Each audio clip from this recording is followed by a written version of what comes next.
Streaming live, barely. Just here to make noise.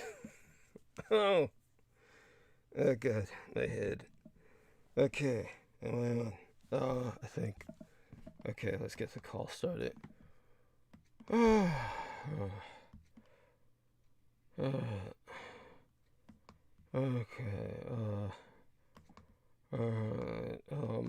Oh yeah, dial. Ooh.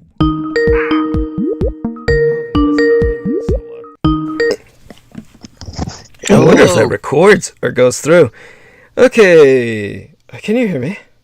Yes. Okay, we're live streaming, just so you know. Everybody can hear you. So, All okay. right, great. I have a lot of things ready. Oh, wonderful.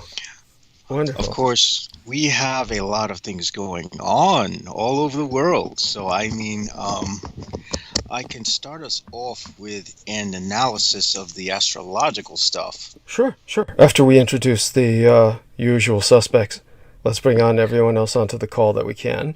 And that should help immensely okay, let's see what we can do. And there's Salman Sheikh. And God bless you, Salman. If you could introduce yourself, that would be wonderful. Assalamu alaikum, Brother Douglas and Brother Jamo. Peace be upon you both, and my love with you always. Yes, and ours for you. Okay, now, how do I get back to getting others to join in the group? Okay, oh, that's right. I pressed this button. And oh, wow, that looks like Amanda came on. Is that you, honey? Or is that just her symbol? Yeah. Oh, I'm so happy. Oh my God. Thank God. Okay, I'm totally hungover. I'm totally crashed, and my head is pounding like there's construction going on inside. Okay, and my mouth tastes like the bottom of a bird cage, and I'm like, so I'm counting on you, honey, most of all because you're so much more charismatic than these two gentlemen. Of course, we love them both, but really, they're just the backup, and you're the lead singer. So, oh God, if you could just talk about anything you wish, really, I'd be so happy. And just gonna try Daniel Arola for a second, but I doubt he'll be coming out at all. Of course, I'll do CELINA KAHN obligatorily. I doubt she'll be coming on. Peter Moon will bring on later, and Pakwan, of course, I'll do that because, of course, it's just a sign of solidarity. But he seems to be quite busy through this weekend, and so of course I did way too much through the 4th of July weekend, and I am going to go on mute so that you won't hear me vomit.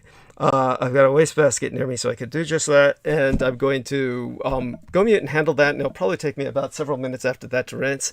So I will be back in about 15 minutes, and it's all yours. Really, the three of you who are on right now, if you could hold a round table, that would be spectacular. Love you all. All right. So, Amanda, how have things been going with you? Well, I'm not puking in a wastebasket, so pretty good, I suppose. Ah. How are you guys doing? Hanging in there. Doing good, Amanda. Thank you for asking. I hope all is well with you and your family, and this month of July is going very good for you. It's great to be on here and speak with all of you. Same with you guys. So, all right. So, I'm just going to. Would you guys mind if I start with astrological stuff? Yeah, that Sure. would be good. All right. So, we have. All right. So we have Venus and Mars in Leo.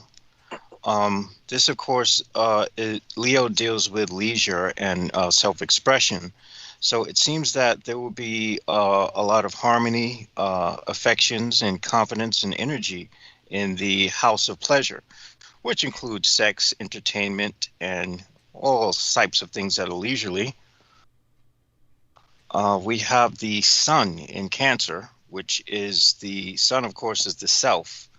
And so when it's in Cancer, it deals with affairs of ancestry, roots, and it also deals with nurturing and an end to certain matters.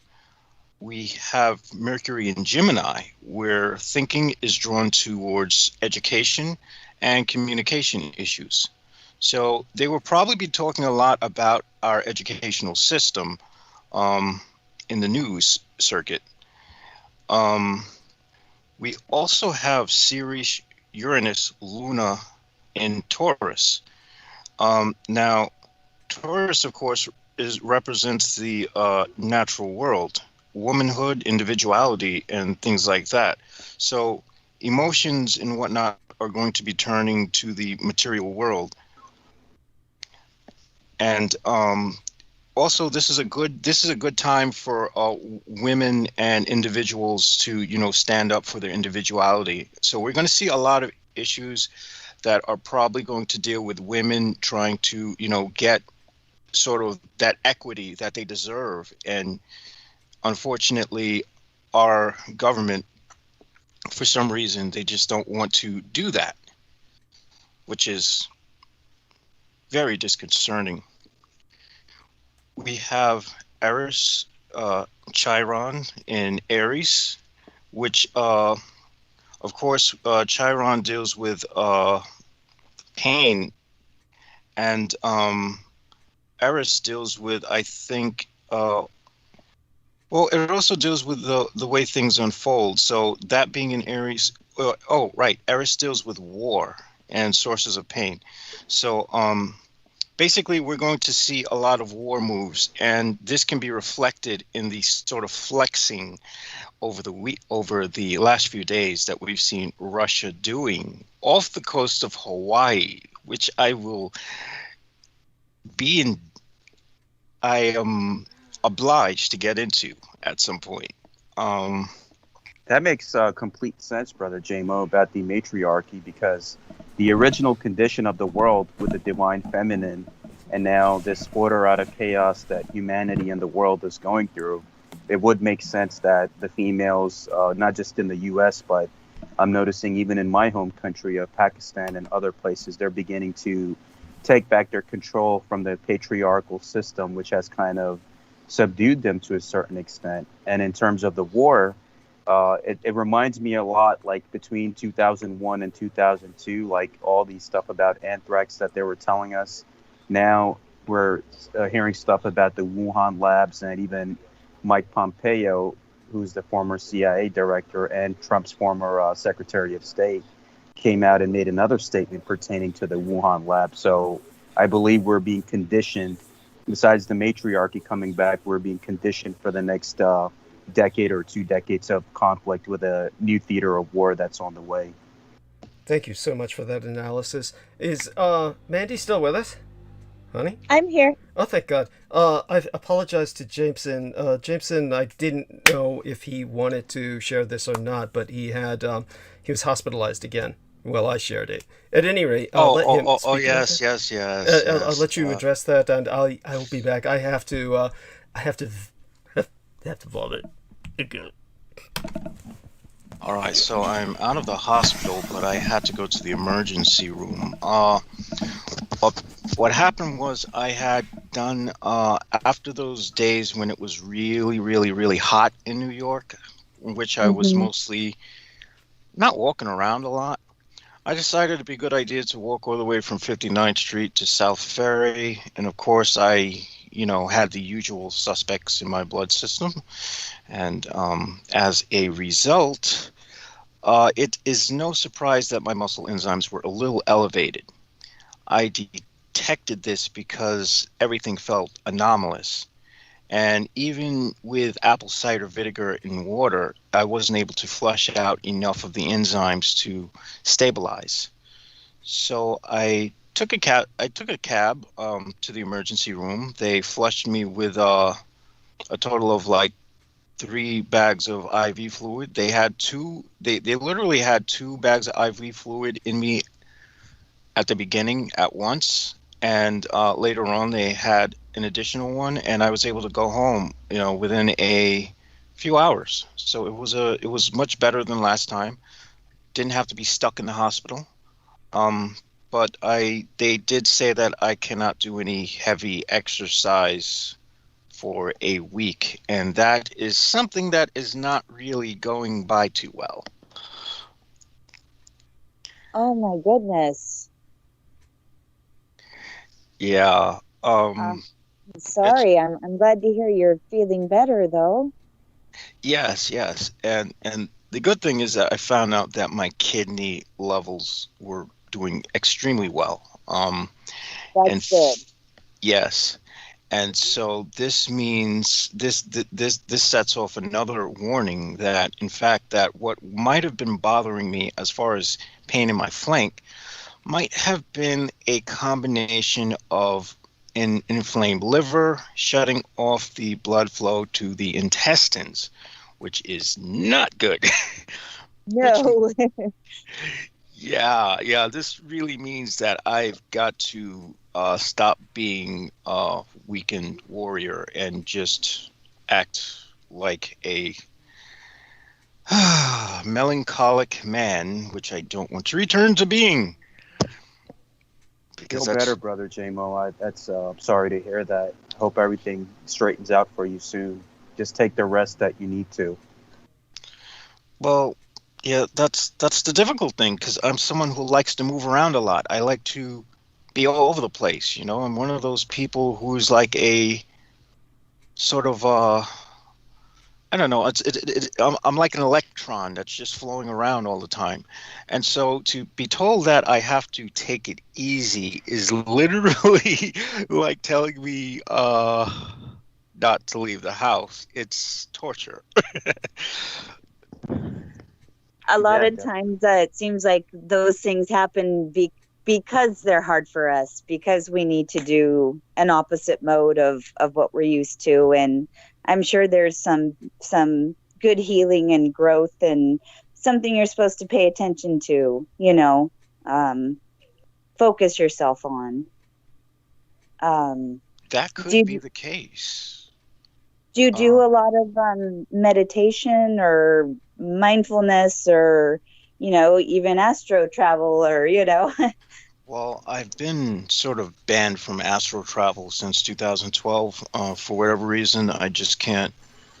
Unless something else takes me out of my body, I'm not able to get out on my own anymore. In fact, there seems to be a sort of involuntary muscle spasm that occurs in the back that shocks me before I can enter the state of exteriorizing the astral substance.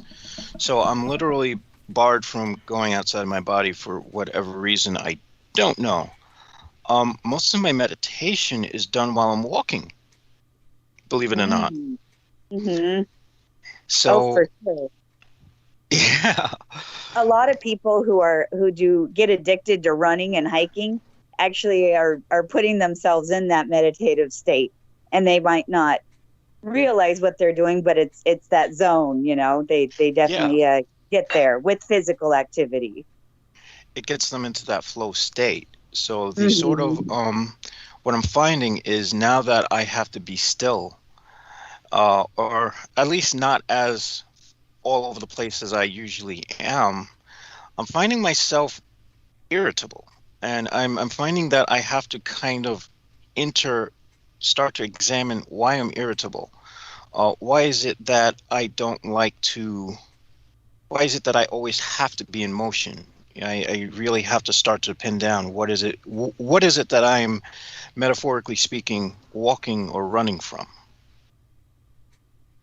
Yeah, I agree with Sister Amanda completely, JMO, that something good does come out of each situation. Try focusing on like breathing exercises. They all often help me in terms of just being still and breathing, focusing on the breath, letting that energy flow up and down your spine, like the Kundalini. That's been really helpful in terms of when I struggled with anything. So just like what our sister said, and I agree with her completely, that something good does come out of each situation. So let's see what growth or lessons that we get from this phase as well. Well, what I did do is I'm starting to pay more attention to the idea of trying to make myself learn a new skill. So, yeah, I wound up getting on Amazon, a sort of tablet that's used for drawing on the computer because I've never done that before. So this is going to force me to learn a new skill set, and this is going to force me to sort of ground myself and learn something new that I might be able to use to, I don't know, make myself marketable in the field of design or something. Absolutely. That's fabulous. And of course, to do that, I had to sacrifice by blowing all that money on Magic the Gathering cards. This is true. Oh my. Well, that sounds like some great future planning and some, I think everybody's stepping out of their little comfort zone and taking on a new skill or a new anything. It's very good for us. It's very healthy for our well-being, I think. Yes. Oh, I'm sorry, go on. You're all doing so well. I'm so ecstatic about that. Okay, I'll be back in just a few minutes again. And, oh, that Listerine really burns. Okay, so, damn, yeah. Exactly how much did you have to drink, good sir? It was the combination of that and all the other drugs. Okay, I'll be back in a few moments. You're all doing so well. Thank you. Oh, my. But yes, Brother JMO, that's right. There is something good in terms of your skills and the next phase of your life, which is taking you. And since you're 36 and you're approaching 40 soon, in the Sufi aspect, they tell you that once you reach the age of 40, that's when your true life begins. Just like in the Kabbalah, in the Judaic tradition, they don't allow any man to study the art of Kabbalah under a rabbi unless he reaches the age of 40. And they say by that age, things become very clear to you. So I agree with Sister Amanda and with what I was able to pick up from these different schools of thoughts, that sometimes you do step out of your comfort zone, and each phase of your life will demand a new you. It'll come like the version of a guest house with people's, places, things, experiences. Life is like a storybook, and each chapter will have different phases of it. We just have to pick up on what we can learn, and every day is there to teach us, whether it's good or bad. And that's what the beautiful thing about this life is. We just take whatever we can and apply that to our overall grand scheme of things. That's true. That's true. I mean, there is some degree of joy, and that comes with the maturity the wisdom of maturity, compared to the sort of impatience and angst that came with youth. Oh man, That's yeah. True. Amanda, how has the temperature been over there in your region? Oh, we were so lucky. We had this very nice cold front that came in. It got up to, I believe, 116. Holy moly. It was horrific. I'm lucky I have a home, but so many other people and animals don't. Obviously, the animals, their home is outside, but yes, it was really, really trying over here. Our state had banned fireworks, and then I think they opened them back up a little bit. Now some of them are closed. I'm not sure, but we're staying in the 90s and upper 80s, and that still sounds very hot, but it's a lot nicer than anything over 100. So, but it was pretty horrific for a while there, and luckily it's cooled down a bit and it's normalized a little more. But we are definitely, last year Oregon had some, I believe 4, it might have been 5, horrific, devastating fires, and several towns that were just, very little towns were just decimated. The fires, they don't exist anymore. Basically, those towns are just skeletons of the burnt down buildings and such. So I think everybody's just crossing their fingers and hoping that we don't have a repeat, because we definitely need a break around here. A lot of folks need a respite from that. So, Yes. I mean that those blazes are just horrific, and I'm wondering, is there anything that they can possibly do to prevent the blazes? Like, are there ways to, I don't know, like keep moisture over certain areas beforehand? well, they do some cutting, some deforestation in certain areas. They do try to get out certain deadwood. But for the most part, all you can do is ask people to be very careful and to not do certain stupid things that they do. We've had fires start up around here on our freeways and highways just because it's so hot and so dry that if you get a kickback from somebody's engine driving by, it's enough to start a spark. And we've actually had brush fires and whatnot started just because of that. Unfortunately, I do not know how many. There's also speculation that more than 2 fires last year were purposefully set.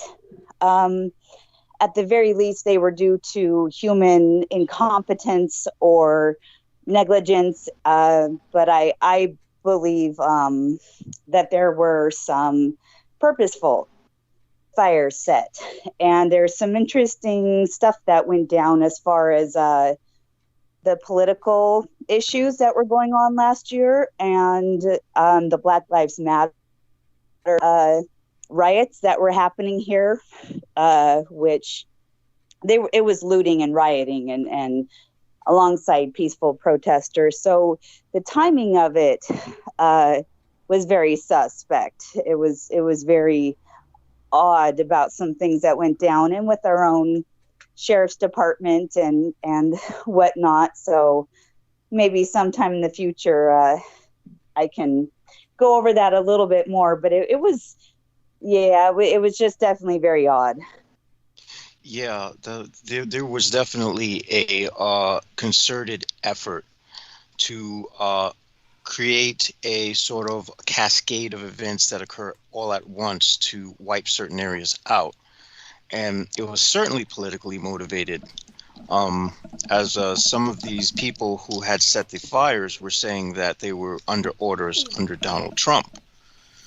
So there's, and that element still looms within our United States. And there's still, this is one of the reasons why I was pretty uneasy about really venturing too far today, because there was just a feeling that, if anyone's going to do anything crazy, and these, especially those, the sort of Trump-tard cultists, they would probably choose today to do such. Yeah, that's a shame about Oregon. I'm going to keep the people of Oregon in my prayers, and I agree with both. There is a diabolical human element that's involved. Just here where I'm at in Philadelphia, they had this Klan extremist group, like a Ku Klux Klan extremist group from Texas, that came and marched through a lot of these center city Philadelphia streets. And I'm glad that the residents of Philadelphia, they weren't having it, so they got in their face and just made them get out of there, called the authorities, and were able to get the situation under control. And they did the briefing today in the news that these people were not from here. They came from Texas. So Sister Amanda is right. Like, a lot of these elements that went around and caused chaos in Oregon, a lot of them were not residents of Oregon. They were just going around and just tearing stuff up along with the peaceful protesters. And there is that diabolical element involved, which sought the destruction of those towns. And I pray that things do get back to control, especially with how hot the world is getting in general, just with nature alone. Oh, well, yes, it's as we discussed yesterday, as I was discussing yesterday on your podcast. You were guesting? You guessed it on his podcast? Yes. Delightful. I had Oh my Brother goodness, you'll have to Jameson on provide last night. Why don't the two of you tag me with that episode onto my timeline? Not right now, but, later in the, week. Like, Oh, Yes. no doubt, no Yeah, doubt. like- Yeah, you'll be thoroughly amused by it. wonderful, wonderful. And I forgot, dear Brendan. Of course, he hardly ever responds because he's so, fucked by his schedule and everything else. But let's see if I can just, as a formality, add the poor lad in, and hopefully he's doing okay. And aside from that, so I take it all three of you have been holding a proper round table. Oh, Daniel says, just had dinner and still got company over. I'll pop in when I can. Delightful. He's so cute. And, I really shouldn't say this, but honestly, he's one of the few people in the world who, I'll bring that up later, when I try to explain, my own situation and to people, they find it hard to understand because of the lifestyle that I lead. They really can't understand the finances of it, and the finances are so rarefied that there's very few, how would I say it, parallels to provide people a context. But Daniel Arola is one of those few parallels, believe it or not. But those of you who have known me for a long while will know what I'm talking about. In the meantime, so I used the time that was purchased for me by these wonderful people to surround myself with enough refreshments and hydration fluids and actually food, because usually after the time I purge myself like that or vomit several times so I can really kind of decompress, then I usually get quite famished. Obviously, Solomon isn't with us throughout the entire night, but Jameson is, and he might remember the transmission before last when I was like this, due to the Pride weekend and everything culminating at that time. I basically was in similar condition, not necessarily as extreme. I really didn't expect it to get that extreme this Independence Day weekend. But the one thing that happened was I wound up eating throughout the transmission when we had Peggy come to help us last throughout the night until I could start monologuing. I'll probably be monologuing a lot earlier tonight, not very early, but early enough, and sometime after Peter leaves. And I'll be spending until that time a great deal of the time muted while I rehydrate and actually, believe it or not, eat. I'm starting now with this horrible Mountain Dew. What is this? Melon. It says Major Melon on it, and this tastes like liquid bubblegum. It says charged with watermelon, and then in very fine print that you can barely read, it says flavor with other natural flavors. Charged with watermelon flavor and other natural flavors. And then here it says, it's a 0% juice. Contains 0% juice. How does that work? Can somebody help me with this? Okay. Yes. I'm aware. A lot of these chemicals that are used to flavor certain drinks are actually derivatives from petroleum. Delightful. And animals. Oh, Yes. delightful. Okay. Well, I'm Yeah, not and as bothered by that as someone like Brendan is, but go on. Yeah, and a lot of these things are like really synthetic molecules that, seem to stimulate certain taste. I mean, it's given how widespread this is in the food, it's like, at this point, one can be like, oh, I'm not going to touch it, or you can No, just wait say, a second. You're not explaining it. How does it contain 0% juice while they make the claim that it's naturally flavored? It's naturally flavored like what? Industrial effluvia? What? Well, because the source of what natural means in advertising is that it just comes from the earth, meaning that any synthetic chemical compound they create had to come from some kind of plant or some kind of something, or maybe coal, or who knows what the heck it came from first.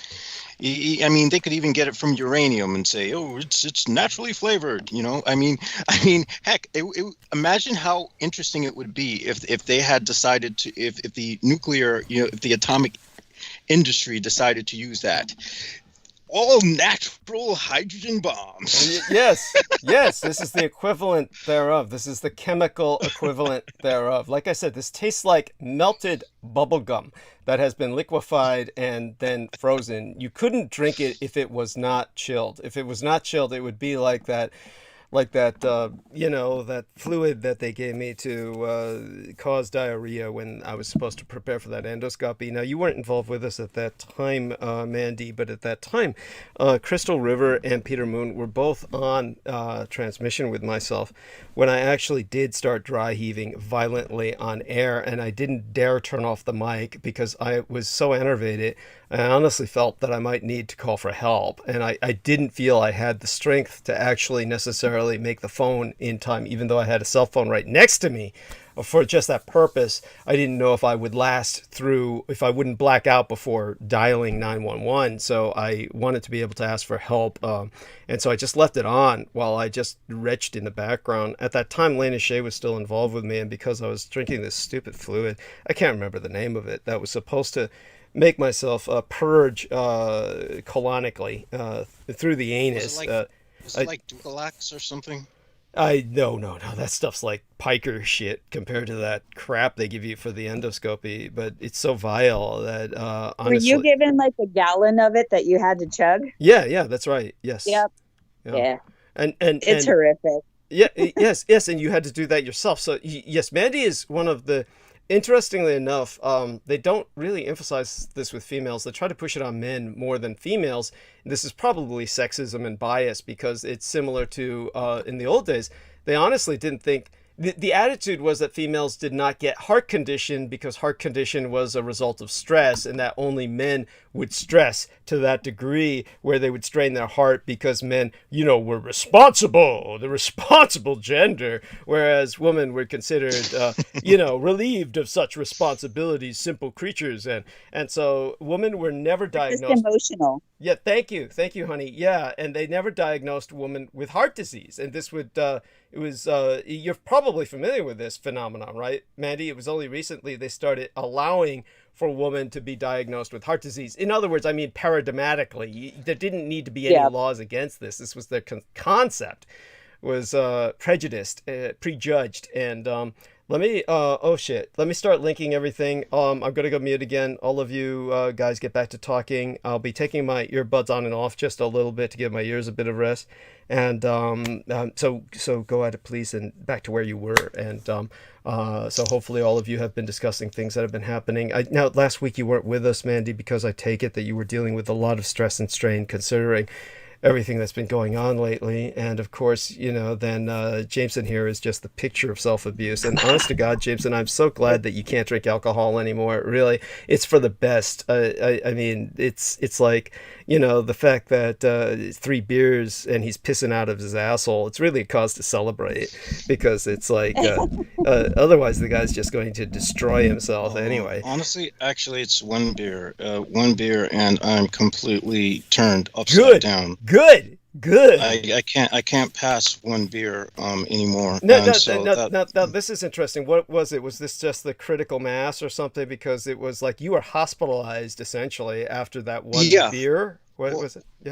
Yeah. What happened was I had done a lot of exercising because the 6-pack is not going to keep itself up, you know, and I'm just so anal about that. It's like I have to have a 6-pack of abs. I have to do all this work. So I was doing all this work, and you add to that the amount of energy drinks I had in my system, the fact that I'm on pharmaceutical medication, and the other, stuff that is sort of recreational. It was a sort of recipe for disaster. So I, decided I would have a drink on the ferry boat added to that, and they have alcohol on the boat. Yes. And then I followed that up with an energy drink, and brilliant. Just brilliant. And I realized that, okay, my enzyme levels are high. I had better check myself in. So after that, had been hydrated with IV bags. I didn't tell them anything about substance abuse. I just told them that I exercise a lot and this happens to me regularly. You know, I don't mean to be an asshole, but I don't think you needed to tell them anything about substance abuse. Don't you have like a kind of a record of that where it would be like... Yeah. Well, the thing is, last time when the time when Derek Talley supposedly blew out his kidneys, it felt like they were waiting for me to kill over and die in the hospital. This time, without mentioning any of that stuff, it seemed like they were quite attentive and they did everything in a timely fashion. Good. So it honestly shows that there is a lingering bias that they have towards people who have who bring up. Yes, I see. Okay. History of that. That makes sense. That makes sense. Your point is well taken then. Okay. So yeah. And you know, that's just because this is puritanical Staten Island. Well, that does happen over here too. I have a friend who he did have a history of past drug use, and he was going into the emergency room because he was having horrific lower back pain, and they apparently had marked him as a I forget what it's called, but it's basically somebody just trying to hook up medication, get painkillers. That's what they classified me as. Go on. Yep. So when they finally when he finally hit an emergency room where an emergency room doctor, because he had recently received insurance, said, yep, let's do an MRI, let's do an ultrasound, let's figure it out. Okay. And he was basically pacifying this dude because he had insurance to charge. And before that, he did not. When he was just a drug user, they found a tumor. So this whole time for about 8 months that he kept getting turned away over and over because of this pain, it was because he had a tumor resting on a nerve in his back. Oh, right. Wow. So yeah, thank you for sharing that. And that's so typical and just so obvious. I want to thank everybody in the chat room. I do now I presume Mandy did this, but don't be afraid to be repetitive on my account. Go ahead and repeat yourself as necessary, because there's always so much more to add. But okay, Oregon and Washington State. And you're in Washington, right? Or Oregon? I'm Oregon. Oregon, thank you. Okay, yeah. And which one is higher? Which one is? I mean, like they're all high as kites, Washington. But I mean, yeah, we're like sandwiched in between California and Washington. Oh, okay. There we are. Okay, yeah. But I'm the filling. Right. and what? What was that? I said I'm the filling. Okay. Yes. And they're all fucked up. They're just for some reason now it's all gone north, and you're just baking and burning and bleaching in the sun, and so you might tell us about all the people dying and everything else. I mean, this is like at a monumental level of emergency crisis, catastrophic, and what are you doing to protect your animals, etc. Yeah. Luckily, I am down by a creek, and so in my area, the animals around here stay pretty cool. I always put out little extra shelters and umbrellas, kind of, for the wandering animals. A lot of people here put water out for deer and wildlife. Unfortunately, though, we have a huge population of homeless, and Oregon does not take care of them. Portland, I should specify, is very horrific with our homeless population. And we do open emergency centers in the heat. But with COVID, that's been extremely trying. And unfortunately, our social system and our government, frankly, is failing us. And we're failing ourselves. We're focusing on the wrong things and not taking care of it. So usually libraries, churches, and a few other places are open for air conditioning for the vulnerable and for homeless. So cooling if you don't centers. have air conditioning, go on. Right. So a lot of people just reach out and do what they can. We kind of take care of each other, those that care and try. we're just hoping for no more fires. Yeah, yeah, and well, the fires are raging all the time. I mean, that's like 24 hours, and I'm sure you're aware of that. It's just not necessarily where you can see it, but they're ongoing. Go on, honey. Right. No, yeah. Luckily, right now we don't have any that are Nearby. in danger towns at the moment. We don't have any that are seemingly out of control, but with how horrifically dry it was, we're kind of just one spark away from that, though. Yes. All across the entire state. So just hoping people are being very responsible and not stupid. Good luck. I know. Yeah, Jesus Christ, especially where you're at. I mean, oh my fucking God. But then again, that's all within the rural areas of California as well. I mean, this is like, honestly, there's no way to describe people just not getting the message. And, you know, I'm surprised that I've heard comparatively very, very little fireworks. So I'm, you know, throughout the weekend thus far. They may start while I'm transmitting tonight because this is Sunday into Monday, and Monday will be a day off, presumably, for most people. So I'd like to hear fireworks, but obviously I could understand why they're being suppressed, probably, for lack of a better word, severely or maybe even violently by the police forces, because these are now life-threatening issues. You know, these sparks could set the state on fire. Yep. Yeah, and so, but how are fireworks going on in your area, if any? The last I heard, they were banned. Okay. Then there was some word of some being open. That's a little touch and go. Normal people, thinking people are just not doing them. Mm-hmm. I think there's a couple large shows that are still going to go off. But for the most part, the ban was put in place, and there's all sorts of signs being put up all over, just asking people and telling people, you know, just don't do it. Mm-hmm.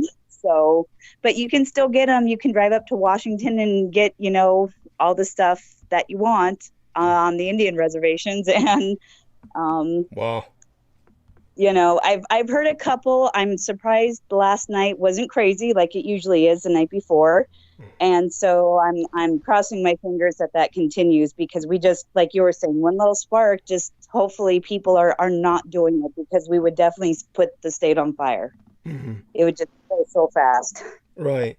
Right. And usually to just try and appease people, because this is kind of like a psychological comfort, they usually will have them in a controlled show that the Right. county will, the city or the county will oversee. Hopefully they have professional oversight and arrange for that, because I think that's obviously a psychological comfort that is kind of necessary in times like these. But you know, nevertheless, it's one of those things that it's still very bizarre. And again, I'll go into that some other time. I was talking to James and Reese about that the other night, when it was just him and myself left alone at that time, fairly early in the morning with the transmission, and talking about fireworks injuries. But people also take firearms out and fire them in times like this. Yes. Yeah. I was going to say. Yeah. So tell us about that. Anything you witnessed in that regard? Yes. Just people, especially in Alaska, where you have much more relaxed gun laws than you do in other states. So it's just kind of going out shooting, or when fireworks are going off, you know, hopefully it's not the really, really drunk guy that decides to start shooting. No, they are. They're always drunk, honey. Go on. I can't recall any injuries, any horrific events, just always that lingering possibility, I suppose. Yeah. No, nothing lingering about it. It's like a clear and present danger. Honestly, you may as well be driving through gang territory, and these are just all whites, but they're all drunk out of their minds, and firing off firearms. It's really sad. It's sad in the sense. Between drunk white dudes with guns and the bear and moose, like, yeah. Yes. Oh my God. So there you have that. So thank you for that, Honey and That's Solomon. actually more scary than Yeah. that actually frightens me more than black guys driving around from Right. gangs with guns, Thank you. honestly. Thank you. Yes. Yeah. Thank you. And it's honestly there's no overemphasizing that. And so Solomon, you live in an urban environment that's rather infamous and notorious for violence. So I'm certain you've seen your share of something you can share with us regarding these kinds of holiday incidents or accidents or the like. Oh, yes, Brother Douglas. Here in the Philadelphia area and the surrounding suburbs, you just got to watch your 6 and watch your 12, because when you're going around, you're going to find a lot of people walking in large groups, and there's a chance that 8 out of 10 that they're going to jump you if you're by yourself, or if you're in Philadelphia, like especially North Philly where a lot of the gangs are. But you just got to be mindful on this day. Like Jameson always has the intuition on the 3rd and the 4th not to go out. And basically you just have to be aware, because a lot of elements are out there which are there to cause trouble, which only come out at night. And then you have other elements that are there to basically cause havoc or cause chaos with fireworks or whatever it is that they're doing, hanging around in groups. So you just have to be aware. You just have to be aware of your surroundings. Philadelphia especially, I think it has even surpassed Chicago this year and last year in terms of the gun violence and basically the drug wars that are taking place here. Like, this city's out of control. I think it was 2 years ago that they got a new police chief from the West Coast. I believe she was the police chief first in the Portland area, if I'm not mistaken, somewhere in California. And she's facing a monumental task on getting this city under control. And basically right now, what I felt in New York when I was with JMO, what I've been feeling here in Philadelphia, it's a lot of chaos and energy and impatience and rage that has been plaguing this nation since the pandemic is basically that things are being restored back to normal step by step. People just don't know what to do. And a lot of that aspect, you have educated them too on many of these things, on how to deal with these things.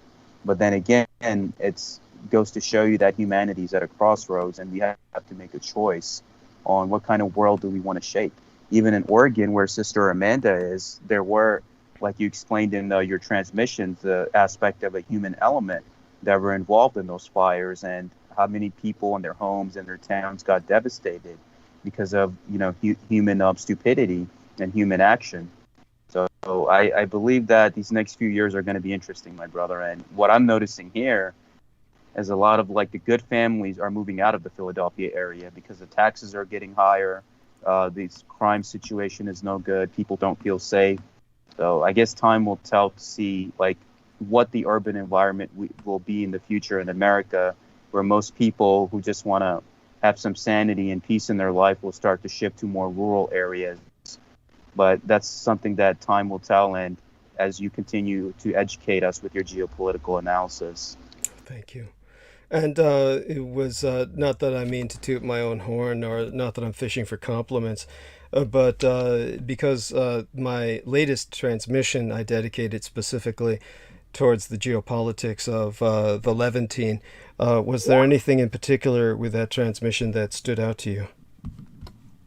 Oh, yes. I love the last transmission in terms of what you stated with the Iran situation with Israel, and the perfect solution, Brother Douglas, that you had laid out with the North and South Israel, and the middle having a DMZ line, where those that are conservatives or hardcore Zionists, they could stay in the South, and while those that are liberal progressives, those that want to see peace with the Palestinians, like a North Korea, South Korea type of situation, where you have one where all are welcome, and then you have the other one where the people who don't want to mix with the others can go there.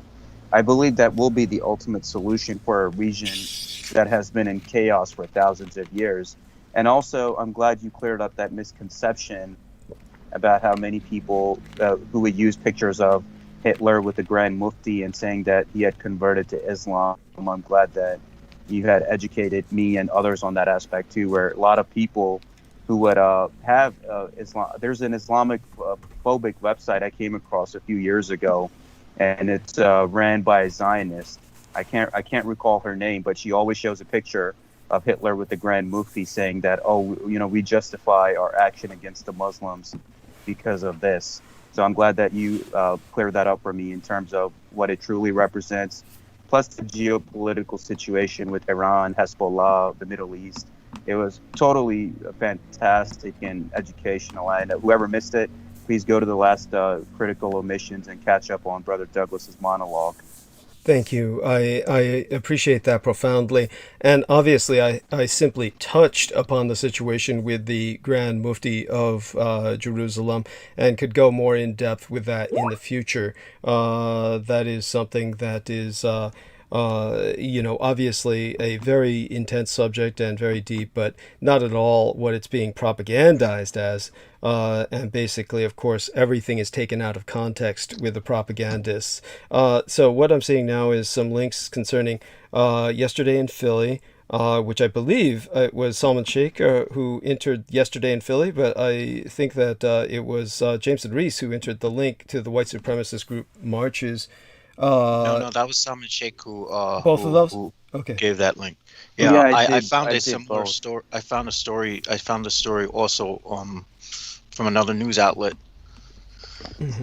Yeah, I definitely appreciate that. And so before I bring Mandy back on, what was it, Salman, that you feel this indicates in its most immediate threat or sense? You know, what are we to make of this? Because obviously, part of the problem is that these groups became very comfortable and very open under Trump. They felt that they had literally presidential or executive privilege in that sense, that they were under, you know, this was the defense, by the way, this is the defense of many of the people who are the insurrectionists from the January 6th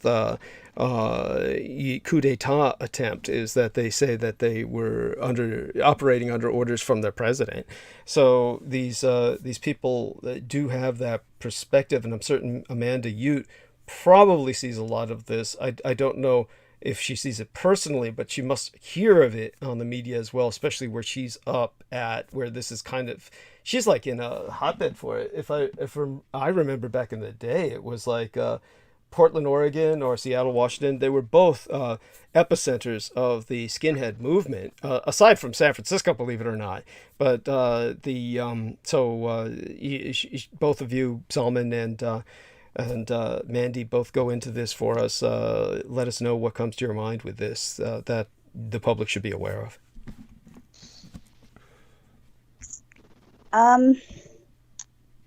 I think people think that white supremacists are either wearing their like white hoodie Right. or like, you know, classic 80s punk looking dudes, like shaved head, you know, armless t-shirts, like they look like punks. And a lot of people that I would personally categorize in a white supremacy group look like your average Joe, Yes.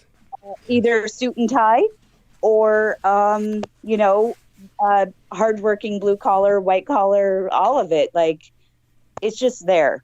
And just because they're not marching, or just because they don't have a, you know, incorrectly a swastika, you know, Right. tattoo or whatnot, doesn't mean that they just reside in the South. Right. That's right. And go on, please. Oh no, please go ahead. I was just going to say, the people who actually have the swastika tattoos and are shaven-headed, you know, the skinheads, it's a terror. These are actually the least dangerous of all. And Right. there was a time when the suit and tie description would not have fit, but that is completely changed. Obviously, there was always a sense of white privilege, and this is something that people who are white generally do not get, and they honestly think that that I'm indulging myself in some kind of paranoia or basically a form of racism when I say this. But just take a look at the people who participated in the January 6th insurrection, and you will notice that just the way that they're setting up a gallows, and while they're setting up a gallows with a hangman's noose and have every intention, they had every intention in statement where they made the declaration they were going to kill any number of people. They were going to execute them, including Mike Pence, their vice president. They were all set to kill these people and their families. And here they were taking all of these selfies and basically treating this as if it were a tailgate party. That is the essence of white privilege. They had no concept of this as incriminating evidence. They had no concept that what they were doing would result in some kind of repercussion, some kind of consequence. That's all. So when you're thinking of that, and then so many other elements that just come to mind of behavior from various people in different situations. I was speaking to my gang brother, Beaver, about this, who was presenting a totally different perspective on what happened in Florida.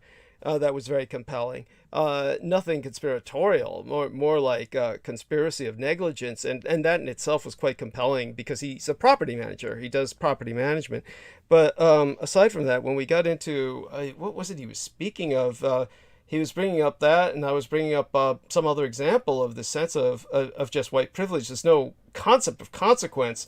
So when you see these people and they're doing something that's outrageous and they have no concept of consequence, or that they're incriminating themselves, then this is truly white privilege. It's something that you don't see people of color normally ever doing unless they're quite mad or highly schizophrenic or something where their behavior is altered in some way that they're just not there. Most colored people behave with a sense of circumspect caution that you don't see in many white people when they're doing something that is outrageous, and this is because there's no concept of consequence to what they're doing. So you see that, of course, with the cops is one thing, because the cops usually have a sense of immunity. But honestly, when you saw what you did with the insurrection or various other examples that will come to my mind later, I think people understand what I'm speaking of. So thank you, Mandy, for that. And of course, many of these people are simply, obviously, they weren't all skinheads over there at the insurrection. The majority of them were military and police, and the rest that were not were like housewives and dentists and MDs and real estate agents and everything else you could imagine. Just really the majority of them upper middle class people of essentially privilege. Yes, take it from there for a bit, Solomon. And the only reason I'm not asking Jameson about it is because, of course, Jameson he's in a bit more rarefied environment in the sense that he's very homebound in many respects. I know he goes walking every day, but what he sees is not necessarily from necessarily. Well, actually, I have seen I am encountering actually that sort of extremist element. I had a guy when I was heading back home on the train today. You know, this guy sat across from me, and what they're doing is they're not using the regular white supremacist stuff. They're using the American flag. Yes. So yes. this guy was a bicycler, and he sat right across from me. I don't know why he chose to sit across from me. I mean, and he's like he has his bicycle, and he has like the American flag on his shirt. Mm-hmm. He has they always have these caps on their heads, mm-hmm. and they always have sunglasses. Yeah. Caps, sunglasses, and American flag somewhere. Yeah. Thank you. I appreciate you sharing that. And by the way, remind me later on when Peter Moon is here, because we were speaking of this issue with him before, the issue of the American flag. For those of you who haven't noticed, and I'll look forward to response from Mandy in particular, and then Solomon secondarily on this, Beaver and I were just, the subject came up of, he brought up the Boy Scouts, because he says, okay, so they're settling for $1 billion with just, you know, an incredible amount of victims from the Boy Scouts. And as I pointed out, of course, you can always tell the worst of the worst is when they're fucking Eagle Scouts, like Michael Aquino and Majors Anton Zandor LeVay were and shit. And then Beaver was saying, where did they get that kind of money? $1 billion fucking dollars. He's like saying, you know, they're supposed to be like a non-profit organization or something. And he says, you always see the Girl Scouts have the Girl Scout cookie drives and the fundraisers, but you never see the Boy Scouts do shit. He's like saying, where did they get this fucking money? I says, oh yeah, their fundraisers are, you know, they get the boys to sell their ass, right? You know, I mean, that's pretty much it. You know, there's some kind of contract going on with the guys who want to be scoutmasters and shit. That's the only thing that makes sense to me. But if anyone can, but the one thing I noticed was their uniforms have the American flag, where the Union, which is the blue part with the stars in it, that's called the Union for those of you who don't know. The Union is in the upper left-hand corner, and that's facing the way you see a proper American flag. Unlike the military, which has got it backwards and monochromatic oft times, and other times actually the regular colors, as if they didn't care that made a juicy target and could, you know, certainly does nothing for camouflage. But that's always backwards. So the Boy Scouts at least had it facing forward. So they were, you know, at least they don't do that. Of course, they're busy involving themselves with something else. But yeah, take it from there. If anybody has any idea where they're getting the fucking money, because we found that no end of amusing. Actually, Well, that's something. I know that. Oh, sorry. Go ahead. Continue. I'm Yeah, just ladies going to first. investigate while you go. Yeah. Sure. Well, so Boy Scouts and Girl Scouts, if you enter into it, you have to pay for your own uniform. And so a parent or, you know, grandparent, guardian, foster parent, you have to pay for the campouts, the certain events, the uniforms, the badges. So the people you have to buy these things to join and to be a part of it, and to get all of those. So basically, this money is coming out of the families of the participating children. They're also required to do fundraising. So, like, I remember when I was a Girl Scout, we had to do bake sales. And then, yes, the Girl Scouts have their classic cookies. Yeah. But do like recycling programs, popcorn sales, you know, you're basic, like it, you guys are kind of right. The kids are hoard out. You know, but with the girls, you have to sell, you have to raise money. And it doesn't matter if you are in a more rural population or in a downtown city center, the requirements are the same for everybody. Yes, but the girls are visible. The girls are visible, and they're providing something that's material that can be accounted for. And by the way, I always really love Girl Scout cookies, and I don't mean that as a sexual innuendo, but the actual cookies have a certain taste to them that is unique. So they have something in them. It's the tears of children. That's it.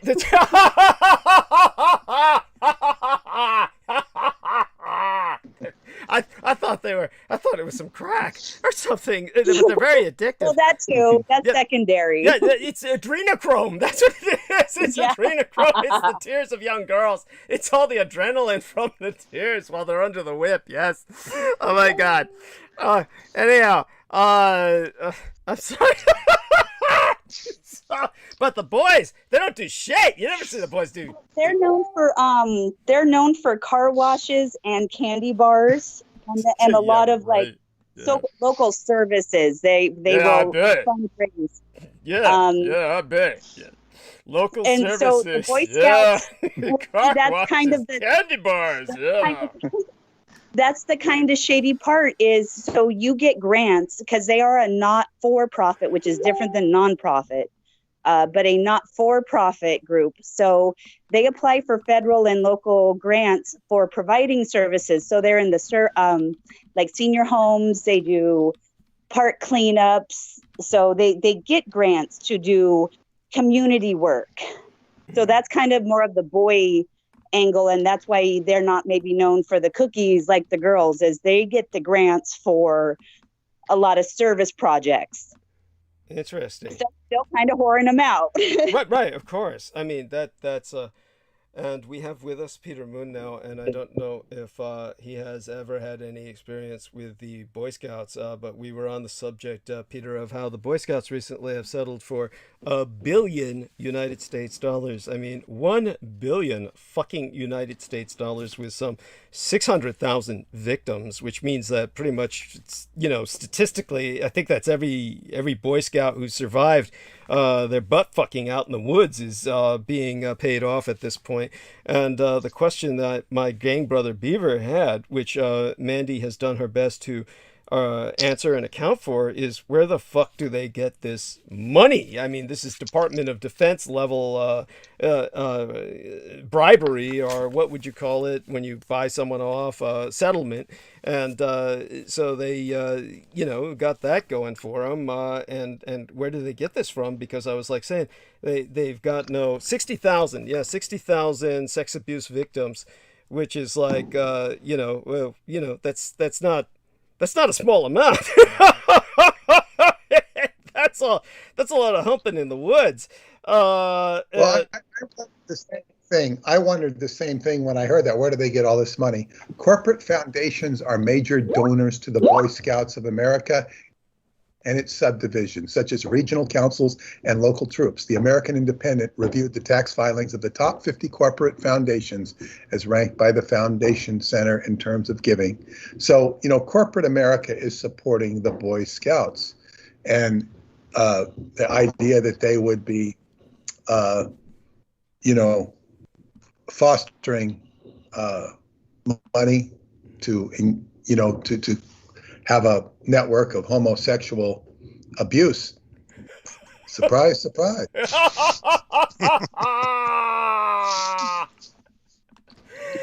Yes. Oh, thank you, Peter. I mean, that's the... I can share some Boy Scout. My first encounter with the Boy Scouts was when my older friends, you know, including the one that passed away and my other friend who was at the funeral, they were in the Cub Scouts. And I was too young to be a Cub Scout.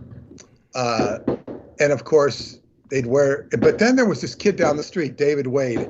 And David was like he was a tad faster than me. And he was a tiny guy, but he was really scrappy.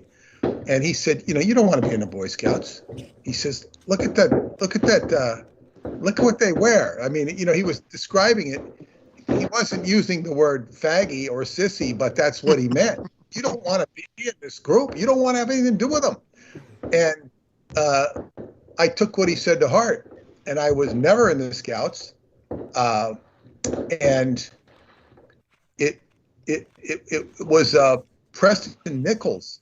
Oh my God, guy. Preston, go on. He got involved with the Scouts. His father was a scouting guy, and he said the Scouts would do really weird things. Oh no shit! And go on. What did he say? That's where he was initiated into.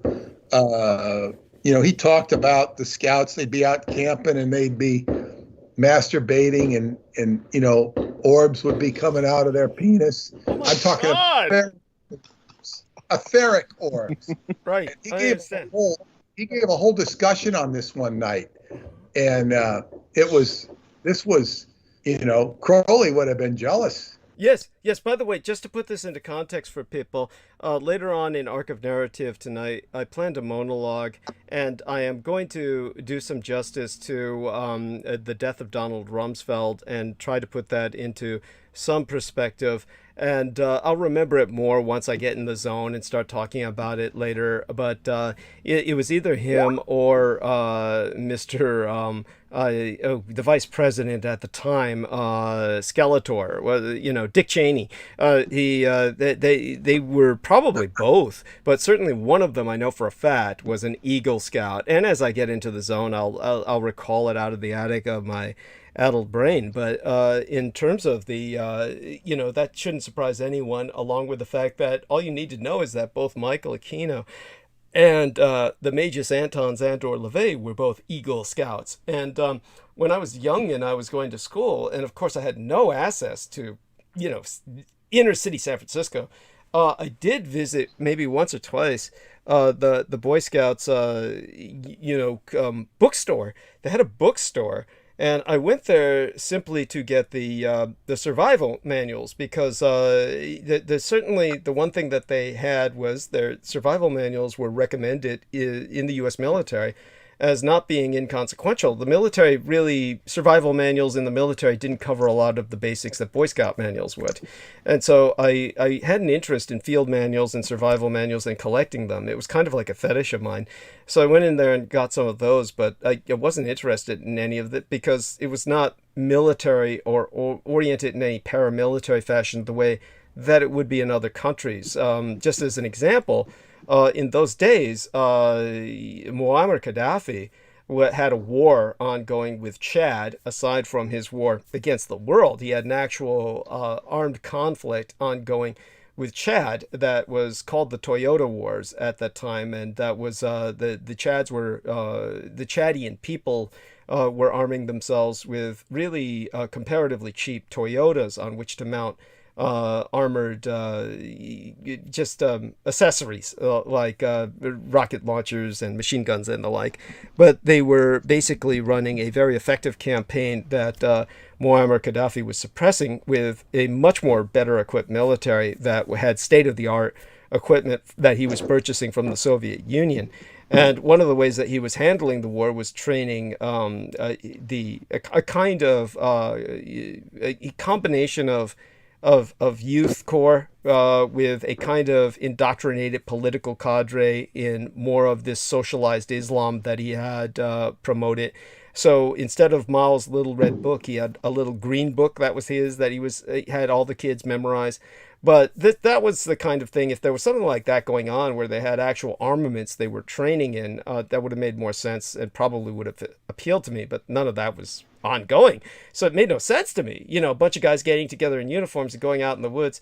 It made no sense to me, and of course I had the same impression, however, not conscious, but just thought it was dangerous. I thought it was dangerous for me to even be surrounded by people like that. But what Peter Moon is bringing up through the experience of Preston Nichols, think about what I've said about not only Donald Rumsfeld and Dick Cheney, the stand-in for Skeletor in the material world outside of cartoons. And you've got Michael Aquino and Anton Szandor LaVey. They all come from this background. And bear in mind, put this into perspective, what I've said about Dick Cheney in the past. He opens up the documentary I always recommend that everyone review as required viewing, requisite viewing, would be The Dark Side of Aldura, where you see Dick Cheney saying, "Oh, we have to go to the dark side. We have to go to the dark side." And that's before they expose, through the experience of John Needham, the U.S. Army Ranger who was ultimately murdered. You have this individual trying to expose that the U.S. Army Rangers are crushing open young boys' skulls and eating their brains, and with photographic evidence and the like. And so they start off the documentary with Dick Cheney. Couple that with Aquino and LaVey, and obviously there's got to be an incredible occult element. And I've heard this from people who have participated, including the one idiot who was the first to approach me when I came out publicly as a public informant. He was Olaf Phillips, was the guy who worked with Clyde Lewis on Ground Zero, which became nationally syndicated because of the interviews he conducted with myself, and we beat out, in terms of ratings, Rush Limbaugh, after which they wanted nothing to do with me again. But after that, they were nationally syndicated, and they figured they had made it. I have no idea how they're doing now, and I haven't really followed up on it, but, God knows they probably just keep them on because they've got nothing else to do. But in terms of Olaf Phillips, he shared Boy Scout stories that were somewhat similar to what Peter Moon was saying, that there was some kind of masturbatory ritual and that they were trying to ejaculate ethereal orbs to see if they could dry shoot, in other words, try to masturbate enough where they stopped ejaculating physically, where they just empty the testicles, to the point where they're trying to, in the night, basically create something that's more ethereal than their physical ejaculate. Really constructive, right? I mean, So take it from there, Peter. I don't know if that reminds you of any, like. Where did you say they did that? I'm sorry, what? Where did you say they did that? He's just out in the woods with a stupid, in this case it was Olaf Phillips talking about his Boy Scout experience. It was just out in the woods wherever they were taken, I mean, the Scoutmasters would take them out to do this in like circle jerks. I mean, literal fucking circle jerks where they're grabbing the other Boy Scout's penis and, jerking off each other and trying to ejaculate so much so repeatedly that they would empty their testes and then, dry shoot after that. In other words, shoot blank loads that would, after a while, they said, oh, look, it's ethereal. And now what you're getting is this. Somebody is trying to contact me with repeated messages. Let me check that out. I can't tell where they're coming from. Anyhow, you get the point. It's yeah, well, it's unusual behavior to say the least, and one could understand Preston Nichols because he was wired to so many unusual, strange things. Mm-hmm. But what about these other guys? Yeah. They're not electronic geniuses. They're not doing time travel. At least if they are, they don't talk about it very much. And there's 60,000 of them, mind you. There's 60,000 of them. Yeah, I mean, it's like you have. Now, I would also tell you that there was a Girl Scout camp right next to the German Gardens. It was where you had the biggest gathering of the Bund, the National Socialists in America, right next to German Gardens in Yaphank. And they had Camp Siegfried, which German Gardens is separate than Camp Siegfried. And there was a scouting camp nearby, a Girl Scout camp right next to it. So I always was very curious about that. And, I don't know who started. I'm going to look into who started the Boy Scouts. Yeah, be interesting. It would certainly probably expose maybe something, maybe not. But definitely they're very sinister. This explains everything. The Boy Scout movement was founded in Great Britain. Explains everything. There you go. Yes. In 1908, by a cavalry officer, Lieutenant General Robert S.S. Baden-Powell, later Lord Baden-Powell, who had written a book called Scouting for Boys. Now, he was scouting for boys, you see. He was scouting for boys, scouting for boys. But who was better known as the defender of the town of Mafeking in the South African or Boer War? So he's a South African. Now he says, do you know why the Boy Scouts was founded? To teach patriotism, courage, self-reliance, and kindred values. What the hell is kindred values? Yeah. It's just, the Boy Scouts of America were founded by, co-founded by the American Scout Major Frederick Russell Burnham. Boy Scouting was brought to the United States by William Boyce. Boyce, like as in boy, B-O-Y. He incorporated the Boy Scouts of America in 1910. Now it says, why are the Girl Scouts suing the Boy Scouts? For trademark infringement, after the organization dropped the word boy from its name in an effort to attract girls. Boy. What an expression, boy. Oh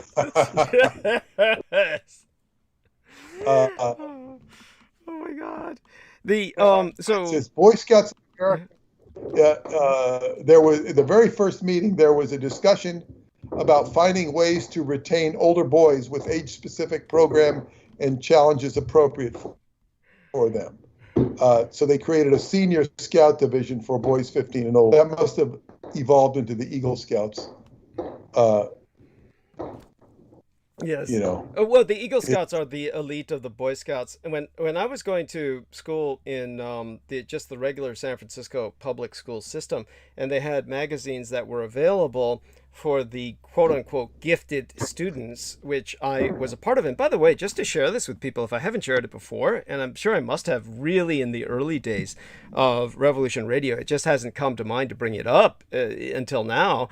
But when I first went to school, I was originally placed in developmentally disabled courses. And we're talking about just right past kindergarten or something like that. We're talking about public school. We'd have to be talking about what? First grade, right?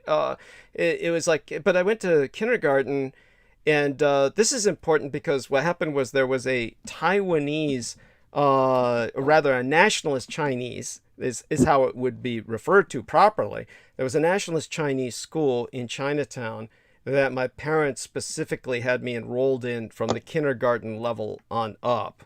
So from kindergarten through to first grade, this wasn't an issue. But when I went into first grade, it may have been the fact that I was bilingual and perhaps responded in Chinese or Japanese at times to different questions. Maybe it was that, but they put me in developmentally disabled courses for about through to second grade, third grade. It was then later on I processed through the ranks and got into what was called gifted class. So I went from developmentally disabled, or what they then called retarded, into so-called gifted, or where there was like a kind of equivalent to what would be considered honors courses. And the gifted class was really a problem, and I could go into this for hours. It was just horrific. It was a horrible experience because unlike the normal people who would be going through normal schooling, where you would get a variety of people in different courses, you'd like go to one class and then your next class would be different people. The gifted class was all the same. It was all the same people would go to the different courses, but it'd be the same people who were all intensely just horrible people. It's just the worst of the worst. These were, of course, diverse because it was a San Francisco public school system.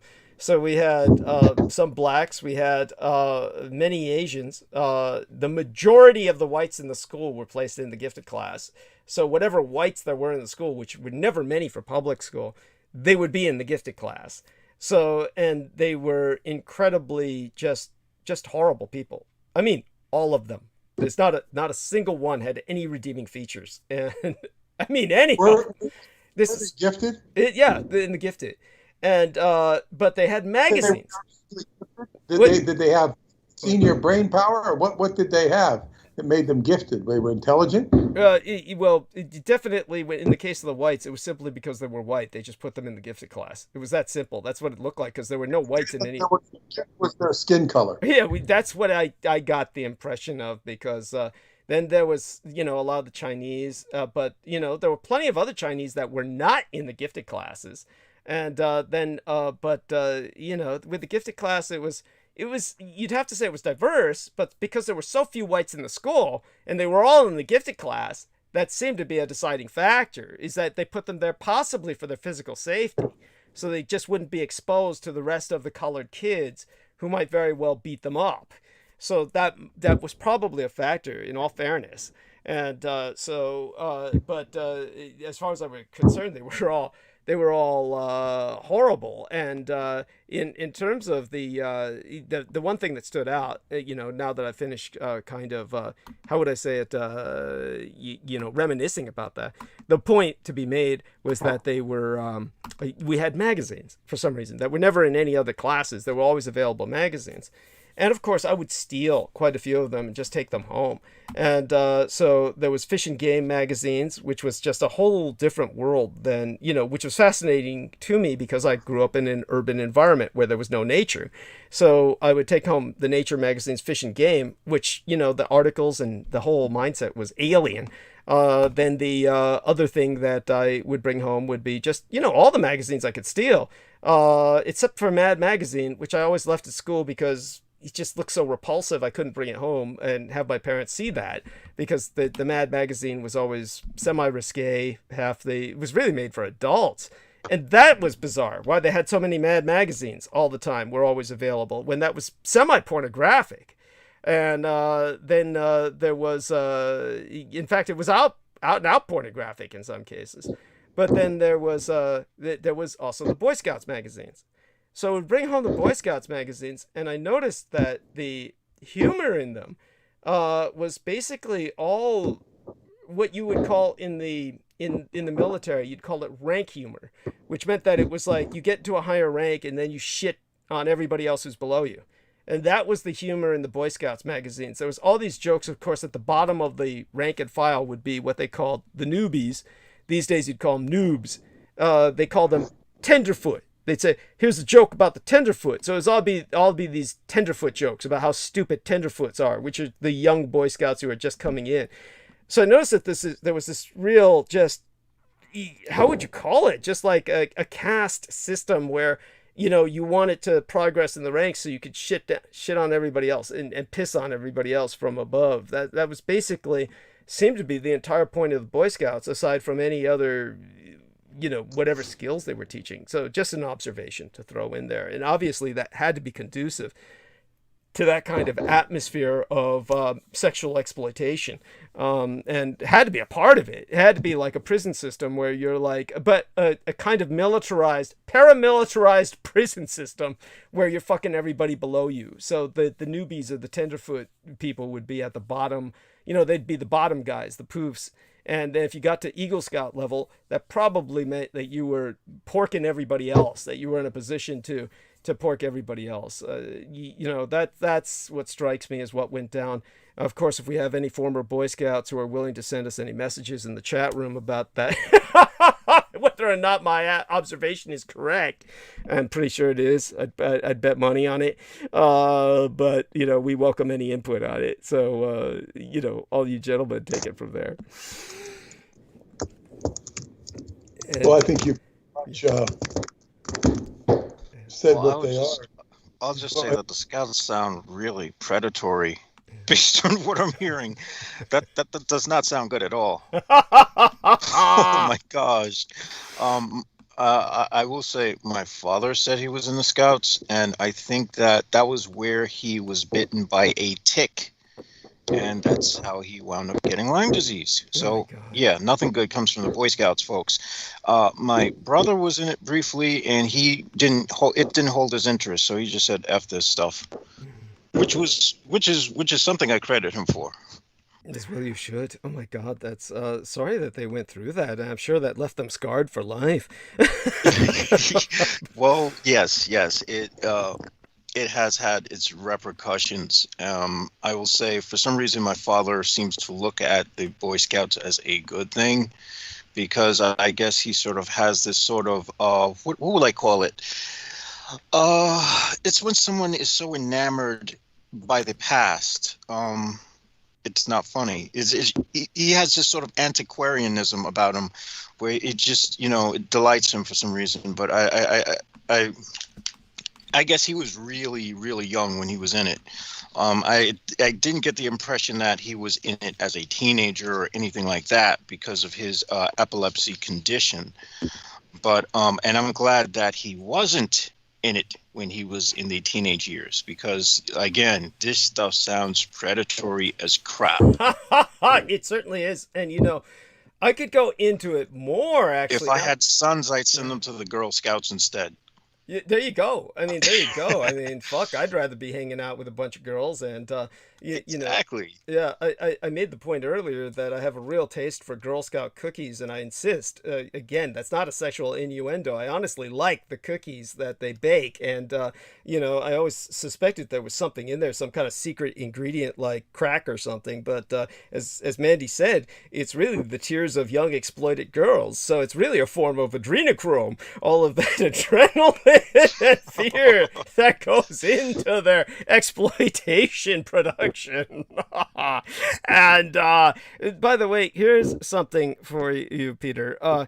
You know, now that I'm thinking about it, because I'm trying to get into the zone for later, to monologue about the Rumsfeld years and Dick Cheney, and I know you can provide a lot in terms of what happened during the Bush administration, as in the W. Bush as well as the senior, but particularly the W, and just how at that time you yourself were aghast at what the ongoing crises that were being perpetrated and perpetuated under the W. Bush years, and Dick Cheney and Rumsfeld and all that. And during that period of time, of course, we're talking about was when I was care providing for my parents. Now, by the time my father died, 2007, there was a lot going on with just the repercussions of what they had started. And by 2011, by the time my mother died, you really had these people starting to talk about it, like Dick Cheney writing books. Now Dick Cheney, what makes him so bizarre, and I'll bring this up in Arc of Narrative because it bears speaking to. Dick Cheney was someone whose his family came under the microscope because his daughter came out as a lesbian, one of his daughters, and he therefore came to blows with George W. Bush over gay marriage. So it was like the second term they had together. The first term was George W. Bush and Cheney were pretty much copacetic because W was just very passive and letting Cheney run the show. And by the way, everybody saw this. Anybody with any open eyes realized that in a very real sense, not to exonerate the individual at all or relieve him of responsibilities, but W. Bush was obviously not competent as an adult. I mean, even less so than I am. And he was like allowing Dick Cheney to literally give the orders to shoot down planes and shit. This, by the way, I'll get into that. This really happened. And you know, it was Dick Cheney that was literally giving the orders for many what you'd call executive level decisions. And then the second 4 years, the second term, they really started grating on each other and were very hostile. And it was during that term, of course, that Rumsfeld was fired, even though they said he resigned. He was actually fired because the wars were becoming so unpopular. Everybody was beginning to realize that they were in a quagmire, and which of course they said this would never happen. But here you had Dick Cheney suddenly coming into defense of gay marriage. And what I will say, if I want to look at this the most cynical way possible, I would say that because he was such a public figure and his daughter came out, it was almost like a public informant or a whistleblower type of situation. She came out public so that he couldn't disown her, because if he disowned her, then everyone would say, well, God, you're awful. You disowned your daughter because she's a lesbian. And so he had to defend her. It was almost as if, as a politician, why that would matter to him is puzzling, because he was already known as the most hated man in the world. And his popularity ratings were, I mean, like rock bottom. I mean, the lowest ever for any conceivable politician. Had he been a conventional politician, he couldn't have survived. But he was in this bizarre position as vice president where he knew he didn't need to become president because he was basically running the country. So he didn't care that he was the most unpopular man in the world. And so, so you would think, why would he care about what people thought about his daughter? But I guess there's certain lines that if he crossed that, he would go from being unpopular and reviled and hated to, I don't know, perhaps something where he would just be completely ostracized. And I guess he didn't want to go there to the point where he'd be just completely ostracized. So he defended his daughter, and therefore it was a very hostile relationship he had in that second term with George W. Bush. And so aside from that, he began to have heart attacks while in office. And so he had multiple stents put inside of his veins leading directly to his heart, the arteries to his heart. Now, these stents were inserted in my father, who began to have heart attacks. And stents are these little, like, wired, like, tunnels, tiny little spring. If anybody's ever seen the little finger toy where you stick both fingers in the little wicker basket and you pull that little wicker basket and your fingers get kind of stuck, and that's supposed to be amusing or something. But that's something like that, made of little wires, and they put that in the heart arteries, so that all the coagulant or the clog will be crushed against the veins and the blood can pass through. Now, those things will get restenosis, meaning that the clogged fat tissues, whatever, the detritus, will cover them up and plug them up.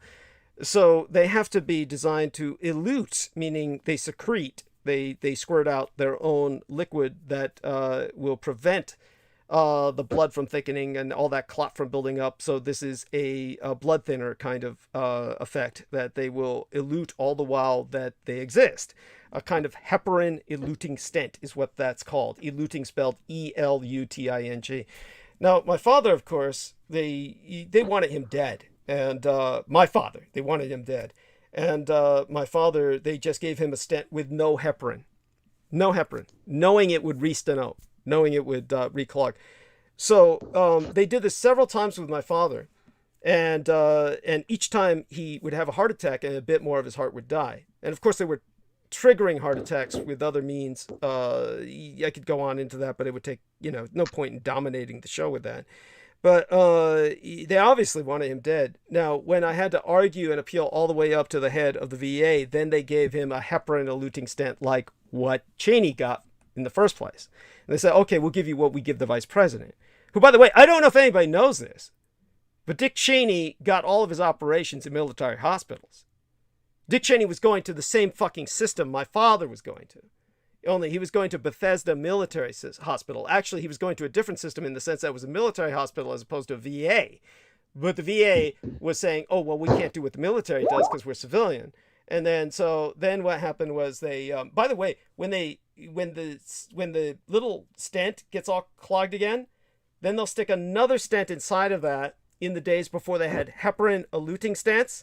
And they would just stick more and more stents until they got what they called, this was the term they used, a full metal jacket. That would mean the entire aorta, because there's only so many inches in the vein that leads to your goddamn heart, the entire aorta would be covered end to end with little metal stents, at which point you were just totally fucked. They couldn't do anything else for you. But, they really could, because if they really wanted to, they would stick a stent inside the stents. And so they would just keep it going again. So they could have done this, but in my father's case, I argued for a heparin eluting stent that was finally stuck inside of all the original stents, and then got my dad several more years of life with that, and probably a good 5 to 10 years. Here's the difference. So Cheney got all these heparin eluting stents with at least half a dozen heart attacks. And in his case, when they got to the full metal jacket stage, then they just said, well, we're going to have to do a heart transplant.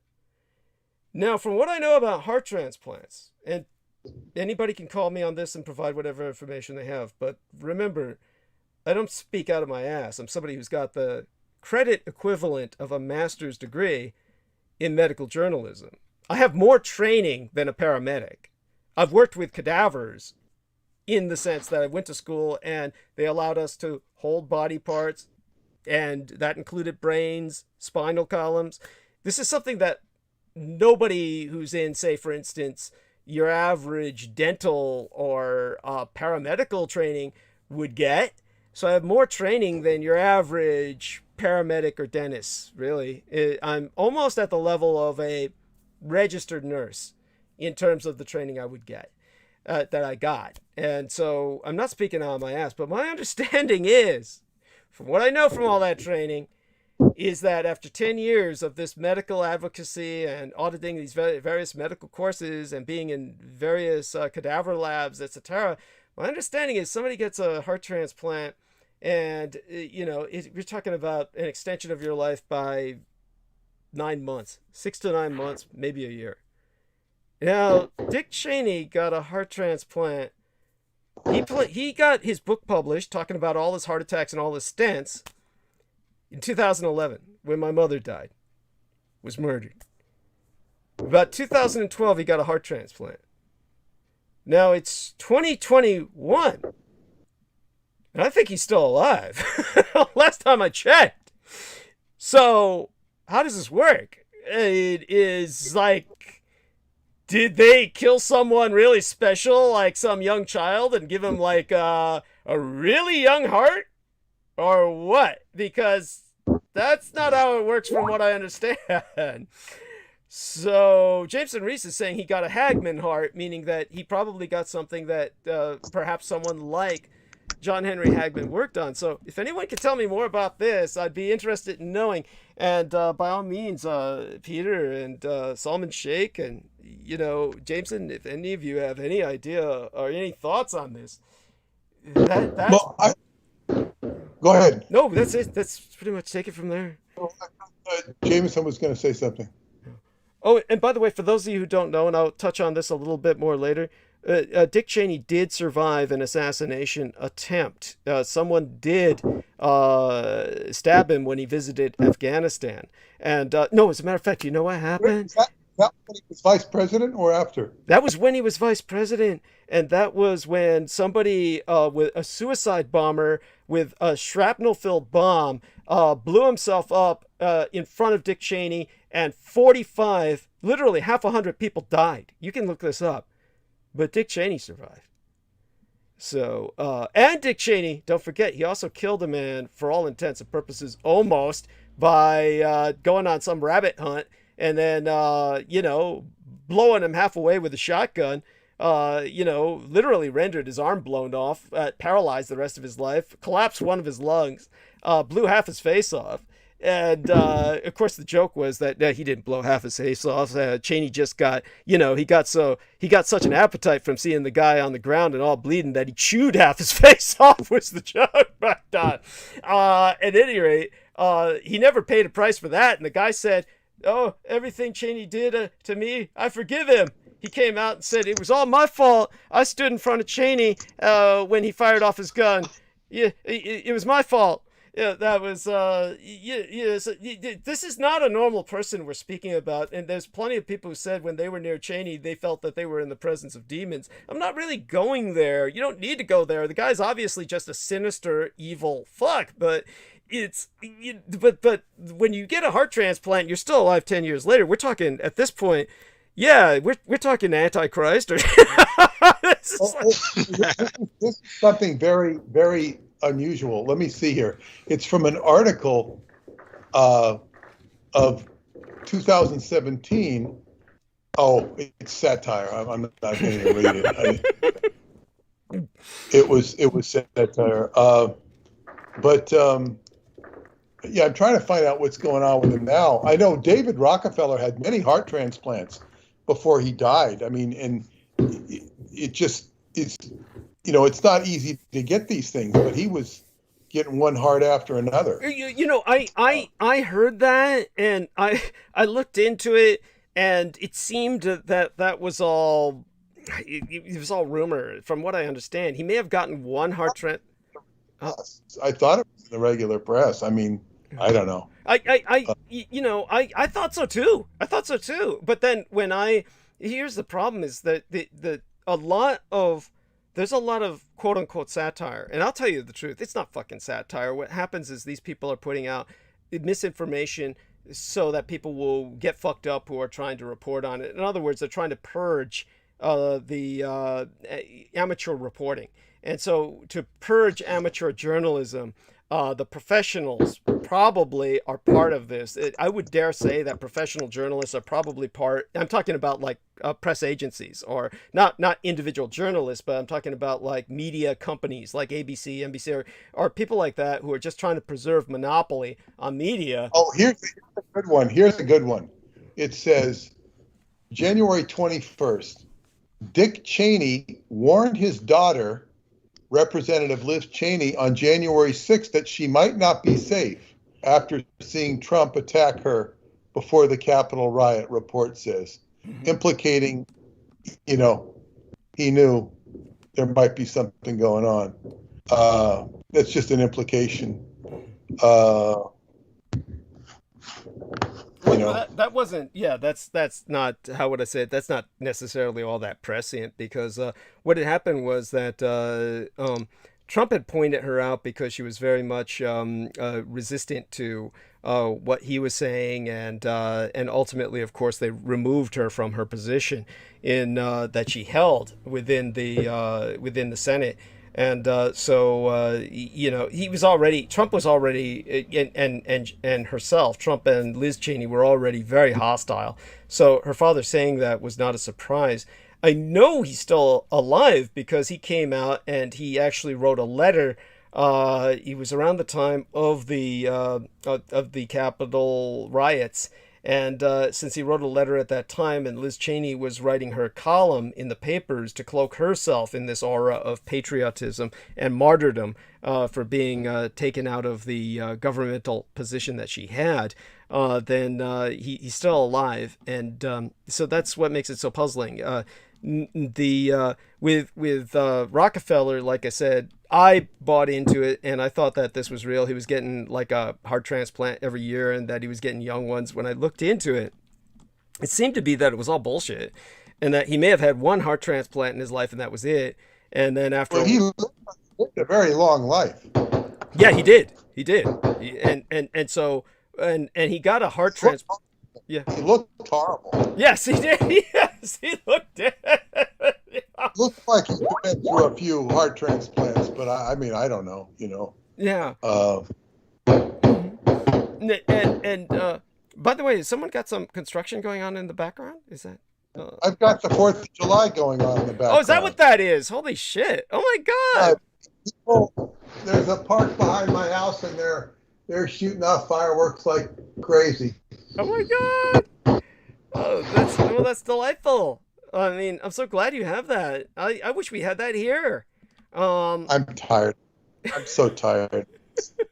It's noisy. I could do without it. It's yeah, it's just a bunch of noise. Yes. It's enough of it. Yeah. And as one of my friends today had on his T-shirt, he says, June 19th, I was emancipated, or I was, July 4th means nothing. It did nothing for me. It's June 19th. So, which caused me to wonder if like they consolidated the President's Day, Washington and Lincoln, into one President's Day when they came up with Martin Luther King Day, if they're going to take June 19th and July 4th and change it to July 1st or something and call it Independence Day. Right. I mean, that's I thought. Go on. Yeah, it's July. America as we knew it is at least iconic in terms of iconography, is going down the tube, and it's because a lot of this stuff is. It's like when they took Lenin's body out of the Kremlin. I think they put it in the basement, but I didn't even know they did that. I thought he was still on display. Go on. Well, they took him out. I don't think they took the air out of it, But I think that there will be some changes, especially when. Alexandria Ocasio-Cortez reads your book. I'm going to send it to her. Delightful. And yeah, and she would, whether she believes in it or not, and I'm not casting any aspersions either way, she could run a long distance with it. She could it's the type of subject she seems to like, to put people on notice for the hypocrisy of America. And that book certainly shows it. But to get back to your original issue about I have a Winter 2007, Volume 3, Number 9 of the Montauk Pulse. And this is I'll read some of it here.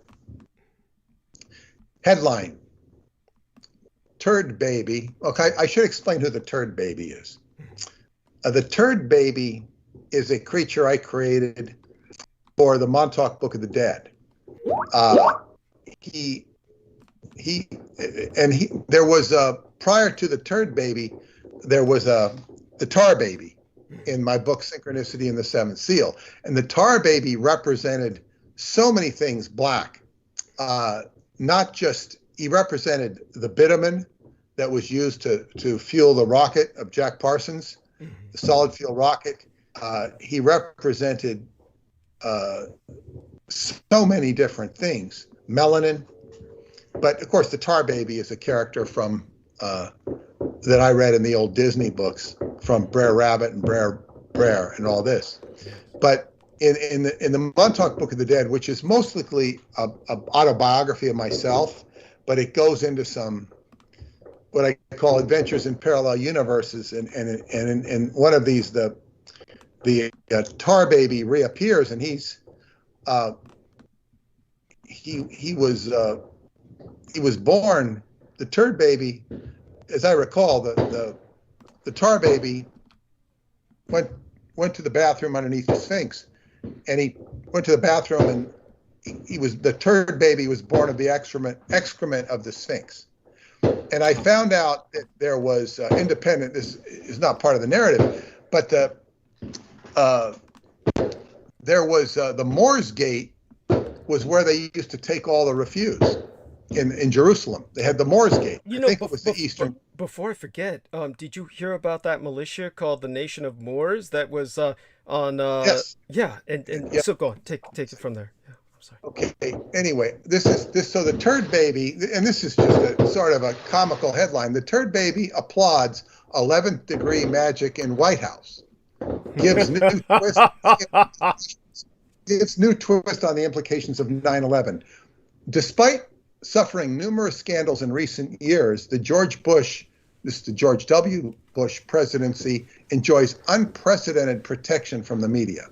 There has been the Abramoff scandal, the Scooter Libby Joe Wilson scandal, the Abu Ghraib sex torture, the Guantanamo Bay fiasco, and the invasion of Iraq over non-existent weapons of mass destruction. There are many other scandals, but no one in power shows any desire other than to look the other way and do nothing. When there is a failure to respond to outrageous problems in a routine or sensible manner, one has to look deeper. Ultimately, this will involve probing various truths that will either mysteriously iconic, that will be either mysteriously iconic or hysterically funny. Recent circumstances have brought to mind such irony. And I say here, much to my surprise, the Turd Baby made his way to the White House and has shown himself once again to be a spot-on representative of universal karma and irony. According to Fox News, one of their reporters asked Karl Rove, George Bush's top advisor, what special nickname the president had for him. Turd Blossom, said Rove. Now that's true. That is true. Upon hearing this, Turd Baby was rolling in the aisles, laughing. Of course, that's me, being satirical. You may remember earlier last year when a gay prostitute by the name of Jeff Gannon had somehow acquired access to presidential press briefings. This was a huge flap and was well reported in the media. What was not reported were photos of the president kissing Gannon and an over-the-top head-to-head embrace. Gannon quickly disappeared after these photos appeared. For more information, do an internet search, Jeff Gannon and Talon.com. Gannon's press credentials were issued by Karl Rove at the order of the president.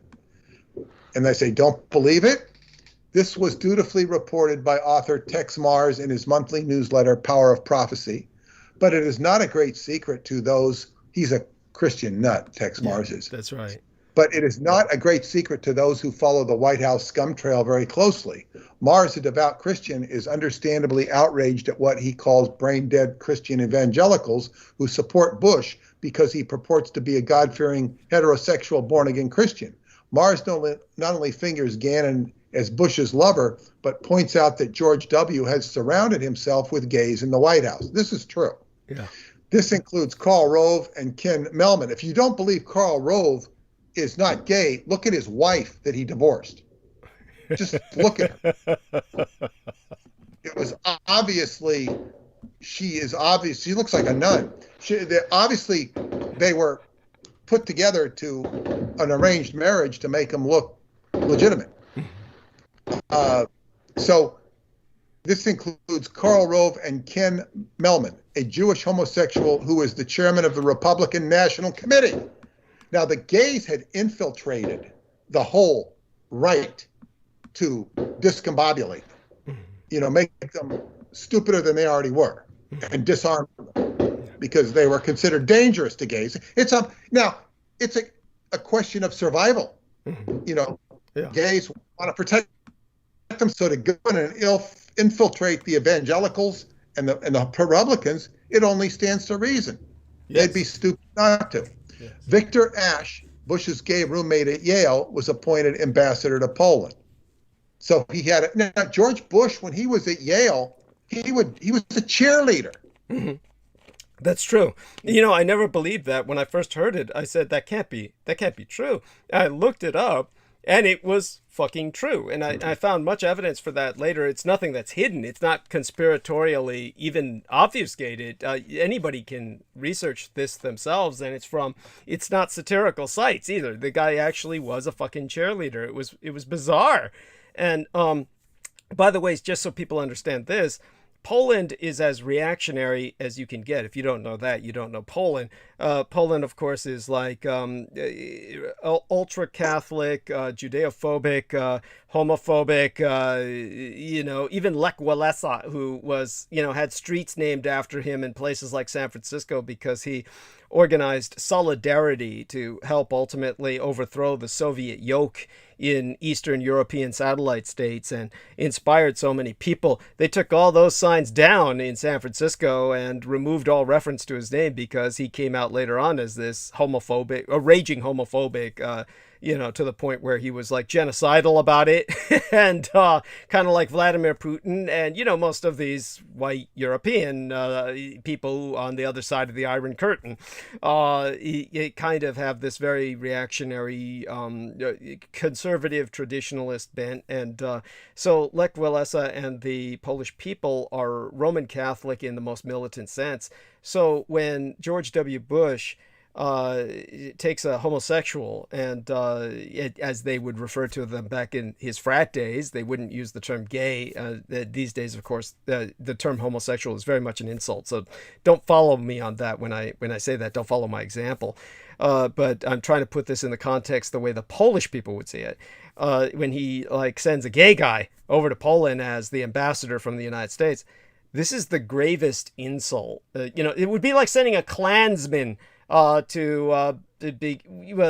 would bother the Africans because they really don't trip off that and they wouldn't know what the hell that even meant. It would be a non-issue to them. You could send a Klansman to African nations as an ambassador and they wouldn't give a shit because they look on most American blacks as just people who deserve to be lynched anyway, the kind of people they sold as slaves to get them out of Africa. So that's just from all my experience in Africa, I can tell you that, even though, to clarify that further, that's more of a West African trip than an East African trip because the West African trip were the slave traders. That was West African.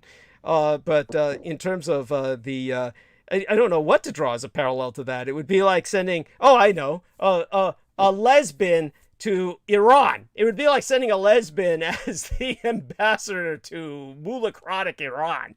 That's what it's like to send a gay guy as the ambassador to Poland. So this was obviously either intended as an insult, but I don't give them credit for that. I think that George W. Bush Jr. was just so fucking stupid. And the gays, as you said, were out to make the Republicans look as stupid as possible, which didn't take too much work. And, and there you have it. So you've got the arc of narrative, you've got the thematic down, take it from there. There's more here. Now it says, these are not the only characters cited by Mars, but you get the idea. And by the way, Tex Mars is dead, isn't he? Or is that the care. other Mars? Jim Mars. Jim Mars is dead. Yeah, no, this is not the same as that other Mars guy. Yeah. Thank you. That's right. Totally different. Perhaps now, this is perhaps the most startling statement is Bush's appointment of John Roberts as Chief Justice of the Supreme Court. Now, Roberts has been taking a lot of flack from the right lately. I forget what it's about. I don't, there's some pretty strange stuff coming out from the extreme right in terms of conspiracy and what's really going on. But John Roberts is under some sort of, I think it has to do with being aligned with pedophilia or something. I don't. No shock. Go on. Yeah. But it says the most startling statement is Bush's appointment of John Roberts as Chief Justice of the Supreme Court. As an attorney, Roberts represented the homosexual community of America in a 1996 landmark court case, Romer versus Evans, in which any law forbidding sodomy was declared unconstitutional. Roberts is reported to be gay. I have no idea whether that's true. This is what, but this is what's been reported. And then I go on to talk about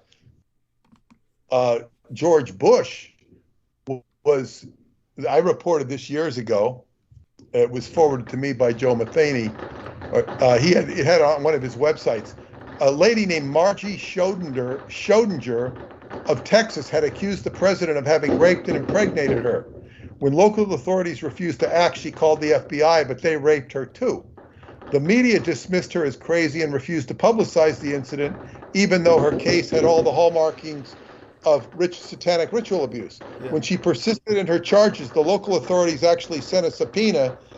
This is the local authorities from Houston sent a subpoena to Bush at the White House demanding he appear in court to answer the charges. I was interested in the case because the subpoena was signed by a clerk named Wilson. And of course, Wilson appears as synchronicities in my own research. The president never appeared in court and the case was dismissed because the accuser was found shot to death. While the above data is bizarre and requires one to pull out of their entrained media neurons, further information has come to light, which is not only more outrageous, it actually sheds some light on the above associations. For several months, different people have sent me internet links concerning George Bush being the actual grandson of Aleister Crowley. They have encouraged me to write about it, but I have had other priorities until now. The story is as follows.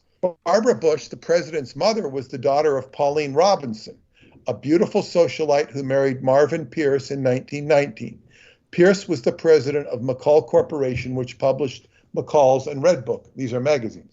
Pauline had a wild side, and the tabloids of the 1940s often associated her as having affairs with film stars and prominent politicians, including Dwight D. Eisenhower. By 1924, Pauline and Marvin had 2 children, but this did not stop Pauline from traveling to Paris to visit Nellie O'Hara, an American friend who had saddled up with a famous literary figure by the name of Frank Harris. In order to join O'Hara and Harris in Paris, Pauline left her 2 young children with nursemaids. Whether Pauline knew it or not, O'Hara and Harris already had another roommate. It was during this same time period that Aleister Crowley, was expelled from Sicily by Mussolini. This was the result of an Englishman accidentally dying during a magical ceremony at Crowley's Abbey of Thelema. The British press castigated him as the wickedest man in the world, and Mussolini was forced to act. With no place to go, Crowley made his way to Paris and called on fellow author Harris who helped him. Moving in with Harris and O'Hara, Crowley focused on sexual magic designed to birth a child that would carry on his work. It was at this time that Pauline Robinson Pierce moved into the Paris apartment with the Wild 3. When Pauline arrived, Harris was writing a multi-volume erotic autobiography. It is anyone's guess as to what took place between these 4 individuals, all having tawdry reputations. As Crowley was heavily into some of his most intense work, it is more than likely that his roommates participated in his sexual magic. We do know that Pauline Robinson Pierce returned home to her husband in early October of 1924. On June 28th of that same year, Barbara Pierce was born. Barbara Pierce later became Barbara Bush. She would later marry George H.W. Bush and give birth to George W. Bush. All of this, of course, implies there is probable cause to believe that George Bush is the grandson of Aleister Crowley. Proclaiming himself to be the darling of Christian conservatism, Bush would have to have a split personality in order to advocate or tolerate the aforementioned homosexual connections. The intrigue, however, does not end there. We go on to other angles, but into the Spandau mystery book. But anyway, that's essentially what I had to share about George Bush. He is not. I mean, he might have well fought Dick Cheney, just because he's a crazy son of a bitch. Mm-hmm. But I mean, his father was very upset with him too. But it's like, and Barbara does look like Aleister Crowley. She definitely she does. Looks she like looks like Aleister Crowley in drag. She does. There's no denying that. When you see the pictures side by side, it's pretty striking. The term would be striking, and yeah, I'm not antithetical to that idea. It's one of the few things that it makes a certain kind of sense, really. Honestly, it's so in keeping with the Anglo-American pattern. It's as if the revolution, quote unquote, of the founding fathers is like has been totally repudiated. For those who keep claiming that the founding fathers had this great thing going and their revolution was something that was world changing, a paradigm shift for humanity. Certainly, all of our power structure has done everything to revoke the revolution by bringing us back into this Siamization, this cyclopean link with Britain all over again. And Crowley was a part of that in his own way. Mr. L. Ron Hubbard was a part of that. And that was the one thing that was interesting about the book, The Final Blackout, was to make it accessible to Americans. He used the American rank, the lieutenant. He didn't use the British term, which is lieutenant. No, he spelled it British. Lieutenant is how it's how you would read it phonetically. Lieutenant. He used the British lieutenant. Interesting. Okay. Yeah. And that's the first time I'd ever seen lieutenant. Right. You know? Right. Yeah. But thank you for reminding me of that. Yeah. Go on. Yeah, that's the first time I ever counted the word. Now, I'm trying to find George W. Bush was involved in a satanic cult in Brownsville, Texas. And this was, it says here, let me see here. And by the way, while you're looking for that, I'm going to... I found something here. Okay. The following is an item from Sunnyvale, California, from the 2000 election. Sunnyvale, California. Telling reporters and critics to stick to the issues that matter, Republican presidential candidate George W. Bush declined to answer questions Monday concerning his alleged involvement in a 1984 Brownsville, Texas mass murder in which 17 people were ritualistically murdered and skinned. I will not stoop to discussing that, said Bush during a campaign stop at a Bay Area software packaging plant. I wonder if it was Chichoa. I doubt it. We've got people across the country without health care, a broken educational system, taxes that are way too high. And all you want to talk about is something that may or may not have happened 16 years ago? I'm sorry, but I find that offensive. Oh, wow, this is he's well trained. Yeah, in that's rich. public relations. But the billionaire was strangely living in the most impoverished place in America, Brownsville. Bush was living nearby too, and also inside the headquarters of a satanic cult of which he was a member. And he was also famous during this election. You know, when they would question him, and other times he'd say, "I'm not going to play gotcha politics," and the press would applaud. Yeah. He's not going to play gotcha politics. Oh, we're not going to nail this guy. He's tough. Yeah. You know, Yeah. he wouldn't answer the questions. Yes. So it's like, how could anybody take the press seriously? In those days, the press was rooting on George Bush. They were rooting on That's true. Rumsfeld Yeah. and Condoleezza Rice. Yeah. And it's the same press that rooted on Hillary Clinton, even though she didn't win, and roots on Biden. It's the same press, and that's what hasn't changed. And it's like, and what they do is, this is all to make people think that it doesn't matter, that politics is, I mean, I already know that. Politics is, Yeah. there's nothing you can do. It defeats you. Now, you can know that the Republicans feel very defeated. And you know that the Democrats felt very defeated with Trump, not my president, not my president. And now it's all switched. It's like now the Democrats are calling for police. We want more police. It's the Republicans who took away the police, not the Democrats. I mean, it's like, it's crazy. It's just insane. And this is what it is. So when you have, for George Bush to be who he was and to be president, a complete knucklehead. You know, some of the best pictures were when they superimposed Alfred E. Newman with George Bush. It was Yes. They do that with all the presidents, but Bush was the most, you know, the likeness was most impeccable. Yes. You know, It's true. Obama, yeah, he wasn't such a good Alfred E. Newman. Trump really didn't work. It just the superimposing the two faces didn't work. No. Reagan might have worked, but Not really. Yeah, it was only Bush Jr. It was perfect. It was like Bush Jr. was almost the model, but go on. Yeah. So it's like for that to happen, what's his name? I don't know how you pronounce his first name. Zbigniew. Zbigniew Brzezinski. He laid out perfectly in detail how to make a president to make you think that somebody is good and this is what we want. And this is who Obama, he laid out what Obama was.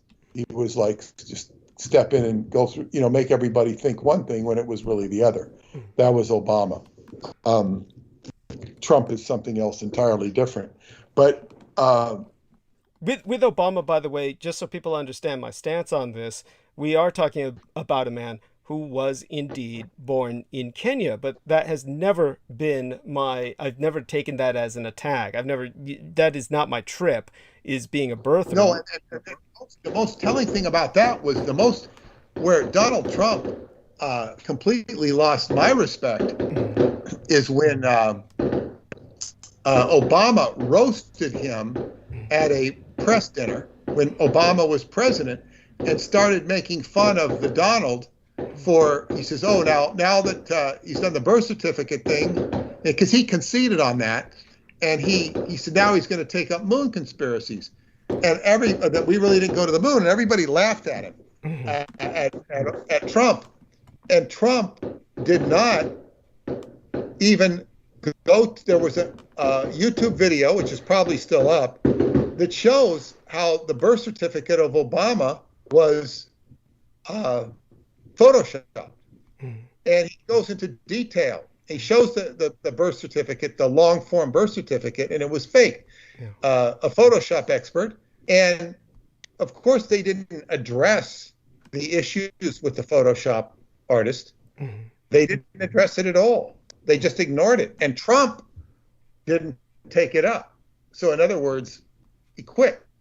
He quit and did not, because his main argument against Obama was that Obama was not born here. Now, it wouldn't matter anymore in today's culture, but even though it's still the law, because the law doesn't matter anymore. It only matters when they want it to matter, or when somebody wants it to matter and prosecutes the law. It does matter in certain cases. But yeah, Trump just completely, folded in a way that is not characteristic of Trump's personality. Which is normally combative, yes. Yeah, he just folded and conceded that he was born in America when he wasn't. Right. And, Yeah, but as I say, lying is a part of politics. Yes. The only part of lying, the only bad part of lying in politics is if you get caught. Yes. Or if you get caught, they can't do anything about it, because we all know we're lied to by politicians. We all know that they lie. That's what they do. And I think one of the best was Bill Clinton. Right. Very good, and then the press it reinforces the lies. And actually, many of these people think that they think lucidly, they think correctly, they think logically. That's a good one. They think that they're thinking straight.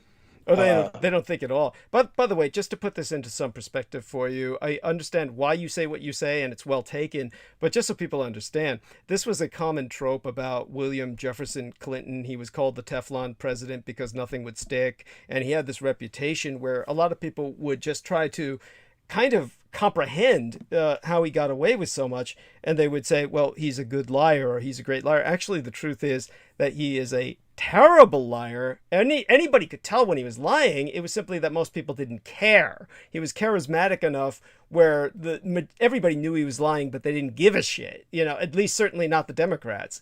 What also pissed me off about him is when he lied about the Monica Lewinsky thing, and the press. It didn't piss me off so much. Well, the press says, it was just an affair. It was just an affair. I mean, people have affairs all the time. And he lied because he was having an affair. And the thing is, the point they didn't point out was that he was lying to the most august body of the United States judicial system. He was lying to Congress. He was lying to I think it was the Supreme. I don't know. He was lying to Congress. He'd lie. He'd lie to God if he. I mean, he'd lie to anybody. He just. But I'm saying it. So it doesn't matter if you lie to Congress, is what they were saying. Yeah, we all lie. Yes. So it's kind of like they degraded the sanctity of the government. Not that the government had a lot of sanctity, but you'd like to think that it does. It's just a joke. It's just a joke, but it's selective. Now, you talk about white privilege, which certainly has existed and does exist in some places. In some places, it's the opposite. It's white unprivileged. But you can talk about white privilege, but nobody talks about congressional privilege. Nobody talks about elite privilege. Well, it's very similar to diplomatic elitism in the sense of the diplomatic corps and diplomatic immunity. There is kind of a domestic diplomatic immunity when it comes to people of that level of position in electoral politics. You, at that point, become like a different species of animal compared to the rest of the body politic. But just a little... body language type of thing here concerning Clinton. One of the things that he had as kind of like a birth defect, if you will, or a kind of physical appearance was that he was born with very high eyebrows. It looked as if his eyebrows were perennially raised, as if a person would look when they're surprised and their eyebrows raised. And this is what gave him the appearance, according to facial characteristics experts, face readers like police experts who deal with reading people's faces to ascertain whether or not they're lying, without the polygraph equipment, when all you have is the facial contact.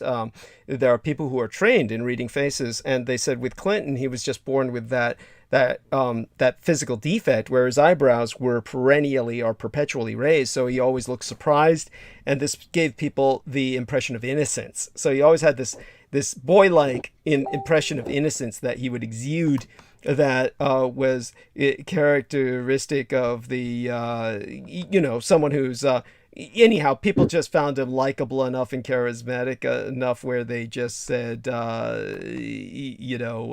they just let him get away with murder. It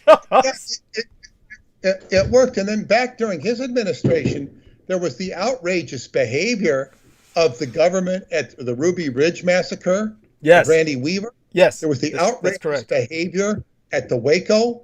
That is correct. And Janet Reno, who was actually not only declared a public hero, she was invited to host Saturday Night Live after she left office. Yeah, this is outrageous. By the way, for people who may not remember, if you're too young to remember Janet Reno, she was one of the most repulsive characters you would never look twice at her on the street, except perhaps in revulsion. Like, what the fuck is that? I mean, this was a woman, talk about anti-charisma. This was a woman who had... She was declared the most sexually intriguing figures of the year one year. Oh God, that's crazy. Because she was, and she thought it was preposterous.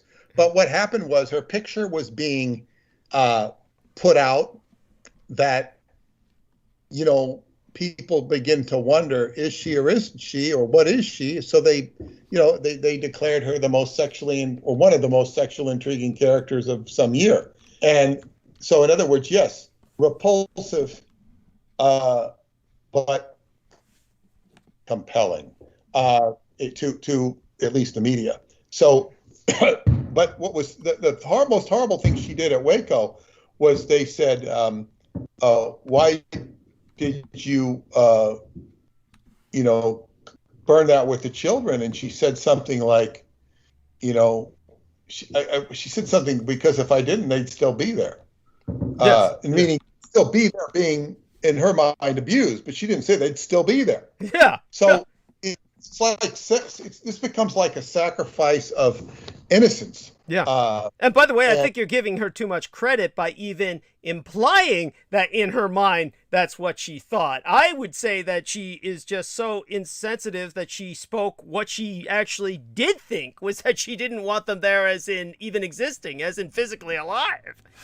Well, I will tell you this, and I might have said this before, but when the Montauk Project was released in 1992, sometimes you get a very strong current. Like, say, when my Montauk Book of the Dead, I one time had a very strong dream that Tom Cruise was talking to me. I was later told by somebody who was following his court case that, and had inside information, that he was forced to read my book by the attorneys because they wanted him to have another viewpoint on Scientology, and Nicole Kidman's people had him read my book.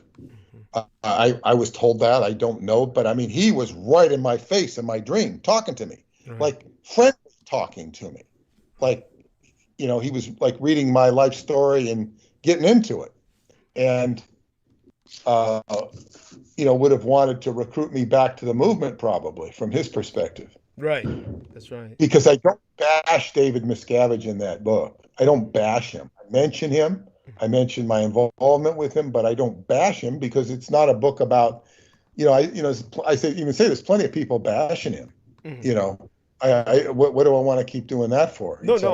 I understand. There were two reasons not to bash him. Tom Cruise would have liked that, right? Because bash him. But in any case, I also, when I one time had a dream that Ronald Reagan had seen the book and read it to some extent, which would stand to reason. His people would show him stuff like this, and he was very impressed that the government was able to do such a thing. Janet Reno, in my dream, I was walking in a hall that was government probably Congress, and she was going after me. Arrest him, arrest him. And they told her, she said, no, he hasn't done anything. Arrest him, or anyway, arrest him. And he hasn't done anything. He's got free speech.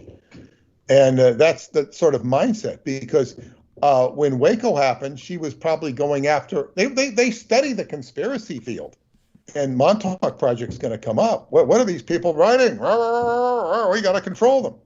So they did Waco, and the Oklahoma City bombing, and without going into the Timothy McVeigh and Terry Nichols stuff, right? The actual, what that contained, that the Oklahoma FBI building or federal building contained all the information on Waco. Mm-hmm. So the government had a motive to blow it up. Mm-hmm. They had a motive to blow it up. There was also a bunch of information there, and there was a whole PBS documentary on this scandal of the Oklahoma, I think, gas company that was Clinton had an interest in it. And there were faxes going back between the White House and this gas company, and the executive who was involved in it, who had nothing to do with any conspiracy, he was involved in this transaction of selling his company, and he reported on it. And it was like, so all of that information on this investigation that was done on the Clinton White House being involved with this scandal of all sorts of impropriety that would make the stuff going against Trump right now look like nothing, was in that building as well in Oklahoma City. So that was Janet Reno. She was worse than Bill Barr as far as what she did and didn't prosecute. In terms of also in terms of simply active atrocity, in terms of actually doing something operationally that resulted in human lives being lost, there's no doubt of that. Yeah, so go on. Yeah, Bush, he said, I'm going to show them up. I'm going to do 9/11. I'll do 9/11. They'll make them all look nothing. Well, they'll forget all about that stuff when we do 9/11. No, they did. Yeah, they did. Yeah, just like everybody's forgotten for the most part about Jeffrey Epstein. And all of those tentacles, or Justice Scalia. Is that his name, Scalia? Yeah, yes, that's right. And Scalia was the man who, when he died, was when they got the, who was that son of a bitch who James Arthur Yanchik had him on every goddamn episode. He would make certain that son of a bitch got on so we would all be affiliated with that pedophile and pedopornographer, Stephen Allen Davis, something like that. Richard Allen Davis, which was the name of an actual child pedophile, but this guy had a name that was hauntingly similar, and he would change his name. He had 3 first names, which is common among pedophiles, so that they cannot be tracked. And they switch their names around, the 3 first names, over and over again, depending on which sites they're using. But this guy is Sterling Allen David, something like that. He was the free energy freak that James Arthur Yanchik would bring on every goddamn show. He's probably gone back now, I know he has, and purged all of that once it was outed. But the reason they were able to catch that son of a bitch was because when Scalia died, he had a laptop on his person that they rationalized to the public. They explained to the public, oh, he had this on because he was, as a judge, investigating this phenomenon. But he basically had a laptop that was dedicated to nothing but child porn, which is a common a tactic of pedopornographers, is to maintain a laptop dedicated to that for obvious reasons. And then, but that belonged to the Sterling Allen David motherfucker, and had all of his contacts with him in that, and that was how they were able to bust him, was to bust this Sterling Allen David guy who was working with James Arthur Yanchik. And anybody who listens to my old shows with James Arthur Yanchik, there are splices out of those shows, for those who remember from the old days, where they would bring that fucker on to talk for 15 minutes. James Arthur Yanchik would bring him on with every show, for no matter who was his guest, to make sure we were all affiliated. And oh, by the way, Maria Grigorich just looked up Janet Reno and said, "Yikes, she's pretty fugly," as in fucking ugly. She says, "I didn't know what she looked like." Yeah, yes, she's downright hideous. You know, the anti-charisma factor. And you know, no wonder she grew up so, how would I say it? Anti-human, so bitter. But by the way, I finished drinking this. I don't know if you heard this before you came on, Peter, but you know, I'm trying to rehydrate. I'm surrounded by various liquids. One of the things I just finished was this Mountain Dew. I've got to wash this taste out of my mouth. This is this Major Melon Mountain Dew. It's like, it's got a picture of a melon on it in military helmet and kind of like a sergeant major kind of theme, a military theme for a watermelon, which, you know, some of these watermelon have teeth, like they're carnivorous plants. I guess to emphasize that this has bite. It tastes like liquid bubble gum, but if you drink it chilled, it actually is refreshing enough, which I needed after vomiting several times coming home so hungover as I did. But it says, charged with watermelon flavor and other natural flavors. That part is in such fine print you can't even read it. And it says contains 0% juice. I was talking about this before you came on, but gotta wash this taste out of my mouth. It feels like it's eating through the enamel of my teeth. I'll be back in a few minutes. Gonna go mute. I'll leave Salman Sheikh and Peter Moon to speak for a few moments. I've got some good stuff to announce. Good. Oh, you want to do that when I come back, or do you want to do it now, or when I'm, you know? It's about the book. It's about the book. Wonderful. Well, let me. Yeah, but first, while you go wash your mouth out with from the Mountain Dew, I'm gonna follow up on what I told people about. I'll just talk for a little bit before I go into the announcement. Sounds good. I'll be back in about 5-7 minutes. Okay. Yeah. But first, I want to say I've talked in the previous discussions here about the wonders of colon therapy. Well, the colon therapist had recommended, she gave me a drink. It was called Ultima, what does it say? It's hydrator. Ultima Replenisher, electrolytes. This drink it's sweetened with stevia. People that don't have a problem with stevia, which is a natural sweetener, you put it like a scoop in 16 ounces of water, and this hydrates you. It hydrates you very well. It has minerals without sugar or calories. It's like what Gatorade does, but it's better than Gatorade because you're not getting all the sugar. And it hydrates you. It's just incredible what it does to your colon because it makes it work better. So now what was so special about this is I exercised so much that one day I took usually I take 1 16-ouncer in the morning. I must have taken 3. Boy, it was really good to drink multiple of these. So I personally have had good experience with Ultima Replenisher. It's less expensive if you buy it in the canister. It's well worth it. I would also tell people, I haven't revealed this. I've alluded to it. I said I wanted to see how it went. It was, many of you have seen this commercial for GF9, Growth Formula 9, which is designed to release human growth hormone, HGH, through your pituitary. When in your 20s, the amount of HGH that is generated by your pituitary begins to decline little by little until when you get old, you're not producing much. So this is how your body renews and replenishes and strengthens itself.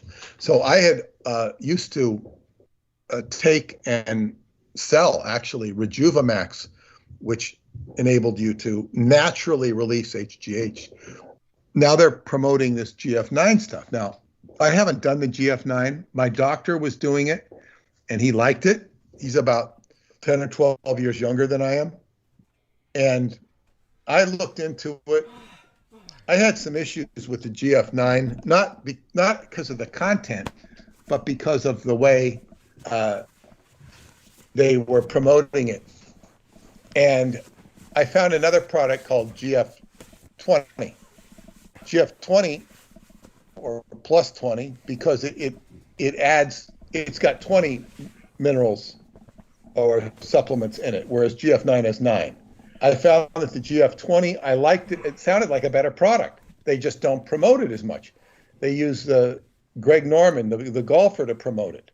They promote the hell out of GF9. GF20, they don't promote it so much. They sell a bunch of other products I don't necessarily like or take, but I took this.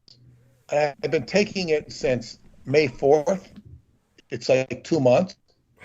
And I would have to say that I now, and they give you like 67 days to review it. Oh, definitely. I ordered some more, even though I'm not out of it. Because my doctor ran out of it. He was sorry, he had to order it, and it doesn't necessarily get there when you want it to. So I like this product, and I found something playing football. My speed was such that they noticed it last week. They said, "Where did you get those wheels?" Because I moved so rapidly that nobody could believe it. And I also stretch. I do Qigong stretches, which strengthens the whole leg. And today, I was being forced by circumstance to be moved into the deep backfield, a position I have not been able to play for about 4 or 5 years. I would sometimes play back there because I still had X amount of speed. Now it was such that the guys playing there, who are all like, pretty much in their 20s, I was a better pick. And so circumstance was gravitating me towards that. I said after the game, I should have been playing back there more. We would have stopped those touchdowns. And it was like, they said, yeah, you're right. And that normally wouldn't happen. So this is a result of the Qigong stretching and I believe very much the supplement, the GF 20, GF plus 20. And so I recommend that to people who are want to feel younger, and it wouldn't be happening without proper exercise. Wow. So that's a 5-minute diatribe. While Douglas is, and it's better hydration than Mountain Dew, I can tell you that. Thank you. Yes. Oh my God. Mountain Dew is the same drink as Fresca. Fresca, I don't know if they have Fresca anymore, but they're basically the same drink. They're just different brands. More similarity than Coke and Pepsi. I mean, it's the difference between them is like Sprite and 7-Up. Not much difference. But LBJ, Lyndon Baines, used to have, when he became president, he had a fountain put in that just pumped out Fresca. He loved to drink Fresca. Interesting.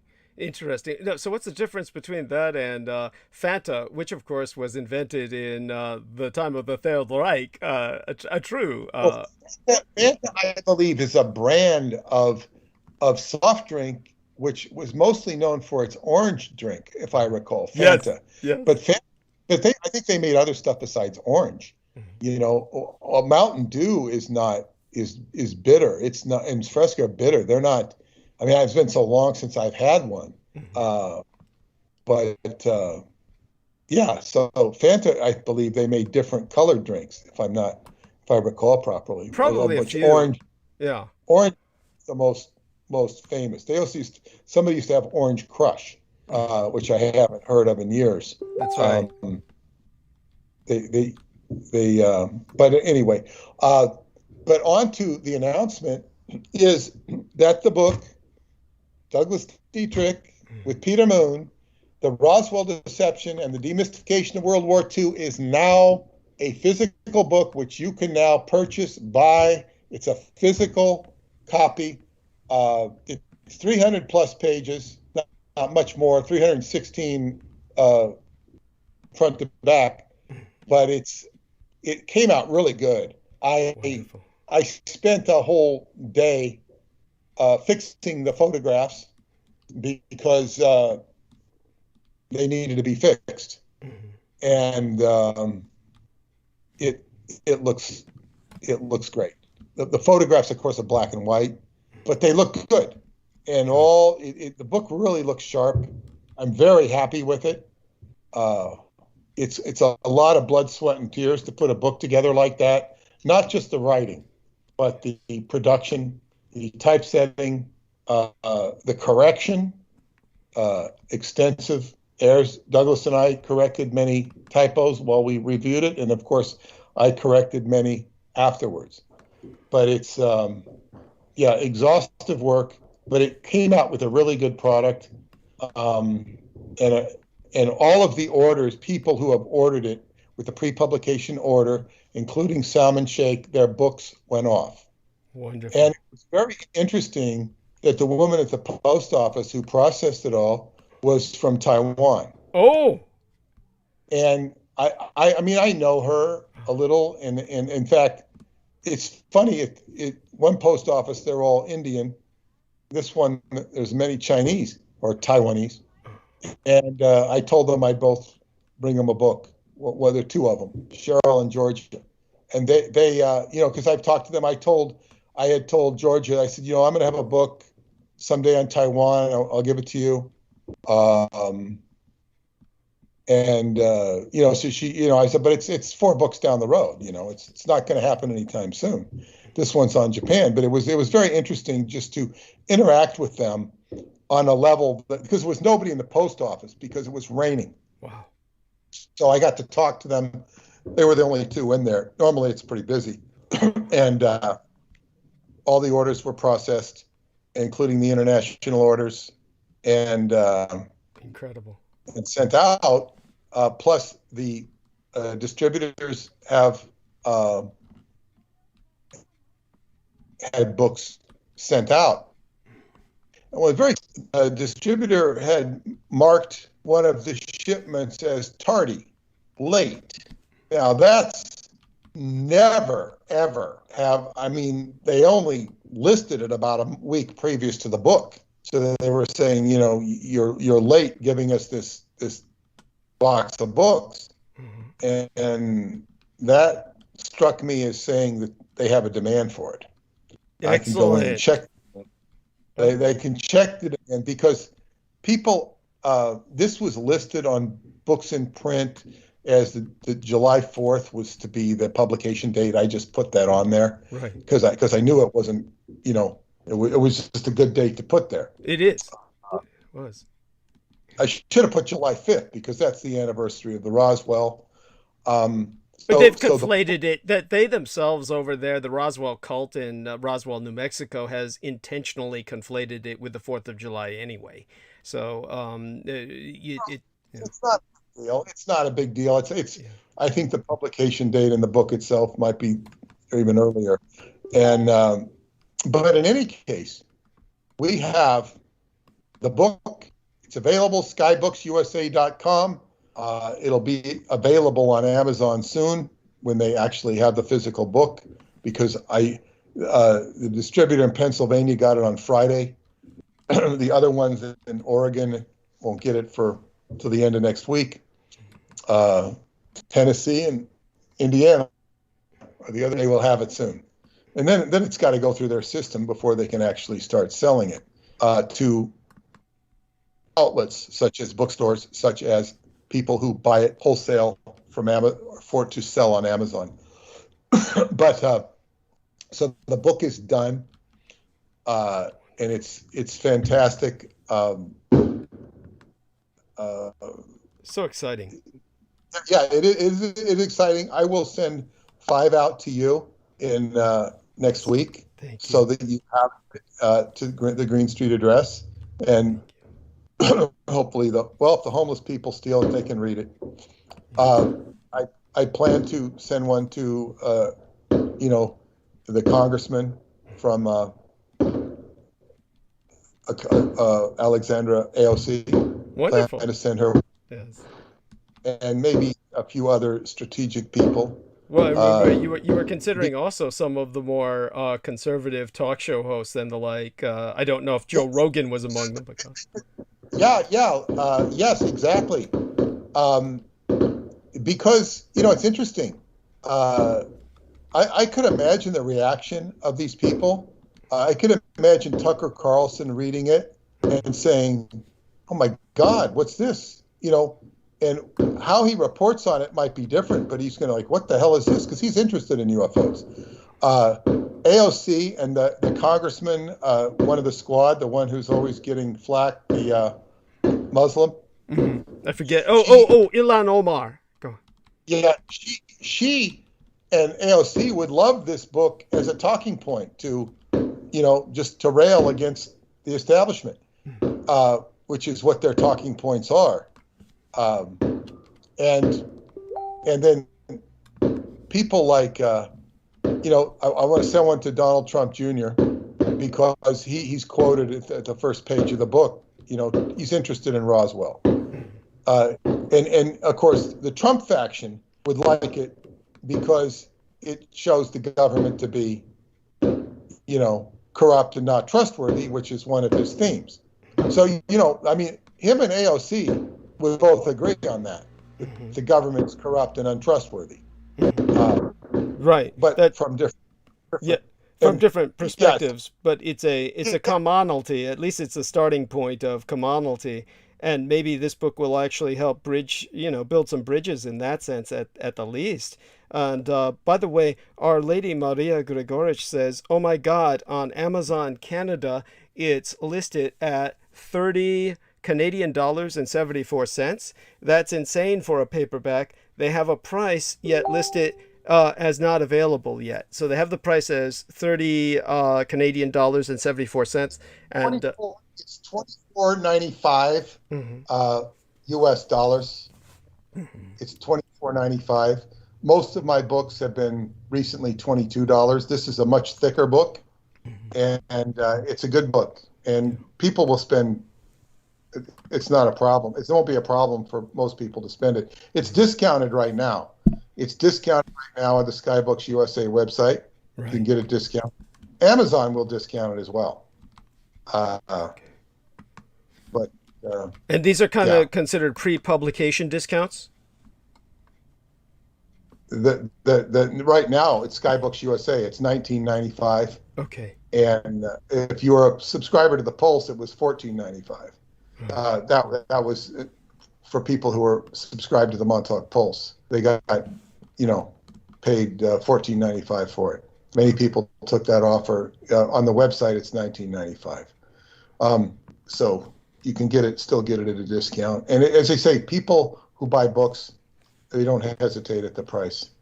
Right. And then I also did a mailing where you get multiple books at discounted prices. Mm-hmm. So, and there's other offers on the website where you can get 2 books, 3 books, plus the newsletter, whatever. There's all sorts of, if people want to buy multiple books. But of course, business has become more expensive than it was. So, but I say, I could understand somebody saying, "Oh, it's a lot of money for a book." But people who buy books and, bam, bam, bam, bam, bam, just like houses in Queens are being bought up, and they're not necessarily great neighborhoods. What do they have going for them? They're in New York City, when there's supposedly an exodus from New York City. Houses in the $1 million range, in between $500,000 and $1 million range. The housing market is very, very strong. There's a lot of people with a lot of money, and as Douglas has explained, people with 6-figure incomes in the San Francisco Bay Area, they can't afford to buy houses, so they live like college kids or post-college kids, and this is so you can get an apartment in LA for a studio for a couple grand. And by the way, a follow-up, I spoke to my daughter the other day about the song. Oh, yes. Yes. What a Yeah, she hasn't started yet. understood. I gave her your link to the music, and I sent her 2 versions of lyrics. But she told me that the house next door, the one that had all the homeless people in it, had caught fire. Holy shit! So they put out the fire, and I guess the police or civil authorities came in and kicked out the homeless people. Now, oh my God! I would imagine that the homeowners can now take possession of it. Yes. But I wonder what's the status of the insurance, because when you buy a house and you pay cash for it, you don't necessarily need insurance. The mortgage company will insist you have insurance. So I don't know if they bought this house with a mortgage or without a mortgage. So I don't know. So did they have a mortgage on it, or did they not? So this is a so basically, you know, I wonder if somebody's going to come along and say, well, did you find new homes for the homeless people? What about the homeless people? You know. Yeah, that would be, you know, my father was always afraid of that. By that, I'm referring to the man who raised and guided me, George Dietrich. Of course, for those of you out there who get confused whenever I say my father, the chief petty officer of the U.S. Navy, retired. He used to be concerned about that. He was concerned that there would come a time of egalitarian socialism where you would be forced to take in people to your home as kind of like a requisite. That would be, of course, a violation of I forget which amendment, the 3rd or the 4th, but yeah. But soldiers quartered in your house doesn't say anything about homeless people. That's right. That's right. It doesn't. And so he thought that would someday, that was a loophole that might someday be taken advantage of towards a kind of collectivism because of the kind of socialism that he saw being promoted under Franklin Delano Roosevelt. And people have no idea how close it got to that under him, and how it would have gone there had he not died. And had Henry Wallace become president, the vice president who almost did, it would have come to that. So it's very, what you bring up may sound absurd to the average person who is not historically aware or historically illiterate, but it's a viable concern. So to go on. Yeah. Well, I remember when I went with my girlfriend wanted me to appear at the court in Jamaica, Queens, because she was in the process of evicting a tenant. And this woman was brutal. She had, you know, she was actually storing shit in the apartment. Not, you know, and it was in bags, you know, in garbage, and it smelled horrible. And she wasn't paying rent. And she was just a complete ne'er-do-well. So you know, her mother had brought this woman in. Right. And well, misguided, a kind of misguided, what would you say? It's kind of generosity.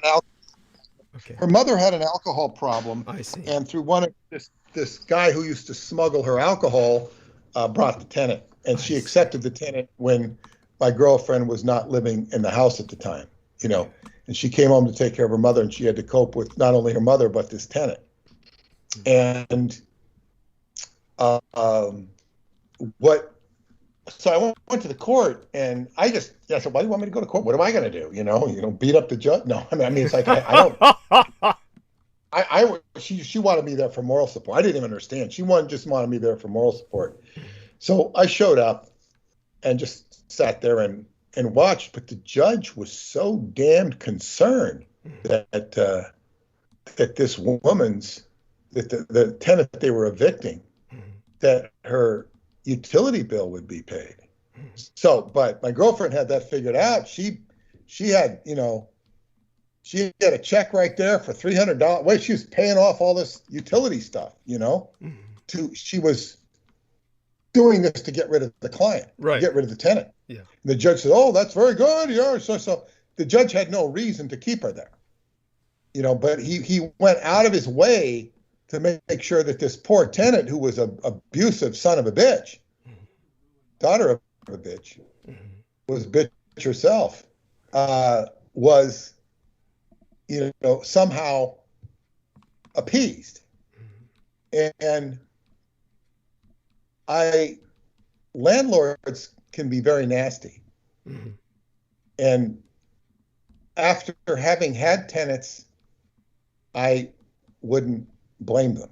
I can sympathize with the landlord, because my experience with tenants, not every single one, but even tenants that paid their rent, they lie. They just lie. You know, we don't smoke. Oh, you can smell them smoking. You know. Well, okay, by the way, the smoke would permeate the walls. This is why when you see orders on Amazon or Etsy, or they tend to emphasize for books or various other objects that they sell that would retain the odor of cigarettes, which books would do. They will say things like cushions or books or it's anything like that. They would say from a non-smoking home or a non-smoking residence. They have to say that because you know, that nicotine will not only discolor but permeate the scent. You can smell it when, you know, on purchases. So it permeates the walls. And is permanent, you know, it'll sink into the walls, and it's like permanent. It'll make the room odoriferous for people who are smokers.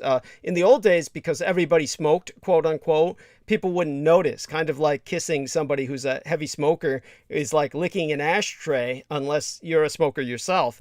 So this is like just you know, to bring up what Peter Moon is talking about, that many people these days in a non-smoking world, or a world that smokes much less, they don't know how to understand or comprehend or appreciate what he's saying in that regard. But by the way, you know, everything has been to add and compound to what you're bringing up. The COVID-19, of course, the Supreme Court is extending the non-eviction, or the ban on evictions. So many people who have not been paying rent at all for these many months can go on squatting. And of course, Beaver, my gang brother, was dealing with this one female tenant who, in a moment of weakness and mercy, he allowed a single mother to move into one of his apartments, and he will never do that again. And this, you know, white trash female with a half black kid just has not paid rent ever since she moved in. And not only that, has constant demands. And then when Beaver goes in there to take care of her constant demands, like the plugged up sink or whatever he's dealing with her, and even brings up, you know, this was before COVID, even brought up, you know, you haven't paid your rent, or anything like that. You know, she will say, if you keep at me about the rent, I'm going to tell the police you raped me. I mean, this is what he's dealing with.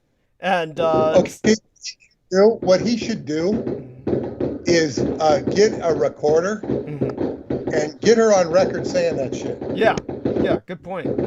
That's the way you work with that stuff. Is you get him to threaten, get her to threaten that, and get it on record. That's the first offense. And you know, he's got a problem on his hands, and this is why. Yeah, tenants will lie, and I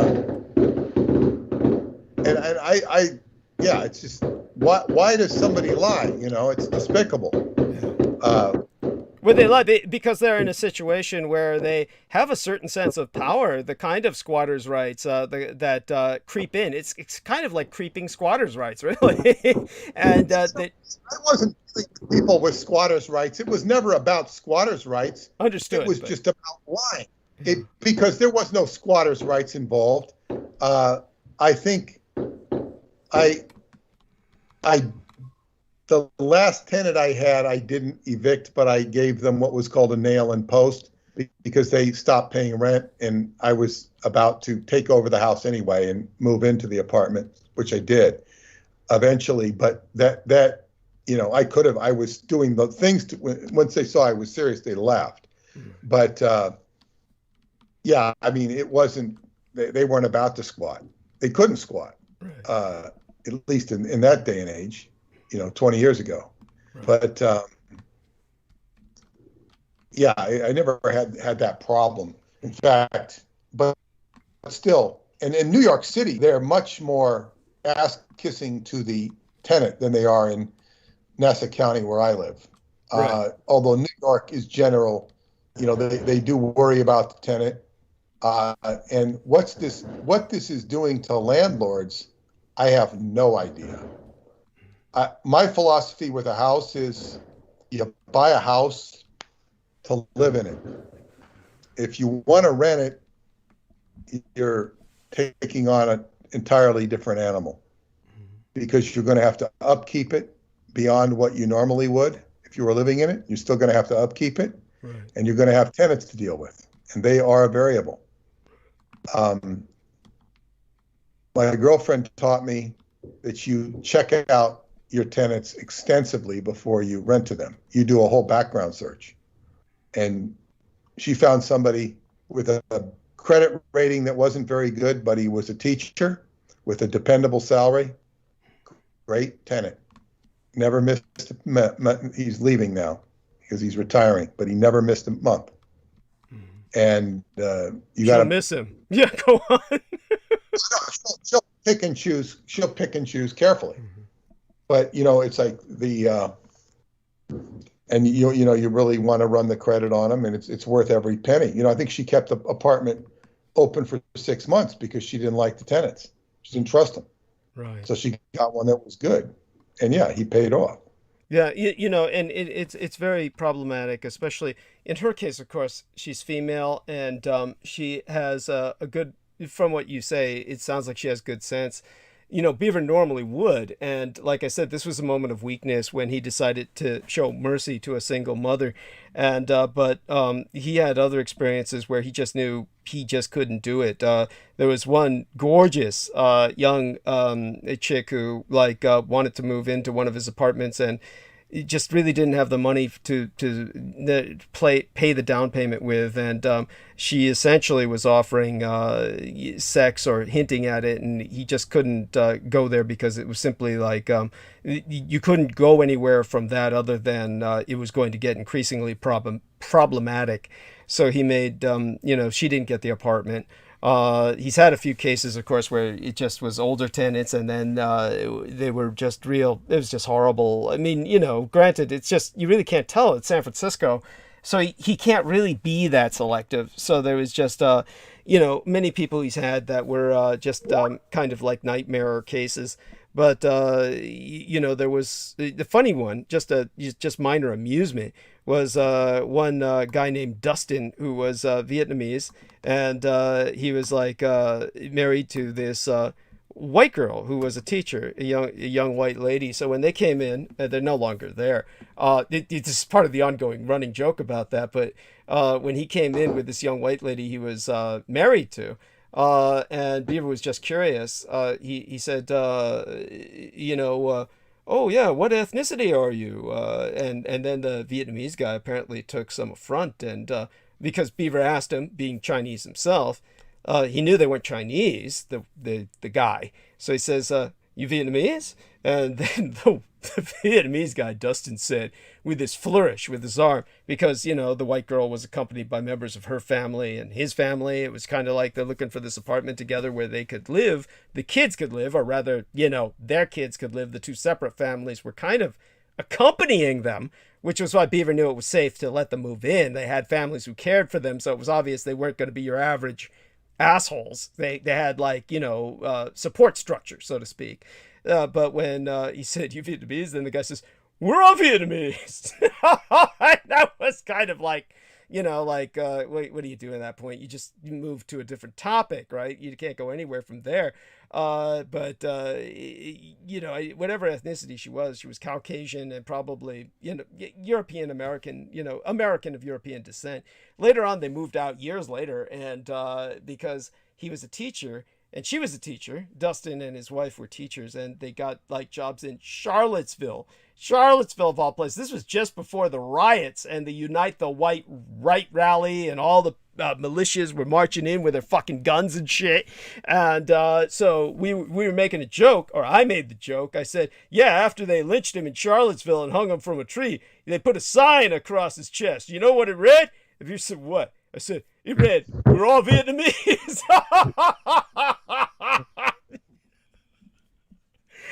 I don't know if everybody got that, but anyhow, so obviously we have very black humor here. But so moving right along, going from there to back to the topic at hand.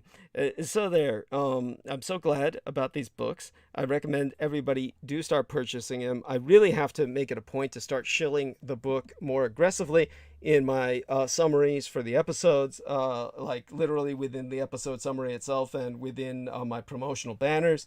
And just so everybody knows, of course, tonight's I'm getting some questions about the image, of course, embedded in live stream tonight, and that, of course, is a red, white, and blue theme. So I don't know whoever really picked that up, but hopefully people pick that up. That is a red, white, and blue thematic photograph of myself in drag over the weekend for the and by the way, Maria Gregorich says up there in Canada they had far more fireworks going off for the 4th of July than they did for Canadian Independence Day, which just goes to show you something, but I'm not sure what. There you have that. Just goes to show there's too many people with time on their hands going north of the border, probably so they won't be subject to American laws, even though Canada is frying in the heat and hundreds of people are dying. I don't know. What do you think of that? Peter and Solomon and Jameson, you guys can take it from here. But, oh, by the way, Jameson Reese brings up that Jordan Peterson the cultist. Jordan Peterson cultist. Yeah, that's it. Jordan Peterson cultists are probably setting off the fireworks. I get it. Yeah, he's in a total fucking what you'd call a Yank fuck. Yeah, he's sucking ass to the Yanks, and I still can't believe people are buying his shit. I don't get it either, because a lot of the times when he makes his arguments, I notice like he's not as good as people think he is. Thank you. And by the way, I just didn't see it. Yeah, tell Peter and Solomon and our listeners how it was recommended to you that you join this cult. Tell them about that. All right. The guy who I was friends with was an occultist by the name of, at the time, this was the occultist by the name of Curtis Joseph, who had videos of Jordan Peterson. So I was like, all right, so I'll check this guy out since this guy is showing his stuff. And so I checked out his older stuff, and his older stuff from when he was teaching at a university, where he was going into Carl Jung and psychology, and I was like, okay, I like this guy's stuff. Because it's, I am someone who has a slew of books by Carl Jung. And then I started to notice something that started to raise alarms, such as his sort of transphobia. And I was like, okay, no comment.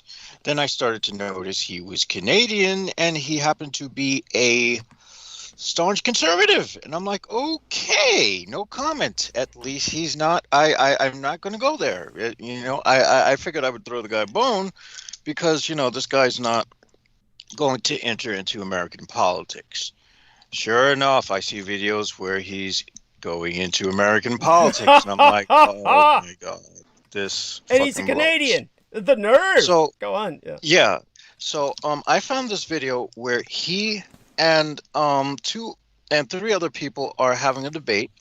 One of them happens to be a woman. One happens to be a man, a black man who's talking about like civil rights issues, and the other happens to be a British guy, and they're talking about why how him and Jordan Peterson are on the sort of side of our conservative speech is being repressed.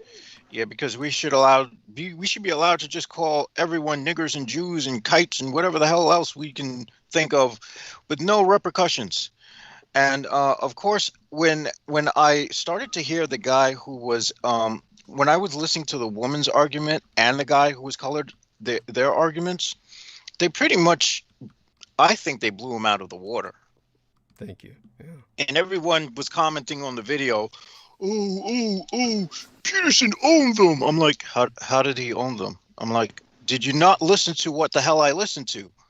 It's like The they guy heard wasn't something saying totally anything. different from what you heard. Yeah, yeah.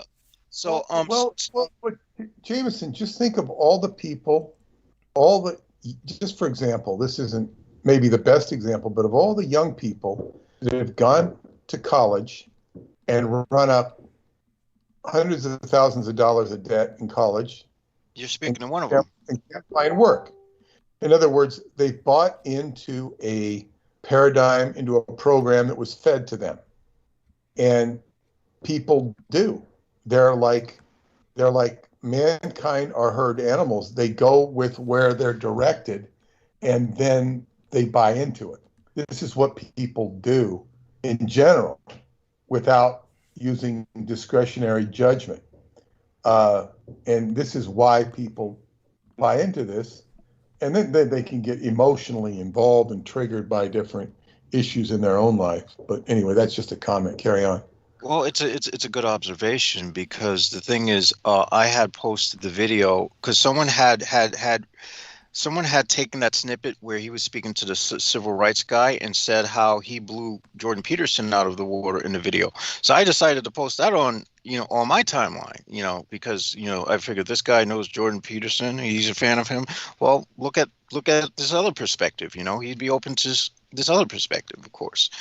At that time I was naive. This was before I realized that, okay, these occultists are more or less no different than evangelical Christians who practice black magic, and more or less are like, Trump or die, and anyone who's not a white male supremacist, we will kill you. So that was ended by an unfriending, which I do not regret. Mm-hmm. Yeah, definitely. I think a lot of Trump supporters don't identify with white male supremacy at all, although some of them are. But one of the things is it's this whole idea of my America is falling down. But there was never an America. But this is the problem: is that they're assuming that there was. They're assuming that there was an America that was stable to begin with. Well, let's put it this way: those of us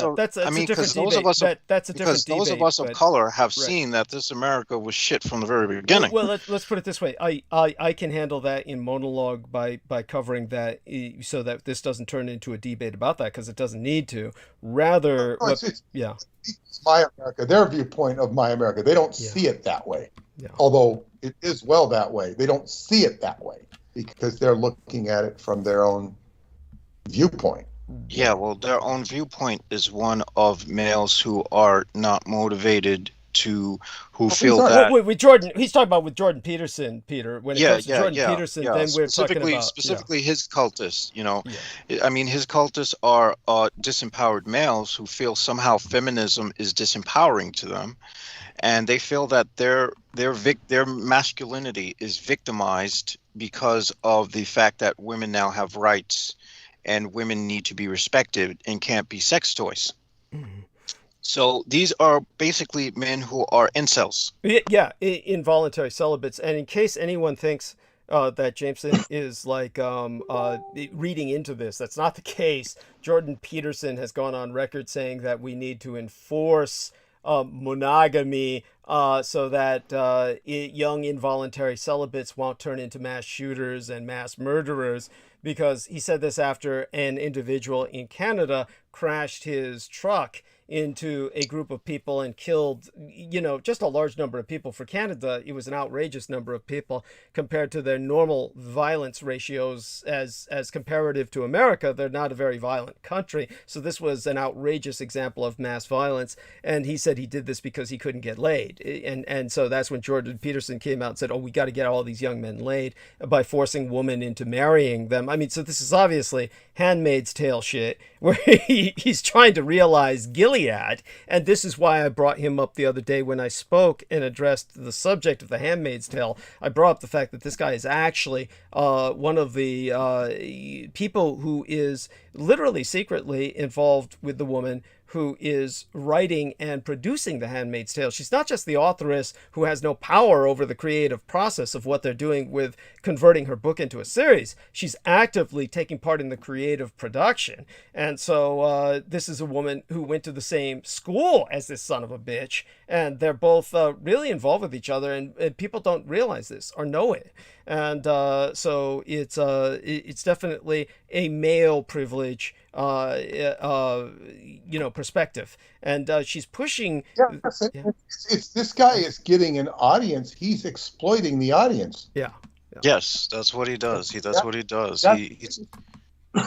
He tells Yeah, them what I they mean- want to hear. He reinforces their paradigm of they're the victims, because they have to hold their tongues against colored people, and they have to give women rights to be human beings. Mm. Well, this is all the fact that they feel that they need to complain. And the reason they need to complain is because they don't have lives. As you say, they're frustrated. And this is the problem. They are frustrated, and they don't know how to relieve their frustrations.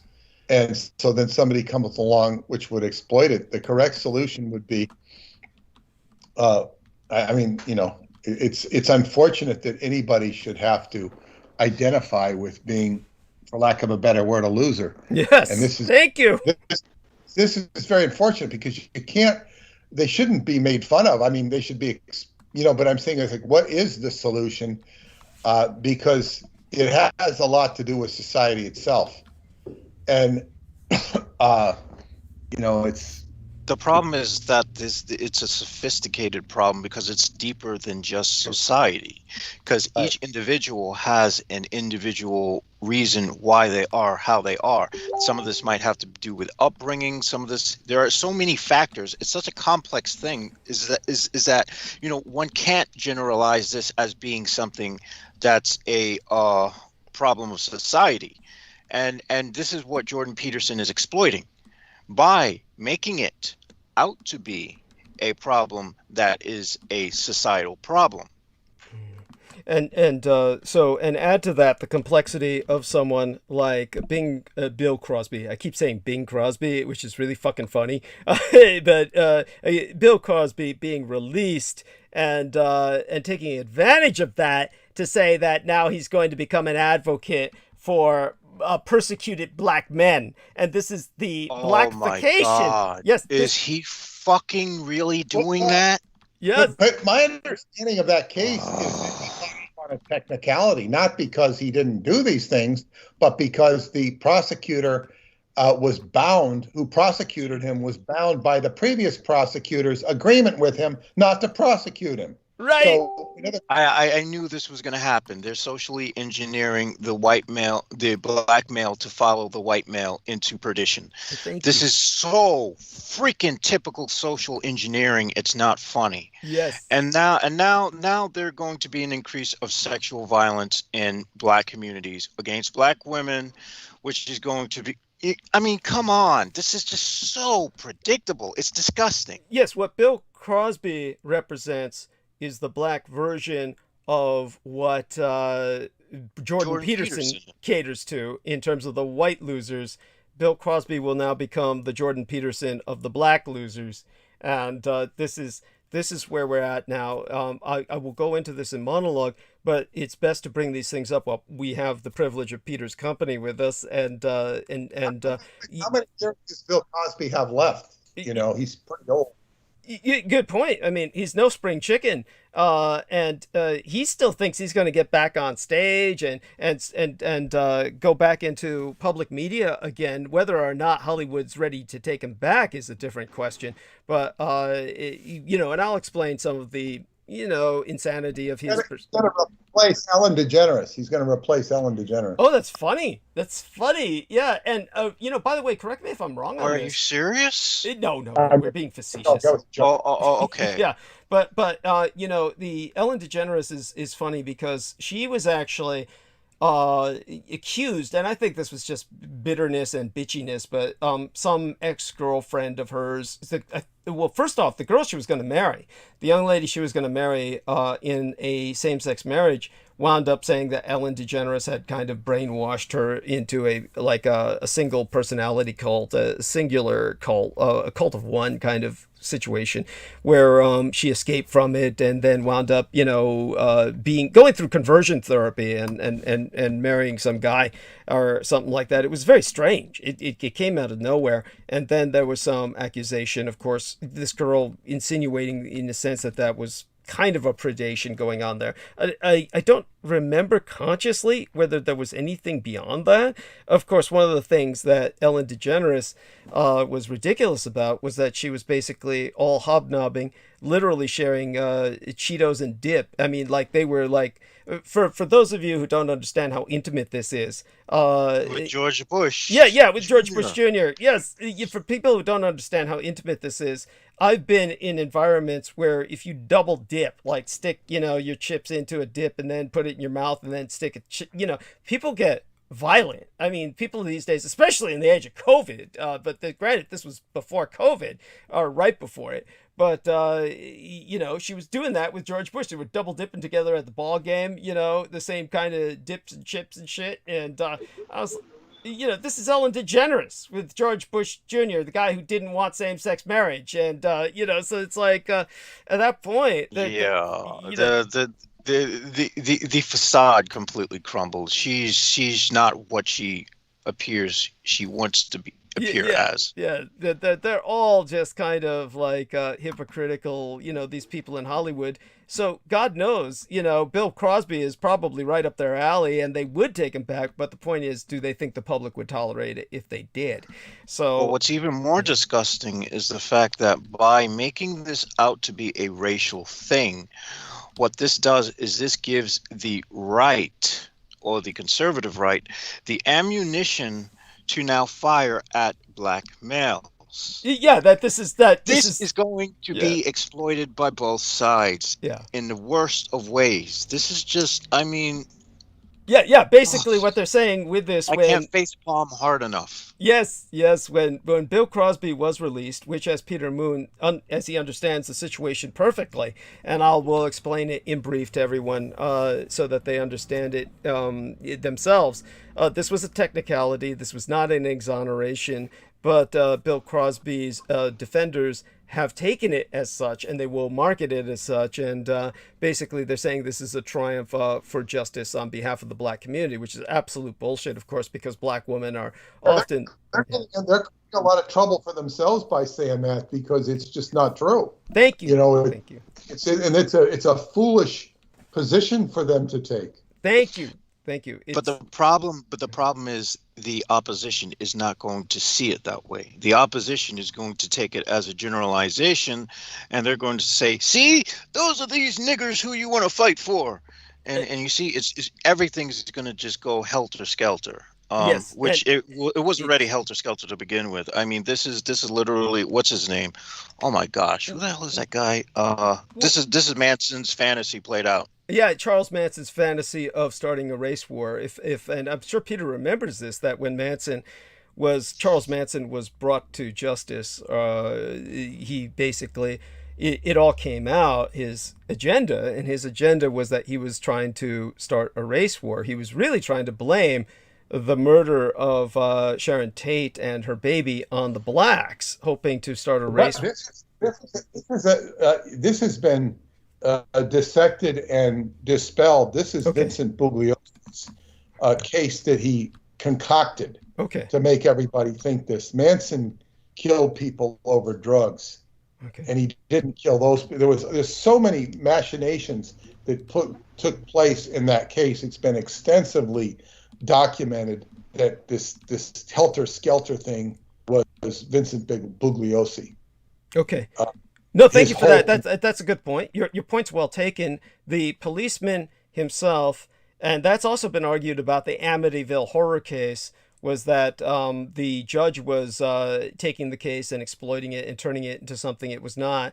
And whether or not the follow-ups of different people who claimed that the house was haunted and then other people who claimed it was not, when there's different aspects of this. But certainly what we do know, that was to take it back into conspiracy field, when it came to Sharon Tate's murder, and for those of you too young to remember, during the day of Charles Manson, he was considered so deep, quote unquote, he was just considered such a bizarrely fascinating, deep, and I use that term the way blacks use it today. Like when they say, oh, it's deep, they're trying to insist this is serious, this has gravitas. It was felt that way about Charles Manson for whatever reason, to the point where his name was entered into several science fiction novels. I mean, if you purchase science fiction novels that were published around the 60s and the 70s, Charles Manson's name crops up again and again, as if he was this profound prophet that would echo deep into the future. These are novels that project the future of mankind in post-apocalyptic scenarios, which were quite common in the 60s and 70s, well before Road Warrior trip came in to make it, you know, a staple that everyone became familiar with, and something universal. It was kind of like a fairly universal among science fiction aficionados well before then. And many of these projected futures dealt with things like race war, and Charles Manson's name would be brought up. So whether or not that was what he intended, the fact that he married Tate LaBianca, Sharon Tate, and basically killed, gutted her and took the fetus out of her. He wasn't there that night, as far as I know. It was his followers. That is correct. His followers. Yeah. And they claimed, or the defense of the followers was that it was under his orders, but it's hard for me to believe that it wasn't under his orders, that he didn't have a say in that. I tend to go with that to a degree.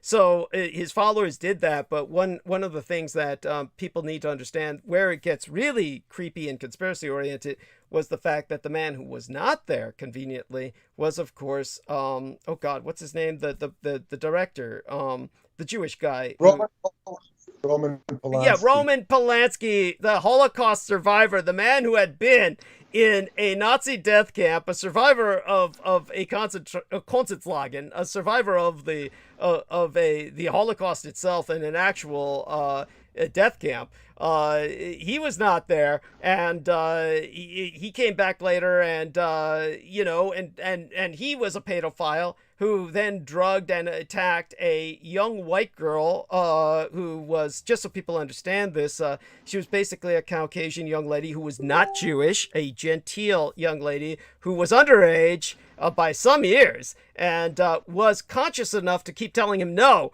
all the while he was raping her. And of course, he escaped to avoid extradition to the United States. He went to France, but he came back to the United States to open a Holocaust Memorial Museum. By that I mean he was at the opening ceremony, where he was one of the people who was part of the Master of Ceremonies. He was probably the Master of Ceremonies, if I remember correctly, to open a Holocaust museum in New York. And the public would not allow the police to arrest him. When the police approached him, the Jewish public held them back and said, oh, this would be an affront to allow this Holocaust survivor opening a Holocaust museum to be arrested for merely raping a young, genteel, or non-Jewish white lady. And half the public went with them and said, oh yeah, he's a Holocaust survivor. Bear in mind, this shows you that literally your average white Christian American will literally give their children up to a Jewish person to rape because they consider them relatives of the boss, the children of God himself. This is the insanity of American Christianity. They don't follow Christ, they worship the Jew. Literally, this is epitome of that. So there you have that guy whose wife was victimized. If you ask me, he was part of the conspiracy and didn't want to... Yes. There is some real serious... This whole thing reeks of some serious CIA social engineering shit, man. I mean, Michael Aquino probably wrote this script or some shit with the way it sounds. Thank you. And I mean, the entire thing reeks of it. Yes, he certainly hinted at it. It's not something he ever got into because most of the time, I'll tell you the truth, it was one of those things I just found... I was so tired of the subject at that point from hearing about it from so many people at that time, because I grew up by surrounded by people who found this fascinating in the Tenderloin, and like I said, many people in the science fiction community found this to be a subject of gravitas. You can begin to see why with the information I've provided. But it was such a noisome subject to me. I was so tired of it. I just found it so tiresome that when he began to speak of it, I usually turned out or found an excuse to leave the room, which was unusual. I never normally did that. This is one of those subjects where I actually did. Otherwise, I probably would have found out more. You know, and I had that level of familiarity with him where I could do that, where it's like, I'm tired of this and I'm just not having it. I mean, even the whole race war idea sounds like a machination that would be more of his alleyway. It is as a means of bringing about some kind of anti-human thing yes, that you know yes, is yes. caught between caught between this war of races and whatnot, and just says fuck it, I'm just going to end everything. You know, I mean, it's like something he created this. Yes, and to tell lack of a better word, to tell you the truth, that was probably an element of why I would just shut down and tune out whenever he started on the subject, because I was just so tired of his what would you call it? Self-praise? Self-aggrandizement, thank you! Self-aggrandizement. Wear on me. After a time, there's only so much you can take. Yes, he's notorious for that. If you having read one of his books, in the very least, I will say he spends a lot of time talking about what he's done. He spends more time talking about what he's done than the very concept of what the freaking book is about. Thank you. Yes, very Aquino-esque. And by the way, that brings up a subject just out of curiosity as to whether Salman Sheikh or Peter Moon, have either of you gentlemen ever tried to actually, you know, suffer through one of his works, just out of curiosity? One of who? Michael Aquino's. Have you ever tried to, like, actually, you know, wade through one of his books? I looked at it. I couldn't get past the page. It was too dense. Thank you. It is. That's him. It's very similar to my writing, only my writing is taken a scale beyond, simply because I was like, writing almost like field manuals. It's a field manual. Yes, but the thing is your field manuals are in context, whereas his are in, excessive. He's excessively about he's full of his own insights and his ego. Yes. I mean, his Temple of Set book, don't get me wrong, his Black Magic book, which is basically the Temple of Set handbook, he does touch on some very, very critical things. But the thing is, you don't get the critical substance of it until the end of the book. And I had to literally just, I know how to scan read really fast through things just to find the important shit. And I found what I was looking for ultimately, and what I was looking for was something I couldn't find anywhere else. Don't get me wrong, because I knew that he had some. I know he has some more gems of shit that I might need in my own practice, no doubt. But it's having to suffer through the, and then it was a stormy night and I'm sitting at my typewriter with some wine and I'm like, I'm going to, and all of a sudden the words of Set just came through me and I'm just like, it wasn't anything, and it's like, oh, come on, man. Do we have to suffer through this, Lovecraftian narrative of it is, by the way, very Lovecraftian. How large the desk was, and descriptions of stuff. The thing is, whereas when you give us details, it's technical stuff that are, again, critical omissions. These are historical facts. They're You're relevant. us facts. Thank you. You're not hitting us with shit that's not like, it's like I could have lived without reading that. Right. Thank you. I flatter myself that I write relevance, in relevance, and but in terms of what you're saying, it brings us back to Salman Sheikh and Peter. Peter's already said, of course, he just couldn't suffer it, and he just had to let it go.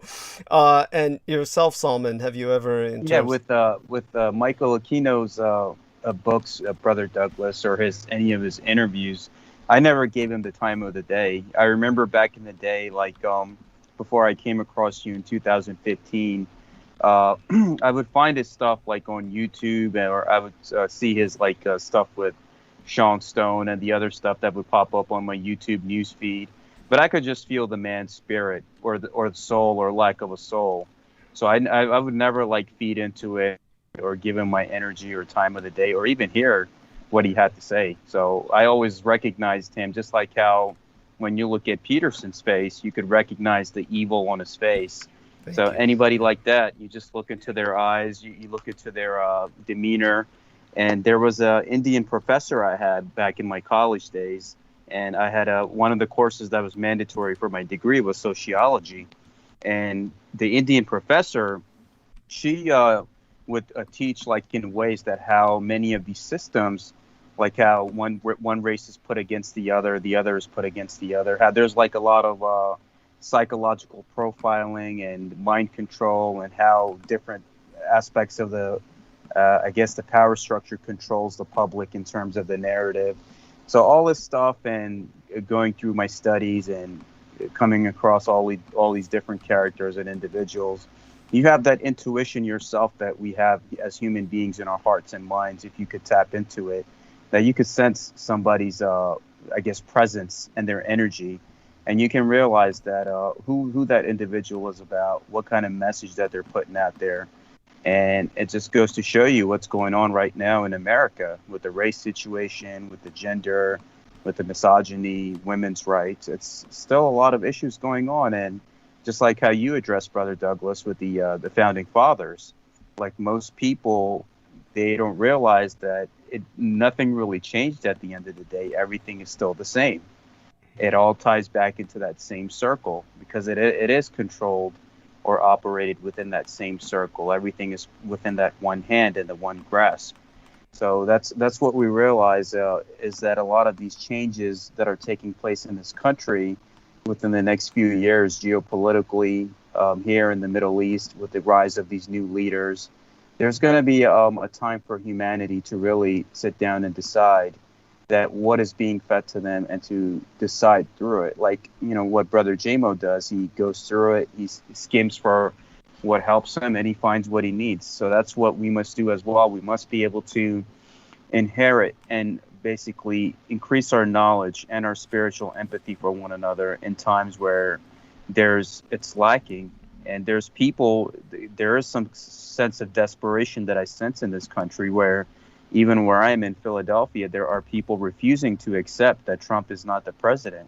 And they're coming from Texas and these other places, coming and causing chaos in the streets, fighting with the people. I mean, thankfully, they were able to get it under control. But it just goes to show you, even recently, a few days ago, there was an armed standoff in Boston. And the Boston authorities were able to get these people under control after like an 11-hour standoff.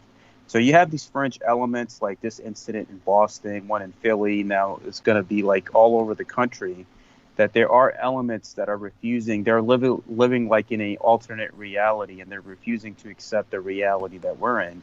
On top of that, then you have these different individuals like Peterson and all these people who are part of the cult in their own way, trying to put people against each other in terms of how to treat women, how to view different subjects.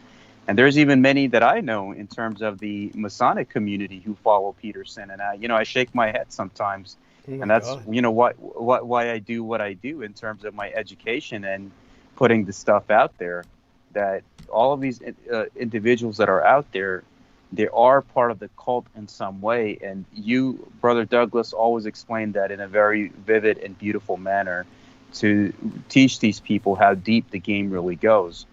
And when you have Bush and Ellen DeGeneres sitting down and dipping in the same dip, that a lot of these people, they're connected in many ways. Even with the Cosby situation, the court that he was released from is like 30 minutes away from my home in Montgomery County, not too far from Philadelphia. And it's it just goes to show you that in a society that tells you that they respect women and they uphold women's rights, they really don't. It's actually an inverted reality. They really don't. They don't allow them many rights or a lot of the issues that women are fighting for in terms of gender, like maternity leaves, equal pay, equal positions in a lot of these companies.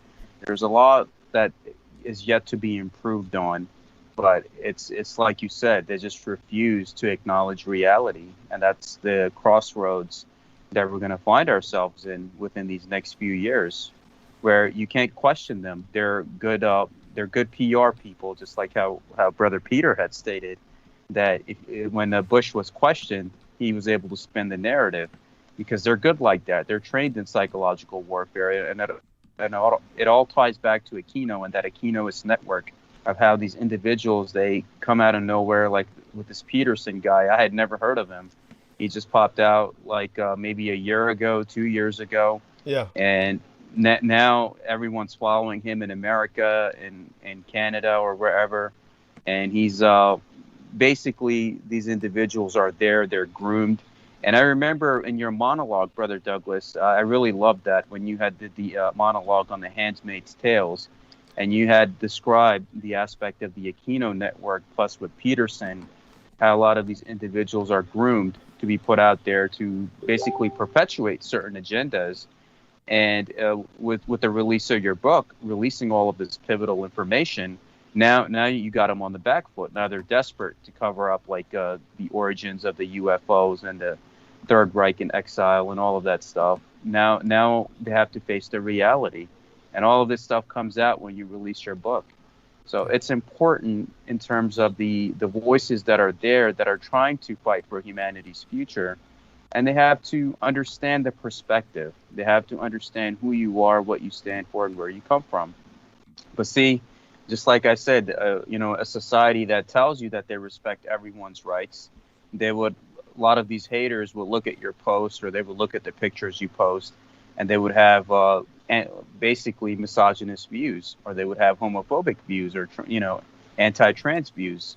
So it just basically shows you that they still lack that education and that understanding of what the information is about, what's being told to you, and how is it that you can receive it to help humanity. And in terms of like what this society is headed towards, it's I think people have to make a choice. And this is what I had the honor of covering with JMO too in the podcast that we did together, including the podcast that I did with you, is people have to be able to pierce through that veil and that programming that has been placed in them, like what that Indian sociology professor would teach me in the courses, that there's an aspect that people are put through and they're looking through this certain veil, and they're not taught to look outside of that.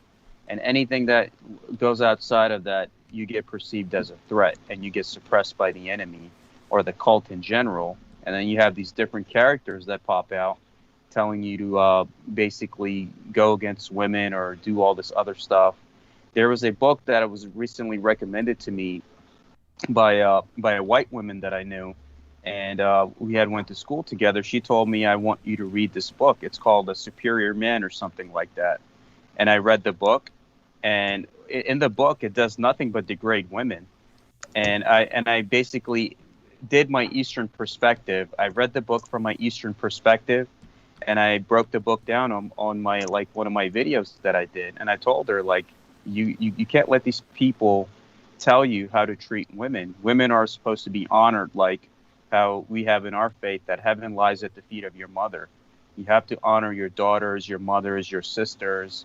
And you have these industries that perpetuate all this misogyny and hate against them. You have all this stuff and all this degrading content online that basically abuses and degrades women. So we have a lot of education that's needed in our society, Brother Douglas, and I'm thankful with the work that you're doing, what Peter is doing, JMO, all of you are doing your collective work for humanity.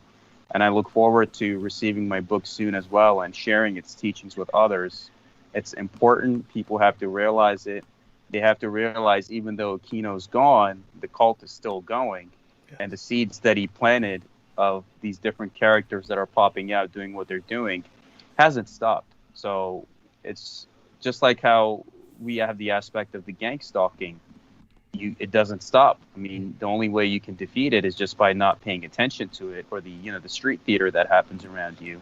So same thing with the cult. With the key gone, it doesn't mean that the fight is over. The fight is just getting started, actually. And I'm honored to be on this stage with you, and you giving me the chance to express my thoughts and be a part of this team. It's truly an honor and a privilege. So I thank you all for that. Bless you. And I want to thank you so much for what you're doing, including proactively engaging with Jamie and Jameson, I mean to say, and JMO would be a more proper diminutive. Tell Peter Moon exactly what Jameson and yourself were speaking of. But if both of you can tell Peter Moon about this little interview that you had, and he might access it and listen to it when he has some spare time.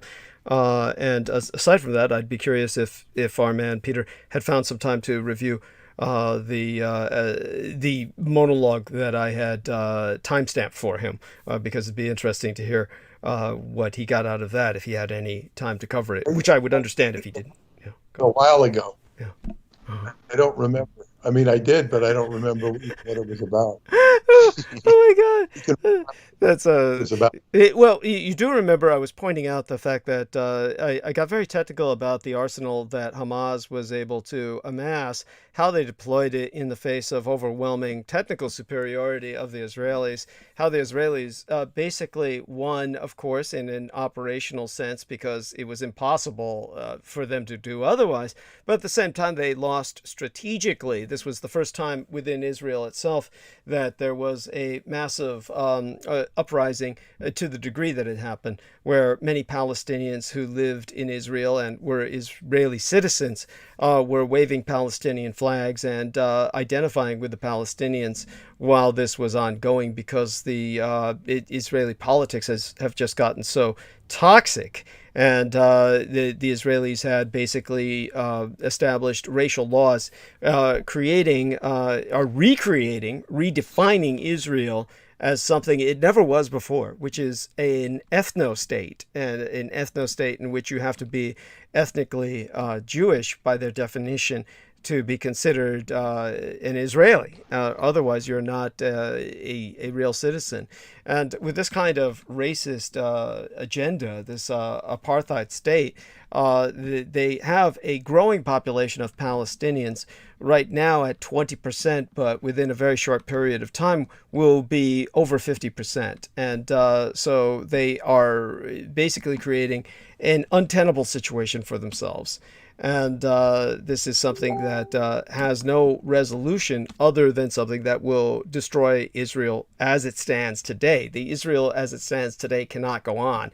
And this has to do, of course, with their own split in politics as defined as it is over here. They are equally at ends over there. I mean, to the point of civil war. So I was pointing out they're on the verge of civil war, just as America is. But with a smaller population, their division would be simpler to define and to resolve. But with by that I mean just in terms of partition and demarcation, it would be simpler. But here in America, it's much more complicated because of all of the different ethnicities, whereas with the Jews, it's basically one half hates the other, and they have the Palestinians in between and all around them. But aside from that, the main point was that I made that I wanted you yourself to appreciate, and I provided you photographs of the balloon bombs, literally the balloon bomb photograph that I provided Peter Moon, along with a note that was attached to that particular balloon bomb sample, or what you would call a specimen, or the for a mechanistic object, the object of what the Israelis consider quote unquote evidence. Basically, the Israelis are approaching these balloon bombs as a war crime. Now, this is what's outstanding, is that amidst all that Hamas... Whoa, wait there. I got you. Carry on. I understand. Yeah. And so Our Lady Maria Grigorich says, I would love to listen to that one if it's not too much to ask for, please. And I presume she's either talking about the last episode preceding this one, or she's talking about Salman Sheikh's interview with our man, Mr. Jews Against the Zionists. Yes, okay. I'll the link is, it's just the episode preceding tonight's, honey. So yeah, and so just for everyone who's curious about what I'm talking about, it's the episodes preceding. The episode preceding tonight's episode is when I got deep into the Jews against the Zionists, so to speak. Yeah, that's an element of it. Diaspora Jews in the United States are less and less they identify less and less with Israelis. But the point about the Israelis is they are dealing with Hamas, and they were in a state of war where Hamas was throwing, they weren't even really throwing everything they had. That's not really the way to express it. They really have a lot of rockets left. So it's not like they expended all of the inventory that they had. They were very calculated, and at the same time, very strategically minded, far more strategically minded than Israel was. Israel looks at this as with total contempt. They look at the Palestinians and Hamas as literally animals, whereas the Palestinians are thinking ahead, and the Palestinians are winning because they're thinking in a longer term sense. That was my emphasis, but amid what the Jewish people in Israel are reacting to, most bizarrely, rather than all the rockets, the drones, Hamas commandos, they're reacting to the balloon bombs. And the photograph I provided, Peter Moon in particular, which is a balloon bomb, that balloon that is part of that bomb is made from a condom. That is actually a condom that was used to make this balloon bomb. And this is what scares the Israelis to death. Their Iron Dome handles the rockets. Their Iron Dome can't do anything about balloon bombs. The balloon bombs are it. This is the secret weapon. This is what Hamas has that burned 4,500 acres in Israel. It just scorched the earth and rendered it unfit for agrarian development for at least that season, or at least for a period of time until they can do something to just rehabilitate the scorched earth that was caused by these balloon bombs. In other words, there's nothing the Israelis can do to defend from this. So because of that, they are approaching this as a war crime, and they are amassing, as I went on, if you take a look at the timestamp I provided Peter Moon, there's a timestamp within a timestamp. So I said, this is the general amount of time. This is the time I spent on the balloon bombs. And it's quite a few minutes. And what I was doing was relating the Israeli case. And the Israeli case goes on at great length about the atrocity of these balloon bombs. Now, no one has been killed by these balloon bombs, but they've destroyed something like 4,500 acres that the Israelis are bringing up as part of their evidence. And it will only be a matter of time before someone would die from arson from them or something. But it was this tactic that the Israelis responded to. This caused a change of politics in Israel. In other words, Hamas said, we're going to launch more of these balloon bombs unless there's some political changes in Israel. And Israel accommodated them to a degree. It wasn't all the rockets, wasn't the drones, it wasn't anything the Hamas tried to deploy. It was these balloon bombs. This was the decisive element in the latest war, which Israel caused the first AI war on Earth. Because unlike what happened in Azerbaijan and Armenia, where the Azeris just wiped the Armenians literally off the fucking map and destroyed, literally engulfed all of Eastern Armenia. It's no longer even on the map. They just did that using drone deployment, and yet they didn't say that's the first AI war, because that wasn't. It was a bunch of men with joysticks. But with Israel, they applied all of this aggregated intelligence that was calculated, or rather tabulated, collated through AI. And we're talking, they use the term AI. They really are referring to what's called an expert system, so that people understand the disambiguation is that an expert system is not intelligent. This is just an expert system totally dedicated to specific subjects. And with several different expert systems, one specializing in agriculture, one specializing in underground networks, etc., then you can amass a kind of comprehensive picture, and then they call it AI. Okay, and it's just bullshit. It's not like there's an artificial intelligence or an intellect with a personality and that's making decisions on this. That all the decision-making processes are through humans. And by the way, so Maria Gregorich just sent me a link from, of course, Breitbart, which Breitbart is a, for anybody who's not familiar with Breitbart, this is the one that, what's the name of the guy who was affiliated with that, became Trump's advisor in the beginning?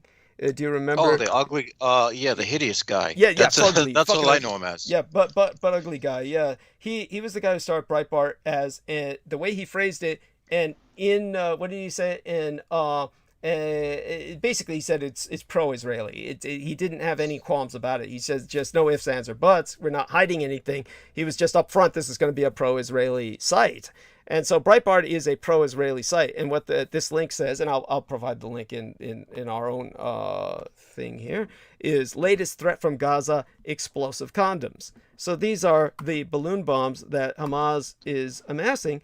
They were one of the more decisive weapons. So that was my point in what I was saying, was that you've got the Israelis taking that seriously, and that, of course, was coming out as I was talking about our books, and and there's other weird shit coming out now too, and which is basically inspired by our books, like the government talking about the UFOs, and then clamping down and telling people, well, there's no evidence these are aliens and whatnot. And this is because the government has to condition people, or rather recondition them. They at this point have to stop telling them it's aliens. They know that now.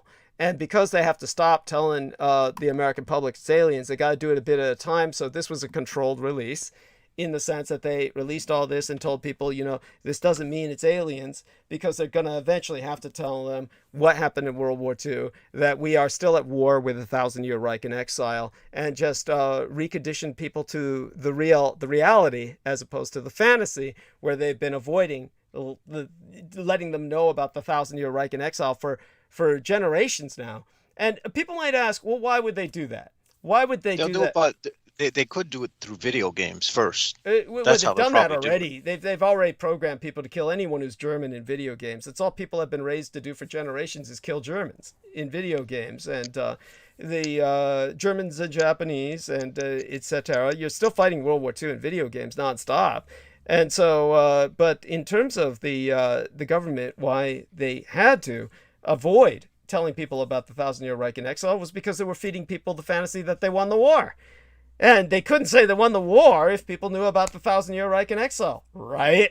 I mean, just like the communists can't claim they won the war against the nationalists, because Taiwan is still extant. That's why the communists want to absorb or destroy Taiwan.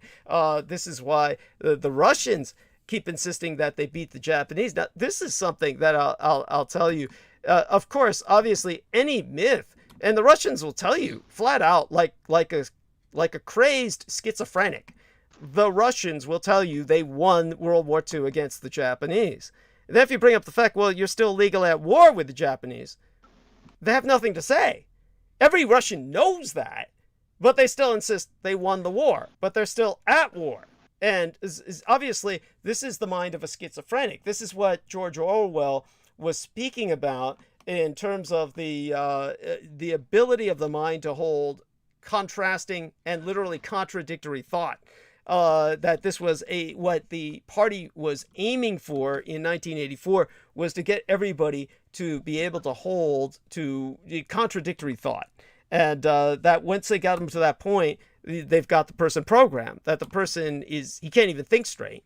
And that's what the party wanted.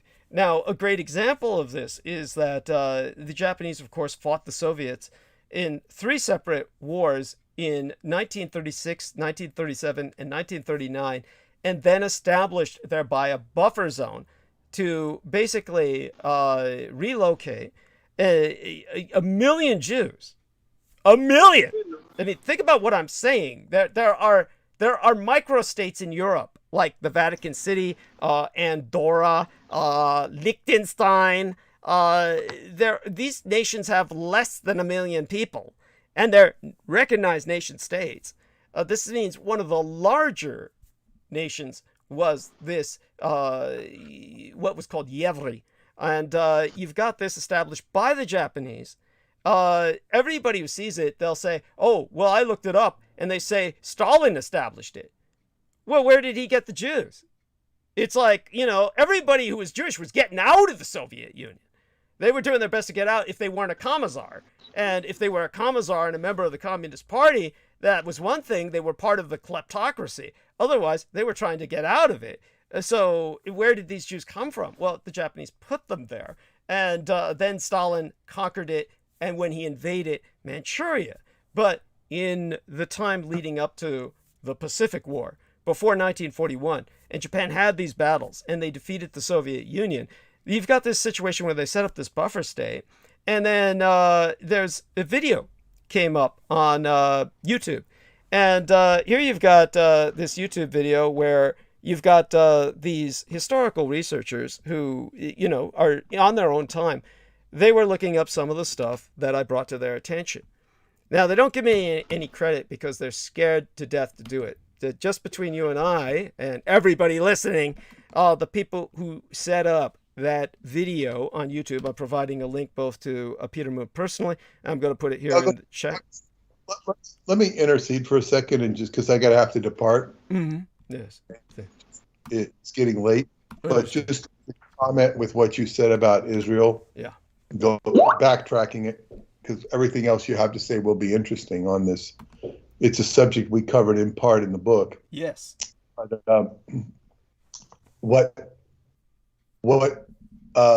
with regard to the state of Israel and what's going on in America, I just want to just read a paragraph here, astrologically. Who's this from? Somebody named, doesn't have a name. Oh, Yerevan, Yerevan. She wrote this in 2018. Pluto in Capricorn has been bringing out the ultimate abuses of power that affect everyone. The Pluto return of the USA is due in the year 2022, but the buildup to this began the moment Pluto entered Capricorn in 2008, and this buildup is only intensifying as it gets closer. The last degrees of Pluto in Capricorn, which were going to be in, especially in 2022, 2, 3, 4, particularly 2024, this buildup, the last degrees of Pluto are going to reveal every corruption, every infirmity, and every sin, including those sins perpetrated by leaders of religious institutions, that is, the hundreds of Catholic priests exposed as pedophiles, the spreading of Sharia law in Western nations, the failure of the church, mosque, or synagogue as refuge, as it sweeps the collective sea of consciousness. Those of us who live long enough to see Pluto's transit through Aquarius are not going to recognize the world that we live in today, just a couple of decades from now. So this is the change, and this implies that Israel and USA will not be the same. The only thing I would say is the more things change, the more they stay the same in some respects. Yes. So it doesn't mean you'll see a lot of corruption revealed. And perhaps the state of Israel will have to recognize that Palestinians have the same rights as they do. That's one would like to think. But with that, I will depart, and skybooks.usa.com for those of who haven't gotten and want to get Douglas's new book, The Roswell Deception. And do emphasize, please, that while we have the privilege of your company, and thank you so much for allowing us that, we do love you and share that love with Paula. Do remind people that now is the time to get it right now while they can still get pre-publication discount. That's correct. Yeah, it's a good time. skybooks.usa.com. You can go and look and see. Okay. Thank you very much. Yeah. Blessed night. You take care for now. Bye-bye. We'll speak soon. Bye-bye. Yeah.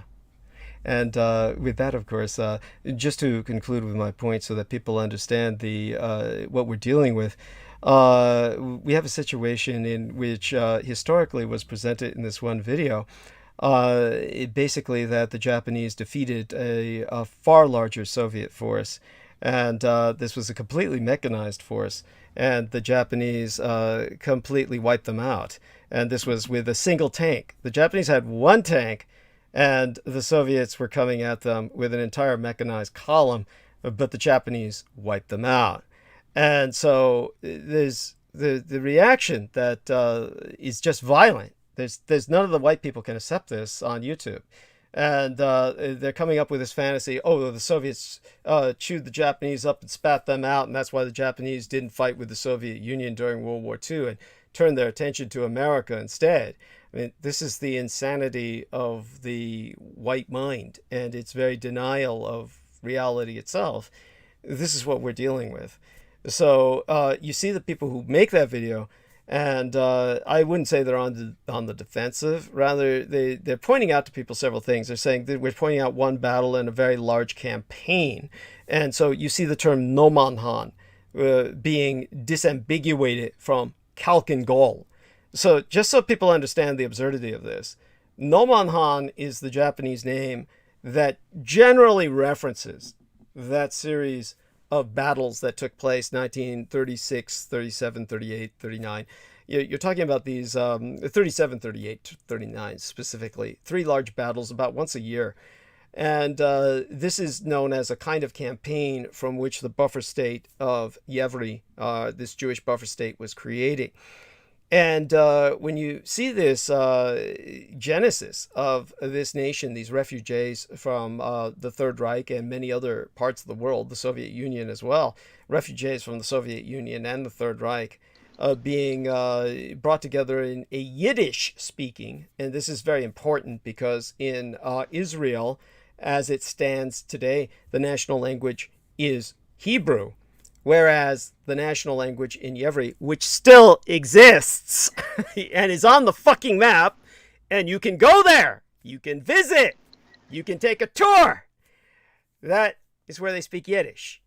Now, many of the people are gone from there, but there's still several 100,000 that remain in that place. They were denuded because once the Soviets conquered it, no one wanted to live there, and everybody relocated and moved.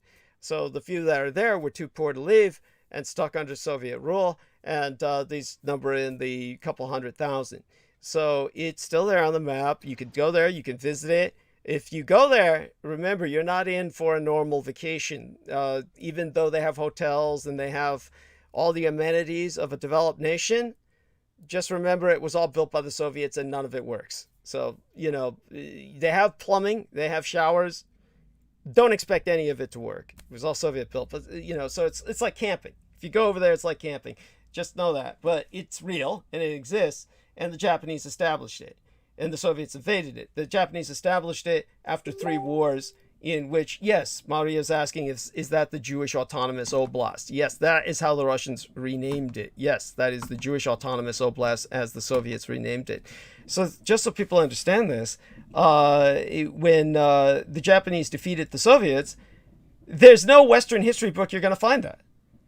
Obviously, they defeated the Soviets completely, or they would not have been able to have established this nation state, this buffer state between what was then Manchuria and the Soviet Union. And so, yet, there's no American who thinks that, there's no Russian who thinks that. They all really believe the Russians won the war. And so when somebody presents a video based on what I presented them, and they say, oh, okay, look here, the Japanese with a single tank defeated an entire Soviet mechanized column. And then you just see the whites just out now won't believe it. They'll just say, oh, no, this can't be. This is not true. And they'll say crazy shit like, the Soviets won Khalkhin Gol. And that is simply the Soviet reference for that series of campaigns, because they took place in that general area. The Japanese word is Nomonhan. So what the videographers are doing, just to avoid the bullshit, they just keep saying, well, we're talking about Nomonhan, which is a Japanese reference, and it's disambiguated from Khalkhin Gol, as if these were 2 separate battles. So in other words, there's reality, and then there's the propaganda fantasy of the Russians and the Americans. So that's the when they refer to Nomonhan, that's the reality of real history that led to the establishment of this nation. And then when you hear them use Khalkhin Gol, that's the propaganda fantasy of the Russians and the Americans.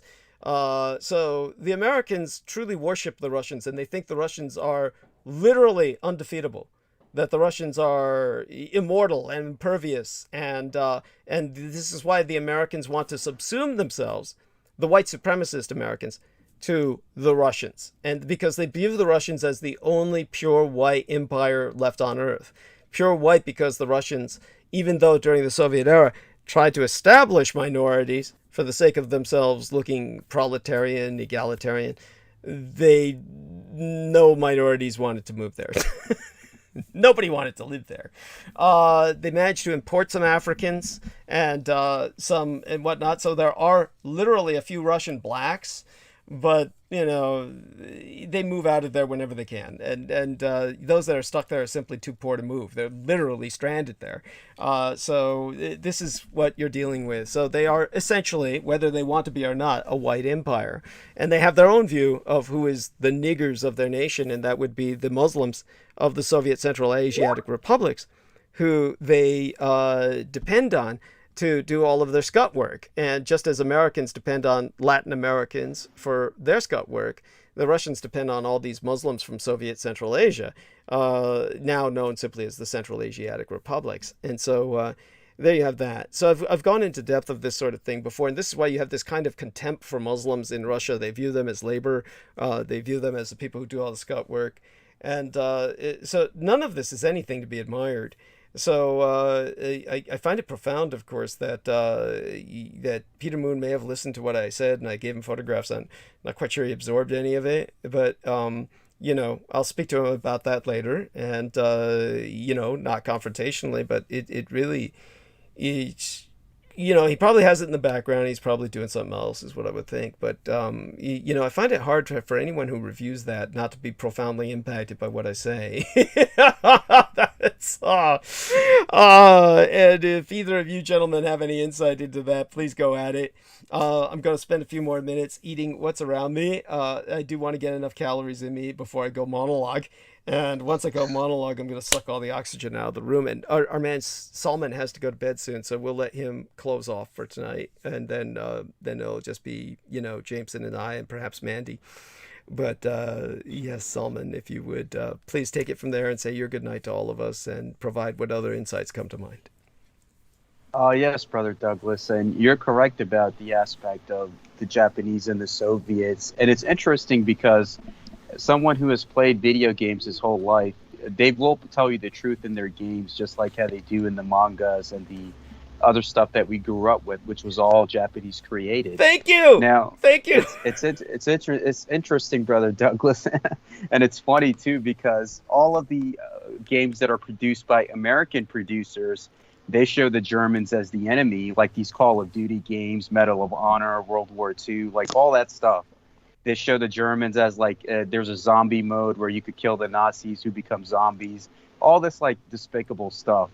And with the Japanese war video games that I played, Brother Douglas, they always show the Soviets and the Americans as the enemy in many aspects. So I just found that very interesting to this very day. Like Japanese war games or games based on war, they will always show you the Soviet and the American aspect, while they show you the hidden Japanese truths. Just like how a lot of these animes and mangas that we grew up with, majority of the kids in America, including myself growing up here, we were all under that Japanese influence. And you're right, people just don't have the stones to admit the truth. And you're one of those, individuals that God has gifted us with, who's sharing these truths with us. That those that can put two and two together, like the pattern that I noticed in Japanese video games about the Soviets, it's absolutely correct.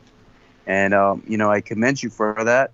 And what I will do is I will also put it in the chat box, the interview that I did with Brother J-Mo talking about his background. I know you will love it. And I want to thank you also, Brother Douglas, because I found Skype to be much, much easier compared to Zoom. So now I know how to use Skype, and that will help me set up a future interview with you as well to do the part 2 to our original. So I thank you for that also. I send my love to you, to JMO, all brothers and sisters of Team Dietrich, and I bid you all good night and farewell with the greeting of Assalamu alaikum. Peace be upon all of you, and my love with Brother Douglas always. Good night, JMO. Good night, brother. Good night, dear brother. Good night, Salman. Yeah, and as soon as you find a moment's time, maybe the day after tomorrow, say for instance, on the day after Independence Day itself, we're entering the 4th of July, but maybe on July 5th, on Tuesday, do me a favor and tag me with that latest interview with Jameson onto my timeline, okay? Yes, brother, I will. Thank you. Good night. Blessed be the night. Okay, wonderful. That was wonderful. And there we are. And so it's midnight All right. now on the Atlantic seaboard where you're at, right, Jameson? Yes. Good. And so take the stage for a little bit. I'm going to ask Mandy, just give her kind of reach out to her, and don't be afraid to do that yourself as well. And so in terms of, let me send her something now and say, how are you, honey? And just see if she can come on. If she can't tonight, then that's fine too. But still, always. Well, there's definitely there's no shortage of content to cover. That's for sure, man. Yeah. Things are moving faster and faster and faster, Yeah. exponentially. Yeah, they are. And getting back into where we were, here we are, Salman Sheikh and Jameson Reese. So the two of you are in there. He did really well with that photograph. It literally looks, just, you know, when you see it as a smaller photograph, it looks like the two of you are truly physically side by side. So that's done well, and definitely appreciate the two of you going ahead and doing that. And aside from all of that, yeah, so take over for a bit. I'm going to be back. By the way, people, just so you know, I'm just taking off the earbuds for a little break here and chowing down and drinking a bunch of stuff around me. It's still rather peeved that Peter walked off before I could finish my point about that battle, but he figures that we covered everything on the establishment of that Jewish nation in the book, so he probably thought I was going to go on about that geopolitically. But It needs to be driven home. I mean, honestly, how the hell, if one tank destroyed a whole column of Soviet tanks, how the hell did they win anything? Yes, thank you. And it's it really is. I mean, it's a no-brainer. I mean, if their strategies and their technology is that freaking bad, and the Japanese are that advanced, they couldn't win squat diddly poop. Yeah, and what, just to clarify the situation, so people understand that particular situation, it was actually a case where it was the Japanese infantry that was surrounding the Soviet tanks and basically pinning them down. A lot of times throwing what was the Japanese equivalent of what in the West they call Molotov cocktails, or rather explosive alcohol bottles, to really just, get the Soviet tanks, sabotaged, basically causing them to overheat and catch fire. And then while the Soviet tanks were thus impaired, then the Japanese tank, the single one, could take them out. That was just not even a case of superior technology, but simply superior strategy. Thank you. Operational. I was distracted by what Maria said. God bless her. And what Maria wrote in the private message. She says, "Yeah, it's not you. It's just Peter's. Peter's white privilege. He just, that's his white privilege. He had to." He had to take off. Yes. Oh, there is that. And it's never cognizant to the person who privilege is invisible to those who have it. And that's the tragedy of privilege, to the privileged person. They don't see it. And it may be that they're not evil people, as the point I put out with, say, for instance, I'm forgetting her name now. Crystal River really relates to her a lot. The historical figure of, oh my God, what was her name again? The poor lady who went under the guillotine in France. Marie Antoinette. Like an example of Marie Antoinette. That's an example of white privilege that's not cognizant of its privilege and has no comprehension of what people without that privilege are going through. And it's not And now that these white guys have, now that they're at least somewhat discontent, the way that people of color have always been discontent. Not even in the same way, mind you. That's right. No, in no parallel whatsoever. Now that they're discontent, they have to show the whole world about it, and we have to listen to them. I'll be damned if we're not going to listen to them talk about how there is no white privilege. I don't have privileges. I can't get laid. I can't get a job. Well, gee, you can't get a job because you never felt that you had to get a freaking education.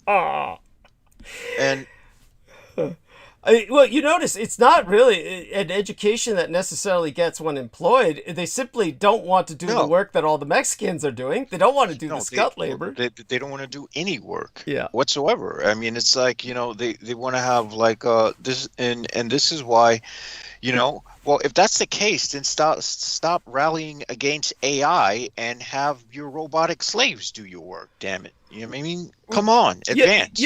I'm with you. I'm with you at the same time to a degree. But only to the point where you don't have them programmed with AI, because I don't want them abusing Artilex. Right.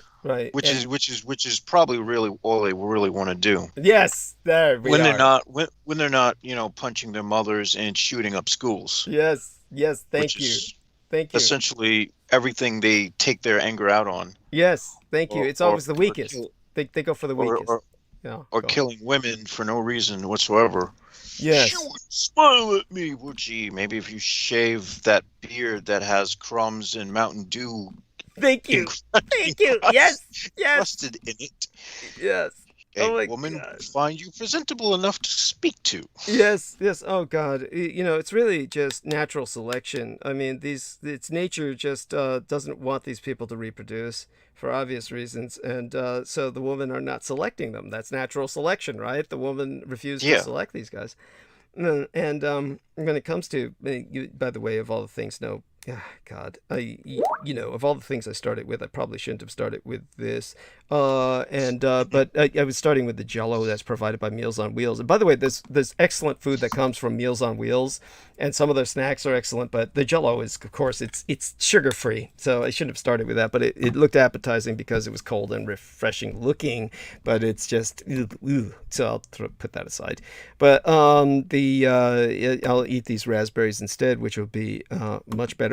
Amanda says she'll be available soon, and that's deeply appreciated. And aside from that, Jameson will keep us occupied till then. One of the things that I will point out is I will address, of course, just so people know the arc of narrative for tonight. I'll start with some historical reference, more than likely, probably the 4th of July during the time of the American Civil War between the states. And how that was a turning point in the war, and why there was a civil war in brief. And understand that I want people to contextualize this before I say it, because once I'm in the monologue and very involved in it, I oftentimes do not look at incoming questions. And to anticipate incoming questions, many people might think I'm contradictory, or get the impression I'm coming from separate angles. And oftentimes people will understand I'm trying to explain things from two separate perspectives and then get confused as to which side I'm taking. Understand this. When I say that the American Civil War was fought over slavery, it was fought over slavery on the Southern side, because on the Southern side, they were basically taking this as part of their way of life, their economy, and that this was a privilege that would be denied by the ultimate direction which Northern industrial society was moving. In other words, Northern industrial society was automating slavery out of existence through the Industrial Revolution to extent. So there was this aspect of it that was being confronted by the South. So to them, this was an issue of slavery. To anyone who thinks the North was fighting over slavery, you're out of your fucking mind. That's all just... It was purely an economic thing. In fact, they used slave labor to complete the westward expansion. Thank you. All those rail lines that they had to put down were built off the back of black slaves and American Indians, many who died in harsh conditions, and probably also some poor whites. Right, and immigrants. Right, more to make that more specific, the black American slaves that were exploited by the North, specifically its army, mostly were in the ports. They were in the ports, and some of them taken to, as I said, Navassa Island. Ultimately, what the North did was simply shipped a lot of them back down south, where the South, with its vagrancy laws, where a black man would be arrested if he couldn't prove employment, and of course no one would hire a black man conventionally, they would be arrested for any reason, and normally vagrancy, and then they would be sent to work in the coal mines and various other dangerous mine shaft work in the South, where the goods, what they extracted from the earth, the minerals and the product, would be shipped up north to be industrially processed. And so in this sense, slave labor continued all the way up through World War II and into World War II, as we go into in the book with the case of the black labor battalions. So that was mostly at the rails. The blacks started them. They started at the starting points, the railheads. But after that, it was taken over by Chinese labor and Irish labor, of all things, both of them working at slave labor wages. But it was wage slavery. It was more wage slavery. But believe me, there is, when it comes to wage slavery and chattel slavery, it's really just a matter of degree. Yeah. It's essentially no different. Life is unlivable either way. And again, America is a nation founded on exploitation. So today I decided, rather than celebrating its independence, I celebrated the fact that it's still freaking here.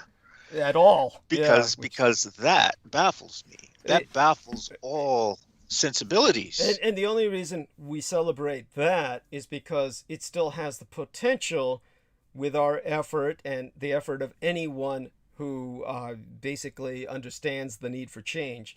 The only reason we celebrate it is because there is potential for improvement from where it is now. Not only that, I celebrate it because I don't want to die. Yeah, thank you. Yeah, there's that. Yeah. I mean, we need enough of an infrastructure. No man is an island. And honestly, these crazy white people who think that they're preparing for the apocalypse, and they're still dependent on, running water from a water system and a sewage system, etc. I mean, unless you've got your own fucking well, and you've got your own fucking, place to take a shit that is not connected to some kind of, sewer system, unless you're so fucking off the grid, it's like you're going to die when it goes down. It's that simple. What's funny is that they want to be off the grid, but they have no idea how extreme the weather is going to get. The weather is going to get so freaking extreme that you're not going to want to live off the grid in a tiny house somewhere. Look up north. I mean, you've got towns that are burning now. That's entire towns that are dying up in Canada. Did you hear about that? You can look that up. Yes, it's Alberta, Canada. That was actually given to us thanks to Sarah Thomas in the chat. Oh, bless her. Thank you, Sarah. And Sarah Thomas, right. And let me take a short look at chat before I go mute for a few minutes, and let me take a look at the live stream. And thank everyone for being there. Bless you all. And I'm glad we have so many. And I'll start monologuing soon on fairly volatile and controversial topics. Did you get the link I sent about the guy who's what do you call it? The guy who's the chairman of the Scouts? Oh, no. Did you send that to me? Let me take a look. I'm sure I did. Yeah, Facebook. This guy just looks like a creepazoid. Let me take a look. And I'm sure he does. I mean, these guys, they're like, oh, there we are. Yeah. Yeah. The picture didn't show. Oh, God, yes. Oh, yeah, that is no one you would want to trust your sons around. I'm sorry. I mean, oh, my God. Chief Executive Officer and President. Oh. What makes him so sinister is how harmless he looks. He looks harmless enough, but it's Well, that's what makes them more harmful. See, I find the guys who look more menacing less harmful than the guys who don't look menacing. Because the guys who don't look menacing are the guys who are always on those shows like Gangland, who slaughtered like 1 million people and whatnot. Yeah, no, I hear you. Yeah. Because I used to that was when I actually did watch TV, like way back when, before 2012, and I would always watch these shows that made me freaking paranoid to go outside, and they would show the guys who were like in charge of these gangs and these guys who were ruthless killers, and they always had these sort of unassuming features about them where they wouldn't stand out in a crowd, and they wouldn't look threatening to you if you saw them. Yeah, no, I hear you. And believe me, I wasn't. Yeah, I'd be the first person to say that the biggest threats are the most innocuous. It's like, okay, good example of this so people get it. When I was talking with my psychiatrist, who was a Jewish psychiatrist and Freudian, and one of my, I think he was probably the original psychiatrist I had as an adult. And he was someone who said, God, with the training he went through in school, he was taught that child molesters and pedophiles were generally people who couldn't talk to adults, that they couldn't talk to adults, and this is why they became child molesters, that they couldn't relate to anyone but children because they couldn't interact with adults functionally. So they would relate with children. And I said, no, it's all bullshit. The child molesters are the most charming people you'd often meet, and they get through the adults. They have to seduce the adults to get to the kids. And they're some of the most intelligent people you'd meet. And Aquino being a preeminent example of that. Intelligent, charming, able to, regardless of how your initial impression of his looks, you can see by when he's like working through somebody like that idiot Sean Stone. It's as if, everybody's responding to him as if he's charming and that he's Captain Kangaroo and shit. He had enough of an ability to seduce people to disarm them. And well, yes, and that was the thing. Where I differ from Salman Sheikh is when I first saw the guy, my impression of him wasn't that he was anything sinister. My impression was that this guy knows a lot of shit. Right. That is what I was able to see right off the bat. This guy has knowledge that I'm probably going to need. Yeah. Which turned out to be the case. Mm-hmm. Yes. Thank you. I mean, that's something that there's no denying the fact that he knew what he was doing. If you could get through his self-aggrandizement. Yeah. I mean, you get through his self-aggrandizement. And the thing is, the impression I get of him again is the fact that I get the feeling that he has nothing but contempt for people who followed him and were subordinate to him, yes, because of how painstakingly stupid they were. Yes, that was his comment. In that sense, he was almost a Skeletor type caricature.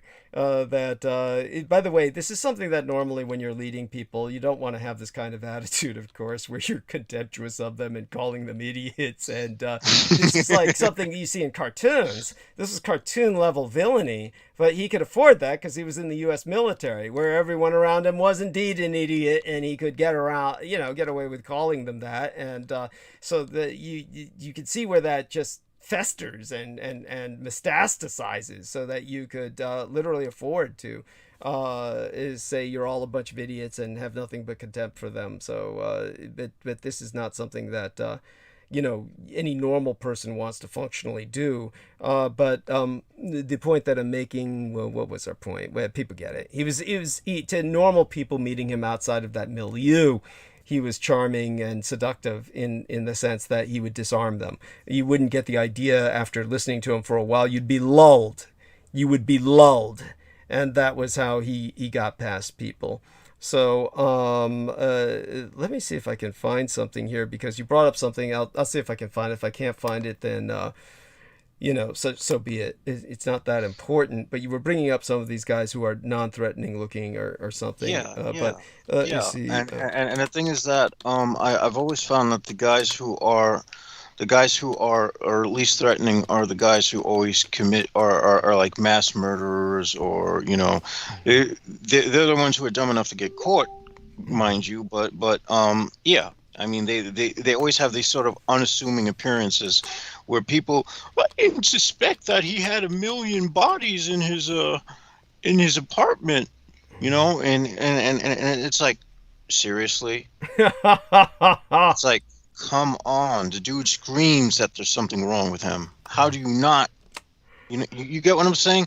It's like it's I don't know. It's like there's a meter of okay, be wary, because this person is obviously someone who has no conscience about whatever they do. You know, it's that kind of thing. I guess it's because I've developed a healthy paranoia. Yeah. Oh, by the way, so Maria asks us, how would someone like Aquino be charming at all? He oozes creepiness, no charm noticed here. And you're right. I mean, and by the way, it's something from Maria that really stands out and that I appreciate.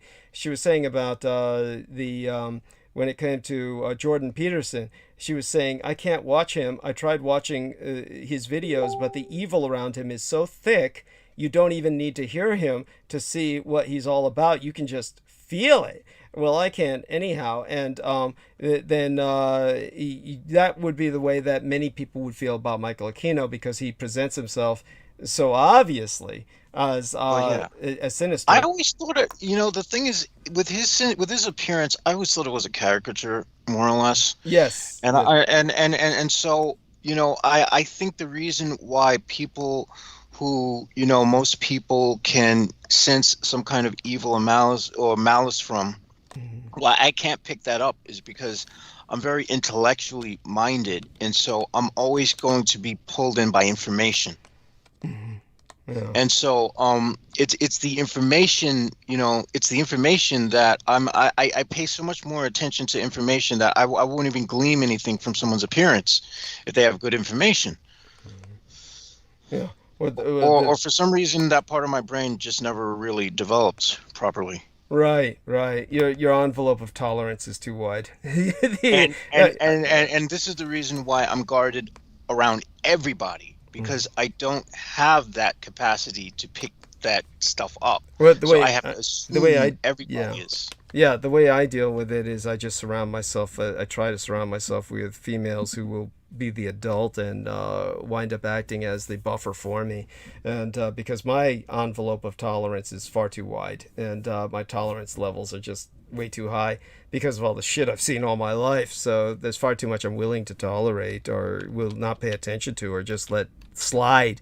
So let me see if I can find something here that would be anyhow. I guess I can't find it now. It's no big deal.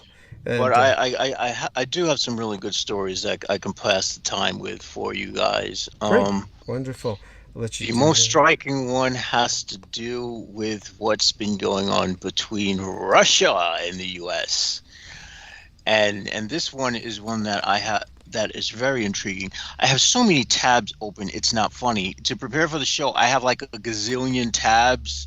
Some of these things I look at, I skim, and you know, it's like, all right, that's going to be good. That's going to be good. Most of the times, I never get to all of the things. There's only been like a few instances where I did not have enough tabs, and you know we seem to get through that by inviting other people on. Yeah. But Russia came eerily close to Hawaii recently during a sort of test, and this is something I actually sent you a link to. You did? When was this? While during the holiday? During yeah. This is while you were getting your brains rearranged. Right. Oh my God. By the way, let's take a look at my promotional banner just out of curiosity. I want to see if how many. I notice that's not getting many upvotes because too many people find it too disconcerting. But anyhow. Well, the thing is, I can't give an elf vote because I'm in Facebook jail for the next 13 days. Still, God, it's been so long. I mean, they extended it, right? Why did they extend it or something? All right. The reason why they extended it is because I decided to, you know, at first they said it was going to be 7 days. I'm like, okay. So just out of curiosity, I just hit a like button, and then they got pissed that I even tried to hit a like to like something while I Wow. was in Facebook So jail. they could. They locked me up for that for another freaking 30 days. Oh my God. They are literally actively just, they have a hard on for me. They do. They do. Well, Daniel Arola and yourself do kind of, how do I say it? You do both kind of make it easy for them, okay? That's You know what I gotta do? I gotta create a WBA, yeah. a white bitch avatar. Yeah, there we are. we go. There we are. Yeah, and so there we are. Oh my God, you know, I usually get all kinds of upvotes, usually just before the show. I got some, but not nearly the normal amount that I do. Of course, sometimes that changes, you know, overnight or with time. It aggregates and more people see it. And but tonight was, of course, everybody could be out for the 4th of July weekend or something, but normally most people see it. So I think it was just really disconcerting. Seems like you're getting busy, huh? No, actually, my son and I were voguing. We were posing. Really, his husband gets off on that, and that's fine. And we're happy to pose for him for some photographs. But it's we're comfortable with each other physically because, of course, when he was a girl, back when he was physically female, I was physically intimate with him. So there's no real problem with that. And there really is no mistaking. I mean, no matter how masculine he tries to be, he still looks he still has many of the female curves and whatnot. He does. Yes. This sexual confirmation surgery is really overrated in many ways. But at any rate, let me take a look. Sarah Thomas Lyons she was hit something that I was tagged in. And also, I have to wish CELINA KAHN a happy birthday, of course. Yes. Which I did. I sent her a message. Oh, wonderful. Oh, good. I'm so glad. And yes, so it is CELINA KAHN's birthday, and I did integrate that into the title. So hopefully she sees that when she links it. Okay, so Mandy, yeah, go ahead. And I see the red, white, and blue because you're sitting on the police thing. Yes. Which is blue, and then there's the white bricks in the background with a sort of bluish hue, and there's the red bricks. So yeah, you have a very good eye for design. Thank you. Without a doubt. And that's the thing. I'm trying to see if I can market myself towards that end, and to do that, I'm gonna have to retouch myself. I'm gonna have to relearn a lot of skills that I learned in college that I just forgot because I was so hazed on all types of substances. It's any wonder that I have a brain left. Well, I'm right there with you, so nary a care. You'll retrieve it all. It's not a big deal. And besides that, just remember this, honestly, in the end, this isn't to discourage you. Rather, it's just the reality is no matter how good an eye I have for design, it doesn't mean anything because nobody circulates it. So unless you have some kind of backing and sponsorship where you've got somebody circulating you and helping you distribute, get the thing out there, then it's just not going to happen. Very few people will be able to see it, and word of mouth is nothing. I mean, nobody really talks or spreads the word, so to speak. It really takes professional, industrial scale distribution to get anything out there and to get talent appreciated. Talent in and of itself will not produce anything. So that's all too true. And it seems like nobody's interested in talent anymore. What they're interested in is this whole hype, this whole fake guru bullshit. I want to motivate you to sell stuff to get yourself so that you can be a motivator like me. Yes. Oh, it's awful. But this is all the stuff on YouTube, on those YouTube ads that pop up. Yeah. And of course there's talent shows out there, and sometimes people are helped by that. But that in and of itself is, something different. I mean, people have said, and I've addressed this before, people ask me constantly, why aren't you on RuPaul's Drag Queen or Drag Strip or whatever the fuck it is at this point in life. Oh, by the way, Maria Grigorch is going to bed. She says, good night. Love you. Love you too, honey. Love you dearly. Blessed dreams. Yes, good night, Maria. We love you dearly, and we'll. Oh God, I still haven't checked out too much of the chat room yet. And she has that option where she approaches me here and kind of monopolizes my attention. So Veronica Barrera is with us. I want to say hola, hola, dear Veronica. Buenas noches a todos, Senora Veronica Barrera. Mwah. Love you dearly.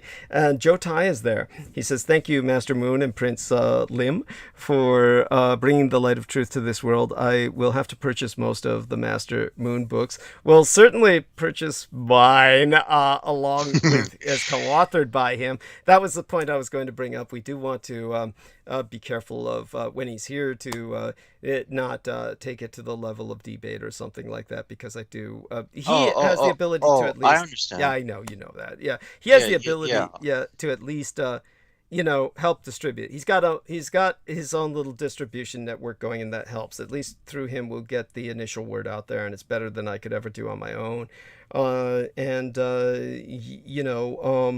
So well, he's one of the more milder people to deal with as far as that's concerned, because he's so objective, it's relatively easy for us not to go into fisticuffs. He's not Derek Talley. Yeah. Oh God. Let's just put it that way. Yeah, because he's not Derek Talley. Yeah. He's definitely not. Oh my gosh, what's her name again? Nora Halpan. Oh my gosh. Oh yes, poor Noreen Halpan. Halpan. Oh God. Yes. Well, Noreen would just scream and start shouting. I mean, for people who, we won't say anything. Noreen is like, I do owe her. I would never have gotten out of Australia without her. So Yeah, and I appreciate that as well, because if you never got out of Australia, then, well, that would have been it. Yeah, that's it. Yeah. This world would just be a Kino's playland, and the anti-gods are already here. Yeah, let's face it. Yeah, they are here, but at this point, they're just working through human agents. Yeah, who are just all too happy, gone. all too happy to carry out their agenda of chaos. But aside from what I was going to say about Peter, interestingly enough, I brought up. Whoa, did you hear about that militia of these so-called Moors? And he's just, yes. And he didn't follow up. I thought he was going to go into it, because when my mother told me about that yesterday, I think it was, it was Saturday when she told me about it. By the way, I'm going to go mute and start chewing. I just have to start eating and getting some calories in me. You go on about that, okay? I'm going to listen, so all right. So go on about that and tell us what you know, and hopefully you can, dredge something up about that. But these guys stopped traffic during a major holiday and was so fucking stupid. I mean, these are guys with guns, black guys with guns, and it's like, don't you expect? Well, the thing is, apparently, this is where it gets odd to me, because apparently these guys must be somebody, because if they were regular black dudes, they'd have been shot full of holes. Thank you. These guys weren't shot full of holes at all. Apparently they were taken seriously enough to the point where the police were like, okay, these aren't our run-of-the-mill niggers, guys. We got to do something different about this. No, it was bizarre. What the fuck? But still, all right. So, oh my God. And then I don't know where they are now. They're all in custody now, I think. But yeah. It's very strange. None of this needed to happen. Oh my fucking God. There's got to be a better way to do whatever they were going to do. It was crazy. Come on, you're black. You don't just pick up guns and walk around without expecting. Well, apparently. Yeah, apparently these guys weren't treated like they were black. That's true. They weren't. That's what I find odd. Yes, it was odd. And they claim themselves that they are not black. Mm-hmm. They say that, no, we are the Moors. We are not black. Apparently, on their website, they disaffiliate themselves from black Americans. Weird. So we'll have to ask Peter about that. And what they do is they say that Haitians are of the Moors, and people from the Dominican Republic are of the Moorish descent. Mm-hmm. So they sort of disambiguate them from being regular black people as well, which I find interesting. Right. But by the way, the behavior of most Caribbean blacks is very different from American blacks, so you could almost understand why. But oh God, by the way, because it's Selina Kahn's birthday, and because what you brought up about Derek Talley, you know, she did admit to me that it was hard for her to believe that it wasn't a hoax when he started coming on about his kidneys. And even though, like, it seems like it's real enough where he seems to be actively involved with dialysis or something, just, you know, on the basis of, he says, oh, I got to get up in the morning and do this dialysis. He seems serious enough about it where it was going on. But what made it odd was exactly what I said. To her, it seemed odd. She says, if you've got both kidneys at that level where, you know, it's less than 6% operational, I mean, she's got relatives. The majority of Selina Kahn's relations are MDs, okay? Just so people know this. Like, her brother's a doctor, and this goes on and on. Most of her family is either MDs or married to MDs. You know, her other brother married a Japanese MD. So, you know, it's not like she's... And she had her own health issues she dealt with in the past. So she's very familiar with the medical industrial complex, and has gone out on a limb on her own to really take alternative health seriously, and kind of alienated her medical family in the sense that she maintains a very kind of militant health discipline in alternative diet and stuff like that. And that seems to have solved her issues rather than what was conventionally recommended. So, but when she said, when you had someone like Derek Talley saying, oh, I'm on dialysis, she says, normally when people have both kidneys at that level of dysfunction and they're on dialysis, they sound like they're dying because, you know, they are. And she said he sounds like his voice sounded stronger than ever. It was like he just came back from vacation every time he was talking after the after the kidney blowout shit, as opposed to the way he sounded before. So very odd. Yeah, it was just like a run-of-the-mill thing that, you know, it was just like, okay, yeah, my kidneys blew out. What else is going to go wrong? Well, at that point, you know, I can almost understand that. Oh God, it was just. I mean, that doesn't make sense. He should have been. Well, I guess he was showing outrage. It was just anyhow. I had enough of him. There was just so much more about. You know, this goes far deeper than what happened there. Just so people understand this, people have no idea, perhaps, how much energy I invested into that son of a bitch. Just helping him out, you know, and just doing what I could. But just so people understand this. You did. You even asked him for his PayPal information, and you had publicly advocated for him. Yes, just so people understand this, that during the time that he had cancer, this was the same time that Selina Kahn and I put up this GoFundMe. That GoFundMe never went anywhere because the thousands of dollars that we asked for in the GoFundMe for me to basically try to equip myself with a state-of-the-art studio for professional reasons, because this is counted as like a semi-professional enterprise only in the sense that I had to maintain it for the program I was on at the time, which was the 250% working disabled program. So you can look up 250% WDP or working disabled program to get an idea. You probably still won't understand it because it's just simply incomprehensible, but this is what I was on at the time. This changed, by the way, when Biden assumed office, so that people understand this. But until that period of time, I was on this program where I had to be underemployed and do some minor bit of work in order to maintain both Medicare and Medi-Cal. And I no longer have to do that, thank God, because when Biden assumed office, then I am now on those programs permanently. So I don't need to do that anymore in the sense that I was doing that before. So I'm still allowed to make money by asking for money on this program, which I should not forget to do. And I do need that for dental help. And by God, by all means, I need your money. So send it over via the PayPal. But at the time, we set up a what do you call it? GoFundMe. And it was a monumental failure because we basically allowed Derek Talley to take over, and we channeled everything to his GoFundMe and his, to help him out. He didn't really have a formal GoFundMe because he didn't fucking need it. He just basically had a bunch of people helping him directly. So the people who would normally have helped myself helped Derek Talley out. So, I had already sponsored him by thousands of dollars. You know, I don't need this shit, you know, where, you know, he came on again and was going through that shit again. And the point was, he had no fucking problems in the sense of, okay, allowing for his dialysis and the kidney situation.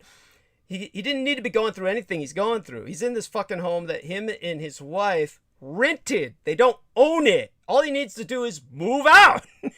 He's renting. He's renting. He doesn't own the fucking place. He's not like paying, you know, mortgage. He just needs to move out, and he can relocate with his dad, who was a fucking officer, for Christ's sakes, and is comparatively wealthy. So his officer, mind you, his dad was an officer, a retired officer with, you know, he's got available income, and, you know, move in with his dad. And for his dialysis, everything he gets can be free from the VA. Think about what I do. What I said the other day about my Medicare and Medi-Cal are heavy duty insurance, but they don't cover dental. Nothing covers dental. But you know, other than to pay for some cleanings and bullshit, like one cleaning a year or something stupid like that, and I need it twice. But in terms of the medical, yeah, my insurance is great in that, like I said, I get $2,000 meds for $1.50. I get $200 meds for $1.50. We're talking about my nasal spray and my Protonics, my antacids, respectively.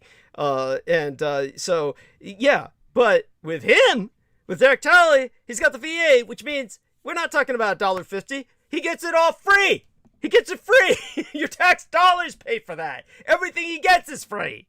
You know, so he's got no financial issues. It doesn't matter that he's not working. He just moves in with his dad, goes to the VA for treatment, and he's set. He can work it from there. He can, like, use that as a base to start doing whatever he does. So, but he's sitting here on my show bitching about that shit. Fuck him. You know, I don't need this shit.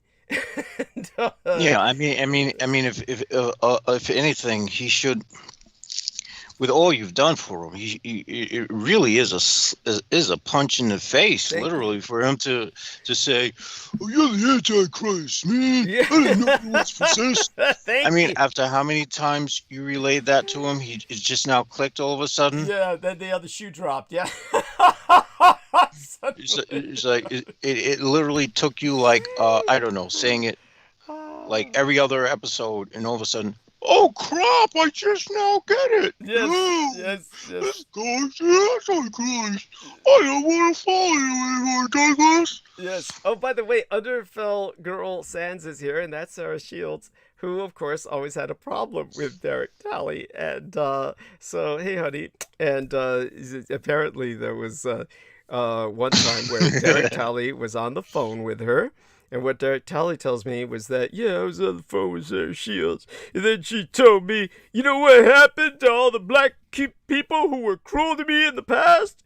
And Derek said, what? And she said, they died, you know. And then Derek said, I hung up on her then. Yeah, well, I guess he was cruel enough to her where, you know, she got him. Oh, good. She So whatever she said, it works.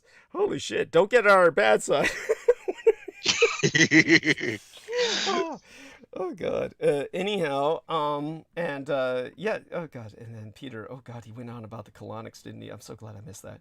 Okay. Yes. Yeah. I really don't. You know, I don't like the idea of putting anything up there. Things are supposed to come out, not go in. You know what? I'll leave it at that. Yeah, there was this one black guy I knew. He was half Italian. Of course, some people would argue or debate that that's not really white, but we'll leave that be for now. But the guy was half Italian, half Liberian. The private detective I worked with for a while, who got barred from the Presidio military base because he was taking advantage of all the officers' wives and reading them tarot cards and shit while seducing him. And Gino Neely was his name.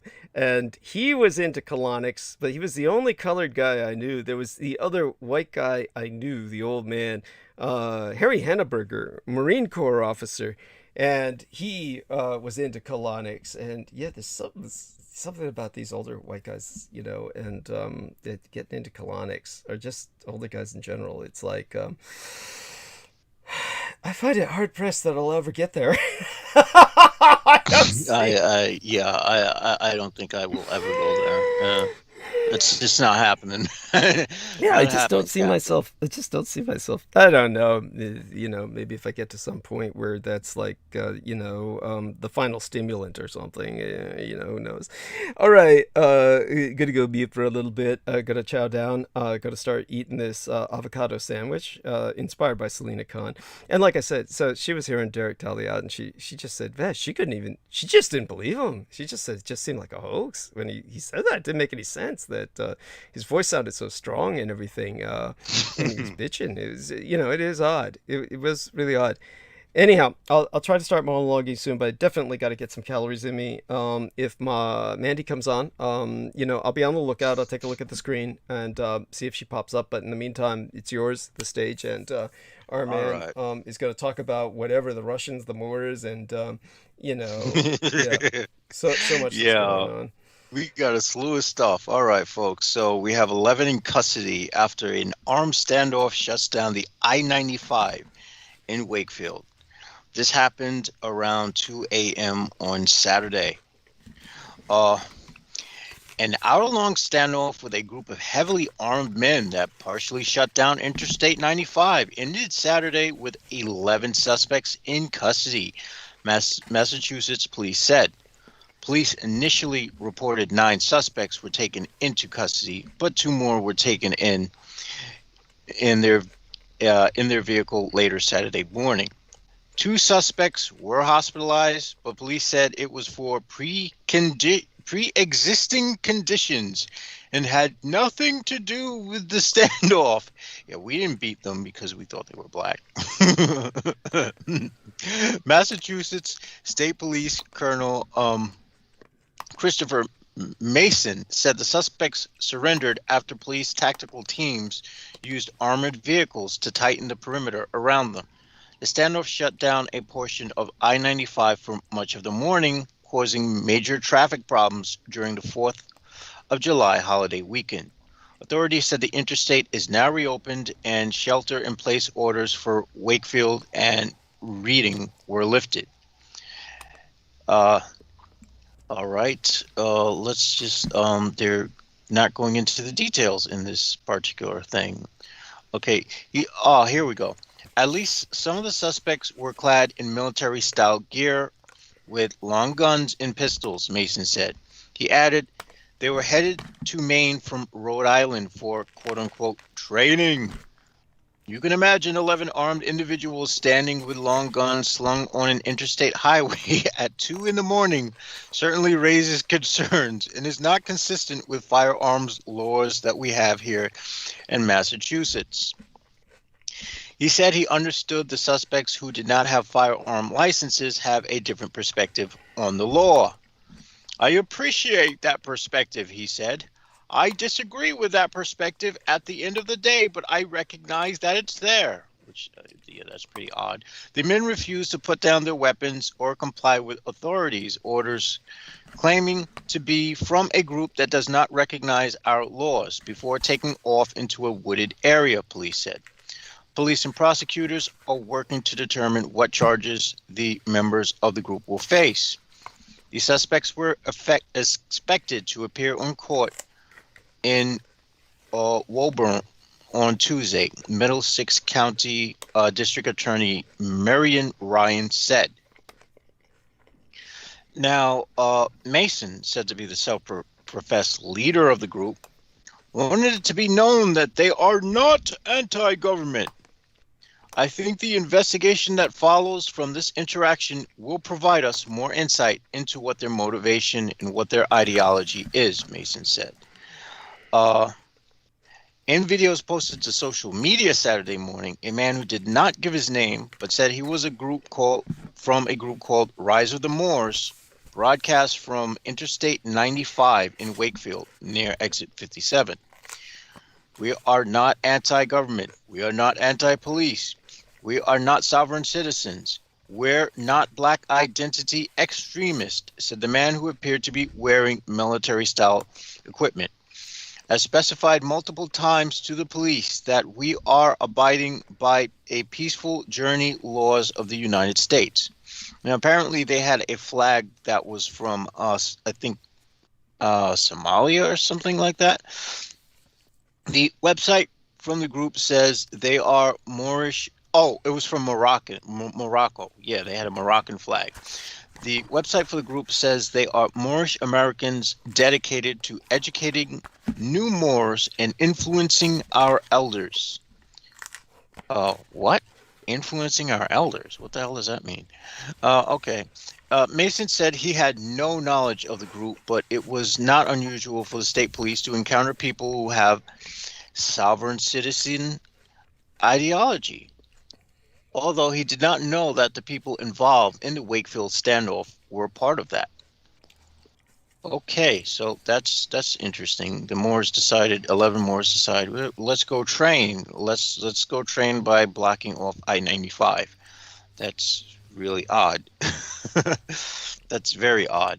I hazard to say I have no more to make of that whatsoever, other than the fact that, you know, if they were known, well, apparently the officers think that they're not regular Black Americans, because if they were regular Black Americans, they'd have been shot full of holes, and that'd be the end of it, and we'd have been told that they were like some horrible people or something. We'd have mugshots of them and everything else, you know, on Fox News. Fox News would have their mugshots, as you know, Fox always does. Which I don't watch Fox, so I don't know or give a crap what they show, honestly. But on to more interesting things, at least to me. Questions remain after a report that F-22 scrambled due to a major Russian naval exercise near Hawaii. A report has emerged that major Russian naval maneuvers were underway in the Pacific when U.S. Air Force F-22 Raptor stealth fighters were scrambled from their base in Hawaii over the weekend. An incident you could read more about in their initial reporting. That's their way of, advertising themselves. The Raptors were supposedly launched to investigate unspecified Russian long-range aircraft, part of a group of naval vessels and aircraft that were participating in a large-scale exercise around 300 to 500 miles west of the Hawaiian Islands. Now, why the hell would the Russians want to schedule an exercise 500 miles west of the Hawaiian Islands? The incident came immediately ahead of today's summit meeting between U.S. President Joe Biden and Russian President Vladimir Putin in Geneva. The pair of F-22s was launched this past Sunday on an alert scramble out of the joint base Pearl Harbor Hickman at 4 p.m. local time. They were joined by a third Raptor soon after and also had refueling support from a KC-135 tanker during their mission. The reported Russian aircraft that prompted all of this did not enter the Hawaiian Air Defense Identification Zone at any point and were not intercepted, according to CBS News, which reported this additional information. U.S. military officials had previously described what was described as an irregular patrol that was initiated at the request of the Federal Aviation Administration, but with no immediate indication as to why the jets had actually scrambled. The FAA had since remained tight-lipped, offering little more than the following terse comment in response to the war zone's repeated request for more details. The situation, hi, this is the FAA statement. The FAA has a close working relationship with the military. Best, Ian Gregor, Public Affairs Specialist, Office of Communications. That's all they say. Interesting. The situation has since changed somewhat, according to CBS News, which reported that unnamed U.S. defense officials said the F-22s were indeed responding to aircraft associated with a Russian naval exercise. While it's not clear exactly why the request came from the FAA, this is not altogether unusual and can be prompted by security situations aboard airliners, to provide eyes on stricken aircraft, or to investigate unidentified aircraft. Nevertheless, a lot of questions remain unanswered. I think they were responding because it was just a flex of Vladimir Putin saying, I want to see if Mr. Biden is all talk, or I can walk the walk. So he decides, to test them, basically. In other words, Putin's going to try to see how close he can get to our airspace as a means of intimidation, I guess. U.S. Indo-Pacific Command, Indo-PACOM, is monitoring the Russian vessels operating in international waters in the Western Pacific. U.S. Indo-Pacific Command spokesman, Navy Captain Mike Kafka, told the War Zone in a statement. As part of our normal daily operations, we closely track all vessels in the Indo-Pacific area of operations through maritime patrol aircraft, surface ships, and joint capabilities. We operate in accordance with the international law of the sea and in the air to ensure all nations can do the same without fear or contest, and in order to secure a free and open Indo-Pacific. As Russia operates within the region, it is expected to do so in accordance with international law. Yes, they apparently know Russia's going to try to F with them, or they wouldn't send those, or they wouldn't have sent those F-22s to begin with. They knew Russia was trying to test them. And this is just my speculation here.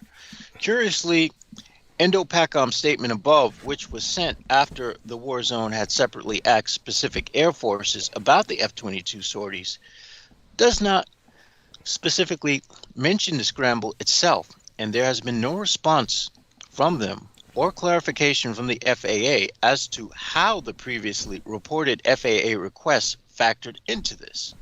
We still have no official on-the-record confirmation of what the F-22s were scrambled to intercept and why it was not actually intercepted. Meanwhile, the Russian naval drills reportedly included surface ships, anti-submarine aircraft, and long-range bombers.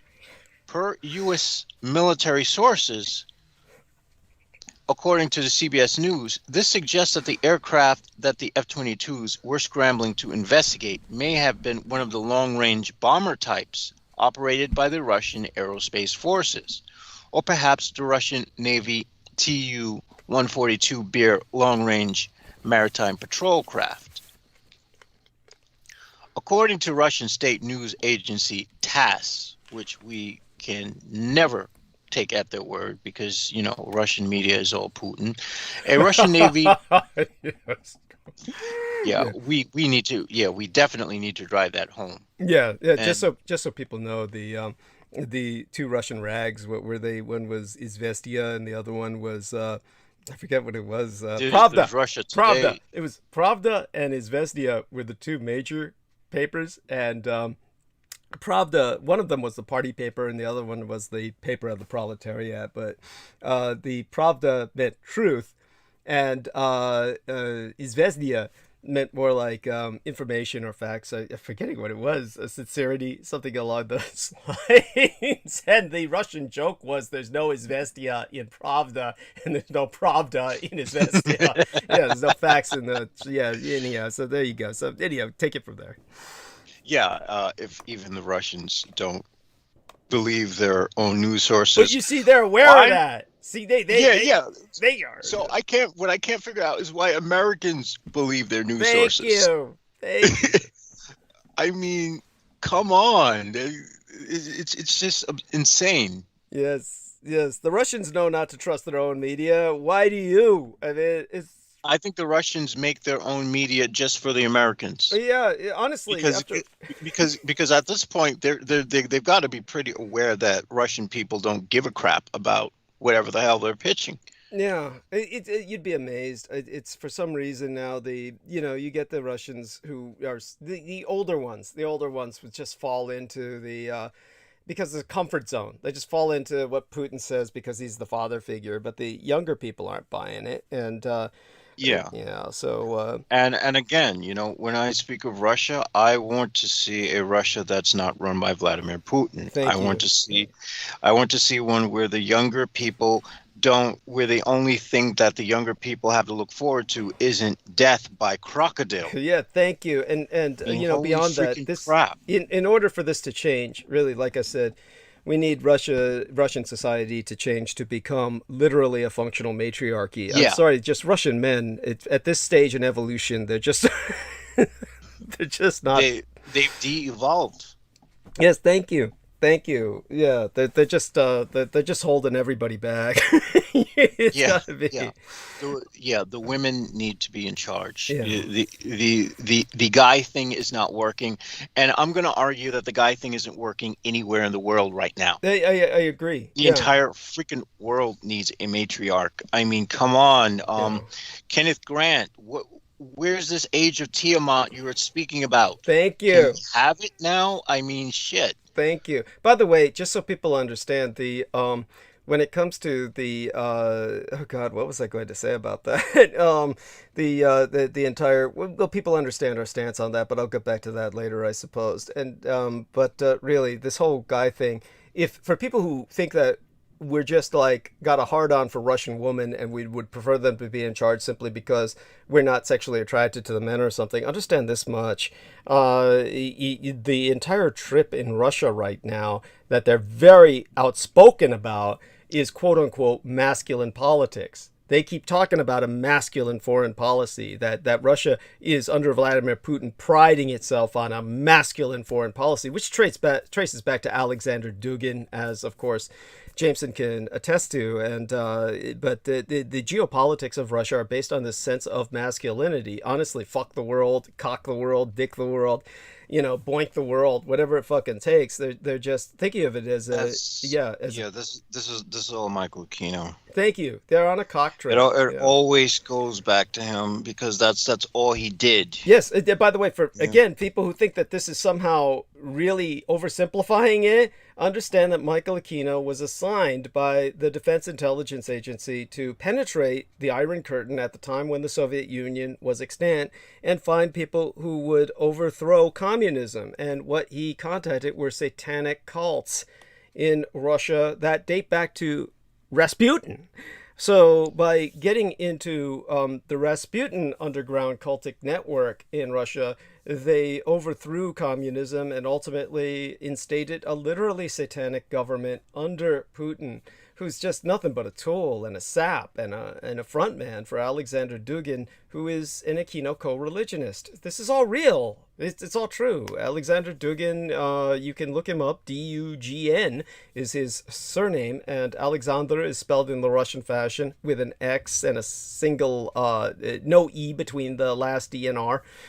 So Alexander Dugin, and then you can find out how he's called Putin's brain. He was interviewed all the time by that idiot, who's the idiot again? Alex Jones, that I purged from my brain. That bloated white gorilla. Yeah, is that guy still alive? I keep praying he's dead. And you know what's funny? Sadly, he is. Yeah, Sadly, and you know, his boyfriend is what's the idiot? I keep thinking Muscovich, but it's a name very similar. The guy with the Megadeth band. Who's the guy that? He's like Alex Jones's boyfriend, and everybody talks how that guy physically looks. That's a running joke, how the guy in charge of Megadeth looks like Vladimir Putin. So you can actually look that up. Let's look that up. Megadeth looks like Putin. And if you enter that into the computer like I'm doing now, we'll get the fucker's name. And this really is creepy as hell because here we are. Megadeth looks like... Dave Mustaine. Yes, Dave Mustaine. Dave Mustaine looks like Vladimir Putin, and he is Alex Jones's boyfriend. They literally rendezvous to stay in hotel rooms together. I'm not kidding. There you go. He might be like Putin's long lost brother or something, older brother, because I mean he's visibly aged far worse than Putin has. Yes, well, there you go. But anyhow, the in terms of and then they this is a good one. I don't know if you got this when you on your search, but what I got was a picture of Donald Trump. They put him in the Dave Mustaine wig, so he looks like he's the Megadeth lead singer. Yes, Oh Daniel shit. Roll is bringing up Dave Mustaine too. So, there you go. I mean, Donald Trump looks just like this fucker. So, he not doesn't look like him at all. But they put him in there because they're thinking of him as the guy who's fucking Alex Jones in place of Putin. Get what I'm saying? It's like Putin. It's like Alex Jones is fucking Dave Mustaine as a surrogate for his dream of fucking Putin. And so that's why they put Trump's face Oh in my the gosh. in the this is now at this point people in the know are I hate to use this term, but I'll use it just to piss off the reactionaries. People who are woke get this, okay? I have never used that term. That is the first time I have ever used that term just to piss off the reactionaries. I'm sorry, I've got to get my voice together. So let me finish this calorie stuff up and get some more lines of coke in myself, and then I'll be able to do it throughout the night. And take it over again. Thank you. All right. Well, oh crap. Yeah, I was on the airplane thing. Oh man, I'm starting to. Yeah, things are starting to kick in. No comment. I'm gonna leave it at that. According to Russian state news TASS, a Russian Navy Pacific Fleet flotilla had been recently practicing command and control of a combined arms task force in operations at considerable distances. And this very likely refers to the vessels that were underway in waters within 500 miles of Hawaii. Why would you practice a bombing run 500 miles from Hawaii, which belongs to a country who you are at tense relations with? Could anyone guess the answer? TASS reported that this task force covered a distance of 2,500 miles from its various naval bases, and that it included a Udaloy class destroyers, Admiral, holy shit, that is a hard word to say, Pantiliev and Marshal Shaposhnikov, the Steragush, holy crap! I actually have the Rosetta Stone for Russian because I wanted to learn Russian, and I couldn't even get past how to say hello, so I just like gave up. Steragushki class corvettes, Gromsky. Oh my gosh, I'm trying to read this correctly because I'm now I have to do this, folks. I don't want to be obnoxious. Sovershishny and hero of the Russian Federation Aldar Shadenshafov, as well as embarked Ka-27PL Heli anti-submarine warfare helicopters. The TASS story is, however, one of the very few accounts of drills potentially related to the scrambling of F-22s, which CBS News described in its story as the largest naval exercise in the Pacific since the Cold War. Yes, war drums are beating, and this goes back to the astrology, which I did not finish, which I will probably finish after this article. In total, the Russian Ministry of Defense said around 20 surface combatants, submarines, and support vessels were involved in the Pacific Fleet exercises, together with up to 20 aircraft. Now, this, of course, comes... Now, I have to say this just for the hell of it, but this also comes after all these, all these flexes that China has been doing around Taiwan lately. I mean... Yeah, the two powers are obviously up to something. In recent weeks, a Russian intelligence gathering vessel has also made its presence felt in waters around Hawaii. with the spy ship sailing just outside U.S. territorial waters to the west of Kauai. The Karelia was likely on station to monitor the Pacific Missile Range facility on Kauai, resulting in a delay to tests of a ship-launched SM-6 missile against medium-range ballistic missile targets. The rescheduled test ultimately ended in failure. The Russian Navy-specific drills had also been taking place at the same time that the aircraft carrier USS Carl Vinson, which has the letters CVN-70, and its strike group were operating around 200 miles off Hawaii. The same carrier came to the attention of the war zone earlier this month when it was off the coast of Southern California during a so-called skyquake incident caused by a sonic boom. In the end, the culprits turned out to be the U.S. Marine Corps. While the Carl Vinson Strike Group is currently taking part in a pre-planned certification exercise, the location of these drills has been moved closer to Hawaii in response to the significant Russian presence in part of the Pacific, U.S. officials said, according to the CBS News.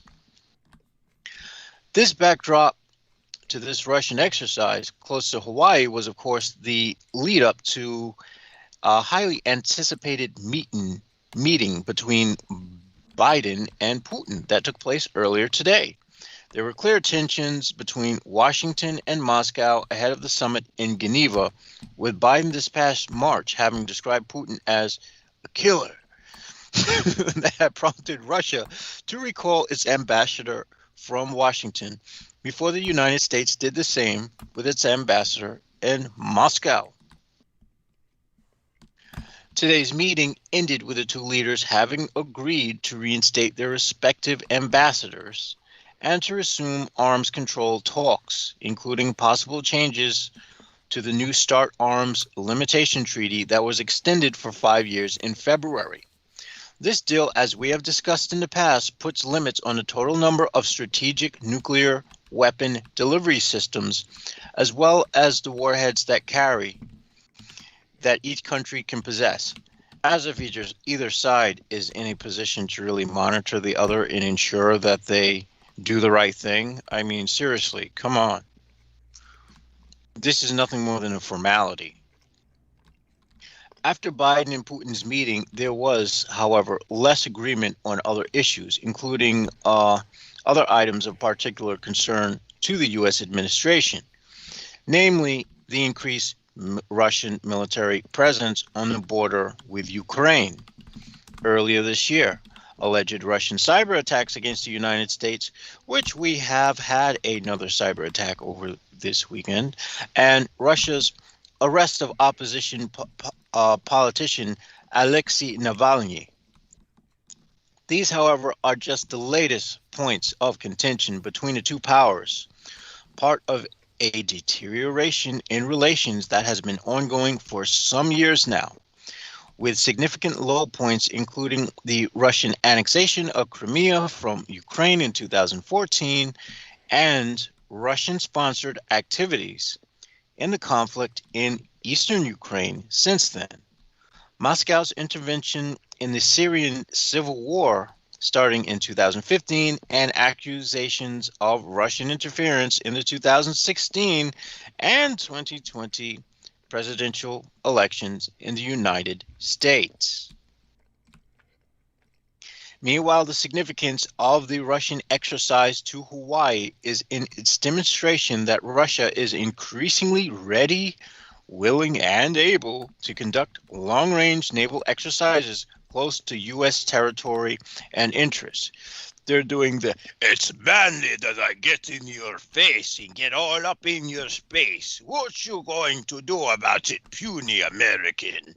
Yeah, that's what they're doing. They're trying to like flex up and stuff. In recent years, Russian naval activity has extended from its traditional strongholds in the Baltic and Black Seas, as well as the North Atlantic and Arctic, and closer to the Western Pacific. Now it seems Russia is also keen to flex its muscles closer to Hawaii.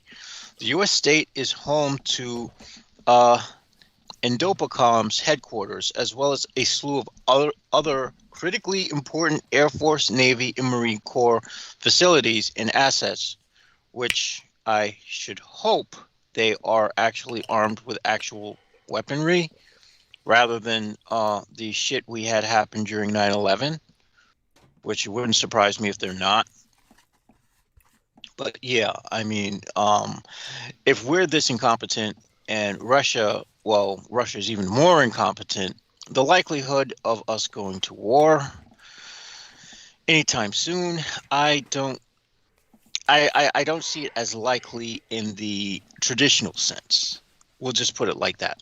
What's so strange about all this is that Russia has made such little noise about what are supposedly historical exercises, and the U.S. government hasn't really even mentioned it either, especially considering it's occurring so close to Hawaii's shore. Furthermore, intercepts of Russian strategic aircrafts are usually publicized by the U.S. Air Force, and especially so when they are unique in nature. This was anything but the case in this instance. Also, moving a carrier strike group off Hawaii in response to a Russian naval exercise is abnormal, to say the least. It's possible that the gag on communications has been due to sensitivities around Biden's first meeting with Putin. The possibility of having yet another Russian-U.S. headline to deal with stacked on top of so many others has resulted in a planned deviation in normal communications surrounding these types of episodes. And also, we don't want the infantile man boys who are pro-Russia in America to say, see, they're coming to save us. They're coming to save us from our corrupt government. It's even possible that Russia was intending to change the narrative of the summit in order to not have to deal with far more controversial issues on the docket. That makes sense. Okay. Well, by the way, just out of curiosity, is that when you say that makes sense, this is something you're saying as opposed to reading, right? I just want to clarify that. Yes. In order to offset, in order to not have to talk about certain issues, they're going to just send their naval force to do exercises off the coast of Hawaii, so Biden can say, "Yeah, Putin, what's going on with that?"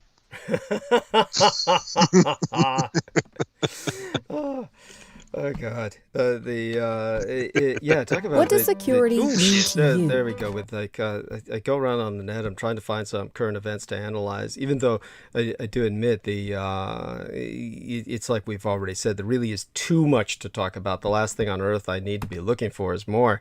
But it's kind of a habit of mine. And while I was just taking a look through that. It's amazing. Just again, we've got a lot going on out there, and I'm not quite sure what I'll get to tonight, and I'll probably be stuck mostly talking about the 4th of July, which is not necessarily negative because the 4th of July, it ties to so many things, and we really should be talking about that. So, but we'll also be talking about Rumsfeld, of course, because that's inescapable and what that brings up with Dick Cheney, and all of that is relevant, as you'll hear and learn. But I'll go on for a few more minutes. We're close to the bottom of the hour. I should start very soon. On Rumsfeld, I was wondering, because I had said something in the chat. I was like, yeah, that George Bush magic is powerful. And now that Peter Moon exposed that, it's possible that Laura Bush, was a what do you call it? A Crowley clone. Was a Crowley. It more or less makes a lot of sense now. That's why nobody wanted to talk bad about the W.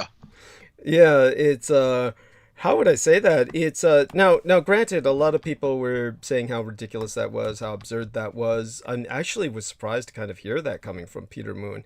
But it's not necessarily all that absurd. It's not necessarily all No, that. I actually think it makes a lot of sense. Yeah. I mean, I think George Bush, was able to go down to the depths of hell and get a heart from, the devil and bring it back for Dick Cheney and say, "Oh, you owe me your soul, you stupid son of a bitch."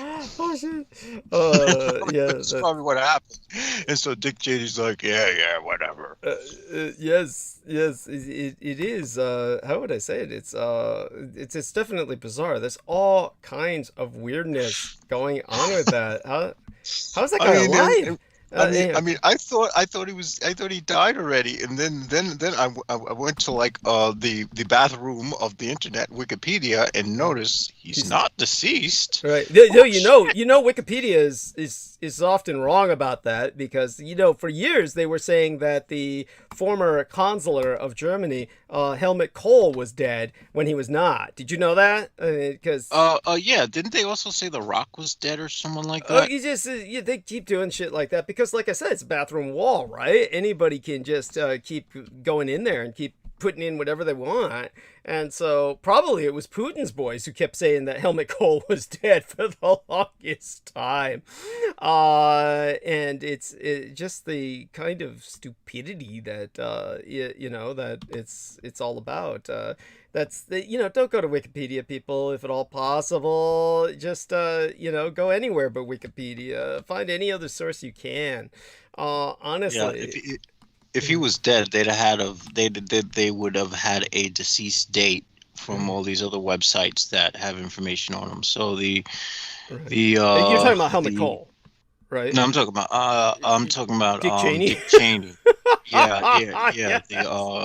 The Dark Lord himself. Yes, Skeletor. Yes, that's right. He's like, but by the way, that's an insult to Skeletor, by the way. Poor bastard. I mean, I think of it, the only one that looks like Cheney is the stupid movie they made in the 80s or 90s or whatever that came out, which was just... Honestly, Skeletor is more attractive than Cheney. There we are. And he's intrinsically, he's cuter. That's it. He's just so much less threatening looking.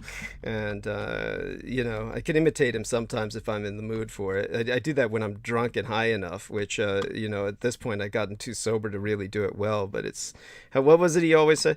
Castle Grayskull will be mine! So followed by a cackle. But it's, he does that, what is it? His voice was Craven. It was like Cobra Commander. But it's probably the only reason they're memorable, because if they just had another husky voice, then they wouldn't be memorable, right? Because all the villains have husky voices, right? So, yeah, there you go. All right, so, all right, let me go around a bit more. So please continue going with what you were. All right. Yes, let me find that because now I was looking at like, see, is Dick Cheney dead? Apparently he's not. Yeah. Okay. Regardless, the appearance of a large-scale Russian naval task force relatively close to Hawaii is an important reminder that Moscow also has interest in the wider Pacific, as well as developing a clear message. The Russian Navy can reach out far from home to operate very close to American territory. Yeah, it's a flex, just like I said. Rob Lee, whose Twitter feed is well worth a follow for those interested in Russian defense matters. I don't know why the hell anyone would be interested in Russian defense matters, other than unless we're about to go to war and stuff, which is the only thing that really excites me anymore, because I don't know, I've just given up. No, I'm right there with you. By the way, Daniel Orola, do you want to come on? Because he's entering some comments. So do you want to come on? Let's. I mean, you're called. You're on the call. Anytime you want to jump on the call, you can come on the call. So let's see what he says to that. And he was, entering some comments. So I figured, might want to say something. So go on with what you're saying about, so they were off Hawaii and they're basically just, Yeah, they're doing the flex. I mean, everyone has, everyone wants to get their war stuff operational by 2023. So, I mean, I feel like they've already set the date that they're going to go to World War, and everyone's just, doing this sort of anticipated buildup. Look, let's make the stage spicy. Let's make it like the movies. So, Putin and Joe are like, I want to make it look like we make it look like movies. Yeah, Sleepy Joe. Yeah, Mr. Putin. We're going to make it look like the movies. Let's build it up. Yes. And okay,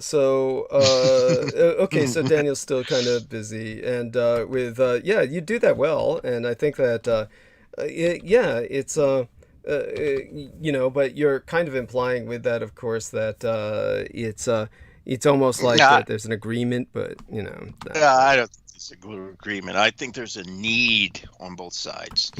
That's what I'm saying. There's a need. It's a sort of resource thing.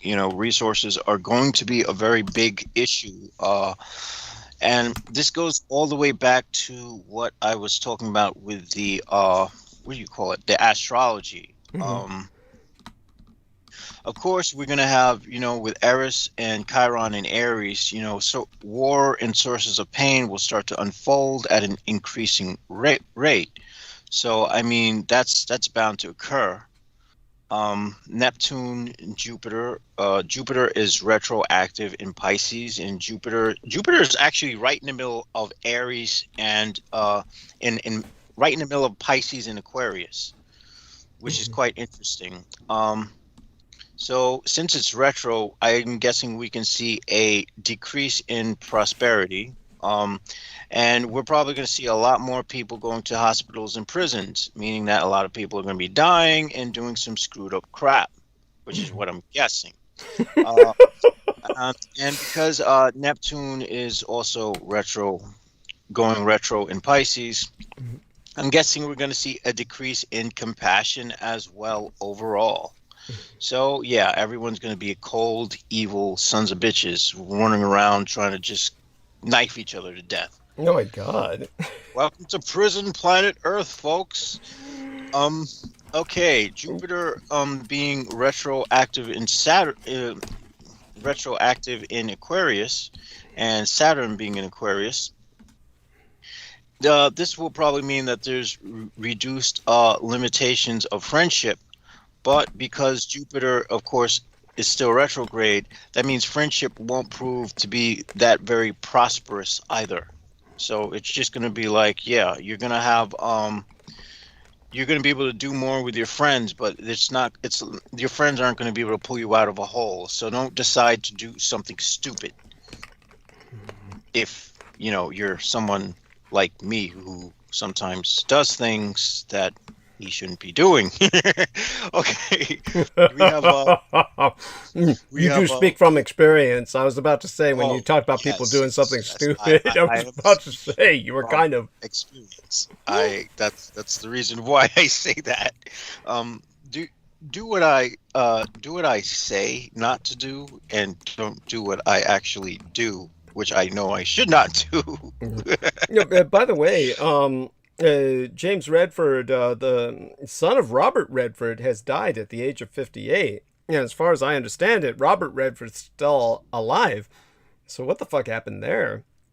Gee, that's awful. By the way, I just noticed now Nicole Kidman, they're saying, oh, Nicole Kidman offers a rare comment on Tom Cruise marriage. Again, obviously I'm looking through the paper and the screen as well, taking a look at what's out there, but and a lot of this stuff is just gossipy. But Nicole Kidman was, of course, in that film about a girl who's like, what, 14, falls in love with an assassin. Oh shit, I forgot to tell Salman Sheikh about that. Anyhow, my son forced me to suffer through the John Wick franchise. What's come out thus far. So I will speak to that, not tonight at all, but soon I'll speak. Yeah. It's the movie for guys who like guns and like details about guns and just more guns. While I do like watching Keanu Reeves beat shit up and kill things. He's like the actor who doesn't act, who we can enjoy watching not act, but do what he likes to do, and that's cool. But I mean, Yeah, damn, that's it's like, true. By it's the way, John, how would I say this? Keanu Reeves is basically, to me, I would say this. To me, Keanu Reeves is like a blank slate that the audience fills. He is a blank slate. He's like a vacuum that people project what they want to into that vacuum. That's what he is to me. And I'm not saying that's a negative, by the way. I'm not making fun of him or saying that this is negative. It's just what he is. He makes a good archetypal protagonist. No, well, in And, terms of, and when I say archetypal, I mean he's so flat in the sense that you could easily put yourself in his shoes while watching it. Mhm. Yeah, that's what it is. He's flat, affected in the most neutral sense, and so people can project what they want into him. Anyhow, I'll go into this later, but it's basically not going to be tonight's transmission at all, and I better start soon for what little bit of time we have. If Our Lady Mandy doesn't come in soon, I'll get started. Certainly, if she doesn't come in this hour, I mean, I will definitely have to get started at the top of the hour. But at that point, I'll start sucking out all the oxygen from the room. But in terms of where we're at with somebody like Keanu Reeves, it's just kind of he's there and he's not, and it's just he's Amerasian or half Asian like myself, half Caucasian, and so it's interesting that he's gotten where he's at. He provides hope for myself that I could get into movies, but obviously you might even be able to become a president. There you go. I mean, this is what happens with people who are into this. They vote for people who they recognize. That's how celebrities become presidents. Yes, people vote for who they recognize, and this is where politics and celebrity come in. It's very bizarre, and it's so sadly predictable. All it takes is that recognition. So there we go with that. Go on with what you're saying and kind of wrap things up. Add some more content. We'll wrap it up. We got all right. So we got Pluto, which is retrograde in Capricorn. So of course, Pluto deals with transformation in power, occurring in ambition, and overall social status. So this would be a bad time to start a new career, basically. Very bad time to start a career because it's retrograde, and that means if you start a career, things are going to just go oops. Okay, there goes that idea. I mean, it makes for an experimental thing. Don't expect to succeed. We'll just put it at that. I'm not trying to be super negative here. We have Maki and Haumea in Libra. This deals with wisdom, love of nature, renewal, creativity, fertility, which actually I consider a negative thing, but most people would consider that a positive thing, because I think the world is overrun with humans in that we don't need more of a human population. But I'm going to leave that alone. This will lead to close relationships and attractions and all types of partnerships, which will be a good thing. For those of you who are into that kind of thing, I say screw love, let's make war. No, I'm kidding, folks. I'm being facetious. I'm an artist, and I'm too autistic to sort of understand love in the more pragmatic sense, as most men who long for it, like the incels, wish it to be. Well, honestly, I don't think they understand love either. I think they just want to have sex slaves and trophy wives, and they're just pieces of shit. I mean, whereas in my case, I'm just so fixated on one thing that I can't lead myself to break my attention away. And well, let's leave me out of this. We have Luna and Scorpio. The mood is oriented around cycles of death and rebirth. Deep relationships are going to be basically, the emotions are going to be focused on deep relationships. This is a good time for people who espouse on occult matters, because the people's emotions are going to be focused on those types of things. And it's also going to be focused on finances and resources, which again, when you combine that with the fact that this is a time in which we have the potential of war, since emotions are going to be fixated on resources, we have the perfect hotbed for there to be war disputes over resources in a more pragmatic and material sense. And that's it for Jameson's crack at astrology. How'd I do? Well, all right. And I guess to continue to fill the time, because I guess Douglas stepped out. I can go into this this wildfire that seems to have gone on in Alberta, despite the heat wave ending. Basically, they're saying that the threat of wildfire continues. Derek Forsyth, wildfire information officer with Alberta Forestry, told CTV News Edmonton in an interview that fire dangers remain high throughout most of the province. While the province received some rain in the past 48 hours, Forsyth said there are still areas that have extreme to very high danger ratings in southern and northeastern Alberta. So apparently there was a fire, and the fire wiped out some towns. That's just really, really bad. We're going to see more of this because, again, humankind has been sitting on its ass. We've been overly focused on politics and macho men trying to rule the world and push women out of the equation, and this is the result. Yes, look at the legacy of the male, the legacy of the human male, a earth that's burning and is going to disintegrate, and we're all going to go extinct, folks. Of course, I would see that as a positive thing, because if we're extinct, we don't have to suffer anymore. But hey, I mean, not many people think that's a positive thing. So on the interim, what people can do to try to is we can try to work with the Paris agreements and all that other stuff. We can start to try to put in work to end this global warming, which we are not doing at all. That's right.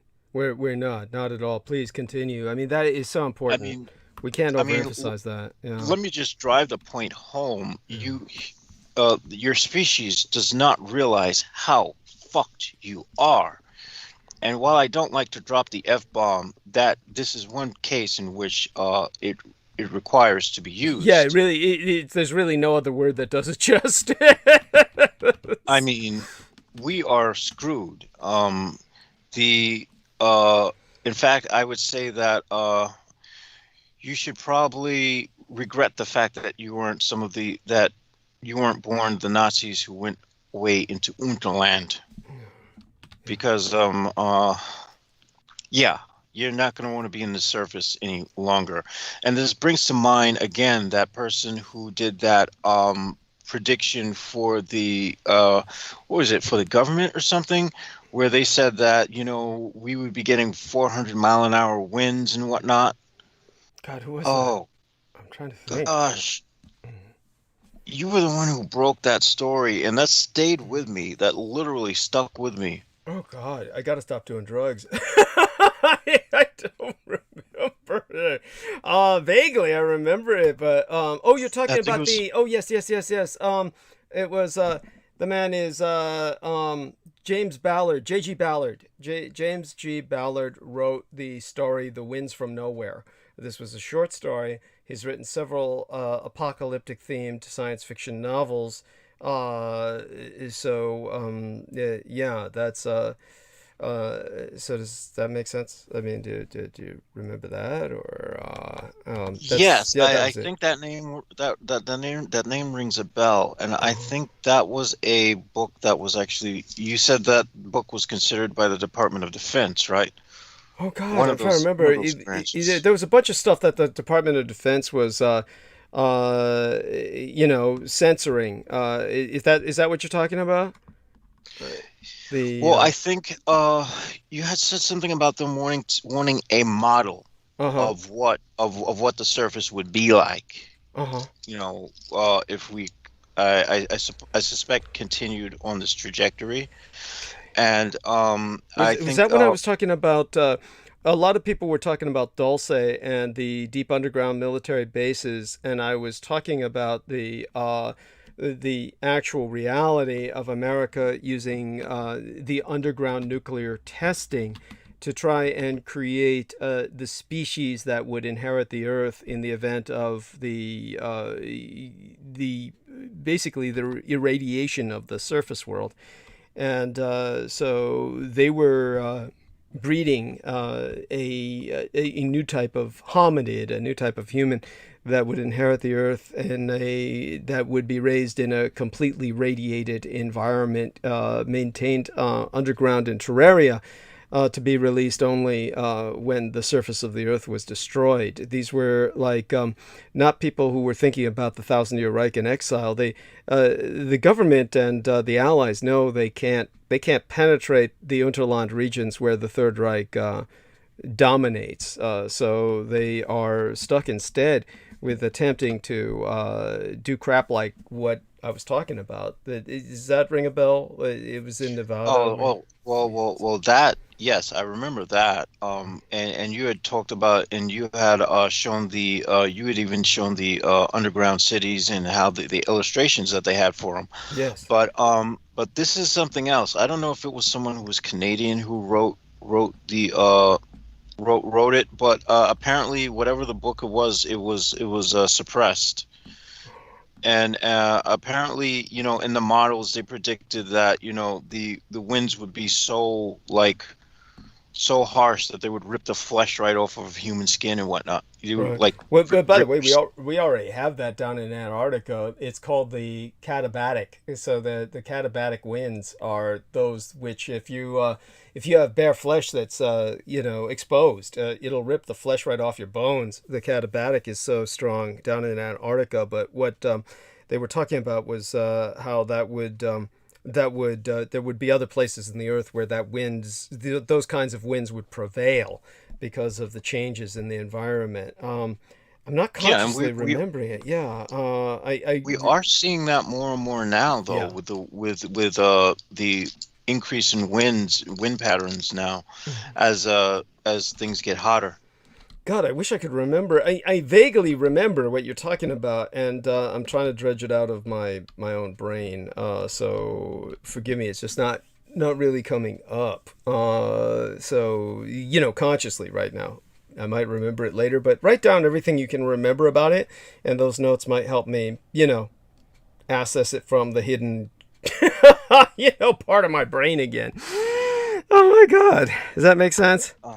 Yeah, it makes sense. I intimately know how that is. Yes, I've experienced that many a time. Of course you would. And yeah, and psychonautics I do not recommend to people. Don't do this. Don't do this unless you're already, well, honestly, all right, if you're already well established, don't do it, because you'll just lose everything and you'll become a drug addict and you won't have anywhere to live. However, if you haven't established anything in your life, you might actually be in a position where you might be able to get away with it. Oh my God. Psychonautics is really it's really strange, because last year, when I was doing the same thing that I might still do from time to time, last year, when I was speaking on the broadcast around this time, or was it a little later than that? I think it was a little later. Probably. I was barely able to hold a coherent sentence, if you might remember. Okay. Well, and I was probably something I don't remember, but go. Yeah. And the thing is, that was even less than, like, well, let me not say that. I was boosting it with all kinds of stuff back then. But what I will say is, it's incredible how the brain seems to not only build a tolerance, but how different neural pathways are opened as a result of damage to certain areas. And I'm not, and again, I don't recommend anyone do this stuff, you know, unless you were just born insane and deranged. Well, I mean, I don't think I was born insane or deranged. I think that when I plugged that coat hanger into that it wasn't a light socket. No, it was a plug. It was a power outlet.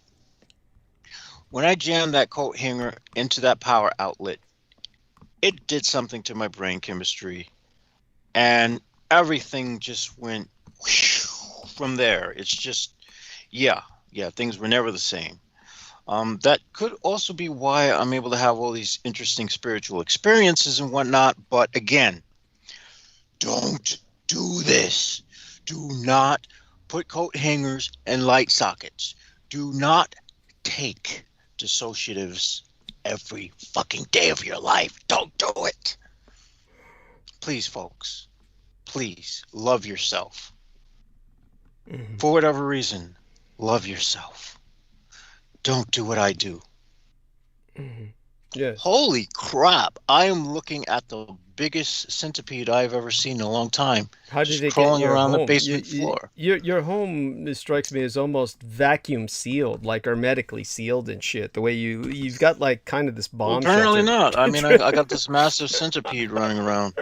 I guess I'll just let it live and do whatever, as long as it doesn't, you know, they don't bite humans anyway. No, And they seem to eat other unwanted pests. They do. That is quite true. How did you know this? I'm rather impressed. Oh, well, that's because I've done research about every bug that I've ever seen in this house, because that's just what I do. Yeah. Okay. Because I'm a sort of information basket of things that people don't need to know. There we are, or don't want to know. Yes. No, animals, insects, these things are always fascinating to learn about, honestly. Well, sometimes. I mean, they can be pretty repulsive in their own right. But definitely appreciate. Well, I mean, it'd be repulsive if I'm lying down and all of a sudden I feel it crawling across me. I probably will then kill it, because that's just going to be a reflex. No, definitely. I want to, I want you all to be patient with me. I'm just hoping we can talk one more time with Mandy before I go deep into it tonight. And so let me do another check-in with her, and because once I get into it, I do want to get into it. And then when I do get into it, I mean, there's no hope for contacting anyone after that. I mean, by the way, I want to give a shout out to some of these wonderful people in the chat room. Like, I neglected earlier to say hello to that wonderful human being, Sarah Thomas. I hope Sarah Thomas listens to this later, if she missed me tonight. And so, Sarah Thomas, really appreciate your being there. And, holy crap. I just got something. A Gulf of Mexico and oh crap, sorry about that. No worries. Now starting to sound like Peter Moon. Oh my goodness. Gulf of Mexico, an undersea gas pipeline ruptured, causing the sea to catch fire 2 days ago. Oh my gosh. Again, the Gulf of Mexico? Oh my god. So were they able to handle this? Honestly, I hate to say this. You guys are going to go, humans are going to go extinct. What you mean to say is they deserve to go extinct, but no. Look, I'm not going to say we deserve to go extinct, because we're tortured just by simply being human in our own right. I mean, I'm willing to give humans the benefit of the doubt, but with all these things that are burning and, you know, all this stuff, you know, I mean, with what we're doing to the environment, I don't see it as it's just a positive feedback loop. It's just going to get worse and worse. I don't see how we can possibly make any of this stuff right at this point. How did okay, give me a few minutes. There's a few things I want to look up from my own notes here. And I, talk a little bit about this. Talk a little bit about the Yes, let me, the apparently the website I saw it on, they have a video on it, and they're not letting me read anything. So apparently they've gotten so lazy. They're like, well, why type words when we can just tell you?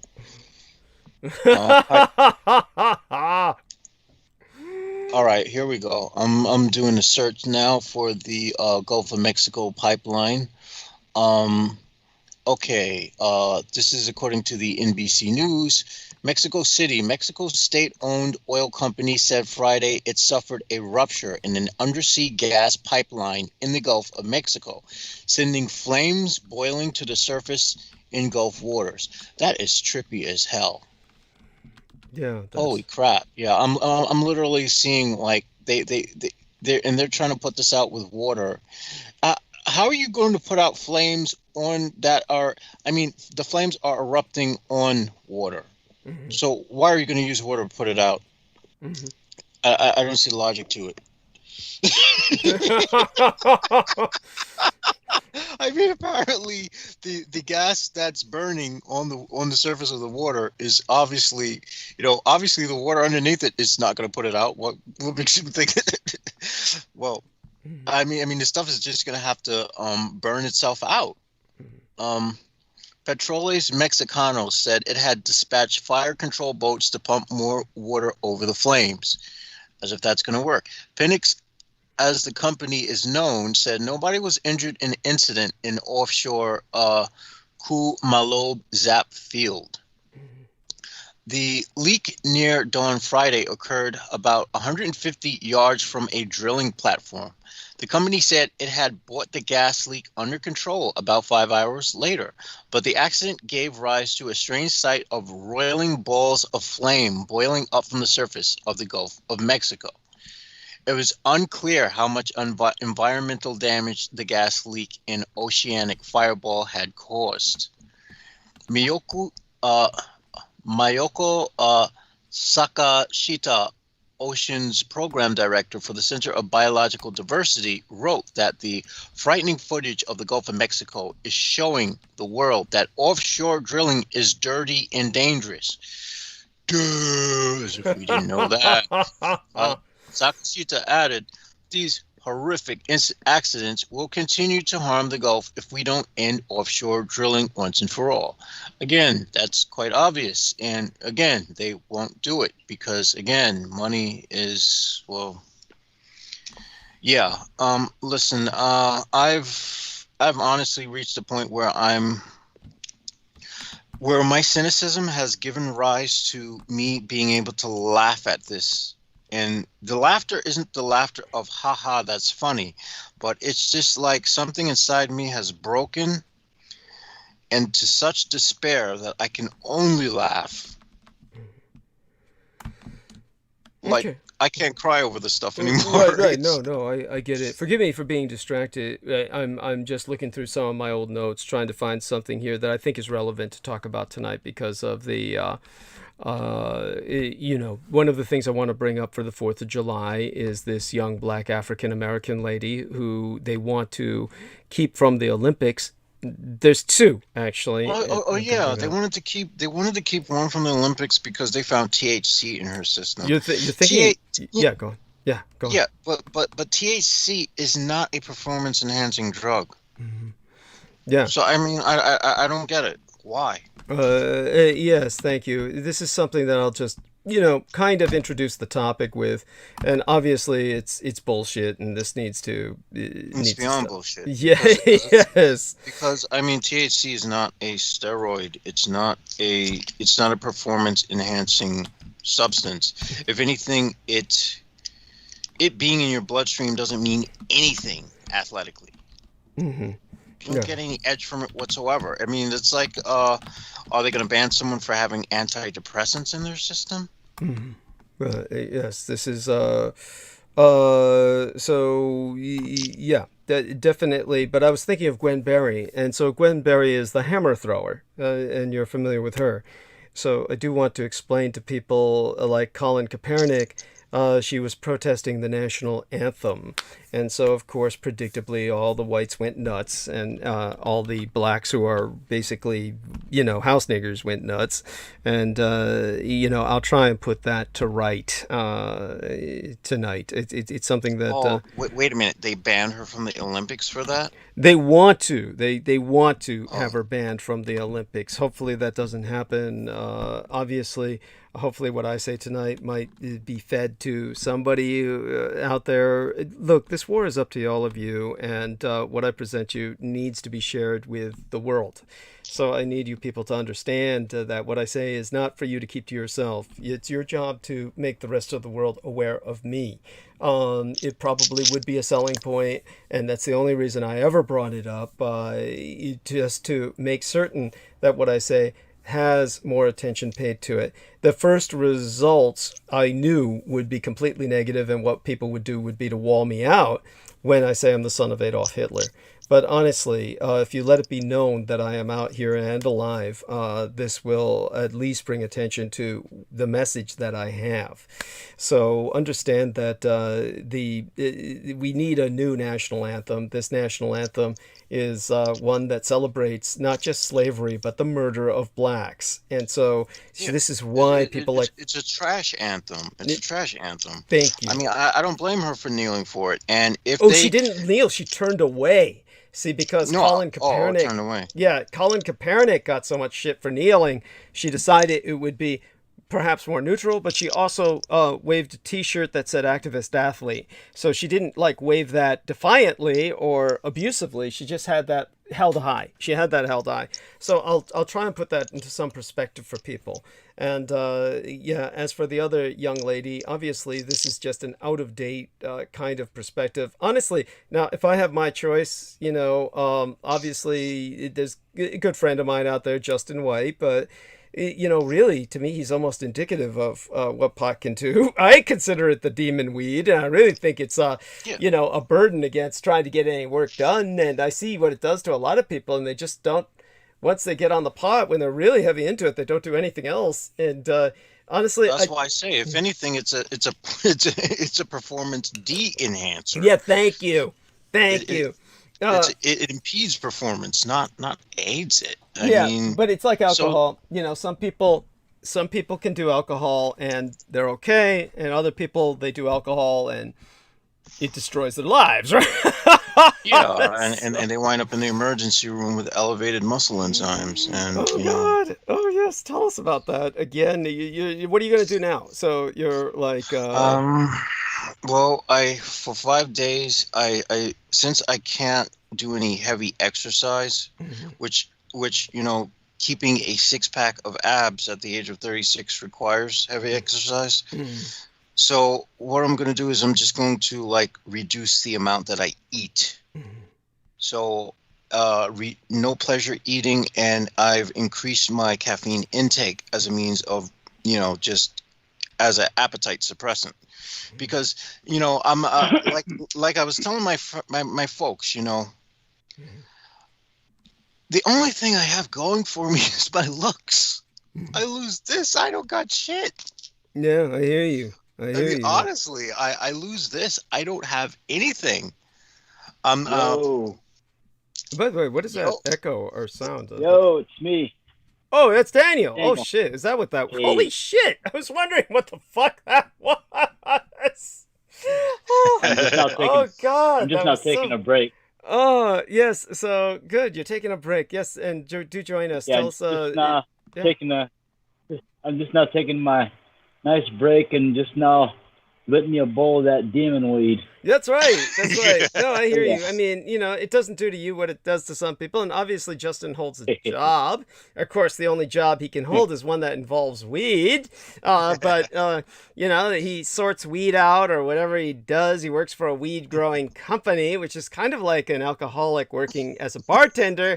But, this is like, if I had my choice in terms of secular power, I would do I would enact a soft law. By that I mean, it's like what Toyotomi, no, it wasn't Hideyoshi, it was Tokugawa Ieyasu is credited with saying that we must always remember to obey the spirit of the law as opposed to the letter of the law.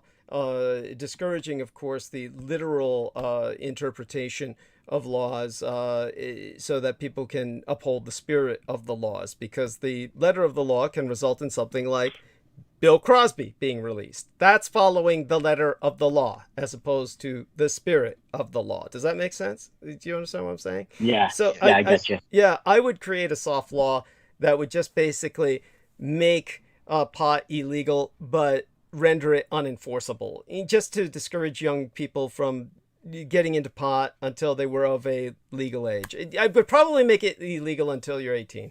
That's what I would do. I would certainly make it illegal until you're 18, and probably make it just highly discouraged until someone's 21. At least, because honestly, if you get into it before you're 21 years of age, honestly, I think many people they just stop. I mean, the trajectory of everything stops. Yeah, they get stuck. They get stuck, and it doesn't even affect them good physically either. You just see it.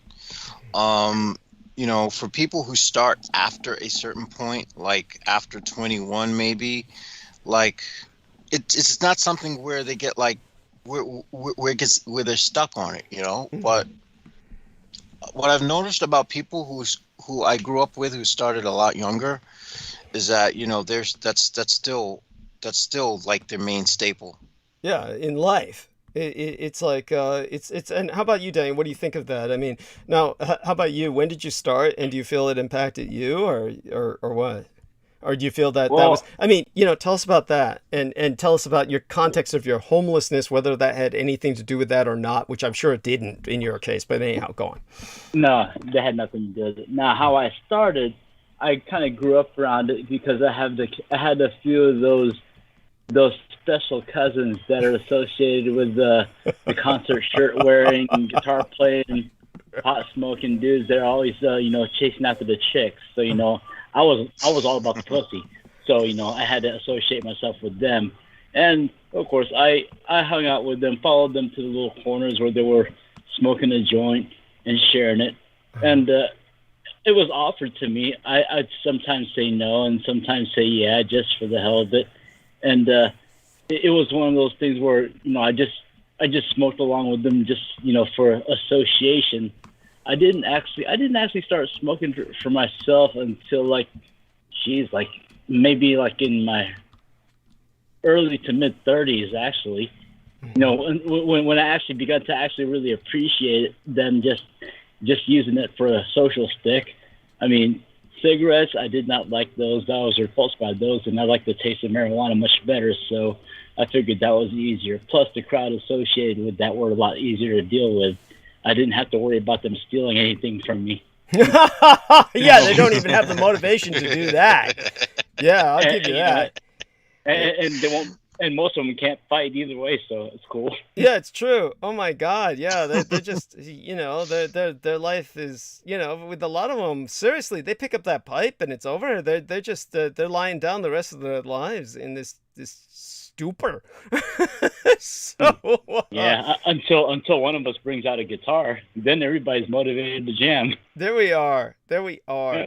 But how do you avoid that? I mean, obviously you are still physically active, you train, you're motivated to play the guitar, you're motivated to do housework. Obviously, you've got a good thing going, so you maintain that, you maintain the home, everything else. I've had a consistent habit since childhood to observe people, to learn how to not do what some people do in order to end up like them. So I picked up on how to choose the right habits. Like my parents, for example, they didn't drink, but they smoked cigarettes, and I was like, oh hell no, I'm not gonna end up like that. It starts from there. Of course, then mom, she had her thing about going to Vegas, and you can't get a Filipino mom out of the casino when you want her to.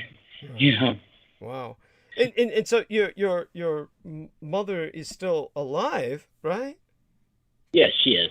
Okay. And so Obviously, you seem to have a fairly good relationship with her, and I forgot. Oh God, forgive me. I forgot the story of your father again. What was? Oh, and what was going on lately? There was something else that happened in the martial arts world. What was it? There was recently something went down with a number of things were happening. Oh yes, Duterte. Oh my God, the boxer. Oh my God, he's shitting all over the boxer. Really, Duterte, the president of the Philippines.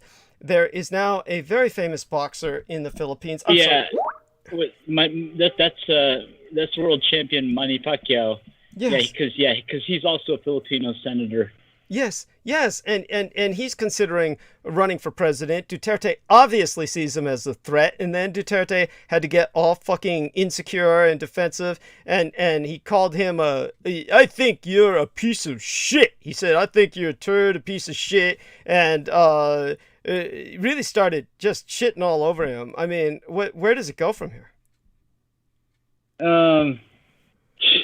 I think that'll just eventually end up getting laughed at. Okay. Because the Filipino are actually starting to really turn on them now. Good. And because I've noticed the posts they've been bitching about, because a lot of the rural Filipinos, they're a bit more nationalist. Mm-hmm. So this thing with China, they're like, oh hell no. It's like I'd rather have Muslims run the country than that. Mm-hmm. You know, I mean, it's that bad. The morale against Duterte's association with Xi Jinping, and of course their underground trading and smuggling operations going on between each other. That's also another thing that never hits the news, but it's told around other Filipino people. What is he smuggling with the communist Chinese? Well, that's actually the base of the Duterte family fortune, their wealth. They're rumored, notorious to be in the business of smuggling, because they ran the ports in Mindanao, in Davao City, and his son, the vice mayor of Davao City, Paulo, he's also known to be he's also known to enjoy his share of meth. Hit the crack pipe now and then. While his dad promotes killing drug addicts and drug dealers. Oh, that's so sick. That is so fucking sick. And are the people in the Philippines aware of this? And don't any of them care? Oh hell yeah, they know, but the ones that don't tell are the ones that are too scared. And because they don't want to rile each other up over bullshit. But yeah, they're concerned. They know, but they try not to talk about it. Okay. I mean, it's just so wrong. And honestly, I'm well, not only that, Duterte's lesbian daughter Sarah, she is the mayor of Davao City. And obviously this is base nepotism. This is just brazen, Yep. Nepotism, where he's just he's just establishing another family mafia, and they're exploiting everybody below them, and this is hopefully this promotes a kind of rebellion, at least to the point where people. I'd rather have the boxer as the now. What is the position of? We use the term president for Duterte, and that's the normal rank or title of the leader of the Philippines. Yeah. Okay. Yeah, we call him president. Yeah. So I'd rather have the boxer as president than Duterte. What do you feel? Is that naive, or do you feel that? Well, when it comes to morale, popular morale, then Pac-Man for sure. Okay. That's his nickname for short. Right. Pacquiao, Pac-Man. Yeah. Got it. Yeah, that's the diminutive. Go on. Yeah.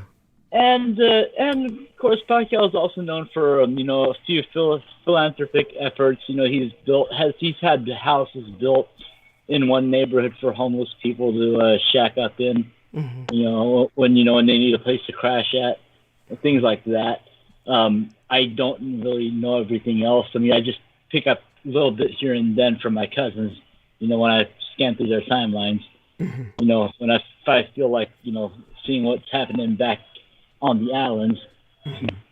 Right. And I'm so glad that you maintain track of that. And so now, Pac-Man, isn't he coming to the United States, or he's traveling out of the Philippines soon, right? He's preparing for a world tour or something?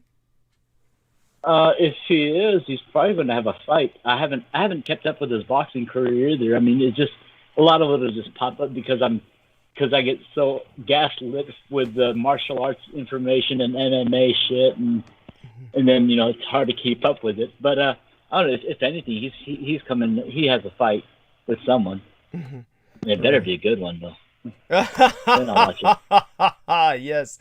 And as well, in terms of the work that you do, what is it about maintenance around the house? Because you seem to have the property to manage and everything else. What is it that keeps you up the latest, or involves the most work? I mean, you do gardening too, to an extent, right? I mean, aren't you maintaining a lot of like a hot house? We had company over today. Oh, okay. Yeah, so now I was just catching up on other work that I put off. All right. Yeah. And with the company, I get the impression you do most of the cooking. Do you cook for it when company arrives? Oh hell no! This time we ordered. Okay. We ordered some barbecue. Okay, but you normally do barbecue, right? I mean, it's just... Yeah, I run the grill and all that, but I was ready to taste someone else's cooking because I knew I was getting ready to do all the other work around the house. Oh, I got it. Cool. Yeah, cool. but this time I didn't cook. But yeah, I usually do. Right. And I enjoy it. Understood. And that's appreciated. And as well, in terms of the as for the hot house or the glass house, would you have like a garden house or something? Greenhouse. Greenhouse. Yeah, thank you. Oh no, that's the area where I start some seedlings growing indoors before I put them out into the sun. Okay. That's a little area where I have a little plant. I've been taking care of a few flowers that the lady has been buying from the nursery, and so I decided to do a little experiment by making some cuttings to see if I can make some roots out of them, and I actually succeeded. So I've been putting them out there. No, that's great. And in terms of the now, eventually you're going to grow some pot or something internally, right? Or no, you don't need to, or what? Well, I would love to. If I know I won't get in trouble for it. Oh, that's right. You're in fucking Texas. Yeah. Shit, that's right. Didn't they just arrest a guy there in Texas for pot? I mean, just recently, some poor bastard got arrested. It was for having pot or something. It was just so stupid. Yeah. I don't know. They're still getting arrested for weed every day, so it's kind of commonplace. I get it. Yeah. Yeah. This one stood out for a reason, but I forgot why. It wasn't particularly. Actually, even some celebrities, like in the rap circuit, a lot of them don't. They usually end up getting busted by some local dealers, edible treats. Usually the edible treats that they're known for catching also. The police will recognize them. Just incredibly stupid that this is pursued at all. So what about what you're talking about getting gaslighted by a lot of information coming out, or misinformation, or just rumor coming out in the MMA and the martial arts world? What else is coming out these days in terms of like anything that stands out? Oh no, I wasn't really looking out for any specific news. I'm just hoping to actually see some stories about some good fights coming. Because when I'm as a martial arts fan, as a fight fan, I've given up actually collecting names and stats of each fighter. I find that I get to know the fighter by recognizing them when they move, if I've seen them before. So that's like my new thing now. It's like I'm too old to put up with all the details anymore. I don't blame you. That kind of thing. Yeah. So, go on. And of course, there's all those press conference drama stats going on. I have to avoid those. About 85% of the time. Some of them are funny, you'll hear, but most of the time it's like, this is bullshit. Right. Yeah. Okay. No, I really appreciate your coming on to join us. Our man Jameson Reese has returned. What I want to do is just get a little refreshment, and I'm going to start monologuing. But Manny Pacquiao, how do we pronounce his name correctly? Pacquiao? Pacquiao. Pacquiao. Pacquiao. Yeah. Manny Pacquiao. It says he's set for August 21st fight in Las Vegas, I believe. So let me take a look at this. And by the way, in case you missed it, Jameson, so Manny Pacquiao is actually a senator, right, in the Philippines? Yeah. Yes. Yeah. And so he's going to be fighting for many years. Right. Wow. So we have an actual Filipino senator who's going to be boxing in Las Vegas against Errol Spence Jr., who I believe is black or African American. These two men will be going at it on August 21st in Las Vegas. So this is confirmed, and I guess they've got the tickets ready. And this is what he's preparing to do: is go across he's going to come to this side of the Pacific. But in case you missed it, Jameson, he got into he basically was calling out. What was it that he was calling out Duterte for that got Duterte so pissed off? Obviously, Duterte, I think, is defensive about anything. Yeah, I forgot. Duterte he'll get triggered over anything. Oh. Especially if the other person's crowd is getting more attention than he is, then yeah, he'll get really mad. So if it's Manny Pacquiao, then yeah, of course he's mad as hell. Right. Oh, that's so pathetic. Okay, so what happened was the president of the Philippines started insulting this man and calling him a piece of shit and all this stuff and pissing all over him. I'm going to be back in just a few moments. I'm going to grab some refreshments. I'm going to proceed to monologue as soon as I return. I thank both of you gentlemen profoundly. I certainly thank Mandy for whatever time she was able to spend with us. Always appreciative. And in the meantime, I want to thank everyone else who's in the chat room as well. Wonderful people, and bless you all who are supportive of me. We have someone named Colby Tanaka. Now, forgive me, don't take this personally. I'm just going to check their site. Let me take a look at. By the way, that woman who asked the kind of weird ass question the other day. Let me take a look. I could probably find her. She was asking, "What's with the weird picture?" When I was with one of the Blood Boys and preparing. To sup. By the way, for those of you who ever were curious or care to know, this came up, this subject, when Judith Ager once asked myself, "Who you sucking, DDD?" And I pointed out, well, that's not me. It was a picture of my mother that I showed at the time, who was imbibing in some blood, and the term I let her know was not sucking, which would imply something like giving somebody a blowjob, but it was like supping. The term is supping. So I was preparing to sup. That's with S-U-P in the singular. If you're saying supping, then you put two P's. But anyhow, so this one woman who, let me see if I can hit this here. Where's the, oh god, I gotta go to a different, here we are, the notifications. And she was a real person. I was just curious, I'm not going to complain, but I was just curious. And who knows, Jameson may not even remember, which would not be surprising. Actually, I do remember that person. Yeah, Tracy.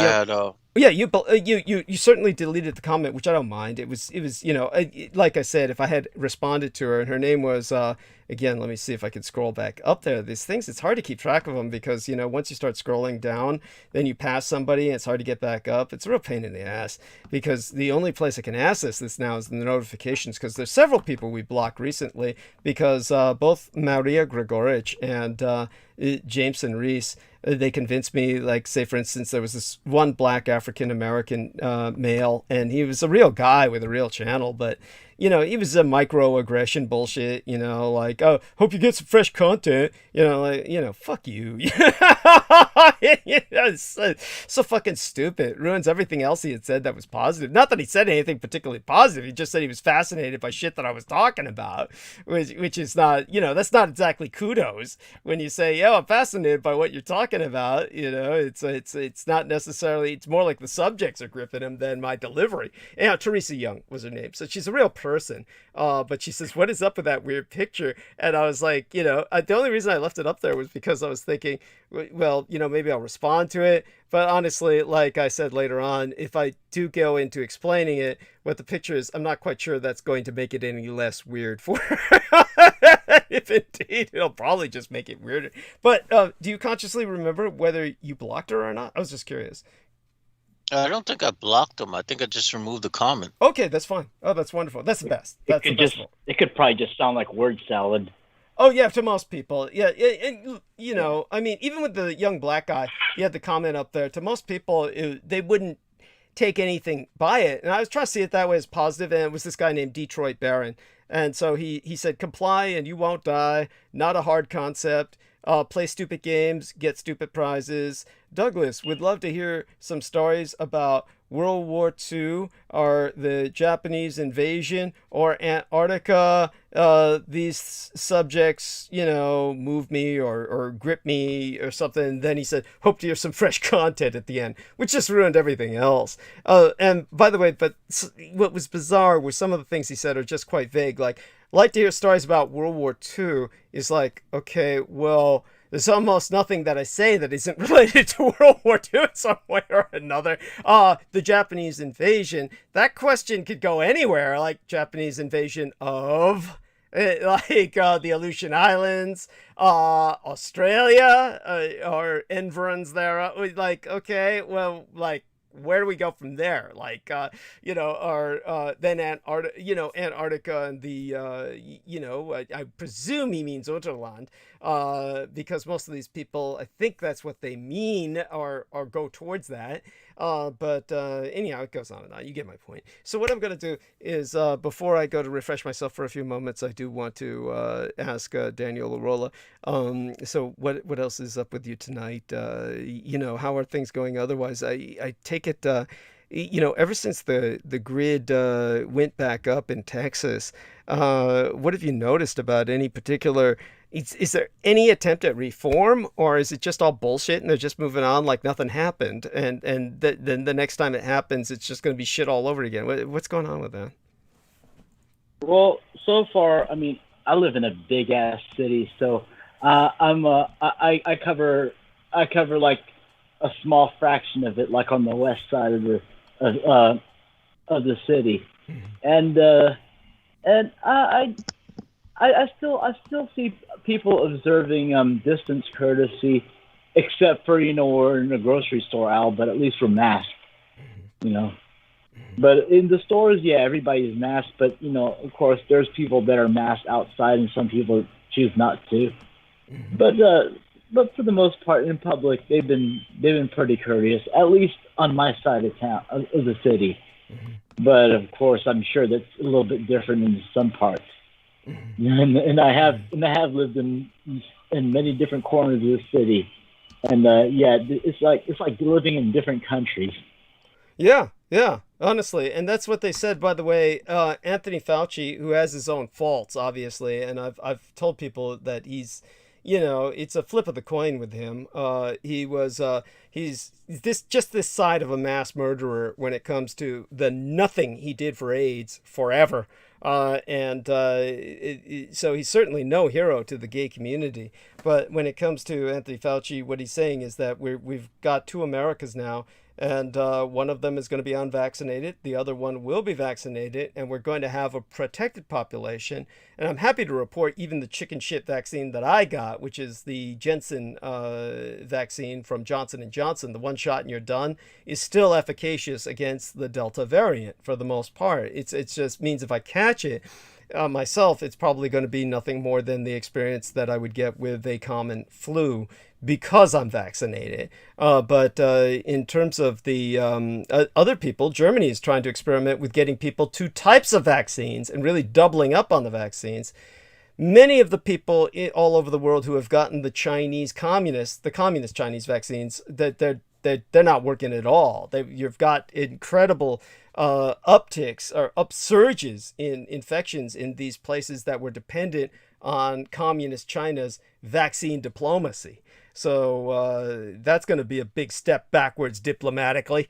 And in terms of back home, basically what they're saying is that these unvaccinated people in America are basically variant incubators. They're just going to be incubators for all the variants, and you're going to see large parts of that population impacted, which means a lot of Republicans are going to fucking die. And it's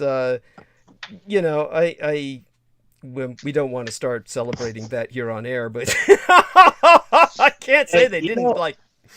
There's another interesting. I was just remembering. There's another interesting fact about Manny Pacquiao. He's actually a lieutenant colonel in the Philippine military. Oh, great! Which branch of service? Yep. I don't know. I haven't looked into that much detail yet. But I mean, I believe they call it the Armed Forces of the Philippines, but I'm not sure which branch it is. Probably the Army. Probably. Okay, that would make sense. Yeah. That's fascinating. Thank you for sharing that. I mean, he's obviously, quite accomplished. But I don't know if he's ever actually served or was enlisted.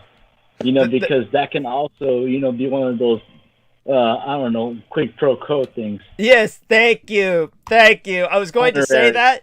I was trying to find a way to say that diplomatically, but honestly, the Philippines is a place where you've got honorary ranks that are given to corrupt bastards. Yes. And in his case, he might get that kind of status because he is considered a national treasure, because he's kind of a diplomat. He's very important to the Philippines abroad. He is probably basically a cultural treasure in the sense that he is a diplomatic asset, and so I could see where he would be gifted that rank as an honorary title, so to speak. Does that make sense? And yeah. I agree. Yeah. But I just wish he was actually charming enough, like Bill Clinton, but I don't see that. Yeah. he can barely speak English. Oh, he communicates much more directly. We know that much. So, yeah, and we're lucky that Daniel has the ability to hold a conversation and be able, with everything you've been through, Daniel. God, it's a wonder you could talk at all. Honestly, just so people understand this, he was clinically fucking dead at one point. Were you not? Yeah, for a couple of minutes. At least, yeah. And then you were comatic. You were in a coma for a while with this horrible accident, and honestly, it's miraculous. It's nothing short of miraculous how you recovered from that. And again, to get the context of this here, this was prior to the homelessness, or right? Yeah, this is long before that. Okay. This event in my life was what ended my ended my budding MMA career. I was about to go full pro, into the UFC, but this accident happened, and my teacher and coach, was really just a lot worried about me now. So because I did have some brain surgery, some brain damage that did happen. So he had to keep reminding me that. I was like, damn. But I was still able to train, but but it wasn't enough just coaching other fighters. I wanted to do that shit, but that's what ended my career and moved me into stripping. Right. Well, all I can say is that I think it was for the best, honest to God. MMA fighting, it's hard to imagine anything positive coming out of that, honestly, other than more brain damage for anybody, whether they're in a car accident or not. If you ask me, it's like getting into a car accident every time you get into the fucking cage. Come on, I mean. Yeah. The career is not a very long career, and a lot of the times when a person becomes a champion, they get that feeling, like as if they're on this huge steroid rage, like they're going to live forever. But they overlook the fact that it's a whole short-term thing. Yeah. That's so easy to imagine. I can imagine that, and it reminded me of something else. I can't remember exactly what, but that really hits home to some things that I've seen in the past. And honestly, it's in Thailand, the average lifespan of a Muay Thai career is 5 years if they're lucky. Holy and shit! a lot of it's not from a lot of them that die from it. It's usually not the brain damage to the head. It's from the blood clots from all those hard round kick shots to the legs. Holy shit! That come up. You mean from the impact on the legs from their adversary kicking them in the legs, right? Yeah. If it's consistent and if they didn't take care of that shit right away, yeah. It's those blood clots that build up. Oh yeah, they'll die from it. And what do can't they just get the legs amputated or something, or there's somehow it like goes through the blood and creates a stroke or something through the or aneurysm. Aneurysm, right? Oh shit! I mean, that's just holy shit. That's it just ends their career. Yeah, well, ends their life. Is what you're telling me. Yeah. Oh my God. Okay. Well, just glad you didn't go there. And one of these days we'll go into it more because it is fascinating. Why I'm going to assume that something was incredibly demotivating, or maybe you just got comfortable with the homelessness because it lasted quite a long time. So you were. Well, I was forcing myself to make a change, and I had to. I know that before I actually see the dawn of what I've been dreaming of, I'm going to have to go through some shit. So this time I chose to put myself through that shit when knowing that I could still set myself to have some fun on the way. Right. Okay, I get it. And one of the few people who would get it because I've done things that are, basically stupid myself. Certainly to external viewers, to somebody looking from the outside at that, it's hard to think of another descriptive. But I've done things like that.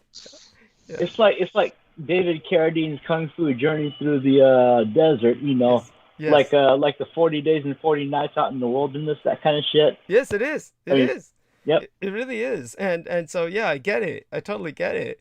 And all right, then. I'm going to refresh myself, maybe get some colder drinks than the ones I've got, and put some back in the icebox and get some new ones out, and then get started.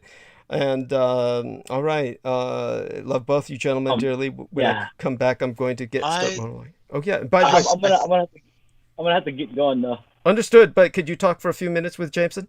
Help him transition. Yeah. I'll hang for a few more.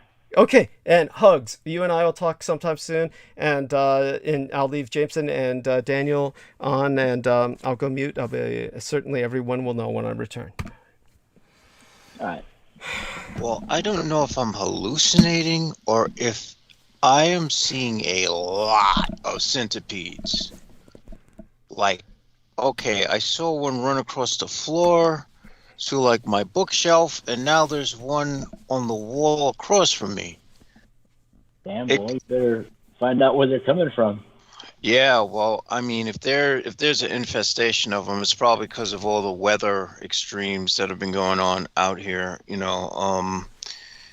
These things happen. I mean, while I don't mind centipedes, I honestly, there was a point in time when I used to burn them as offerings to like spirits and stuff, but no, I'm probably not going to be burning them alive or anything. It's just that I just don't want them crawling over me while I'm trying to sleep. That's kind of understandable, I guess. Yeah. And they're probably keeping out like other bugs or like they're probably taking care of ants and whatnot, which is fine. I mean, they do kill off other insects, other pests, but I mean, damn, you guys get any weird bugs out there in Texas? Oh yeah, we get our share, but some parts out here even out here in the city, we do have some opossums that take care of that issue. They'll come around. They usually come around at night, when it's all dark, and they know where to go to when they want to get some bugs. Yeah, possums can be helpful in that regard. Although, and of course we have the occasional scavenger raccoon, but at least it cleans up some of the mess. Oh yeah, I've seen raccoons all over the place out here, as well. You know, as on Staten Island, especially at night. They love to come out at night. Oh yeah. They're actually quite interesting, though. Supposedly they have the when it comes to the sense of touch, they're the most sensitive when it comes to the sense of touch in the animal kingdom. Yeah, they look like they have they look like they have a pair of hands when they stand up. You know, especially if they think you're about to feed them. That's pretty cool. Yeah, yeah, they're really cute when they stand up. They're kind of like those meerkats, but yeah, they're like little furry kids. You know, like in the Halloween costume or something. Oh yeah, yeah, meerkats. Meerkats are really interesting too. Yeah. Yeah. Yeah, those guys can eat all kinds of like venomous things. Oh Do yeah. you guys?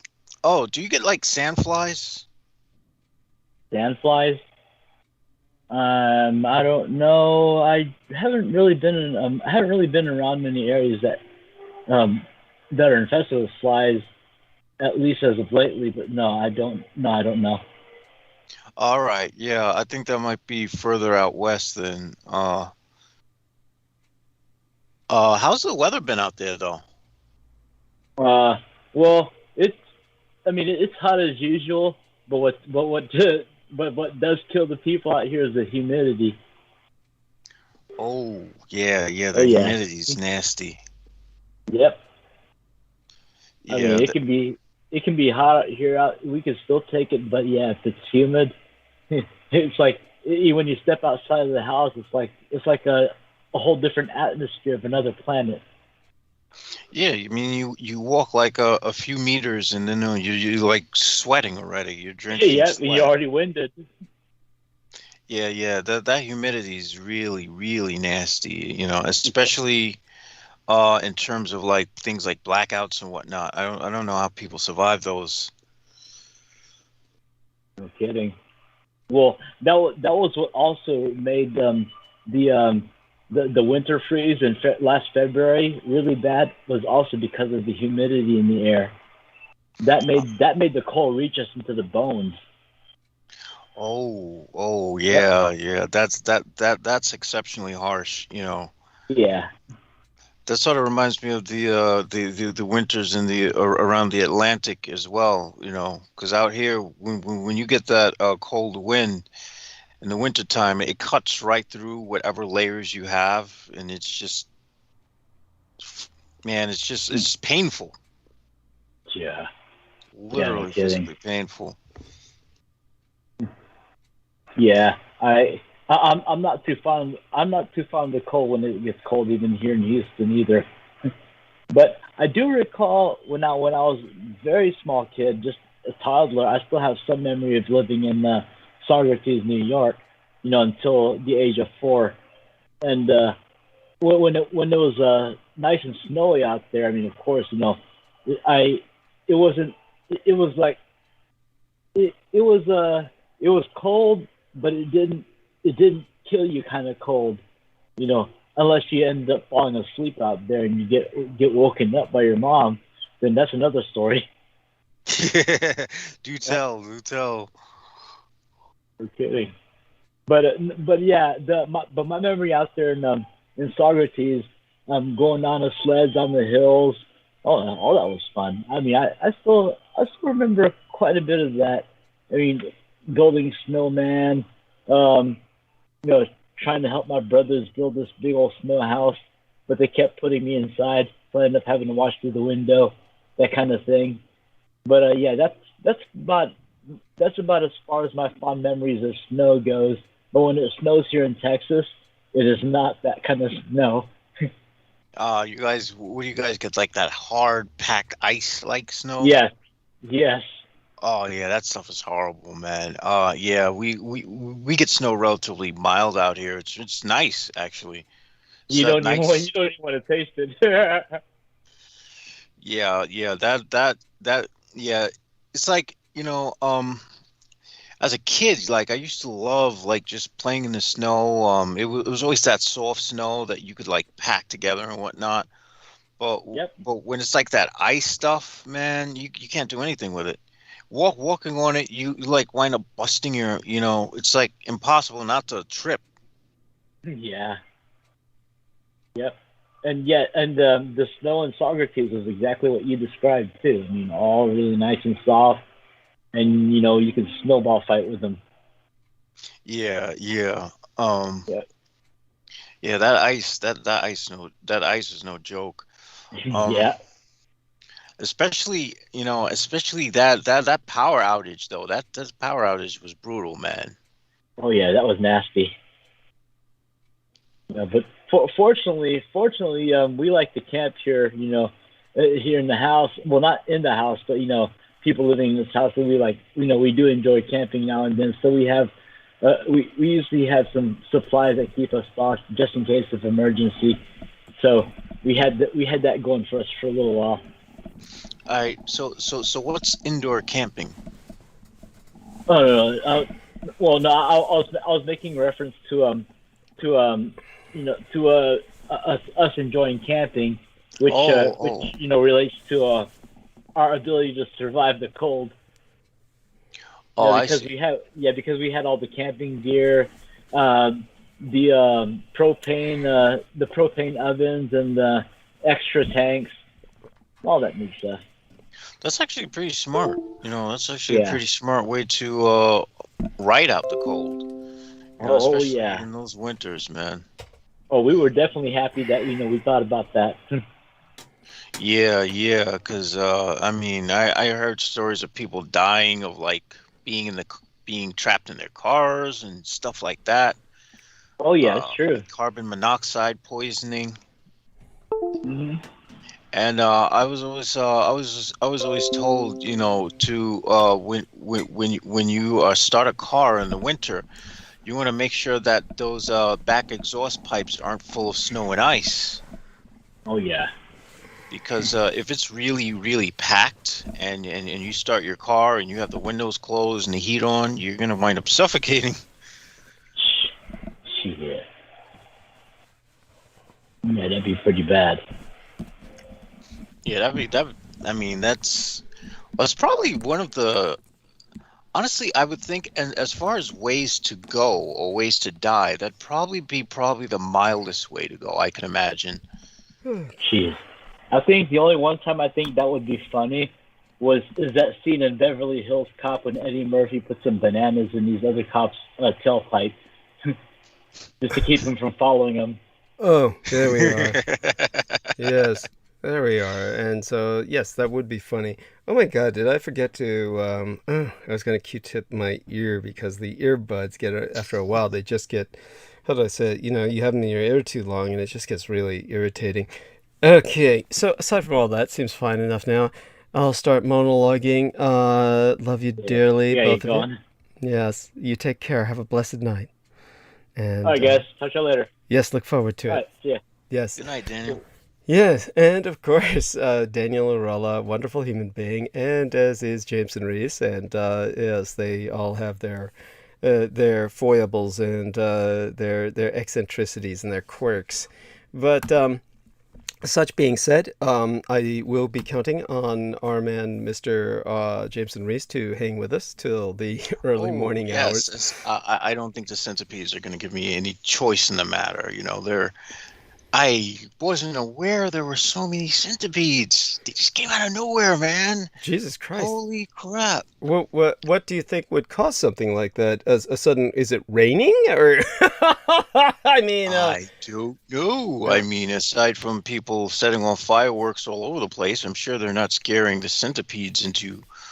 I don't know. I don't think it works like that. It's definitely, you might look it up, just say what could lead to a sudden outburst of centipedes in somebody's home. It is rather intriguing that this would suddenly happen. Again, I bring it up. I'm just hoping that I'm not hallucinating them, because that would be a problem, Oh, that's funny. By the way, no, this happens, and centipedes are a domestic friend. They're like spiders. They're actually, as you said, something that you don't really want to bother. because they eat other insects. And what it might imply is that you have an insect infestation from some other species that they're helping to maintain Oh, balance. okay, yeah. Ants. Okay, but Ants. I Oh don't my know that gosh, I don't yeah. believe anything eats ants. Centipedes, because ants are infamous for being like, you know, But they'll this is the strange thing though. Centipedes come around when it's cold out. They don't come around when it's hot out usually. That's right. Normally. And the thing is, I keep my room relatively cold, and I have a dehumidifier. So the dehumidifier makes it really, really dry and cold down here. So centipedes do eat ants. They do eat ants. So they eat cockroaches, ants, bed bugs, and moths that eat clothes. All household pets. Okay. I'll let them. Yeah. Well, I don't intend on killing them. Yeah. So centipedes. It must be remembered. Centipedes are your friends.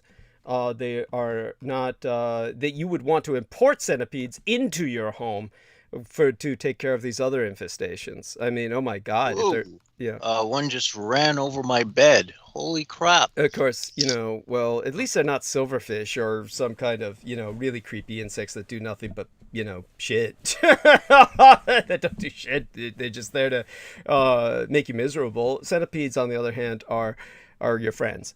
So Okay. you know. Right. Yeah. I mean, that's good and all. I just don't want to sleep with them. Yes, understood. Like I remember I went through this with Selena, because Selena found a big hairy centipede in her home once, and wasn't that big, but you know, to her it may as well have been, you know, a foot long or something.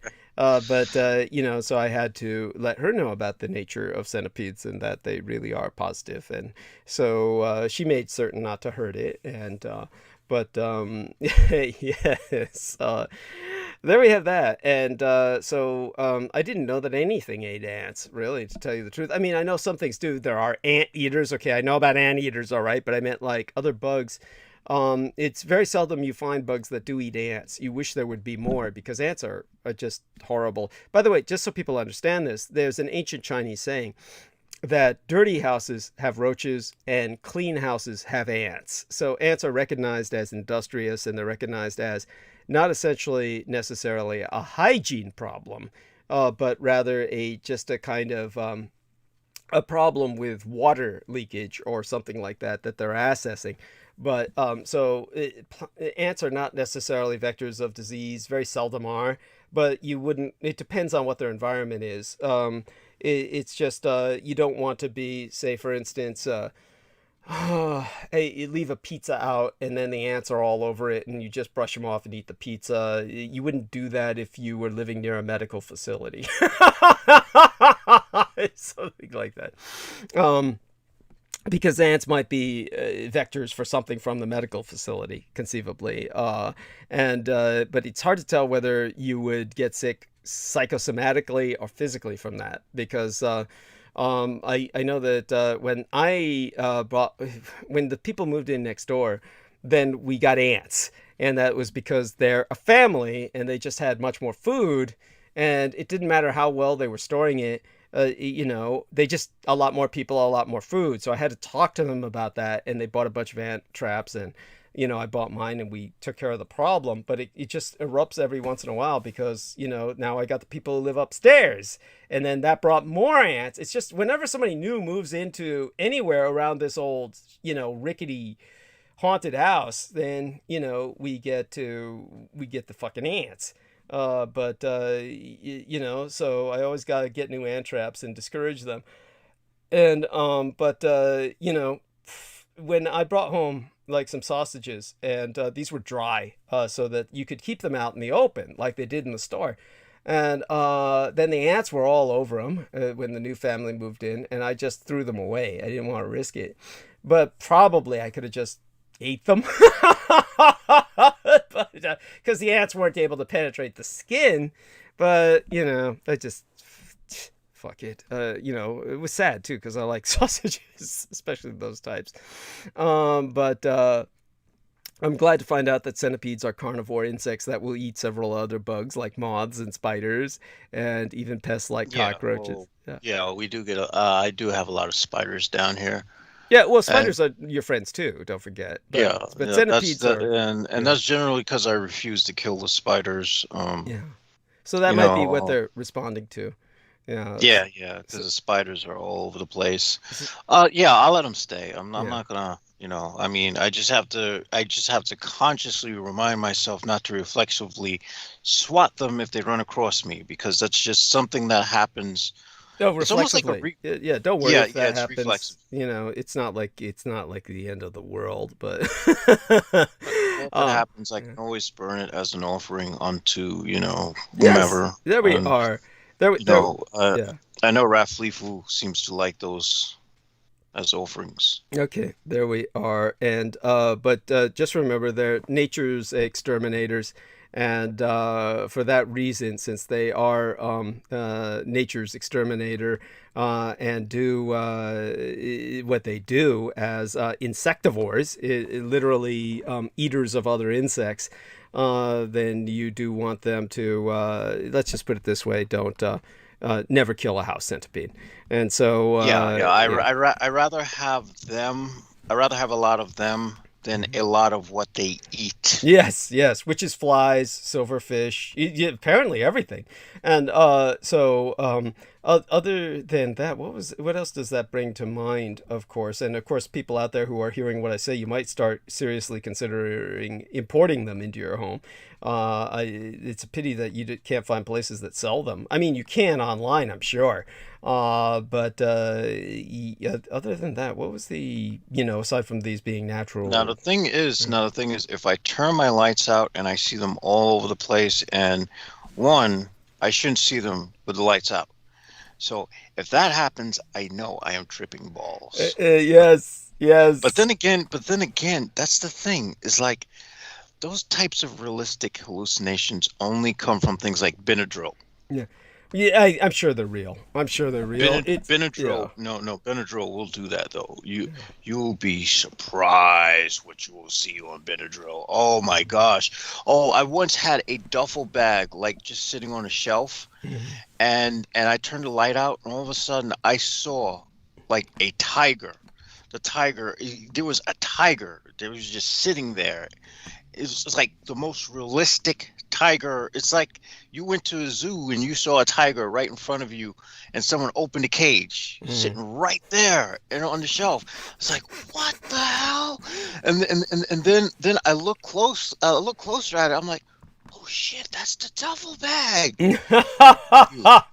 So yeah, for people who take those over the counter like sleep aids that have diphenhydramine in them, be careful. You do understand most people don't take them in the nigh lethal toxic doses that you do, yes?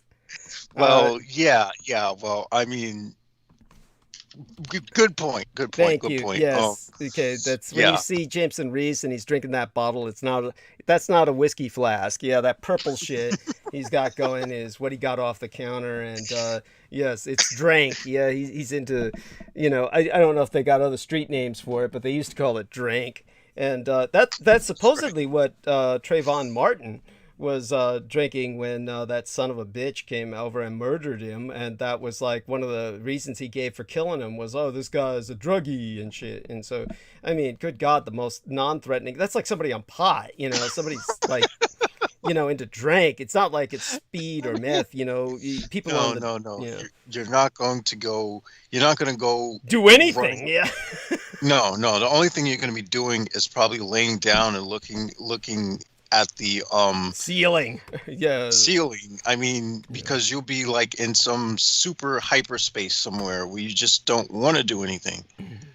And that was like with the what was that? Yeah, when we went to the VA, remind me, of course, when we're with Peter Moon next time, remind me to bring up the shit. What was I going to bring up around him? Oh yes.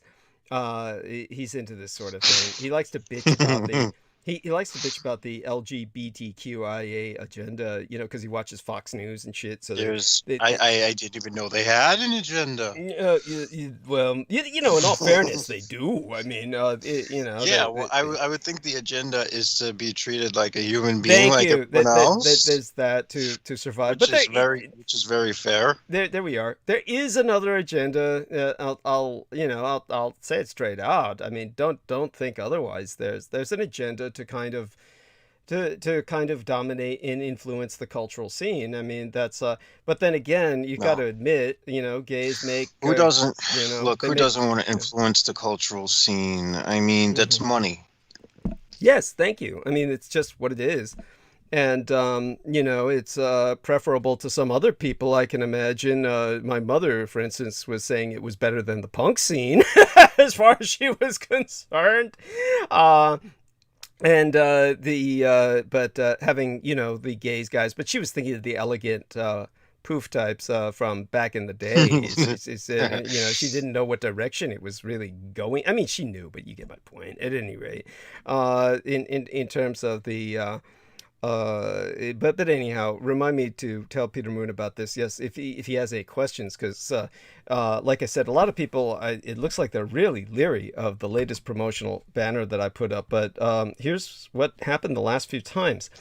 The last few times were holidays. One was what was it? Oh yeah, it was the conclusion of the Gay Pride Day, and it was cumulative with something else that was ongoing. What was the holiday at the time? Let me take a look at what we've got going on here and see if I remember. It was National Beauticians Day. That's right, which is a special day to my son, who actually graduated from beautician's school, you know, a couple of years ago, but then got married, and so didn't need to carry out that profession, or, you know, not in the sense that other people do.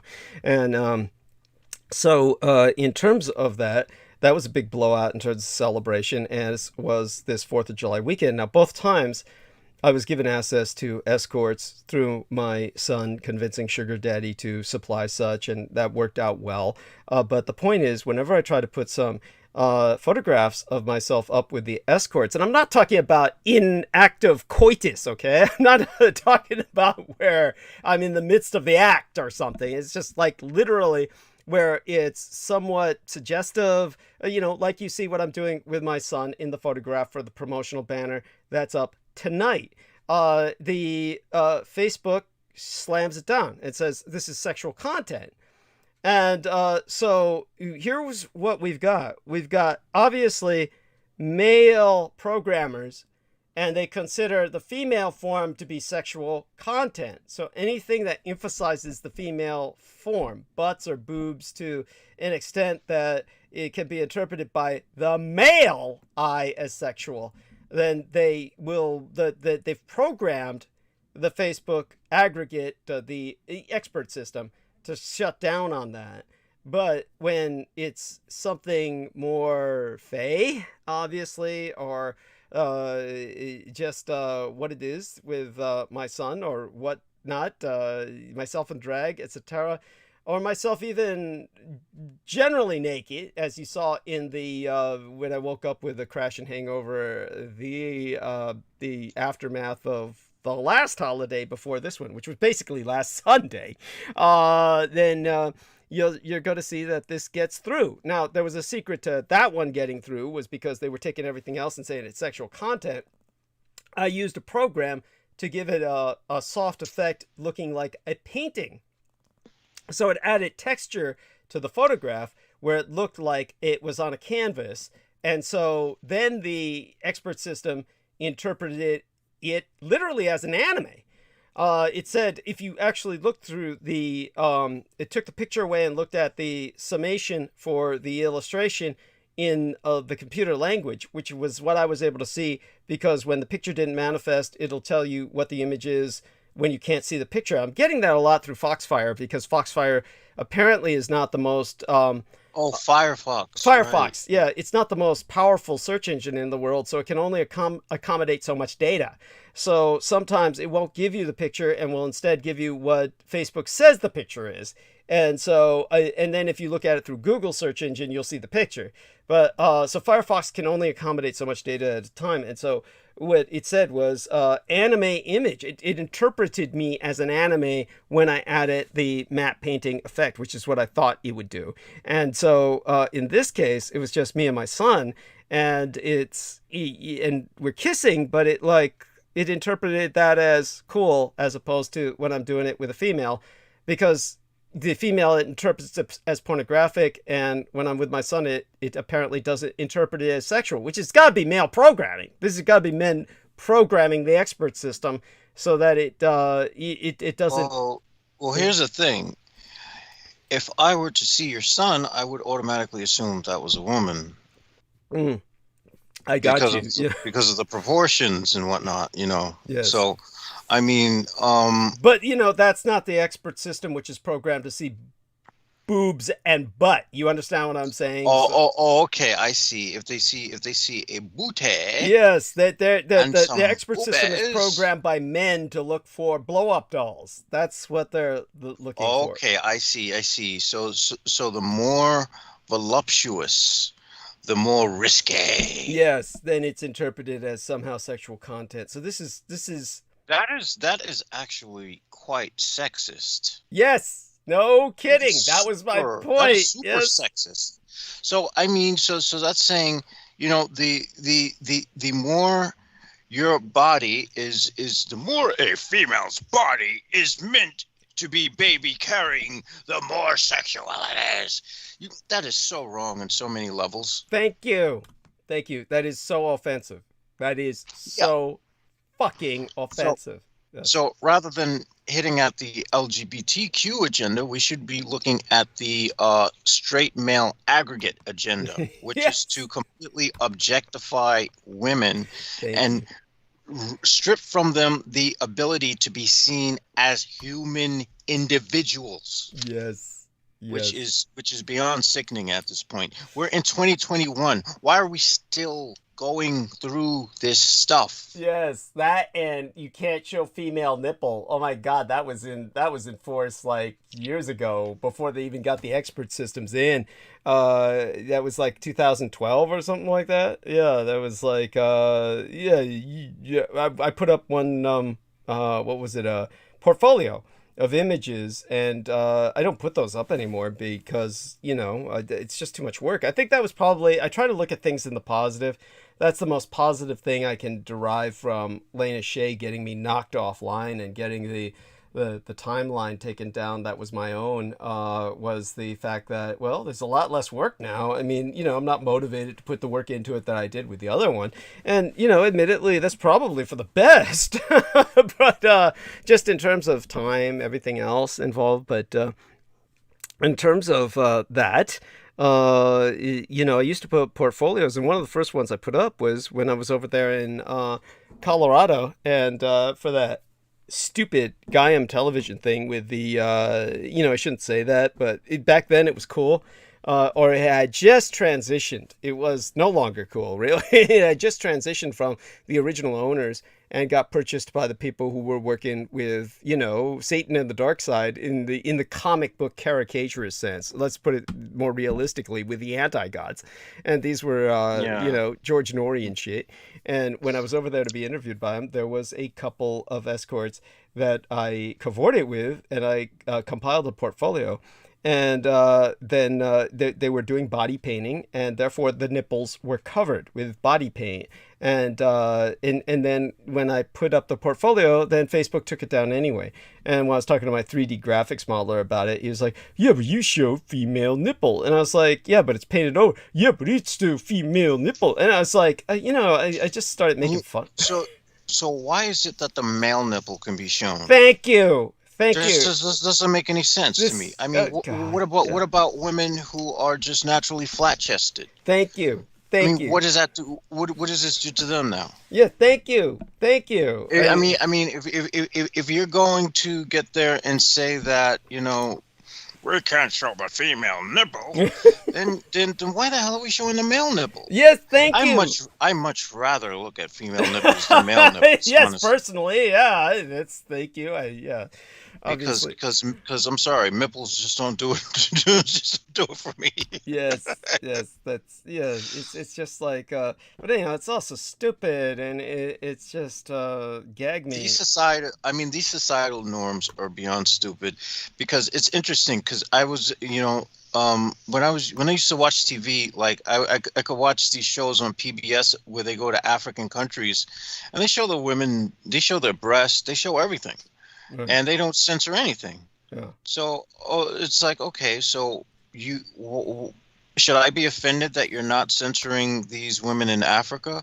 Are you saying that now That they're somehow not they don't women? count. That somehow it's like They're not not looking women? at a human. They're not- Somehow they're what they're not really humans? saying is that it's like not looking at a human, right?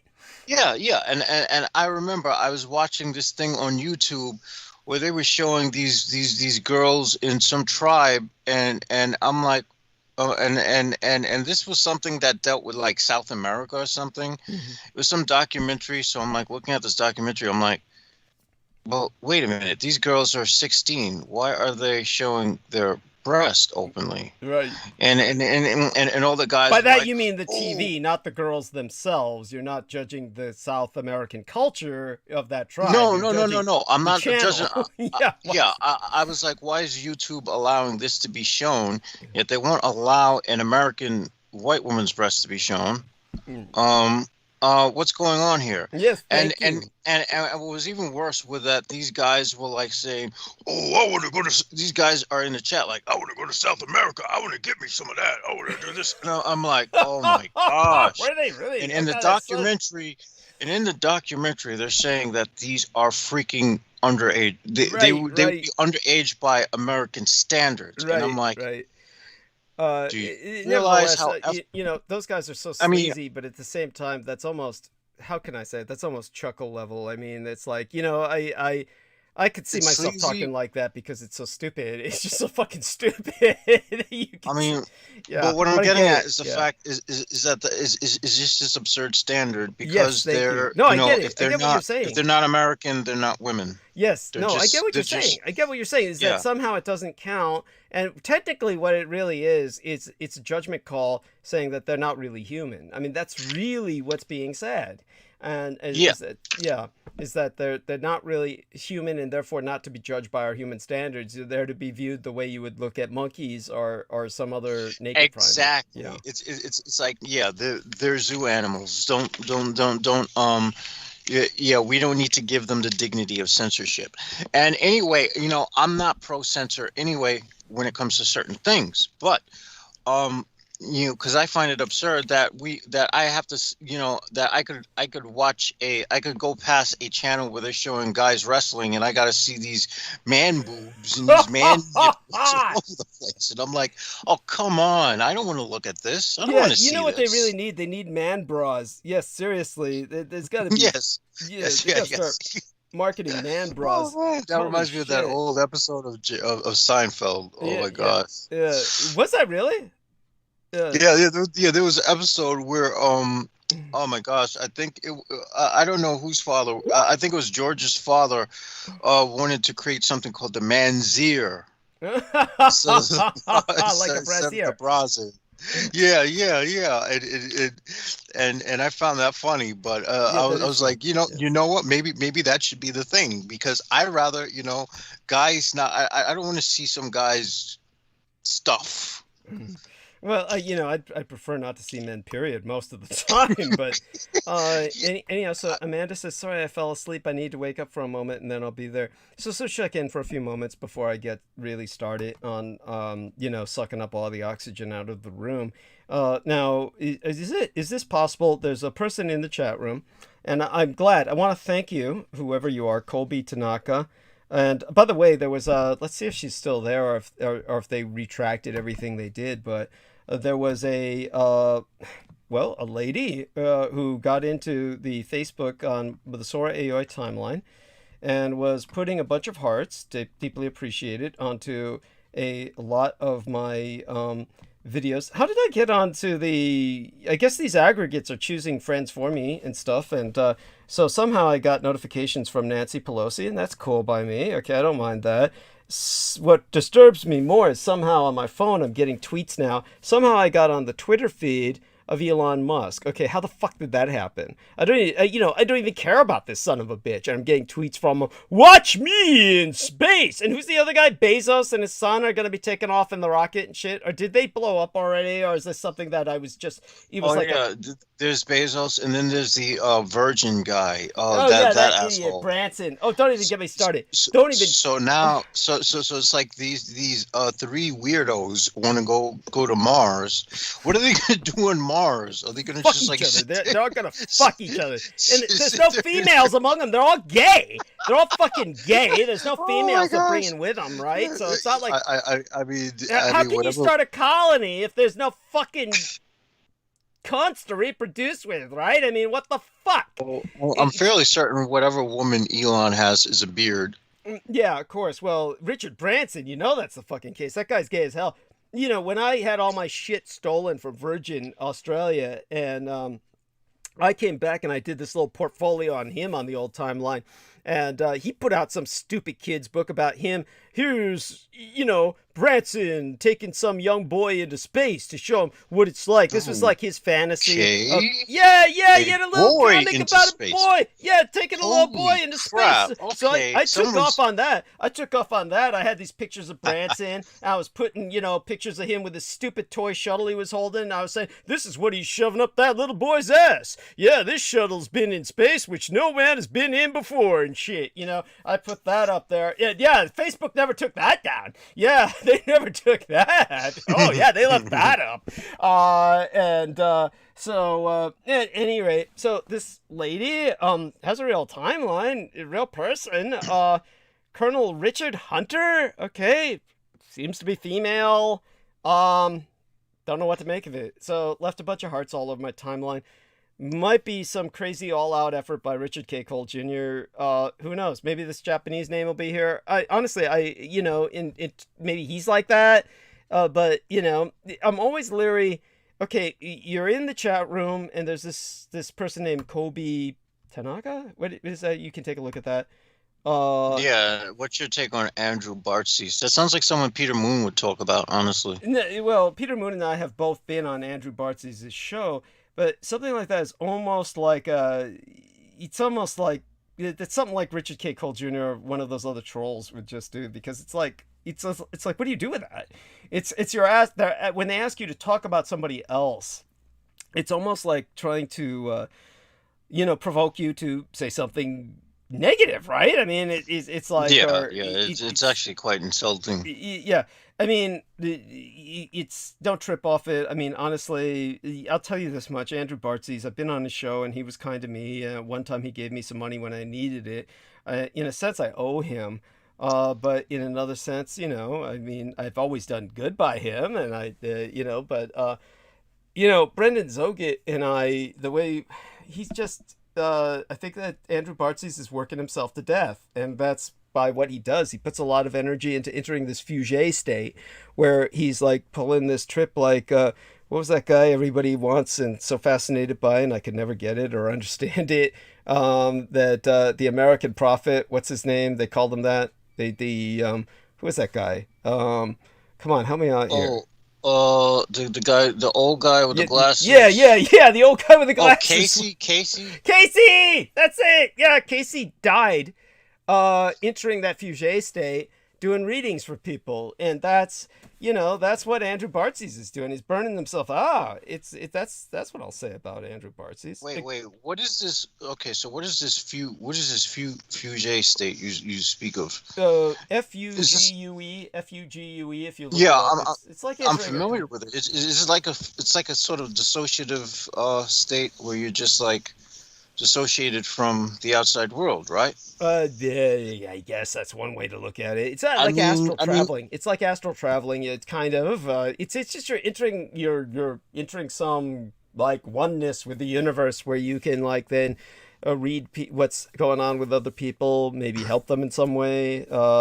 and kind of tell them what Casey was doing that for was so he could help people with basically prescriptions for what they needed for their various conditions, basically. And I see. maybe sometimes looking into the past or into the future. And so Andrew Bartzies does this, but Andrew Bartzies is operating on a totally different cosmology from what I operate on. Andrew Bartzies is multiverse shit, and that sounds horrible, you know, when you're just using that word shit, but Andrew Bartzies and I are not in the same universe, okay? Yeah, it's quite obvious. I would probably see his universe as a WTF. Thank you. Because what I do know about people who have spoken about these sorts of oneness and all this other stuff is I've known that if it sounds like New Age bullshit, it's probably a watered down attempt at soft arcanism. Well, you know, not even the practical stuff. Well, you know, Andrew Bartzies, strangely enough, he's very down on idealism of a sort, and he's like, he'll say there's no unicorn shit and rainbows here, and he has this little symbol of a unicorn shit and rainbows. He used to have that on Skype, and I was like, okay, what? And he was like, oh, well, you see, I'm trying to emphasize there's no unicorns shit and rainbows here in my world. So he's like, so it's kind of like he thinks he's being hard and practical, and he's very much into this kind of contractual concept where you've somehow in some way entered a contract with something. I'm not quite sure what, and so he helps people break this contract to free themselves. And I'm just sorry, he's just operating on a totally different spectrum. I'm actually happy with my contract with Lucifer. I've done that deliberately. Well, you've done it knowingly. Yeah. He's out of my own free volition, and I would never break that for anything. Right. So, by the way, Chris Collins is here, and we thank him for his presence. And as for Colby Tanaka, do me a favor, see if you can find his timeline or what channel. See if he looks real. I mean, either way, it's fine. I mean, if he's not going to pull anything else, just leave him alone. Or he or she. But But other than that, I just want people to know that I don't really prefer or appreciate people coming in and saying something like that out of the blue about somebody else, where it's just like, hey, what do you think of? It's like, okay, are you promoting them? It's like, okay, what does that have to do with anything? It just seems trollish, and it just in poor taste. It's in poor taste. They seem to have a lot of comedy on their channel. Wait a minute, I don't know whose channel this is. Okay. All right, let me see if this Chris is Collins, actually this person's channel. Right. No, this isn't this person's channel. Okay. Anyhow, Chris Collins is bringing up Kramer and George's dad got into a heated argument over whether to call it the bro or the man's ear. Seinfeld can seem a bit dated, but it's still frequently hilarious. And Edgar Casey, he was bringing up, he claimed he was going into a trance or meditative state and be able to access the Akashic records.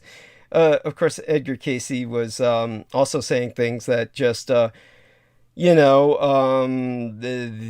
just you're surprised anybody bought it. It was like, the West Coast is going to sink, and the deep into the Rocky Mountains was going to be the new coastline. And I knew this one poor son of a bitch who became part of a cult temporarily that believed that shit, and they were moving into what they called an ashram, which was really a barn that they were all waiting for, that to become coastal real estate, and they were all going to be rich because they had purchased the land in the Rocky Mountains that Edgar Casey said was going to be the new coastline. Isn't that awful? Wow. That level of... I wonder whatever happened to those people who decided to go in their bunkers to wait out the freaking, what do you call it? Y2K. Nibiru and all that shit. Well, there was... You think those people are still down there? There was some of these things, I think it's true. This one guy went down into some bunker because he was convinced by Alex Jones that Y2K was going to blow everything up. So he went down into his bunker and then came out like maybe a decade later. It was crazy. And there was another guy who killed himself, and his was that woman, I forget who it was. There was some... Oh, yeah. I am not finding this person's at all. Okay. I don't think they're real. I think we could just assume this is a Richard K. avatar. Yeah, probably because it's a Japanese name, and it's Yeah, he likes to play on that crap. So yeah, I'm just gonna knock him out of the water and. Yeah. Okay. Yeah. It's like may as well. And so in terms of the what was I talking about? The other person, I forget what the name of that woman was who was the fortune teller that let me see Miss Cleo? might have been not her. No, fortune I forgot who it was. You know, but Fortune Dion? might have been, yeah, it wasn't her, but it was somebody like that, you know, along those lines. No, oh God, no. No, this was one of television age, the psychic version of a televangelist, really. And so this woman was really popular, and then she was telling people, oh, you know, she would give people advice who called her too. That's how she made her money. And some guy called her, and then he wound up investing all his money sold his house and everything to invest in, I forgot what it was, but he lost all his money. And Sybil, maybe was her name or something, I can't remember, but just awful. And he killed himself, you know. And so every once in a while these people follow these psychics and kill themselves, and it's just so sad. And you wonder, how does somebody get that naive and have that much faith? I mean, that's more faith than most people have in religions. Yeah, this is a problem. This is what I call human worship. Human worship is probably the worst thing that can possibly exist. This is the reason why you have everyone jumping on this cryptocurrency BS, because it's like these people are coming up with these claims. They're getting people to invest in them for cryptocurrency, and then they're stealing their money and running away with it. Yeah. And that's why a lot of people who are getting on this cryptocurrency thing are losing money. Yes. There's a guy's channel who I follow just to learn about these schemes and these things that people come up with to rope and suck. Well, I wouldn't call them all suckers. I would say to rope in people who are desperate. Well, not even necessarily desperate. It's like with the cryptocurrency. No, just people who want to make some money. Just people who want to make extra money to their money, you know. And a lot of these people they get hoodwinked really fast by these young predatory people who just want to make a lot of money fast, and you find out that these people wind up getting like sentences and whatnot because of the fact that they were ripping people off using cryptocurrency schemes, Ponzi schemes, and all this other stuff. Right. And by the way, we can finally hear some fireworks here in San Francisco, and that this is past midnight, and that's going on, which is interesting because it was supposed to be like back in the old days. It would be these fireworks would go on till midnight. Now, they really just started at midnight, and I'm fine by that. I don't give a shit. I mean, I much prefer it starting at midnight. And this is also why our man Jameson is seeing the centipedes, they're coming out, they're nocturnal, so they come out at night. So he's up through the night, so he's going to see them at night. I thought those were some of the spirits I was working with to say, hey, dude, I'm a centipede. Yeah, there you go. I think Jameson's going to notice. Let's test this fucker. No, hey, sometimes that happens. I'm not going to kid you. Sometimes you can get like freakish plagues and stuff of freakish infestations, and it could be spirits. Like, and so you say, oh, "Okay, I know who you are," and they're like, "You got me." That's I used to. Yeah, I kid you not. I used to get this phenomenon all the time, and I used to think it's because I had like the double row of eyelashes, but. I'd be walking somewhere, and all of a sudden, like it'd be like a tiny little fly, and I'm like thinking, what is the likelihood? And so I'd be just happen to be blinking at that time, and I'd have like the fly stuck in my eye, and I'd be like, what the hell? And I'm like, okay, what is statistically? No, you'd be surprised, but yeah, maybe it's just you and me, but yeah, the fly in the eye phenomenon. Yeah, why does that happen? And yeah, for people like you and I, distichiasis, this is, I don't know, maybe it is kind of a magnet, and then we just attract everything into our eyes, because one thing I know is everything seems to go into my fucking eyes. I have found myself infinitely more comfortable since I've taken to shielding my eyes every time I go outside, just wearing sunglasses all the time. Honestly, I feel so much better since COVID because it's given me the comfort of wearing the face mask and the glasses. And when I went to the bank the other day, because legally now you don't need to wear face masks inside of anyone's business unless, of course, they mandate it. It's up to the business whether they want you to wear a mask inside or not. But technically, you don't need to be wearing a mask indoors. When I went to the bank the other day without a mask, even though I had some in my pockets, I just felt so much better without the mask because, you don't want to be wearing the mask all the time. And, it's great not to at times. And I felt so odd because everybody else had their masks on. And I was like, Jesus, what the fuck, I mean, they said you don't need to wear them anymore. So they didn't say anything. The person approached me who was in the bank and, oh, hey, how can we help you? Because they say that to all the people in line. And they couldn't help me, so I had to wait till I could go to the window. But I got self-conscious enough where I put the mask on. I got it out of my pocket, put it on. No big deal, but anyhow. So what's funny is now that everyone's walking around with their mask off, I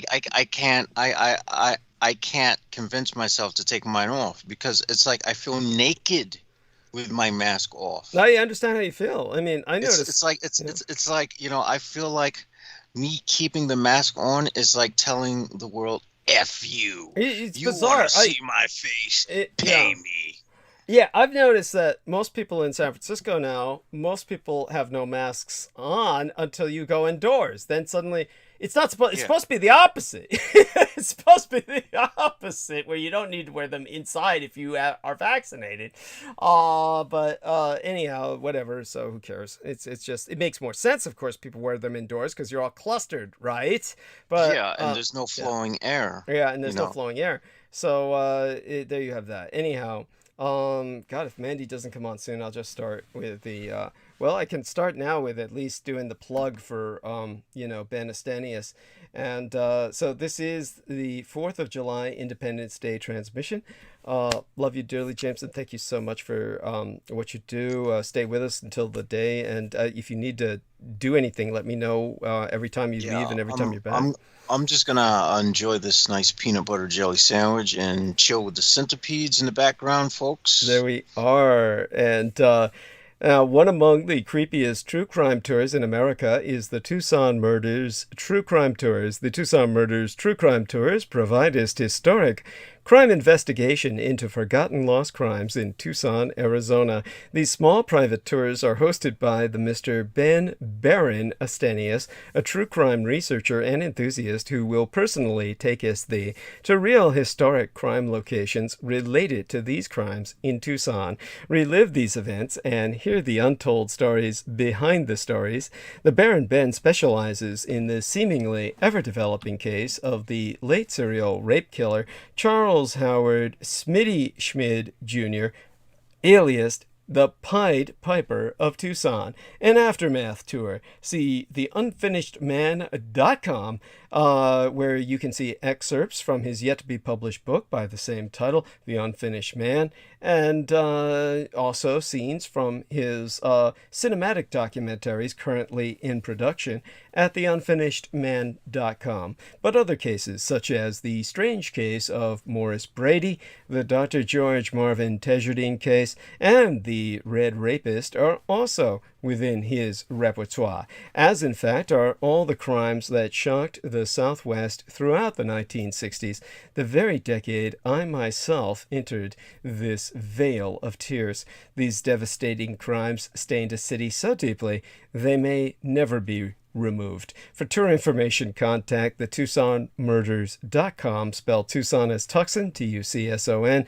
Put the word "the" in front of it, the TucsonMurders.com, or telephone the Baron Ben Estenius privately to personally guide your tour at 1-520-/323-3406. That's 1520 323 3406.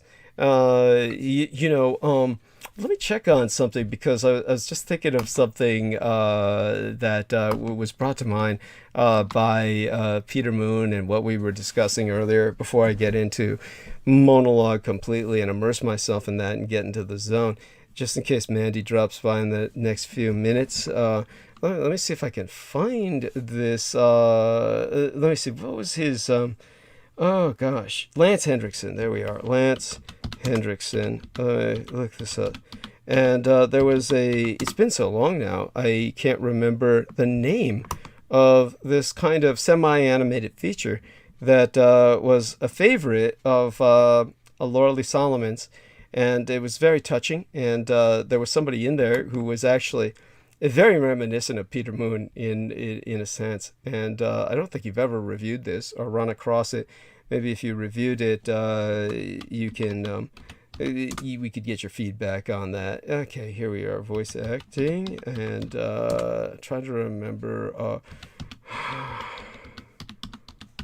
And let's take a look, see if I can find that. If not, no worries, I'll find it eventually.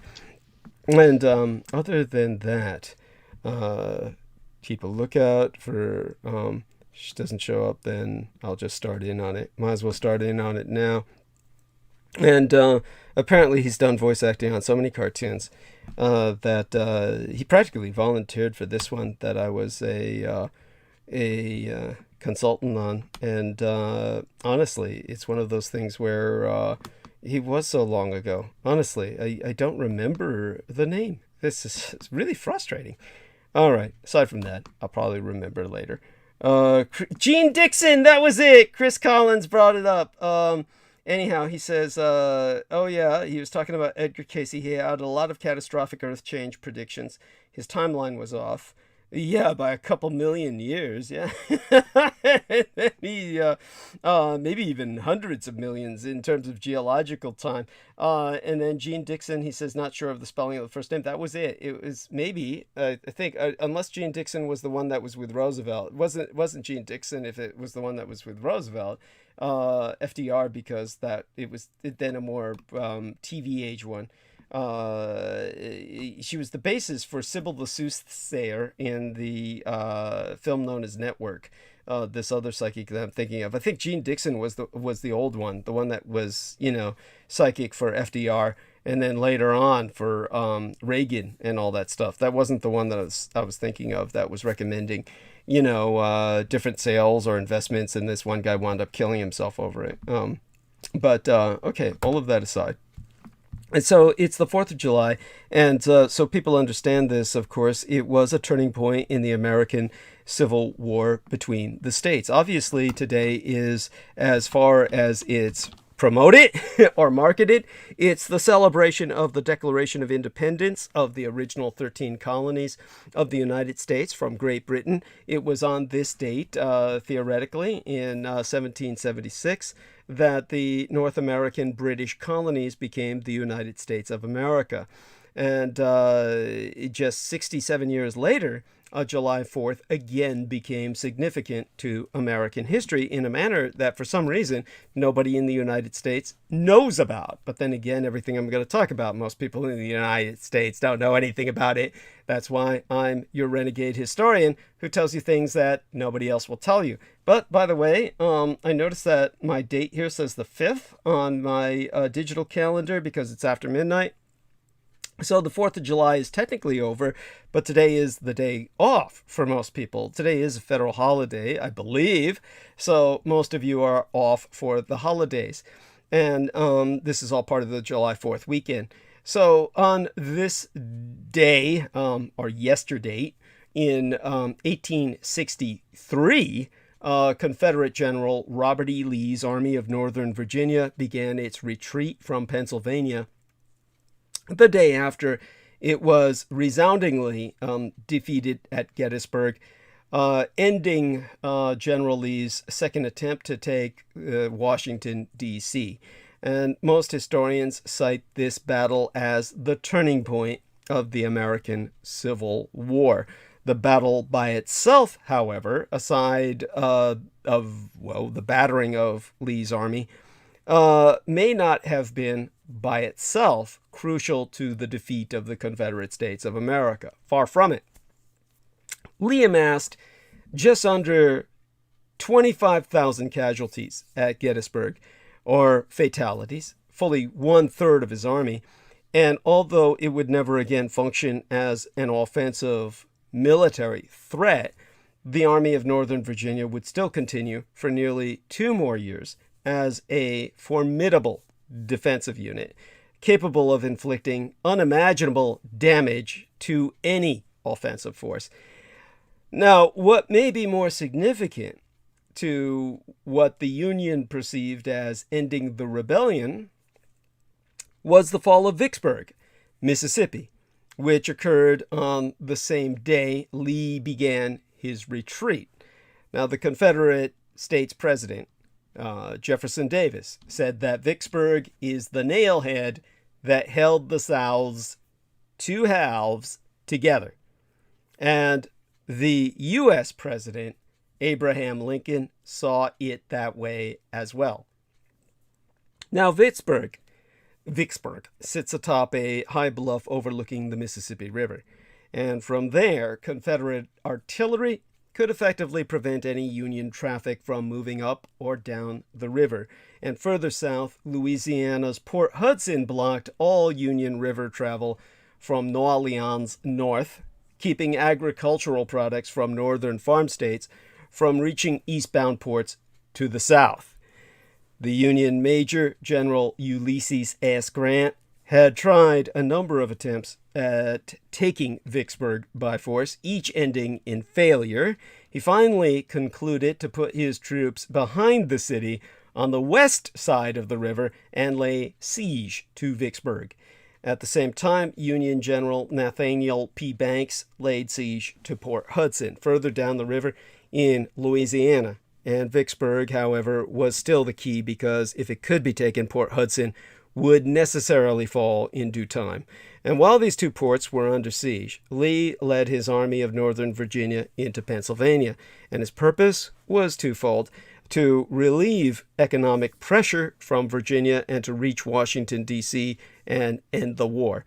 Lee's legendary reputation for military genius failed him on this campaign. As I've emphasized before, he was truly overrated. I mean, like, monumentally overrated in terms of being incredibly charismatic.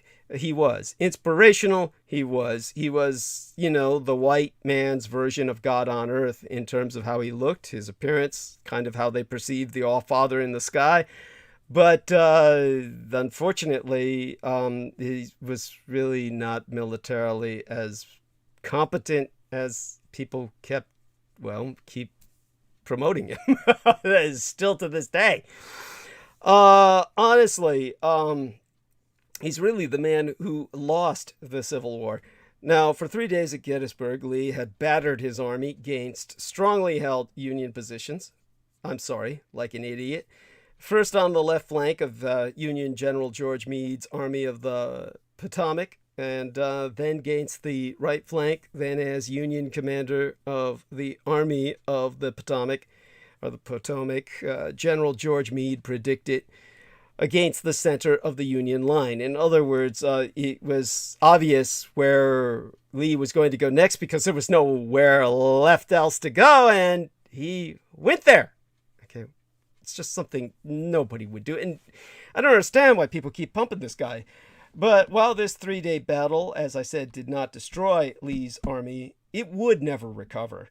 Exempli gratiae, General George Pickett's division, which had made the disastrous Pickett's charge, was destroyed on the field. And Pickett later on said, "That man destroyed my division." Now, Lee began his retreat back to Virginia on the same morning that Grant was preparing to receive the surrender of Vicksburg, along with General John Pemberton's surrender of his Confederate army of no less than 33,000 men. The fall of Vicksburg had crippling consequences for the Confederate States of America as a whole. Grant's victory split the Confederacy in half geographically. It isolated the states of Louisiana, Arkansas, and Texas, which cut off beef, pork, and other agricultural products to the east, as well as leather and horses, all vital to the Confederacy's survival. It also isolated Port Hudson. And the port's defender, General Franklin Gardner, learned of the fall of Vicksburg on the 7th of July, which is around the culmination of the Roswell Incident Day. And he surrendered the port, along with his battered army, to General Banks on the 9th of July. So the Vicksburg campaign was more than an astounding Union victory. It damaged the Confederate States of America beyond salvation.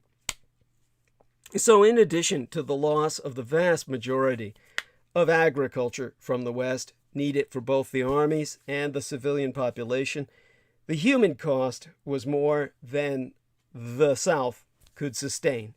Lee's loss of 23,200 men at Gettysburg, added to the loss of Pemberton's 33,000 and the additional 6,800 troops surrendered at Port Hudson, all combined to remove more than 63,000 Confederate veterans of combat. The most valuable men you have are combat veterans with experience in war, and 63,000 veteran Confederate soldiers altogether were taken off the board from military service, either as prisoners or the dead, the equivalent of any fair-sized army. Taken together, the Vicksburg and the Gettysburg campaigns were fatal to the Confederate States of America. And once back in Virginia, Lee was able to patch up what was left of his battered army, but with severely limited resources. The Confederacy could not replace the Army's losses, nor completely re-outfit it, but it remained a devastating defensive force. Of that there can, let no doubt be had. The fall of Vicksburg opened up, however, the entire length of the Mississippi River to Union traffic, relieving economic pressure on the Midwest and Plains states, whilst causing the fall of Port Hudson, which cut off the major food source from trans-Mississippi states. And while Lee's army was still able to defend the Confederate States capital of Richmond militarily, it, like the other armies still in the field, could not fight effectively if it could not be properly fed. So that was what happened on the 4th of July. How many years have gone by now if we use the calculator to subtract 1863 from 2021, which of course I should have done before I commenced to speak on the topic. But I used to be able to do this shit in my head, but now, 158 years ago, it can't be. Good God, was it that long ago? 158 years. That's incredible. It's like yesterday. Honestly, and certainly for anyone in the solid South, it's like you just woke up with a hangover from it. So sad. At any rate, of course, why was there a civil war? Some issues just are not amenable to deal making, and some principles don't lend themselves to compromise. Now, President Trump peppered his first months in office with periodic announcements about the history of the nation that he led at that time, which he misled, and which he shared in the apparent presumption that others would be similarly amazed and astonished in terms of his announcements. He felt that everything he said was amazing and humongous and, Circus Barker shit that he would come up with about this is new and it's huge and it's exciting and it's nobody can remember what the fuck he said now, but unfortunately as a historian I have to. So what I can tell you was that in February of 2017 he marked Black History Month with a rambling speech name-checking a variety of historical figures, so saying, "I am very proud now that we have a museum, National Mall, where people can learn about Reverend King. So many other things. Frederick Douglass is an example of somebody who's done an amazing job that is being recognized More and more, I notice. You know, you could bet the farm he doesn't remember or know what Frederick Douglass was recognized for, but I'll go a bit into that. And then a month on, back in March of 2017, he told the Congressional Campaign Committee of the Party of Lincoln, you know, the Republicans, "Great president. Most people don't even know he was a Republican, right? Oh, God, you're kidding. I mean, you know, of all the things for Trump to think that people would forget, who the fuck would forget that Lincoln was a goddamn Republican? I mean, oh my fucking God." Anyhow, he actually concluded that sentence by saying, "Does anyone know?" Does anyone know? Does anyone know Lincoln was a Republican? Really? Really? That's like saying, "Did you know Hitler was a Nazi? Did you know Stalin was communist?" It's like, no, really. Did you know Elton John was gay? Oh, no, don't do this to me. Yeah, just all my shattered presumptions. I mean, yeah. Did you know Hirohito was Japanese? It's like, no, really? Yeah, the Pope's Catholic too, right? Really? But more striking than these episodes in the education of Donald Trump are the lessons he chose to draw from these snippets of the past. He was speaking to SiriusXM's Salina Zito about his admiration for Andrew Jackson, a favorite theme of Steve Bannon's. Steve Bannon was the guy who does Breitbart, which was talking about the explosive condoms that we were provided a link to by Jameson Reese. Thereon, of course, he veered Trump did dramatically off course. And to quote his Trump at length and verbatim, what he said was, "I mean, had Andrew Jackson been a little later, you wouldn't have had the Civil War. He was a very tough person, but he had a big heart. He was really angry that he saw what was happening with regard to the Civil War. He said there's no reason for this. People don't realize, you know, the Civil War, if you think about it, why? People don't ask that question. But why was there a Civil War? Why could that one not have been worked out?" And by the way, Jameson Reese reminds me it was Maria Gregorich that provided that link. Thank you. And thank you to Maria if she listens to this later. A lovely honey. So, again, I am left in awe of Donald Trump's ignorance and just the, you know, just the way that he says this. No one ever thinks to ask, why was there a Civil War? Really, I mean, you know, yeah, you're right, Donald. We all just sat here all these years, and I never thought about why was there World War I or World War II or a Civil War. I never think to ask these questions about why these people, you know, run out and kill each other. I just thought that it was that time of year, right? You know, or just like, you know, men have periods too. We just, they don't bleed internally, so we just got to make it external. So we just run around and kill each other, right? I mean, that's like, it's kind of like that, but no, it's like, yeah, it's just something they do. Just think of what I've related now, what I've quoted verbatim. I mean, it's so unbelievable. I'm tempted to read it a second time. I mean, had Andrew Jackson been a little later, I hope all of you know Andrew Jackson he was not around during the time of the fucking Civil War. He was a very tough person, but he had a big heart. Really angry that he saw what was happening. There's no reason for this. People don't realize, you know, the Civil War, if you think about it, why? People don't ask that question, but why was there a Civil War? Oh, God, yeah, why? Why could that one not have been worked out? Okay, this is a tremendous amount to unpack in those few short lines. Most charitably, Trump may have been contrasting Jackson's successful resolution of the nullification crisis in 1832 with President Buchanan's fecklessness a few decades later, making the case that a strong leader could have imposed a deal that would have averted the war. Of course, you know that's not what was going on in his mind. Okay.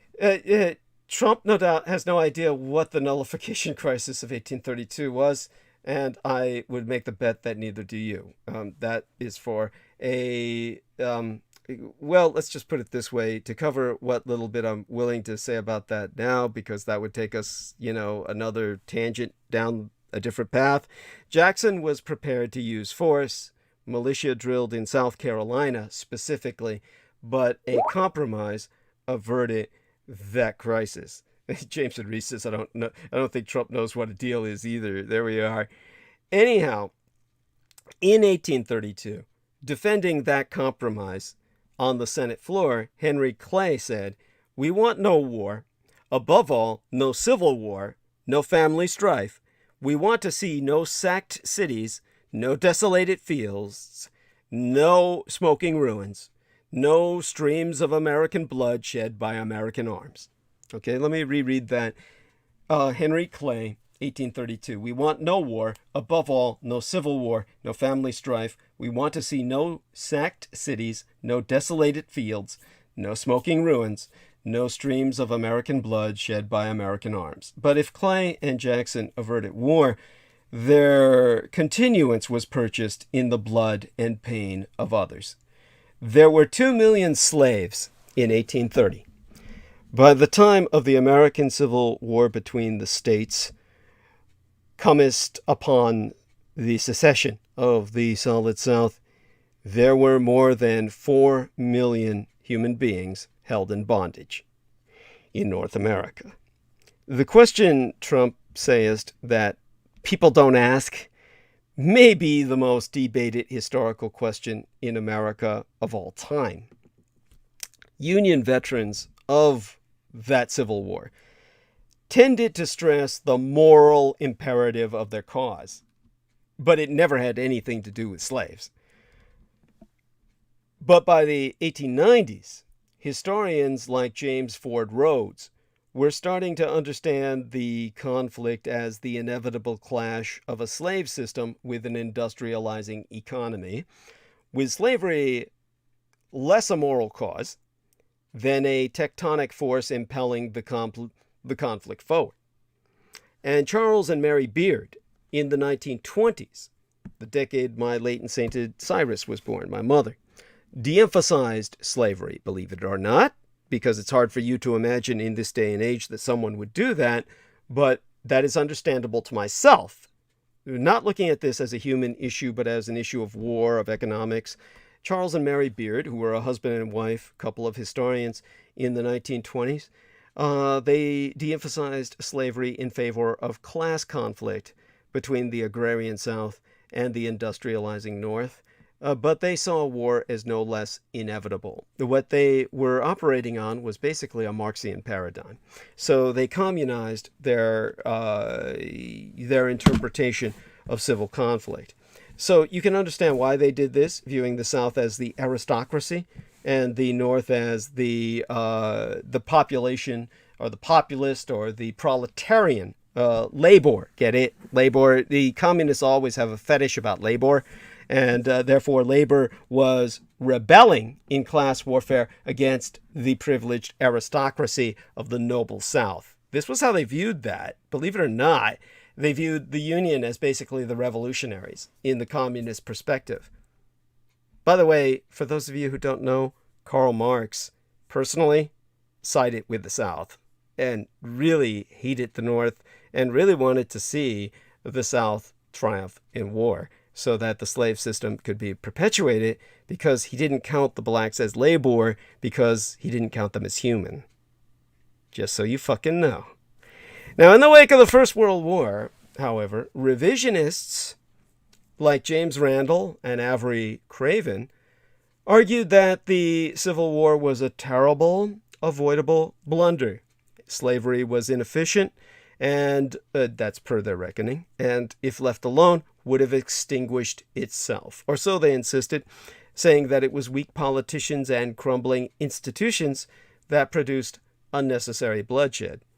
Now, this was the reigning interpretation, believe it or not, when Trump was in school. If Trump studied the causes of the American Civil War, it's likely that which he had learned. are likely what he would have learned had he studied at all. And asking the question, does Trump know discredit, really? I am really somewhat vicious when I do what I do about Trump. And I know that's, it's unworthy to a degree. But let's just put it this way. In any normal situation, anyone who is teaching history of the Civil War to lecture halls of college students would spend weeks discussing it. What's more alarming than Trump's asking of the question, or to me, it's the fact that he thinks no one else has asked it. But what's more alarming even than that, believe it or not, is the answer he proposes. That the conflict might have been averted by a strong leader. As if Abraham Lincoln was not just this side of fucking Stalin. We're talking about a man who suspended habeas corpus, put thousands of people in prison, and they would have remained there till the day they all fucking died, rotting in cells for the rest of their lives, had a Confederate States soldier not blown Lincoln's head off. Lincoln would have depopulated the entire black population of North America had a Confederate States soldier not blown his fucking brains out. Understand that if you are black and you live in America, you live here not because of Lincoln, but because of John Wilkes Booth. Understand that. Lincoln was every bit the totalitarian dictator that Trump is saying was not there. Probably simply because Lincoln was killed and no one had an opportunity to see how far it would have gone. But we all know, if anyone truly studies history, the direction it was going. But beyond that, of course, is the omission of a critical word from any of Trump's queries. The word slavery. By the civil rights era, historical interpretations of the war were shifting. Historians looked more closely at slavery and saw a rapidly expanding and indeed thriving system that was actually a solid competitor against industrialization. Any of you who just don't fucking get it, don't understand that the machines would simply have been accessory or collateral to the system of bred slaves, an ergonomic system of labor where people are not being paid, but literally working for food, is actually the most efficient system of all.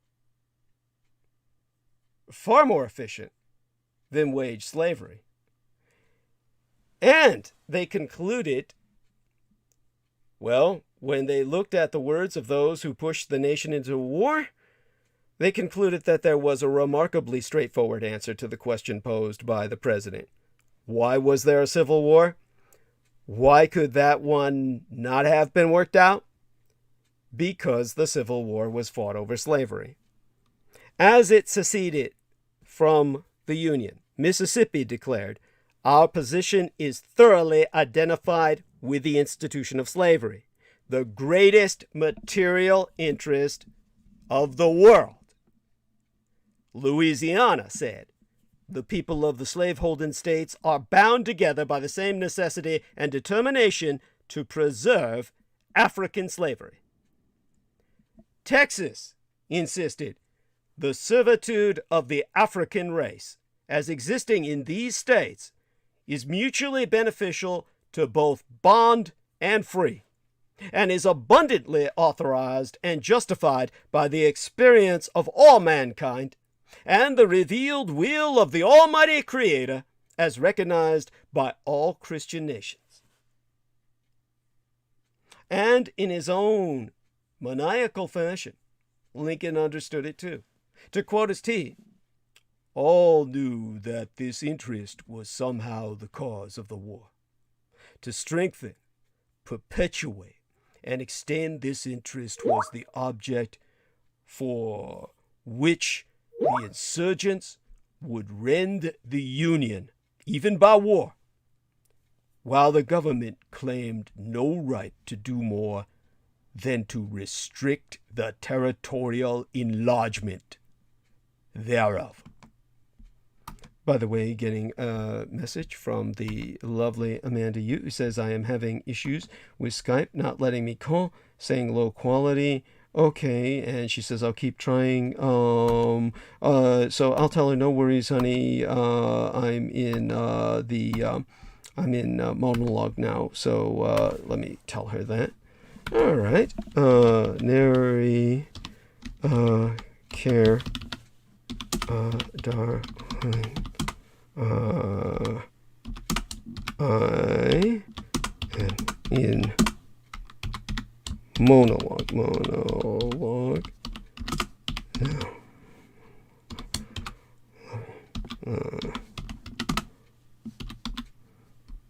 There we are.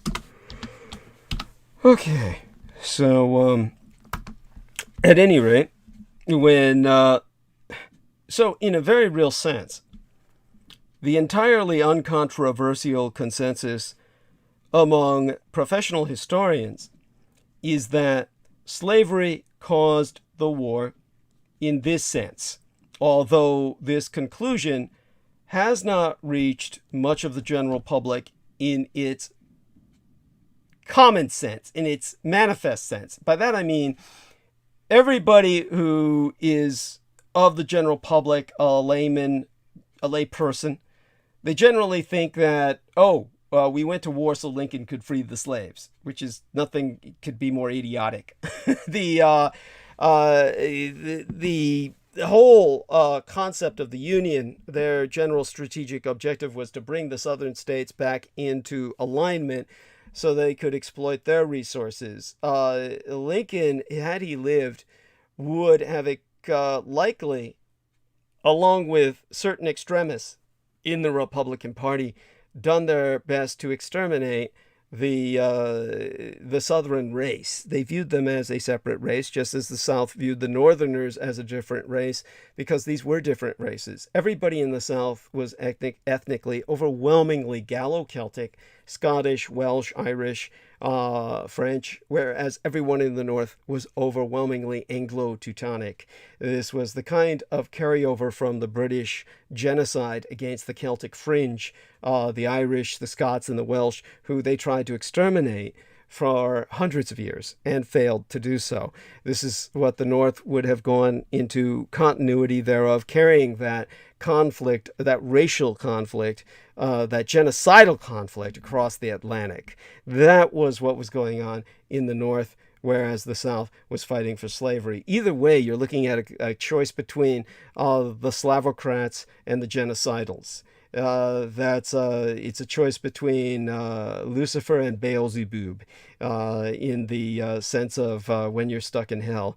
And that is probably the only way that Europeans and the rest of the world looked at this. It's a war in which everyone else on Earth was praying for both sides to lose. Now,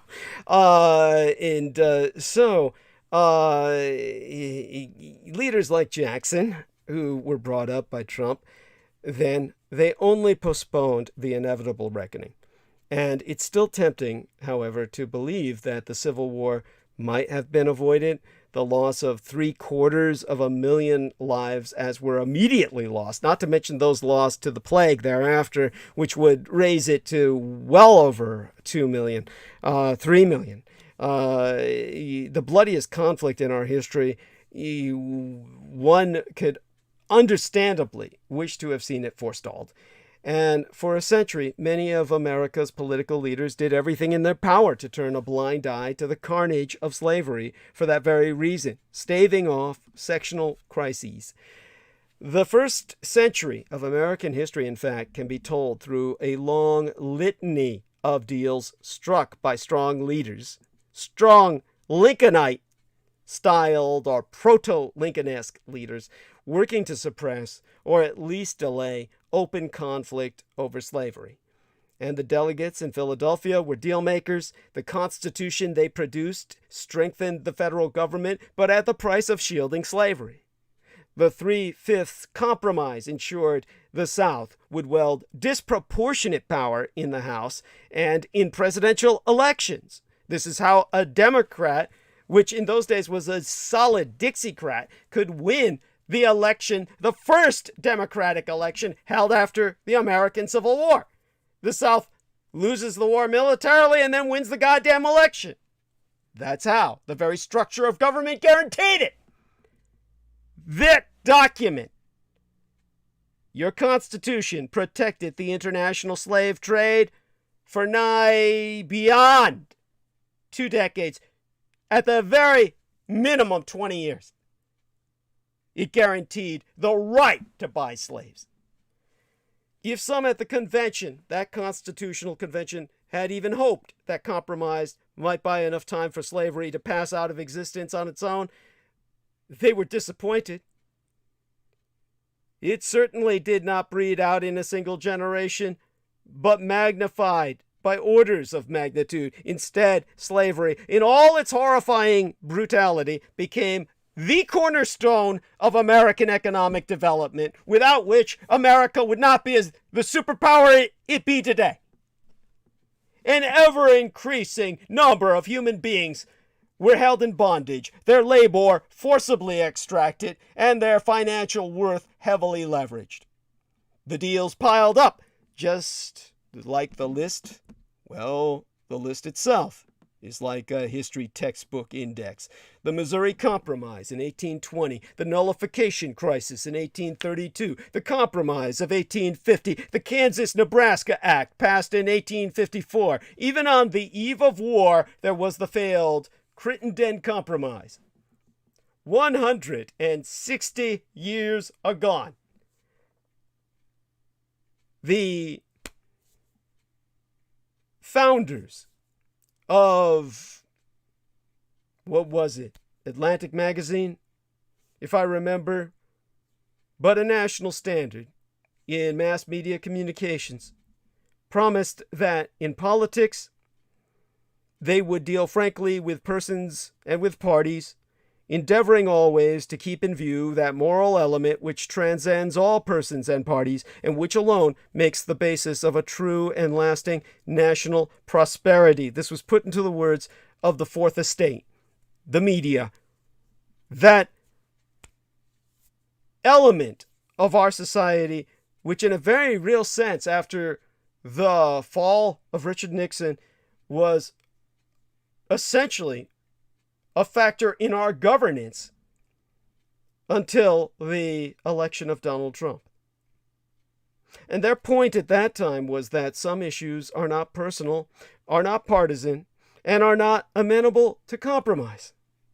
That sometimes it is striking a deal which weakens a nation, and that taking a principled stand which strengthens it. There are some conflicts that a leader cannot suppress, no matter how strong he may be. Some deals that should not be struck, no matter how alluring they may seem. This was the great moral truth on which the Republican Party was founded, that party of Lincoln. And most people don't know that. The fact that he was a maniacal dictator aside, the original idea was just. This is why the 4th of July is a Black American holiday. Black Americans have long used this holiday to crusade for equality. Since the very beginning, Black Americans have used the national celebration of this country's independence on 4th of July to remind white Americans that they too deserved freedom and that their lives also mattered. And celebrating this tradition of black protest is essential today as the nation grapples with policing, violence, and racism, still in the wake of George Floyd's death. After the American Civil War between the states, African Americans in the South transformed Independence Day into a celebration of their newly won freedom. So let us celebrate this 4th of July without, to use the proper Latin, sans the myth, without the myth of white Christian innocence. Which will we honor? The doctrine of discovery, as in Columbus discovered America. I mean, fuck the fact that there were Indians here. Or the Declaration of Independence, which of course I've deconstructed as basically a criminal conspiracy conscripted between traitors. But still, better than the Columbian Accord of abject slavery unto death. As we begin our 4th of July celebrations, this day, the culmination of Independence Day weekend, our red and blue divides will likely be as much on display as the traditional bunting and flags that unite these colors along city streets across the nation. While we primarily think of these divides as partisan, they run much deeper than politics. They stem from two distinct and completely incompatible, literally antithetical worldviews imported to these Americas, this Western Hemisphere, from Europa between the 15th and 19th centuries. One worldview drawing on Enlightenment ideals and an egalitarian reading of the Bible that later animated the abolitionist movement, the movement of those who would abolish slavery, is encapsulated in the words from the Declaration of Independence, that conspiracy between traitors to the crown. Those words which read, "We hold these truths to be self-evident, that all men are created equal, that they are endowed by their Creator with certain unalienable rights." And while that remarkable founding document has its flaws, as I've deconstructed in the past, it refers to Native Americans as merciless Indian savages. And it does not extend these rights to other non-European peoples or to women at all. We Americans have continued to broaden its core principle to include all people. Remember, your founding fathers were shit. Anybody who thinks these men are to be admired is a fool. But remember, it is we, the people, who took their shit and used it as fertilizer to produce something better than they. We have taken their nightmare, or rather their dream, which be naught but a nightmare to us, and we have made it a dream. That's why it's called a dream. It's not yet fulfilled. And, of course, this is where it gets awkward. There is an older, competing worldview that still haunts American culture, living on in the presumptions, if not the conscious minds, of all too many white Christian Americans, likely the majority. It's known as the doctrine of discovery, and it claims that European civilization and Christianity were superior to all other cultures, races, and religions. This doctrine has its roots in a series of 15th century papal bulls, which merged the interests of European colonialism, including the African slave trade, with Christian missionary zeal. The most relevant edict for the American context was issued by Pope Alexander the Seventh, was it? In May of 1493. And if I were to investigate the Arabic, I remember his title as V1. And if I take a look at the year and try to remember that in the numbers of the Arabic context, it would be 8. So it was the 8th Pope of the name Alexander. And Pope Alexander VIII issued a papal bull, as it was known, their creed, their doctrine, their edict, to speak of it from the Chinese perspective. And this was edict issued with the express purpose of validating Spain's ownership of, quote-unquote, undiscovered lands in the Americas following the voyages of Christopher Columbuenos, Christopher Valbo Columbuenos, or the Colombian Mafia, Christopher Columbus and his sons and brothers, that took place the year prior, 1492, when he discovered a new world that opened vast territory, and therefore whatever savages, as the founding fathers called them, were on those lands were but a natural resource to be extracted and exploited as you would any mineral from the ground.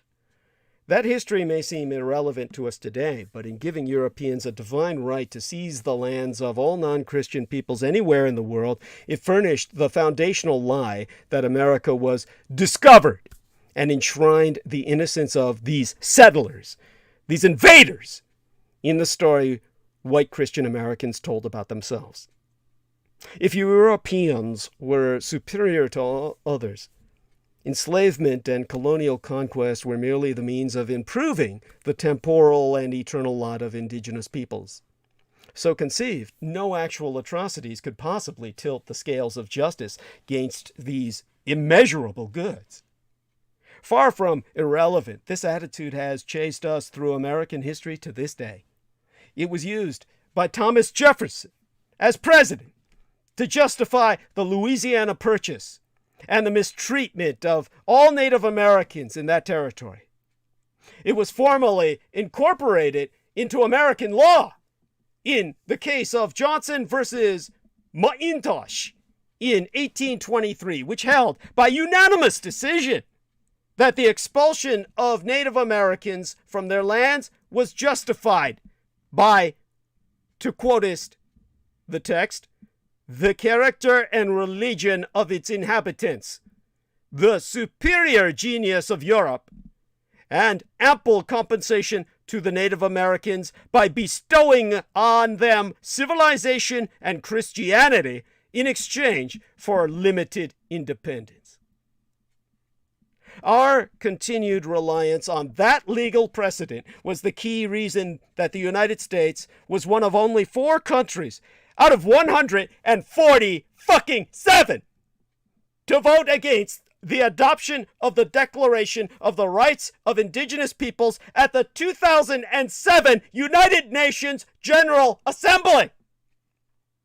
2007, the year my late and sainted sire died, the year George Joseph Henry Dietrich, who spent his life as a career military man, a combatant, on seas across the globe, fighting on behalf of this cursed republic.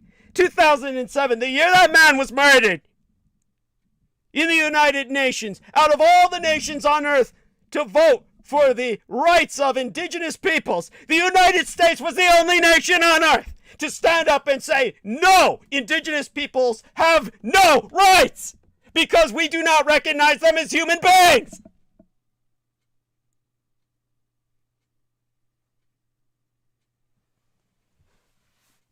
Culturally, this doctrine of white Christian supremacy continues to threaten the promise of equality and American democracy. That dream. These competing ideals are colliding like tectonic plates, pushing the contradictions into bold relief. We saw Barack Obama, the nation's first black president, followed by the ascension of Donald Trump, who repeatedly questioned the authenticity of Obama's Christian faith, not to mention his citizenship, and whom nearly 6 in 10 Americans knew, when questioned by survey, was actively encouraging white supremacist groups throughout his misspent term. We've seen Black Lives Matter countered by Blue Lives Matter. The 1619 Project, rebutted by Donald Trump's 1776 Project. And the successful removal of 160 Confederate States monuments nationwide, many of them well outside of the borders of the original Confederate States, in 2020 answered with coordinated, fanatical denunciations of critical race theory by white evangelical and Republican leaders. As a Euro-Asian American, I, until this year, could never celebrate the 4th of July. As a child, I was always emotionally apathetic to the spectacular display of fireworks and the school lessons on the history of America's independence. The most exciting thing about this time of year, for myself, were the cookouts comprised of meats simmering away on the grill and the communal spirit of breaking bread with family members not seen for months. In school, the story of Independence Day comprised a rather large portion of our American history curriculum. Of that, ye may have no doubt. Therefore, I learned and memorized the key players in the American Revolution, and almost every year was given a typed copy of the Declaration of Independence for study, to study for quizzes and tests. But never once in my school career did anyone mention Frederick Douglass's famous, "What to the slave is the 4th of July," decrying the 4th of July jubilation. Perhaps the spirit of resistance and revolt were only pertinent when it came as to how America won its independence, not to how America achieved and maintained its power, through the rod and whip of human chattel slavery. Frederick Douglass also turned a critical eye on the church, accusing slaveholders of exploiting the Bible to justify the subjugation of slaves, though in reality, that religious tome emphasizes the freedom of all people, should ye read it right. Frederick Douglass himself believed that the church in particular, the Christian church, as in identifying all of Europa as Christendom, could play a large part in the abolition of slavery. Ergo, therefore, in one of the most important speeches in our nation's history, that you quite likely never heard of, that was when Frederick Douglass spraketh unto an all-white crowd, whereon the famed black abolitionist and former slave himself posed this pointed question before his vast audience, all white as far as the eye could see, that amassed before him in Rochester, New York, the city where my late and sainted sire George Joseph Henry Dietrich, Chief Petty Officer of the United States Navy, was born. And he spraketh well before my father's birth, on the 5th of July, today's date, in 1852. Now, excuse myself while I can't resist. I'm going to do a little bit of calculation here. And again, you know, there was a time I could do this shit inside of my head. Don't do drugs, kids. But I hope you understand why I do. You know, being able to do that, this does nothing good for your psyche or your psychological well-being. 169 years agone today was when Frederick Douglass, in the city where my beloved father, the man who raised and guided me, was born, delivered his seminal "What to the American slave is your 4th of July" speech. in that 1852nd year of our Lord at Corinthian Hall in New York State, addressing the Rochester Ladies Anti-Slavery Society. He criticized the independence of America, an independence that meant little for the slaves still toiling away in the American South. Up north, free black citizens still bore the burden of living in a systemically racist society and were offered no protection by law from housing discrimination, segregated school systems, or even bodily harm. Pointing out the particular pain that the oblivious white celebration of lofty ideals inflicted on African Americans, and by his speech emphasizing that he felt much the same, Frederick Douglass so declared, and I'll read this from his speech, but a single paragraph. "What, to the American slave, is your 4th of July?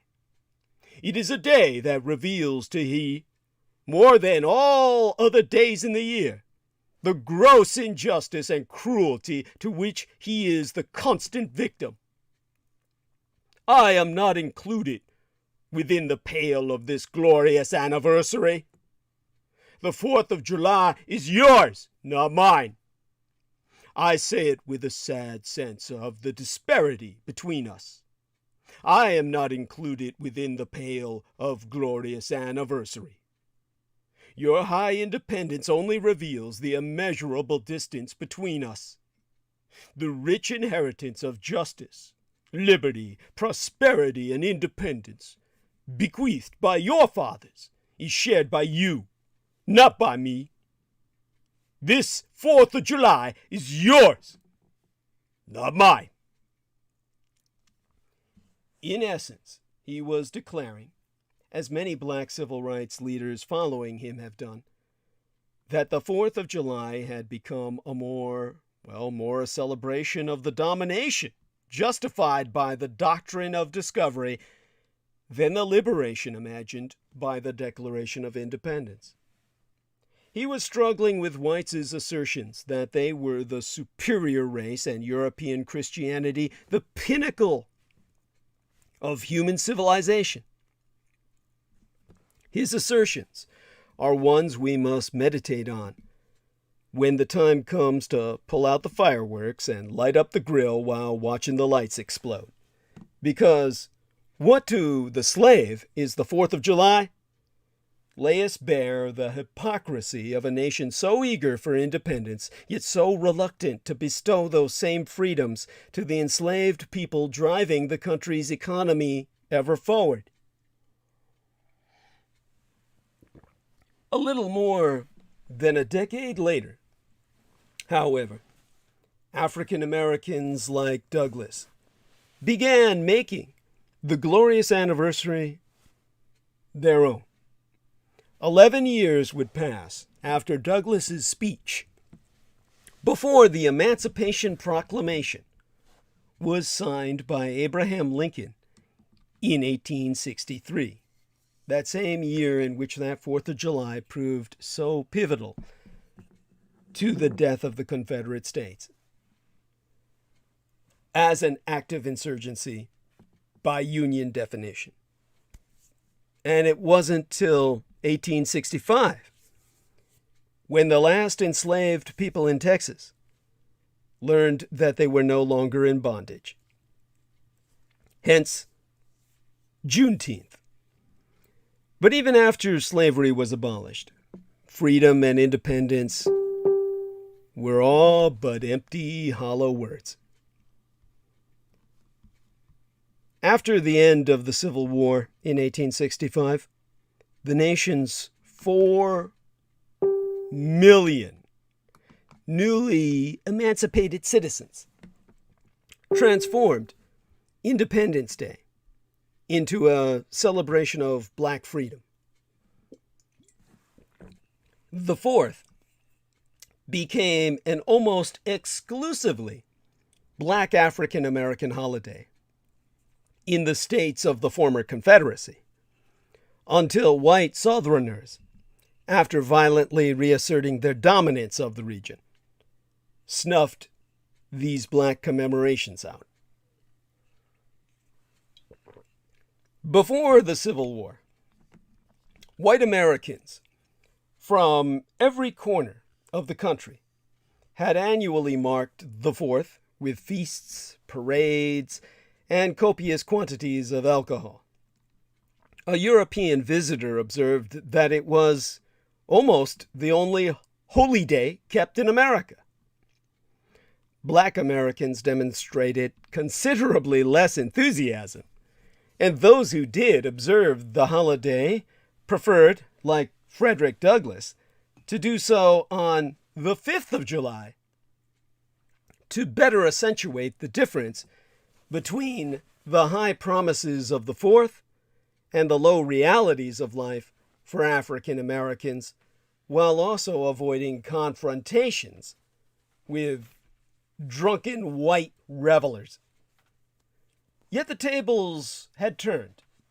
By the 4th of July, circa 1865, at Civil War's end, at least in the South, having lost a bloody 4-year war to break free from these United States and defend the institution of slavery, Confederate sympathizers had little desire to celebrate the 4th now that they were back in the Union and slavery was no more.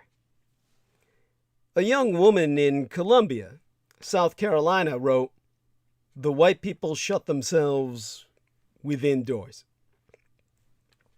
Black African Americans, meanwhile, embraced the 4th like never before. From Washington, D.C. to Mobile, Alabama, they gathered together to watch fireworks and listen to orators recite the Emancipation Proclamation, the Declaration of Independence, and the 13th Amendment, which abolished slavery when it was ratified in late 1865.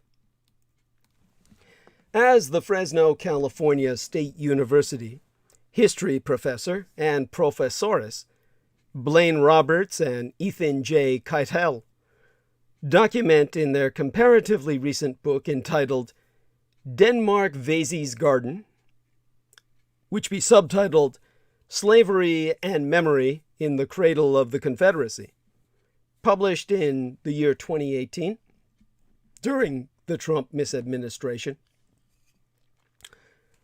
Reading from their book, one finds the most extraordinary festivities were held in Charleston, South Carolina, the majority black city where Southern secession and the Civil War had begun. And of course,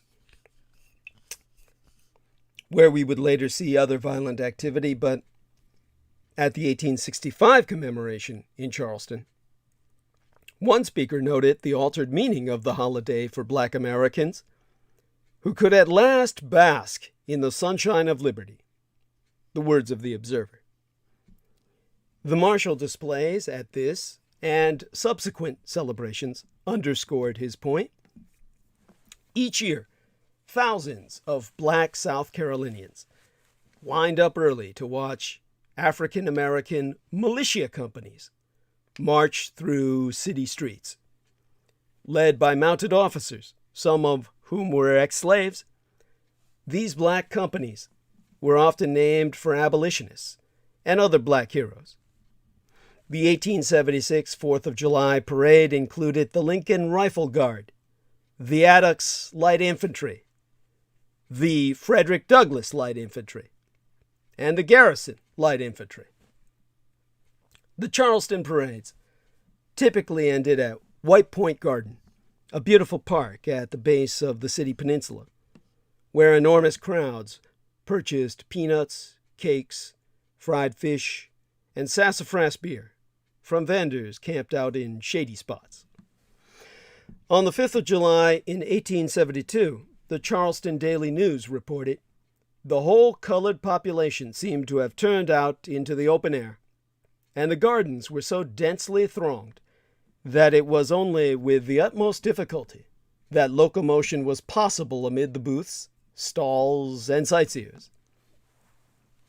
Throughout the South, freedwomen were conspicuous participants in 4th of July celebrations, pushing back against the gender and, in many cases, class barriers that relegated them to the sidelines of Reconstruction politics. The domestic workers and washerwomen of the Daughters of Zion and the Sisters of Zion, two benevolent societies in Memphis, Tennessee, marched in parades each year. The 1875 parade featured a carriage carrying a Queen for the Day, a striking claim to the respectability whites routinely denied black women. At Charleston's White Point Garden, freedwomen joined freedmen in annual performances of songs and dance, including one called the Tulaloo, that had subversive meaning. About 24 participants, evenly split between men and women, formed a ring into which one of the female dancers would move while the others sang and clapped, "Go hunt your lover, Tulaloo, go find your lover, Tulaloo." They urged the lady in the center, who eventually chose a suitor to join her. The Tulaloo allowed ex-slaves to poke fun at the elite courtship rituals of their former masters, whilst also engaging in a raucous celebration of their own emancipation. In 1876, 100 groups danced the Tulaloo from early morning until after midnight. The dance was so popular among the freed population in Charleston, in fact, that Tulaloo eventually became shorthand for the 4th of July there. In Charleston and everywhere, well, Charleston and elsewhere, whites deeply resented their former slaves, turning the 4th into a commemoration of black liberty. What a dreadful day it was, or so complained one Charleston planter in a letter to his daughter. A local merchant lamented in his journal that the nation's holiday had become a nigger day. And he wrote, "Nigger processions, nigger dinner, and balls and promenades, and scarcely a white person seen in the streets." Even some northern whites could never abide what they saw. At the 1865 festivities in Mobile, federal troops from Illinois and Indiana were overheard wishing newly freed slaves dead and advocated the genocide of all blacks in North America. Well, they got their wish, in part, in the decade to come, as 4th of July celebrations became more politically charged affairs. Republican candidates and office holders played a prominent role in the festivities in the 1870s, much to the consternation of white Democrats, who used some commemorations as an opportunity to reclaim their power through force of arms. On the 4th of July in 1875, a white mob broke up a Republican rally in Vicksburg, Mississippi, killing a black deputy sheriff. The next year, in the village of Hamburg, South Carolina, anger over a black militia parade on the 4th boiled over into a full-blown riot that left at least 7 African Americans dead at the hands of white vigilantes. The Hamburg Massacre helped conservatives wrest control of local and state governments from the biracial Republican Party that fall, making South Carolina one of the final 3 southern states to be returned to the Dixie Democratic fold. In the years that followed, as white Southerners began implementing segregationist laws and customs, they quashed official black celebrations of the 4th. Beginning in 1881, Charleston city leaders pushed Tulaloo to parks further and further away from downtown until finally, in 1886, they succeeded in removing it from the peninsula altogether. African American families and friends continued to meet in more informal gatherings in the city, but by the early 1900s, both Charleston and Atlanta had forbidden vendors from setting up food stalls along the streets where black residents had long congregated on the 4th of July. The African American, which was the name of a noted Memphis newspaper, now marked the holiday by going way off by himself, so the term went, celebrating behind closed doors in black churches and cultural institutions or with family. Now, as they removed black commemorations from public spaces, white Southerners deployed racist tropes to question black affection for the holiday. The Atlanta Constitution, a newspaper, declared on the 4th of July in 1901 that African Americans seemed a little hazy as to why they actually celebrated the 4th. To quote us one of those issues, one shiny black-faced old darky said he reckoned they celebrated just 'cause it was watermelon season. And to the average brother in black, that is reason quite sufficient. Beneath this ridicule was something more serious, a concerted effort to delegitimize black claims to the holiday. African Americans did not observe the 4th.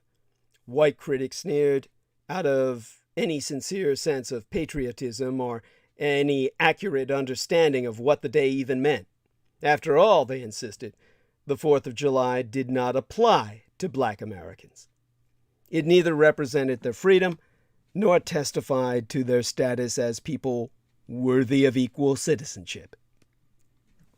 In 1902, white Atlantans completed their commemorative coup d'etat with an elaborate 4th of July program.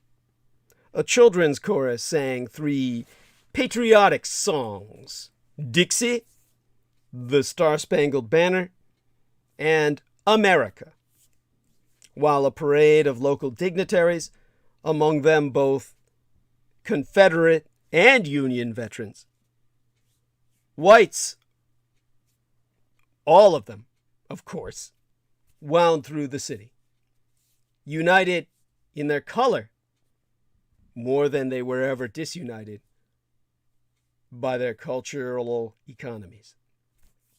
The nation's birthday was back where it belonged, in the hands of true Americans. That this patriotic display honored men who had fought to destroy the United States didn't bother local whites. On the contrary, erasing the contradiction was necessary. By the turn of the century, white Americans everywhere gave in to the lure of sectional reconciliation. Union and Confederate States veterans, for instance, buried the hatchet in reunions that emphasized the bravery of all combatants who were white and avoided any reference to slavery or the legacy of emancipation. Reframing who could rightfully celebrate Independence Day proved a crucial part of this reconciliation process, helping paper over regional differences in the service of a unifying identity, a national identity of white supremacy. In the Jim Crow South, where segregation, disenfranchisement, and racial lynching were the order of the day, the message was quite clear. African Americans were as unfit for the fruits of freedom as they were for the 4th of July. Once again, as Frederick Douglass had said half a century earlier, black Americans were not included within the pale of their nation's birthday. Now, Douglas's speech is as relevant today as it was in 1852. There's a reason why groups around Boston continue to recite that speech year after year during the week of the 4th of July. Our current political climate speaks volumes on our country's interpretation of freedom. If you are not white, your freedom is conditional, not any guarantee. Protests are erupting across this country as more and more evidence of the inhumane treatment of migrant children in detention centers at the border circulates. In these detention centers, migrants are stuffed into small areas and cells without reliable access to any food or water. Reports confirm the experience of children in these centers who have no access to regular meals or medical care and are without clean clothing or a way to bathe themselves. At least 7 children were known to have died in immigration custody in the year 2017, which was the last time they allowed any investigators to take an accounting. Now, some may argue that because the people in these detention centers are not American citizens, they aren't guaranteed the rights that come along with citizenship. But what's troublesome, or should be, is that these United States, a nation that claims to be the land of the free, has a long history of denying citizenship to people who don't fit within certain paradigms. At one point, black people born on American soil were not considered citizens, and America employed the same argument to rationalize their immoral treatment. Racism has been codified again and again, from internment camps for Nikkei Amerikajin, or Japanese Americans, to the Chinese Exclusion Act, which wouldn't allow any Chinese to migrate to the United States. Putting migrant children in cages without reliable access to basic human necessities is but the newest iteration of this great American sin, this exclusive American crime. There is, of course, in the state of Ohio, a multimillionaire who has given $1 million so that the Trump clone, a woman there who is now their governoress, could send the National Guard down to the fucking border to help this atrocity be maintained under force of arms. Imagine if he could have given that $1 million to establishing cooling stations throughout the Pacific Northwest, where people are dying of the drought. This is something that baffles me. The logic escapes me. Of course, there is none. Why would anyone give their money? Here's a multimillionaire who made his many millions out of all things, junkyards. A literal junkyard king who made his money out of landfills, who gives $1 million to send armed adult men down to the border to make certain more children are gathered in cages, as opposed to providing cooling stations for people who are dying throughout the Pacific Northwest. Here we've got 185 National Guard members. And did I get the wrong state? He did. It was South Dakota. Now that I remember, a billionaire Republican donor is paying $1 million to help defray the cost of deploying South Dakota National Guard to the U.S.-Mexico border. Trump may be gone, but a Trump clone in the form of a Trump cunt, a governess, rules South Dakota today.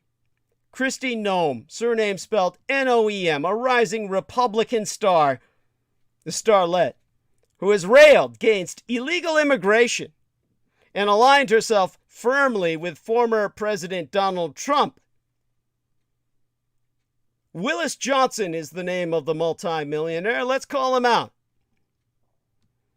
And Willis Johnson called her up and said, I'm a billionaire Republican donor. I've amassed a fortune building an international junkyard empire, seeing to it that our toxic waste, which is too dangerous for Americans to handle, gets shipped overseas. He took the unusual step of calling the South Dakota governess Kristi Noem, first name spelled Kristi, distressingly similar to Crystal River in the spelling of her name. And he asked if she wanted to send the National Guard troops from South Dakota to the U.S.-Mexico border, at the bottom of the North American continent and as far away from her empty state as you could imagine. And he offered $1 million to help, and she said yes.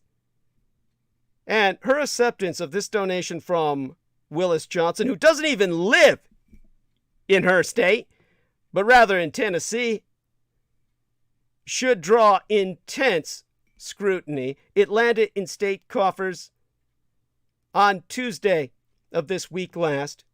And though it came as from Johnson's private foundation and appears to be legal, it sets a troubling precedent in which a wealthy patron is effectively commandeering United States military might to address private political motivations of gratuitous sadism.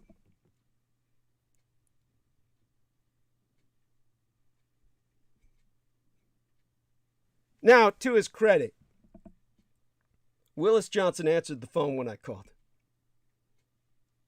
That's because he saw the numbers sourcing from my son's husband's estate. And he answered the phone for another billionaire. He told me that he had spoken to 600 reporters since the news broke before he spoke to me, and said, his words, I didn't know it would build into a bonfire. It's getting out there a lot more than I thought.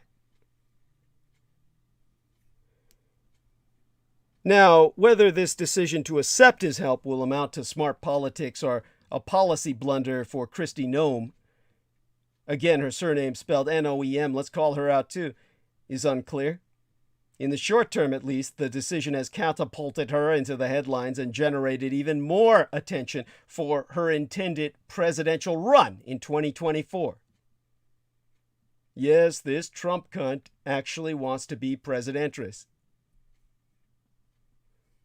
Yet the pay-to-play transaction also highlights another way that big-dollar donors have insinuated themselves into governmental process to drive decisions. It also shows the lengths to which some Russo collaborationist red cult governors will go to show their fealty to Donald Trump, even as they try to position themselves to take his office, or what they perceive to be rightfully his.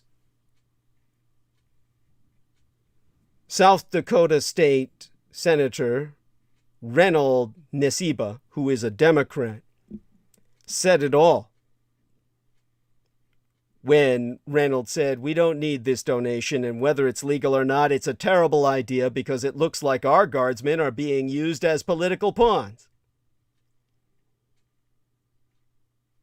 Now, Noem's spokesman, Ian Fury, said the money could legally be accepted into a state fund designated for responding to emergencies. This, an emergency. Kids at the fucking border, when you live in one of the most northerly states practically bordering Canada, in the Union. But, oh, hey, it alleviates costs to taxpayers. Cost to taxpayers?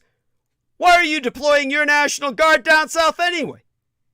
They're a state force, you dumb son of a bitch. They're meant to be used for emergencies in state. And South Dakota, I went and checked, currently has a budget surplus, which Nome herself has boasted about.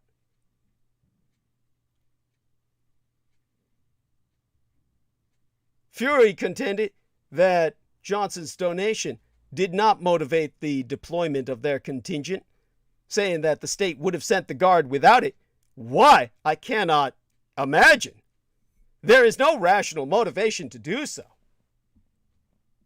So Nome herself was forced to social media Wednesday midweek last, arguing that her state has a history of relying on private donors.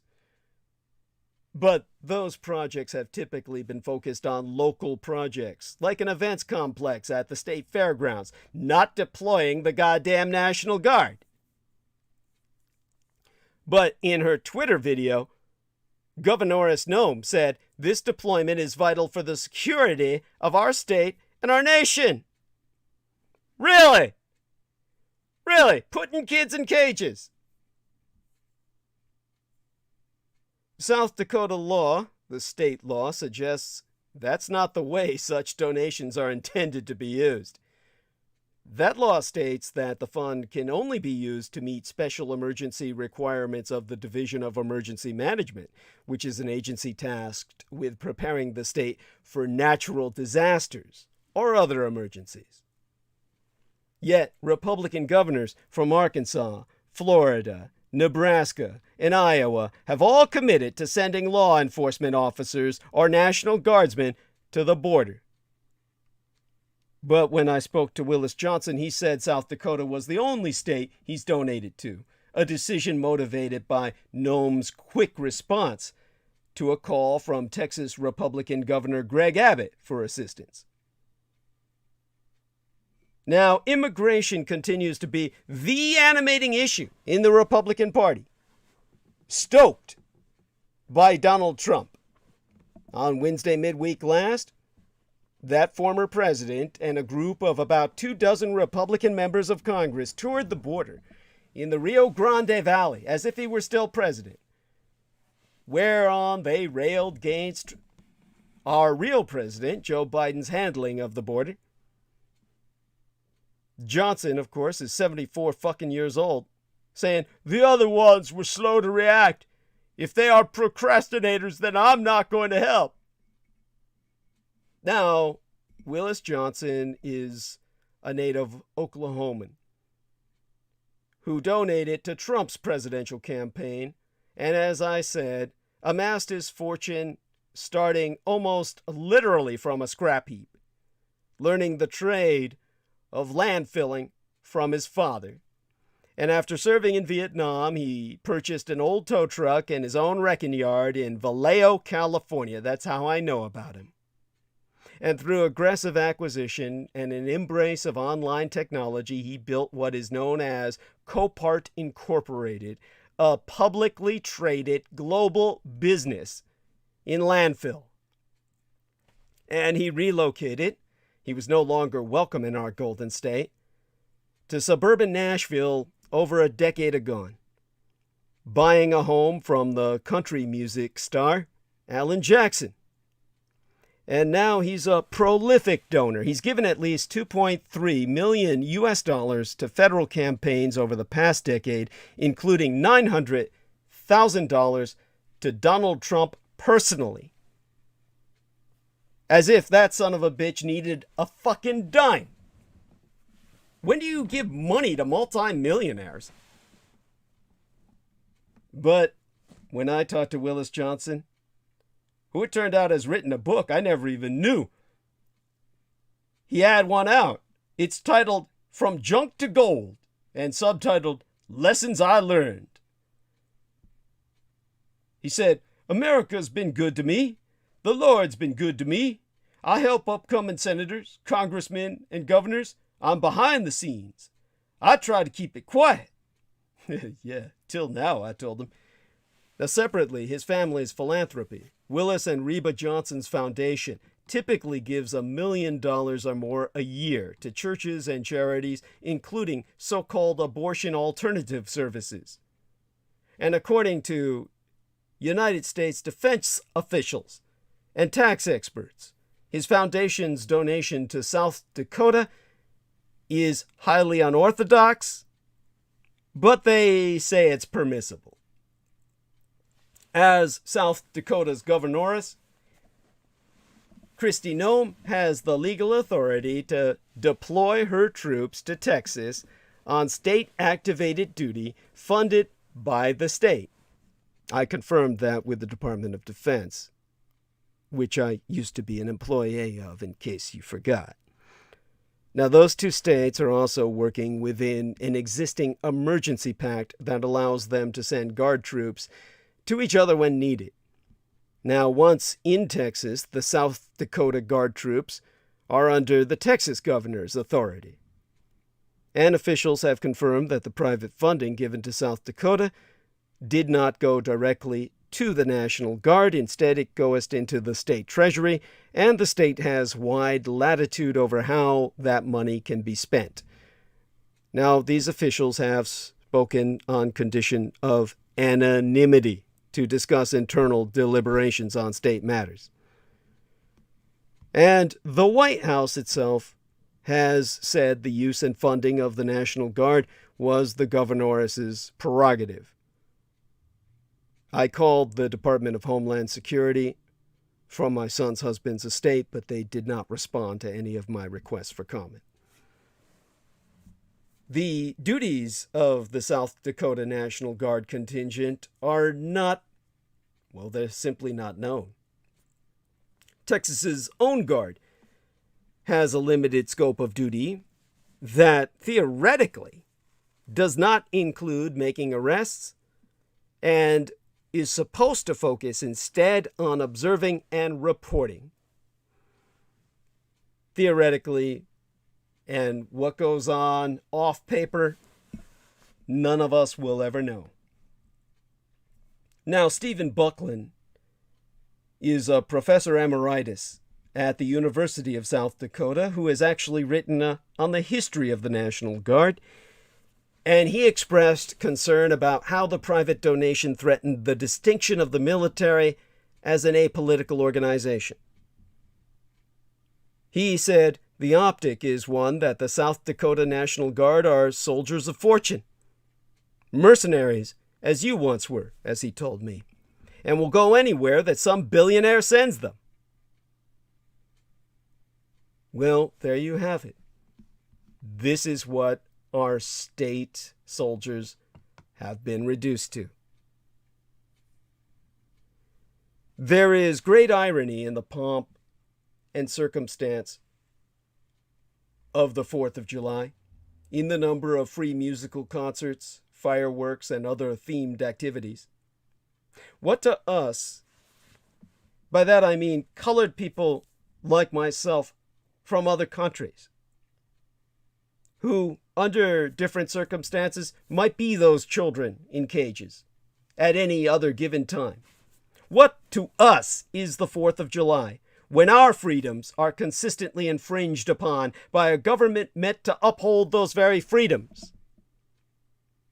If I had the misfortune of being alive and stranded here in World War II, I would have been considered an enemy alien, and I would have been interned. As was the experience with Japanese Americans, shoved into a horse stall in which to sleep. What to us is the 4th of July, when our freedoms are forever provisional and always subject to alteration? What does the 4th of July actually stand for? Does it mean something, or is it but an empty promise? For us, the 4th of July remains a hollow statement, a shallow symbol of a freedom that is only a mirage. For we, the majority, it remains a festivity with no substance, a celebration with no soul. And every year we are reminded that while we are able to participate in the party isn't for us. We are only visitors who may or may not be asked to leave once the party is over. So the 4th of July is the time to remove the asterisk from U.S. citizenship. The 4th of July is always a moment to consider what it means to be an American and who counts as a citizen. But this year also offers a unique opportunity to consider the holiday's legacy and how we might live up to its potential. As our country continues to grapple with the systemic racism inherent in so many of our political and social institutions, we cannot overlook the persistent second-class status of Puerto Rico, Guam, the American Virgin Islands, and all other United States territories. From 1898, the Spanish-American War, through to 1917, the dawn of American belligerence in World War I, the American Empire acquired territory in Puerto Rico, Guam, the American Samoan Islands, and the Virgin Islands through peace settlements ending the Spanish-American War, military conquest, and an outright purchase of the people who were once subjects from the Kingdom of Denmark, the Vikings, those slave traders from long agone. Puerto Rico, the Virgin Islands, and Guam all remain unincorporated territories. The history of American white supremacy lingers at the center of these territories' legal status. Nothing is more fundamental to citizenship than equal rights under the law, but for the last 100 years, citizenship in these territories has ever been limited and conditional, an institutional vestige of imperialist decisions made in the past because of race and ethnicity and reinforced by politicized racism today. The federal government must offer full and complete statehood or independence to the residents of these territories. The choice of whether to accept it should be theirs, as it should have been 100 fucking years ago. Washington, the District of Columbia, is another key example that comes to mind, with nearly 700,000 citizens living in that federal district. They pay federal taxes, yet they are not represented in Congress. The district has but one delegate with limited voting privileges and no senators representing the interests of its almost all black population, the reason why they're denied legal status. Washington has advocated for full statehood as well and has found strong support among some Democratic lawmakers. Efforts to obtain D.C. statehood have stalled in the Senate, of course, completely because of Republicans' fear of losing political power since the district's overwhelmingly black population reliably swings, well, ever Democratic. But it's not the only colored territory with limited status. Guam, Puerto Rico, the U.S. Virgin Islands, American Samoa, and the Northern Mariana Islands are all technically affiliated with these United States, are part of this union, but exist only as second-tier territories. This week is the perfect opportunity to consider full citizenship for residents of these territories. The Biden administration is introducing a strategy to encourage U.S. citizenship for eligible immigrants. What about those living in these territories? Meanwhile, voting rights are very much also in the news, with state legislatures around the country passing restrictive voting laws, which will make it more difficult for communities of color to access the ballot boxes. Look no further than Thursday's Supreme Court decision upholding voting restrictions in Arizona. These measures and recent developments have been met with appropriate outrage on the left, but deafening silence largely persists about those in U.S. territories and the limitations on their citizenship, where in all over 3.5 million people live in these territories, but have never been allowed to enjoy the rights and benefits of American citizenship. Exempli gratiae, Puerto Ricans pay federal taxes, but they are not allowed to vote in American presidential elections.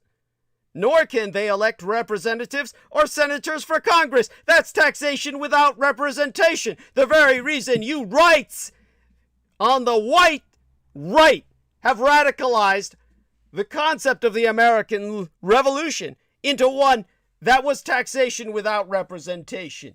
You're paying taxes without being allowed a voice in Parliament. That's why you revolted. So you claimed. Of course, you really revolted so you would have North America for yourselves to expand and annihilate the native population without the King of England telling you nay. So you could exploit the land for yourselves. Or so was the vision of your founding fathers. Those propertied, slave-owning sons of bitches, those subhuman pieces of shit, those traitors to the crown. And to uphold their racism, you have people of color paying taxes, but not allowed to vote. As nationals, American Samoans have a looser legal relationship with the United States, but no less commitment to what you would call patriotic service. American Samoans enlist in the military at a higher rate than citizens from any other American state in union or territory of American empire. Their territory is largely self-governing by their own governor and their legislative body, but remains under the auspices of the United States Secretary of the Interior, who retains all power to approve their constitutional amendments and override their governor's vetoes and reject their nomination of their own judges. Why do these bizarre, repulsive, anachronistic, these intolerably antiquated territorial designations even still exist? White supremacy. In 1899, the United States began to seek additional territories beyond the continental borders, scooping up imperial acquisitions in the Caribbean Sea and the Pacific Ocean. But these acquisitions provoked an identity crisis. Historian Daniel Immerwahr, in his book entitled How to Hide an Empire, has demonstrated how three core values dominated the political landscape at the turn of the 20th century: imperialism, white supremacy, and republicanism. That is, the so-called belief in self-government, now embodied in the Republican Party. Those three values proved to be completely incompatible with one another. In the 19th century, the federal government lured white settlers to these new territories with the offer of cheap land seized from native nations. Once enough white settlers had arrived, they formed a provisional government and a proposed state constitution, which Congress usually accepted as a new state. Exempli gratiae, in 1820, Congress accepted a compromise that admitted Missouri as a slave state and Maine as a free state to retain the balance of power between the North and the South. But that same promise didn't apply to the territories acquired beyond American borders. White settlers were never interested in residing in many of the more tropical regions, nor did most officials think natives could ever manage self-government. Exemplification yet again, Secretary of War. Back when we had a Department of War, before the Japanese kicked your white asses to hell and back, and you had to dismantle your Department of War. But back when you had one, your Secretary of War, Elihu Root, argued that Puerto Ricans could never be trusted with Republican government until they learned the lesson of self-control and respect for the principles of constitutional governance, a process he expected to take some time, as they would inevitably fail without a course of tuition under a strong and guiding white hand. As Immerwahr writes in his book, and discussed with myself in another phone call, many congressmen also didn't want brown or black colleagues sitting in the starry desks in the Senate chambers.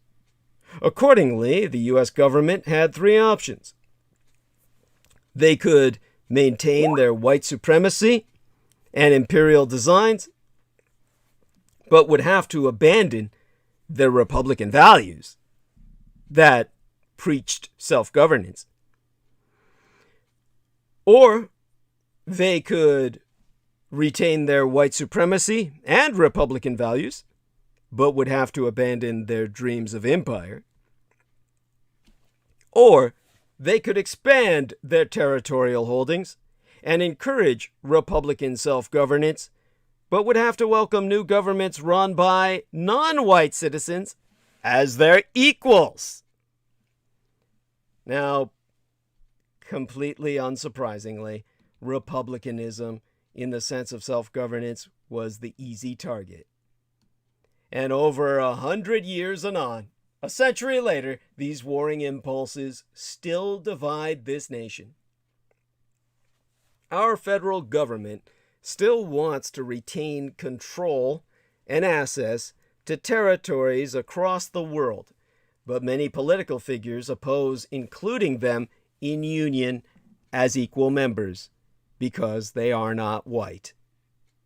If we share the streets of the District of Columbia with fellow Washingtonians, we trust American Samoans to serve in our military, to fight and die for us, and we expect Puerto Ricans to contribute to the national budget with what little money that they have. Surely we can extend the benefits of citizenship. We can acknowledge our imperial past and grant full independence or complete statehood. One or the other. But as Christ himself did say, be thee hot or warm, or be thee hot or cold, excuse me, but if thou art lukewarm, I shall spit thee out. Today, though few would publicly affirm the troubling tenets of the doctrine of discovery, a significant number are still possessed by the spirit of white Christian innocence. But it was always the former that justified the latter. If we find white Christian supremacy indefensible, we must also relinquish the claims to innocence it supported. This surrender, of course, is daunting to those of us who consider ourselves white and Christian. Fears about lifting this veil are the reasons why our fiercest conflicts today involve history. Nearly 40 years ago, James Baldwin put his finger on the pulse of such fears when he said, "The real terror that engulfs the white world now is a visceral terror. It's the terror of being described by those they have been describing for so long. It is time, high time, to exorcise the ahistorical notion of white Christian supremacy and ignorance. So-called patriotism, better termed national loyalty, is not the purview of those who see a white Christian America as the divinely ordained end of human achievement. We can no longer sustain its mythical vision of God and country where white Christians are always heroes, inheriting and defending America as their own divinely ordained promised land. This 4th of July, we have, at long last, an opportunity to celebrate so-called patriotism, better termed national loyalty, differently, as a passion for the democratic ideal of equality and a commitment to narrowing the gap between that ideal and our lived reality. That would be why this July 4th finally feels like a celebration unto me. What a difference a year and a president can make. Last 4th of July was anything but a celebration. Our empire was being ravaged by COVID. The daily death toll was nearly 500,000 a day and climbing, on the way to over 3,000 daily deaths by January of this year. The national unemployment rate in June of yesteryear was over 11%, with record jobless numbers in Massachusetts at 17.4%, New Jersey at 16.6%, and New York at 15.7%. Beyond the health and economic pain was the jarring lack of hope, epitomized by how July 4th looked and felt but yesteryear. COVID concerns meant the cancellation of most of the fireworks, parades, and other live festivities that typically marked the anniversary of the signing of our nation's Declaration of Independence. We couldn't even turn to one of America's favorite pastimes for distraction, given that Major League Baseball would not start up again until late July that year. And even then, with no fans, which on some level summed up the loneliness so many of us felt during the time of COVID closures. Making it all worse was then President Donald Trump himself. His tsunami of lies about the virus confused and misled people. He even exploited his Independence Day national address to mislead Americans with the dangerously false claim that 99% of coronavirus cases in America are, quote-unquote, his words, totally harmless. Trump also marked that 4th of July weekend doing what he had done so often, modeling irresponsible COVID behavior by holding a packed event on the White House lawn that violated U.S. Centers for Disease Control and Prevention, CDC guidelines on mask wearing and social distancing. By all evidence, Trump's need for people to cheer him was more important than saving lives from a deadly plague. A deadly viral plague. Contrast all that with where we are as a nation today. While we're not as close to vaccinating all Americans as we'd like, we are closer to emerging from the pandemic, those of us who vaccinate. On the 3rd of July, but the day before yesterday by now, there were 86 new deaths from the viral plague, compared to over 4,000 dying on the 20th of January, Trump's last day in office. The June jobs report, released on Friday into this weekend, indicated that the national unemployment rate had dropped from 11.1% in June of yesteryear down to 5.9%, with over 850,000 new jobs being created yestermencies, or last month alone, far exceeding economists' predictions. We are also experiencing the sheer joy of the return of fireworks displays and parades across the nation. America's game is back, with the stands filled with people cheering for their favorite baseball team. Even the traditional Nathan's 4th of July hot dog eating contest in New York's Coney Island is back with a live audience. Why anyone wants to see people attempt to frantically jam hot dogs into their mouths is beyond myself, especially since they're all fucking generally fat and chunky men, but if that is how you celebrate the 4th of July, enjoy! None of this is happenstance, regardless. It's because of Joseph Biden and his wartime effort to roll out the vaccine with his announced goal in March of getting the nation closer to normal by July 4th, Independence Day. When Donald Trump left office, we only saw about 900,000 vaccines administered per day.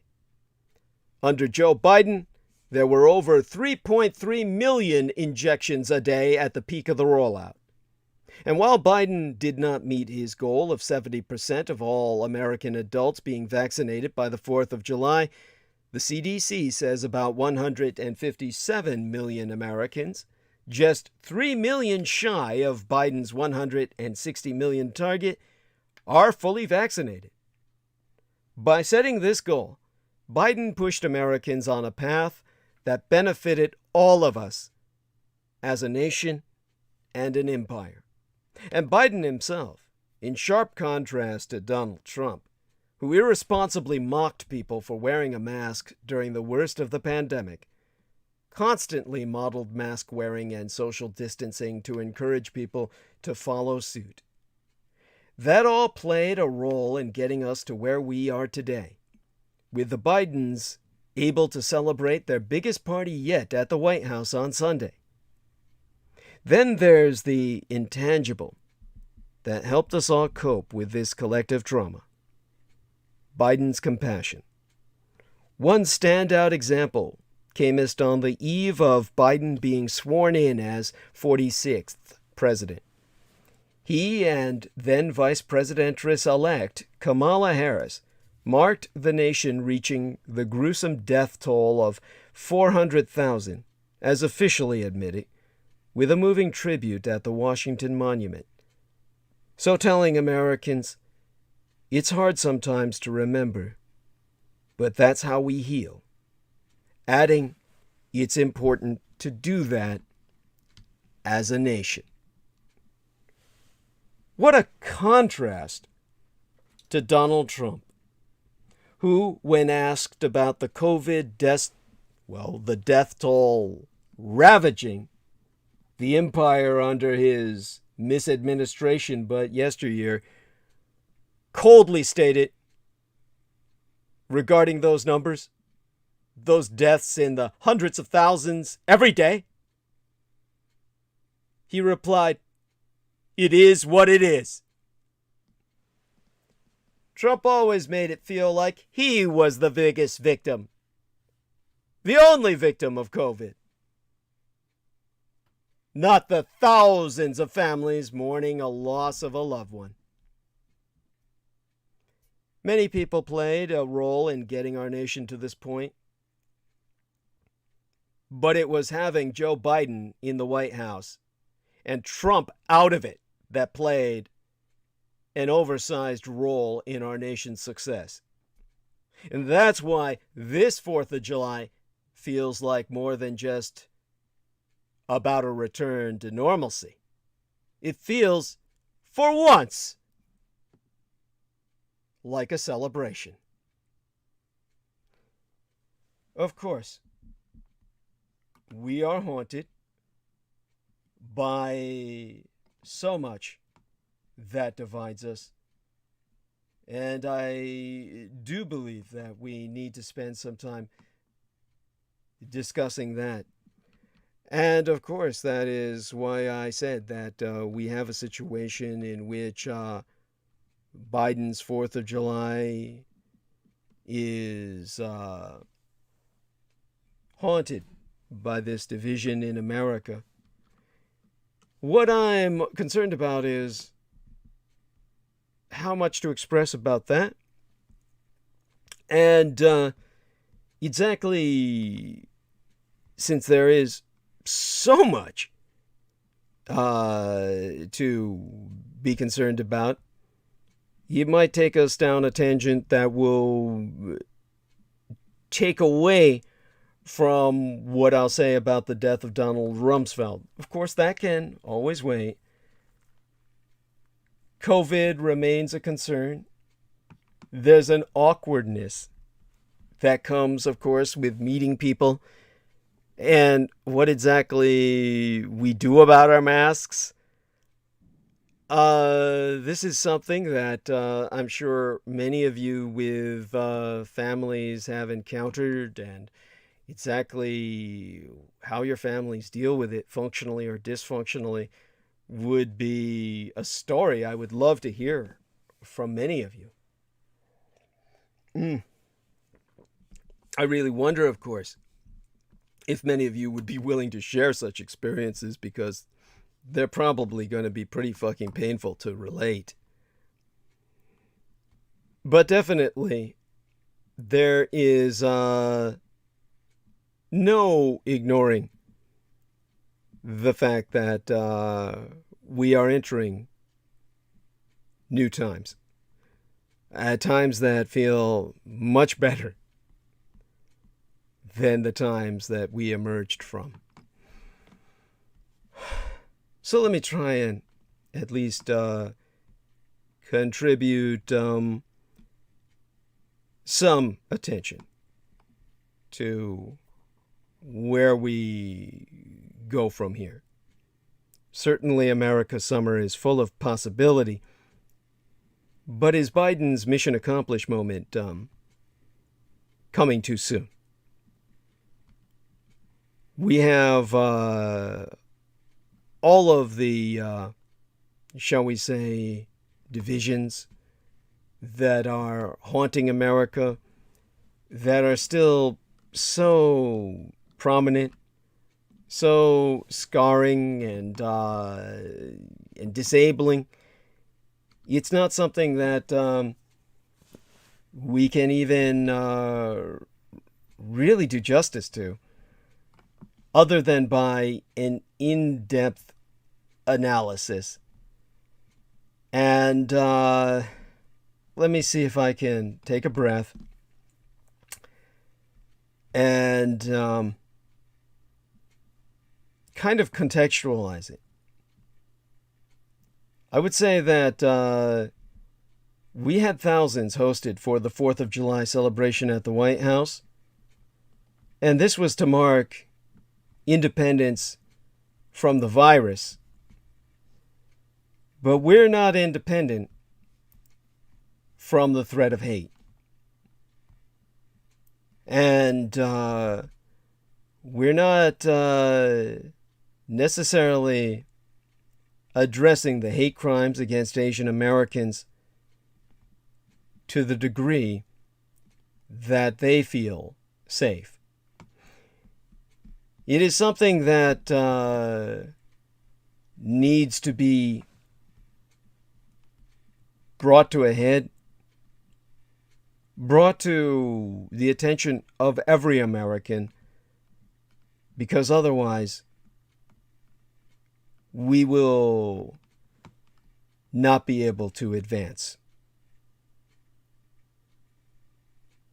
The celebrations are clouded by a gnawing concern over the Delta variant of COVID-19. Not for any of us who are vaccinated, only in the sense that those of us who refuse to be vaccinated are going to guarantee that this disease never goes away, so that those of us who are willing to vaccinate must vaccinate every year. Probably several times a year, as those who refuse to vaccinate become gardens, vectors of mutating variants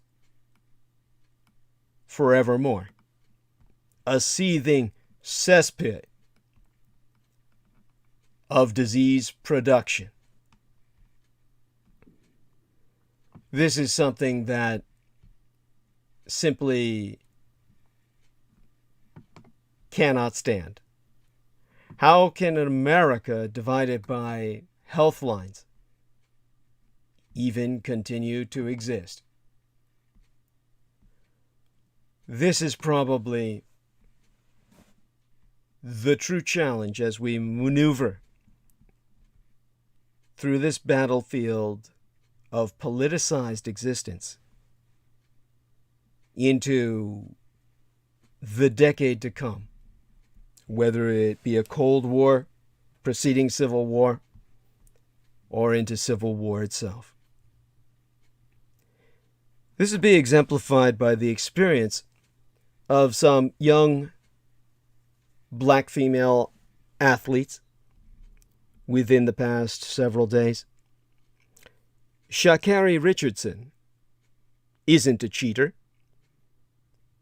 She's human, and she's caught up in a system that needs to change. Now, news broke Thursday night that the black African-American sprinteress, Sha'Carri Richardson, Sha'Carri, has been suspended from the Olympic team due to a failed drug test.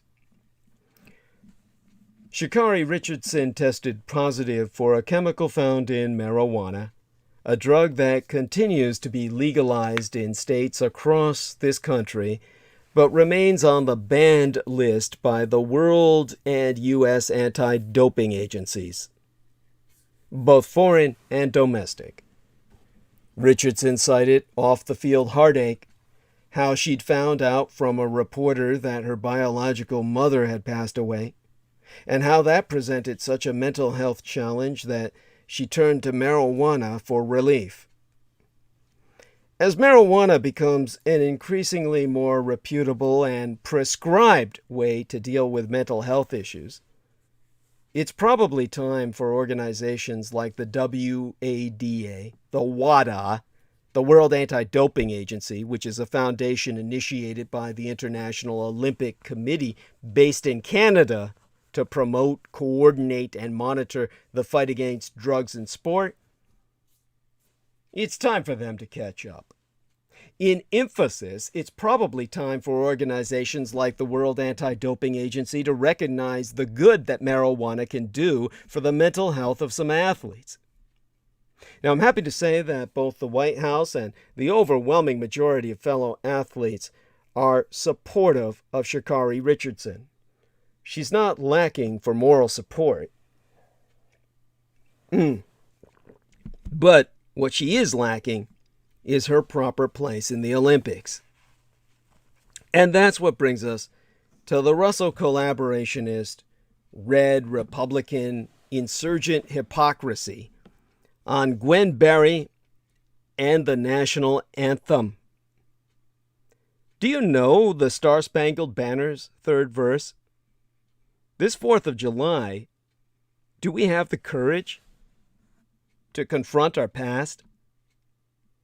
Did you know that our national anthem celebrates the murder of black Americans?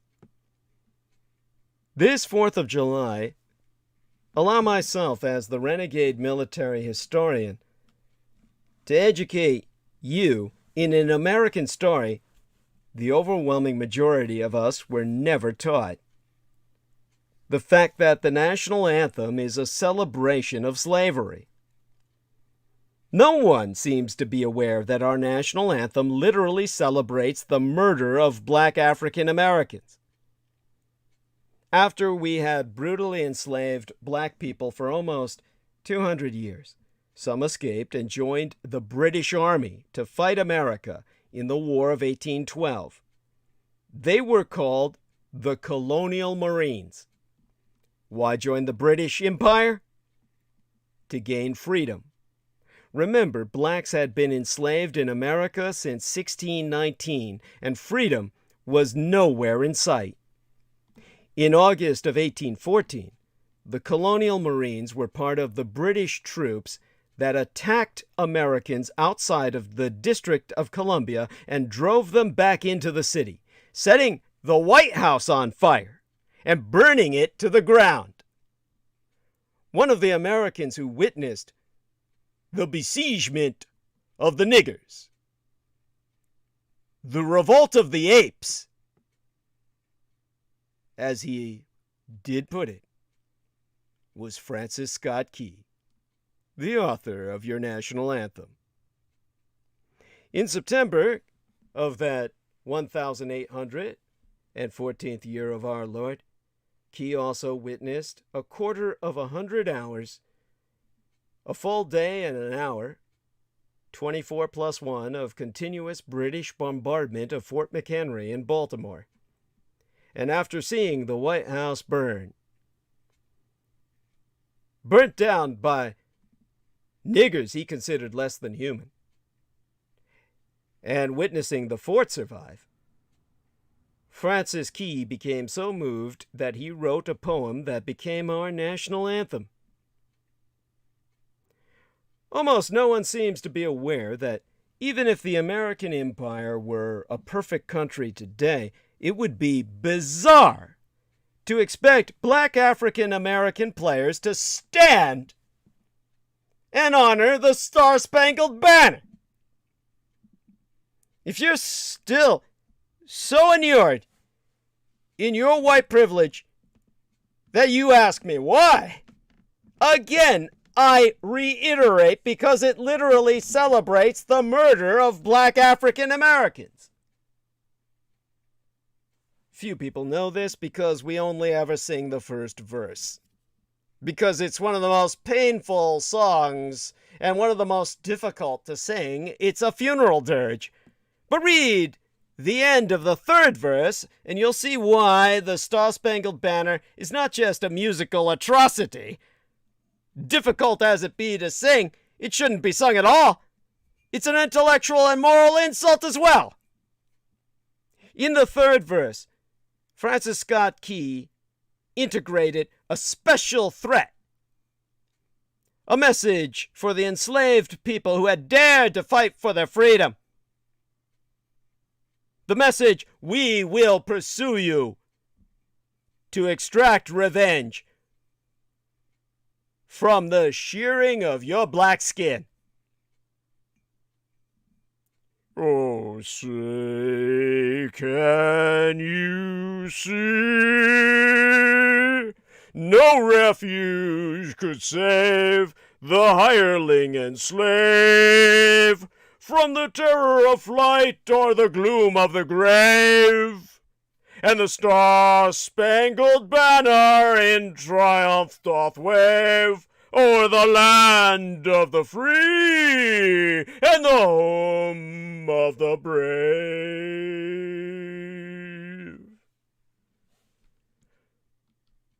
His message to the blacks fighting for freedom be unmistakable.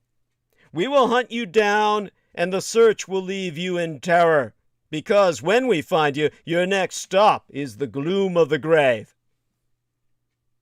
Ah, yes, all you apologists try to claim he was writing about some other group of slaves. But there be no historical evidence that slave referred to anyone other than black enslaved peoples, whom Francis Key viewed as a distinct and inferior race of subhumanity, which experience, his words, proves to be the greatest evil that afflicts the community. Not only are they black, but they're evil too. It's kind of like the title for the movie The Evil Dead, which is kind of a strange title when you think about it. Oh, they're not only are they dead, but they're evil too. Yeah, not only are they black, but they're evil too. It's like some kind of bonus or something. It's like it's like a compounded deal, like a double deal. As a prosecutor in the District of Columbia, Sir Francis Scott Key sought the death penalty for a white man simply because he possessed abolitionist literature. In his day, that was like catching a man with a communist manifesto. Scott Key believed that anyone who would consider abolishing slavery, even to carry literature outlining the agenda thereof, was willing to associate and amalgamate with the nigger. And to him, that justified execution. To deprive a fellow white man of his life. For within the space between his ears, entertaining the very idea that them goddamn black apes from Africa would deserve the respect that any white inherits. This is the story of Francis Scott Key and the writing of his poem that became our national anthem. And as you celebrate Independence Day, ask yourself if, as Americans, we have the courage to admit when something is really, truly, but fucking wrong with one of our foundations. The truth is not always pleasant. In fact, it rarely is, but it is, nevertheless, always the truth. And this Star-Spangled Banner, as Americans hazily remember, writ by Francis Scott Key about the Battle of Fort McHenry in Baltimore during the War of 1812. Did I forget to tell you that, as the renegade military historian? We don't even ever talk about how the War of 1812 was our war of aggression that began with the American imperial attempt by this constitutional republic we call the United States to grab Canada from the British Empire. We had aligned ourselves with Napoleon Bonaparte, what Americans today would consider the Adolf Hitler of his time. For those of you who don't remember the charcoal ovens of Napoleonic Imperial France. However, we'd wildly overestimated the strength of the United States military.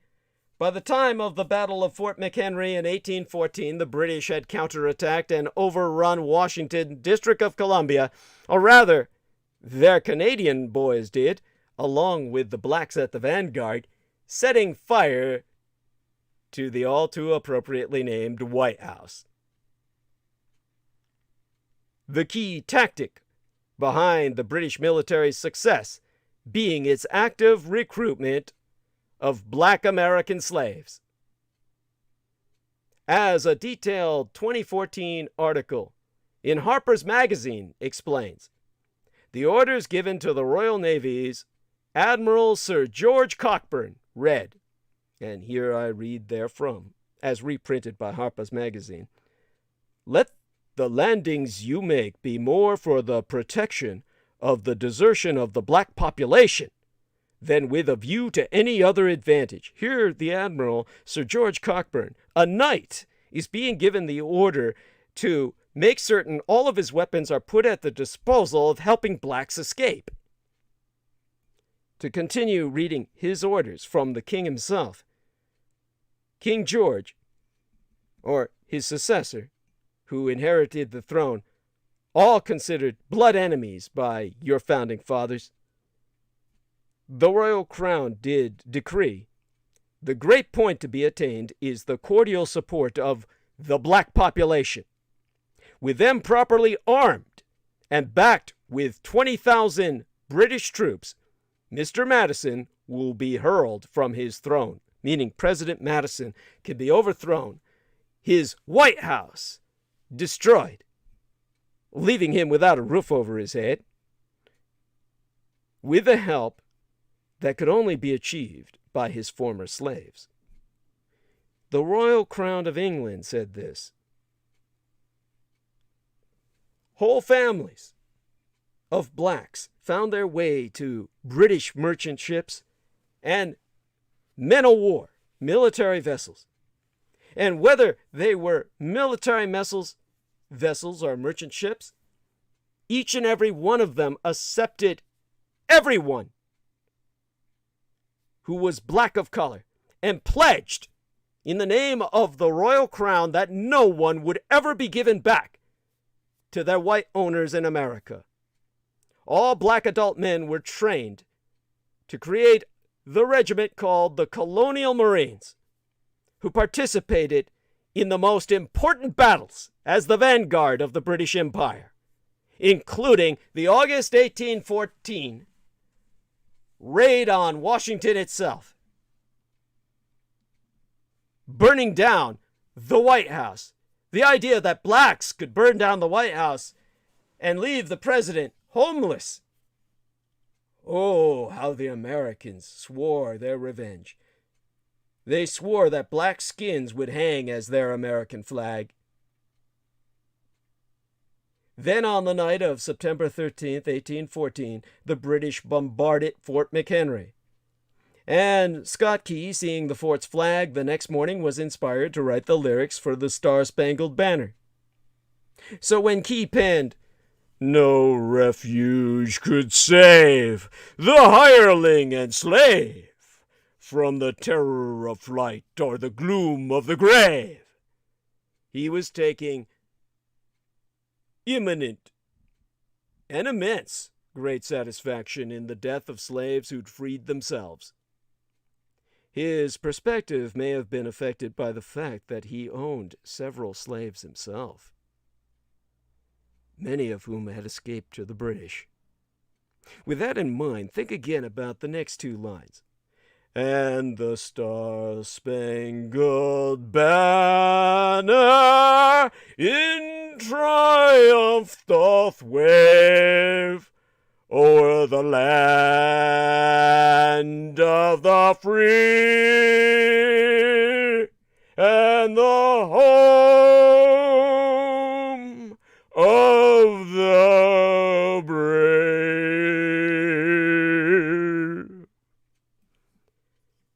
The reality is that there were human beings fighting for freedom with incredible bravery during the War of 1812. But the Star-Spangled Banner glorifies white America's triumph over them, and then turns that reality completely upside down in satanic inversion, transforming their killers into the courageous freedom fighters. How can you fucking live with yourselves? How fucking stupid can you buttfuckers be? Your head's so far up your goddamn ass, so high on your own films. After the United States and the British Empire signed a peace treaty at the end of 1814, with the U.S. government surrendering in loss along their imperial ally Napoleon Bonaparte to the greater British Empire and the Germans who allied with the British to defeat French imperialism and American expansion, the United States government demanded the return of American property, saying, "Those black animals which you stole from us must be returned," which by that point numbered no less than at least 6,000 people. Thousands of them women and children. But the King of England, God bless him, said, "Go fuck yourself." The British refused. He said, "I grant these 6,000 blacks settlement in Canada, which you Americans tried to steal from us." Of course, the whites in Canada refused them, albeit some eventually were able to get through the window screen, so to speak, with some going to Trinidad, where their descendants, by the way, in Trinidad and Tobago, are still known as Americans. That one wonderful woman, oh God, what was her name? Ramona, black African-American woman, a sponsoress of mine for a while, but I told her to stop. I wasn't interested in going in a deeper relationship with her, which is ultimately what she wanted, and I could not accept her money. Ramona Halitha Henry, thank you, Jameson. She was from Trinidad and Tobago. She was American. They would say that without the A. It's spelled M-E-R-I-K-I-N-S. American. American. That would be their term in the Creole. She was American.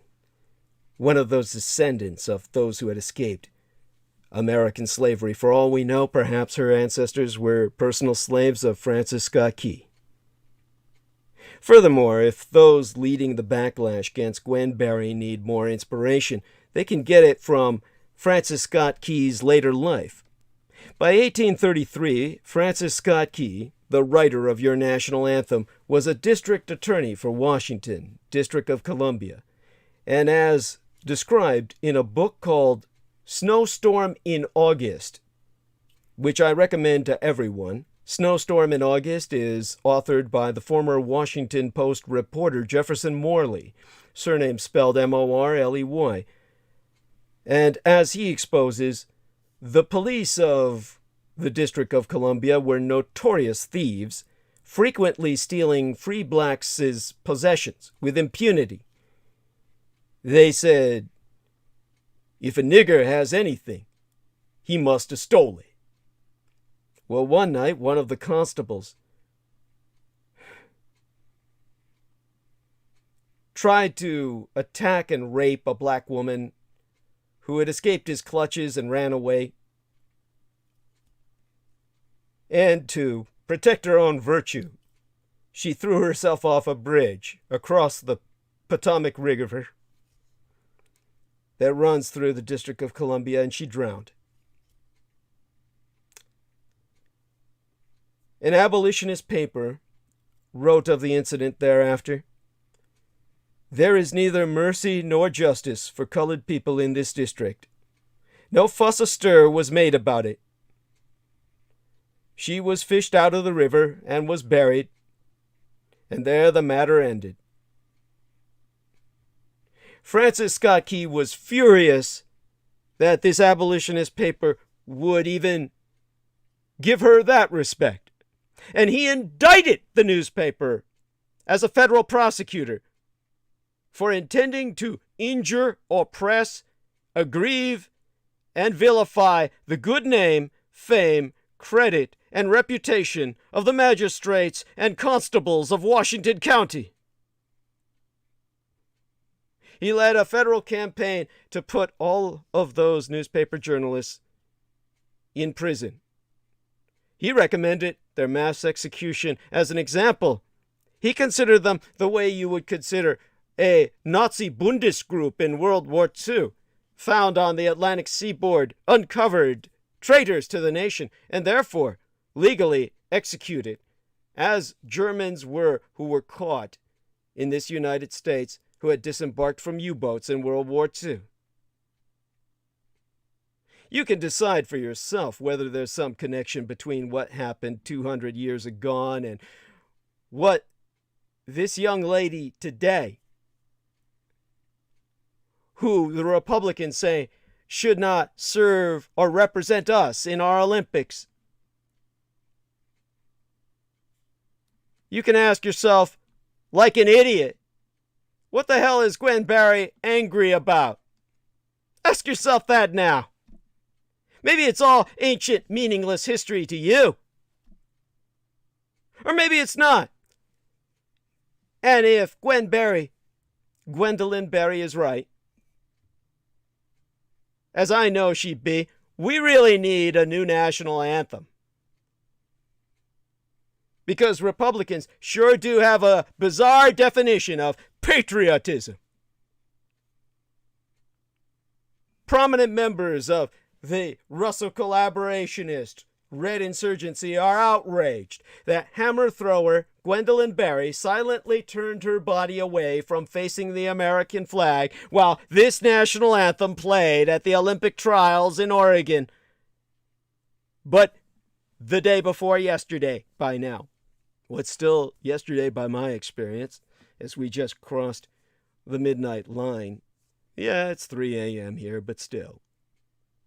Now, Gwendolyn Berry, who placed third and qualified for the Olympic team, was holding a bouquet of congratulatory flowers in one hand as she then held above her head a black t-shirt that read, "Activist Athlete," in all uppercase letters. And in response to this peaceful protest against a vile set of lyrics that I wouldn't imagine the most violent rapper wanting to reiterate, a vocal cadre of Republicans are livid.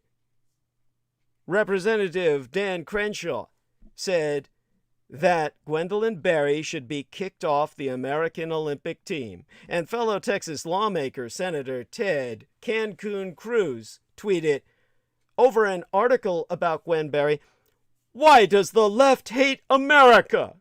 Oh man, I can't imagine.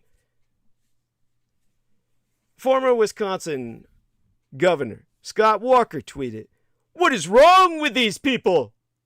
And added that when he was growing up, everyone stood for the American flag. And Arkansas Senator Tom Cotton tweeted, "If Gwen Berry is so embarrassed by America, then there's no reason she needs to compete for our country at the Olympics." Then, somehow, this became an issue laid at the feet of the White House. You know, the one those niggers burned down back when America tried to conquer Canada. And on Monday, a Fox News reporter asked Press Secretary Jen Psaki about it. And while she said that she hadn't discussed it with President Joe Biden, she still went on record to state that he is incredibly proud to be an American and has great respect for the anthem and all that it represents, especially for our men and women serving in uniform all around the world. He would also say, of course, that part of that pride in our country means recognizing there are moments where we, as a country, have not lived up to our highest ideals. And it means respecting the rights of people granted to them in the Constitution to peacefully protest. Now, for her part, Gwen Berry says she was set up, that she wasn't told the anthem would play while she was on the podium. In her words, to quote as she, "I never said that I hated the country, never said that. All I said was I respect my people enough not to stand," or rather what she said was to not stand, or acknowledge something that disrespects them. "I love my people point blank. Period." The plain fact is, her actions are protected under the very Constitution that conservative patriots so claim to revere, or claim to so revere, and it would be wildly inappropriate and, frankly, un-American to remove her from the Olympic team for exercising her rights to free expression and peaceful protest. And it's particularly rich that many of the same conservatives who are criticizing Gwen Berry are also some of the chief whiners about so-called cancel culture, and that they have had much less to say about the very real acts of insurrection and attacks on America that have come from members and cultists of their own party. Cultists of the election loser Donald Trump stormed our Capitol complex on the 6th of January this year, threatening to hang then Vice President Pence and sending lawmakers, both Republican and Democrat, frantically scrambling for their very lives in a shocking assault on the seat of our democracy to overthrow our legitimately elected government. And nearly 6 months later, a majority of Republicans continue to believe the election was rigged and stolen, a lie stoked by the former president and the Republican cult itself. It's telling that Ted Cruz is quick to suggest that Gwen Berry hates America for peacefully turning away from the flag, while he doesn't suggest that supporters of his own cult might hate America because they used that same flag to beat a cop as they violently attempted a coup d'etat to overthrow our legal government. It's telling that Ted Cancun Cruz thinks that silently protesting America's centuries-long mistreatment of black African Americans is hatred, But monuments to an army of racist, traitorous losers can be acceptable in the public square. Berry's other critics aren't any better.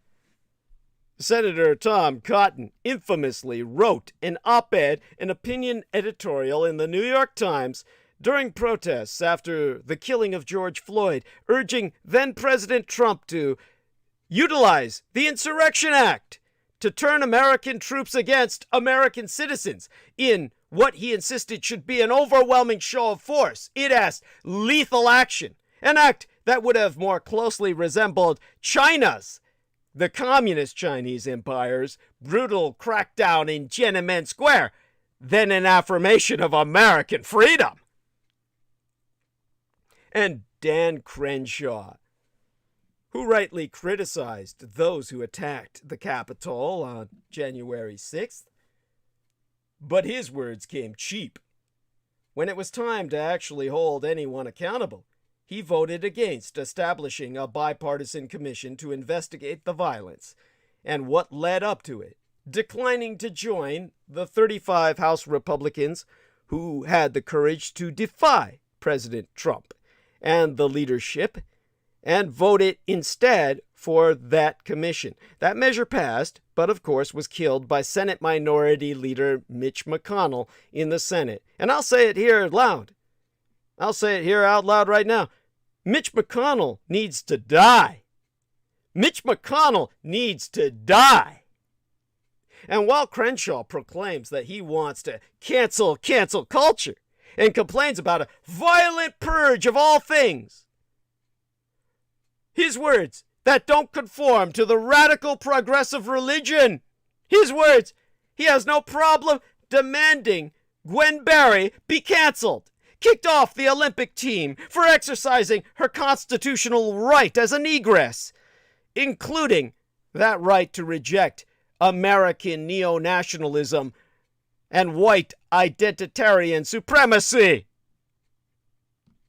As for Scott Walker, he should probably learn the basic history of this country he claims to love. It's far from the case that everyone used to stand for the anthem and the Pledge of Allegiance. Civil liberties groups on behalf of religious minorities and ideological objectors have challenged the requirement to recite the Pledge of Allegiance and salute the flag, and have often won since the 1940s.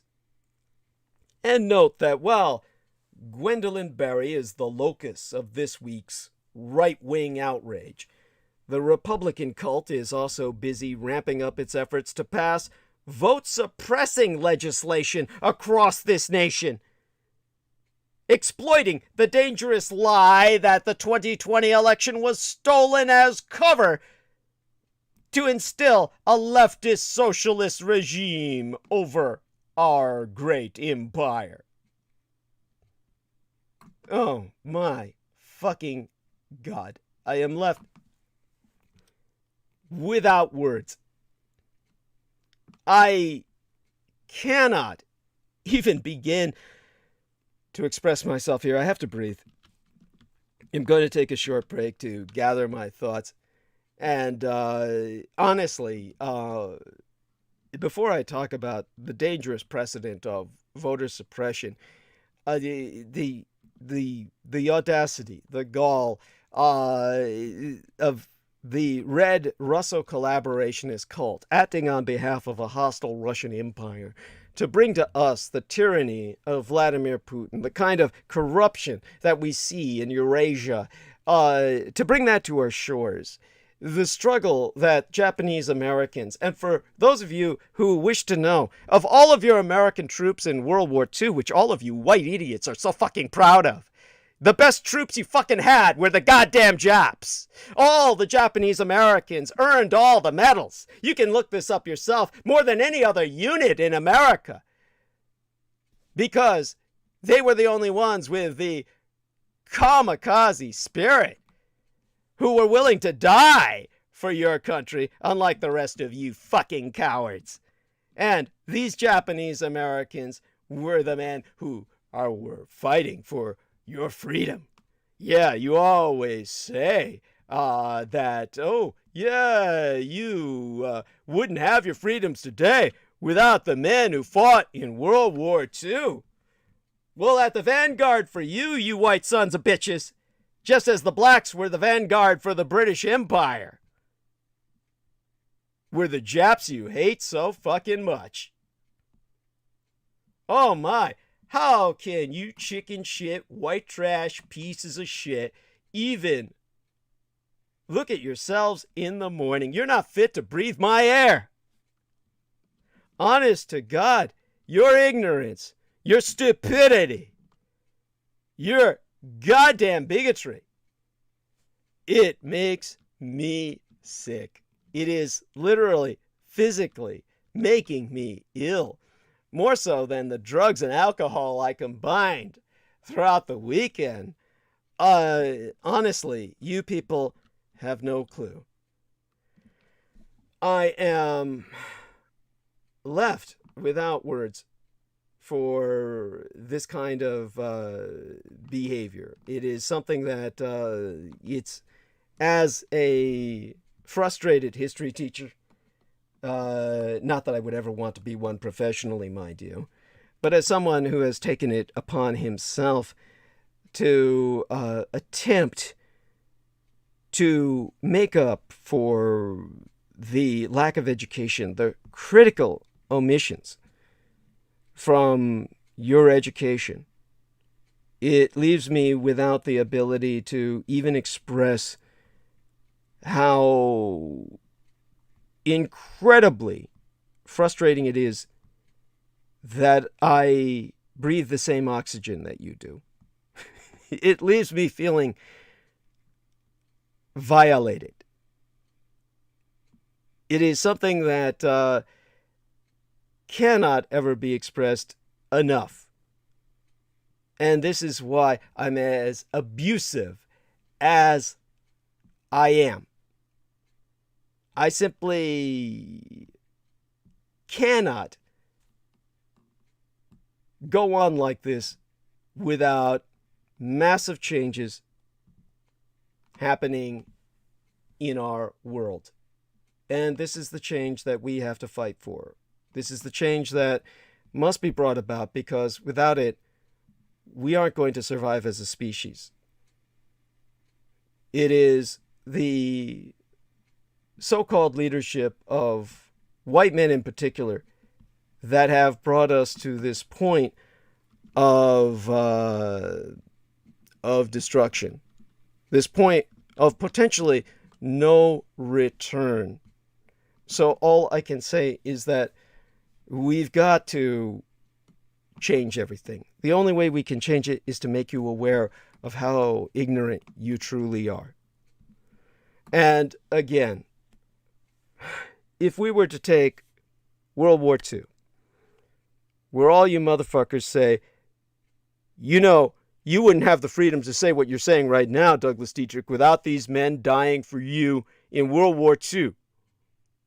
Just remember that the 442nd Regimental Combat Team, that earned the nickname the Purple Heart Battalion because every single one of them was injured and received the Purple Heart, every goddamn one of them, with their motto of go for broke, your kamikaze squadron. That was the one unit that stands out during World War II, fighting for you.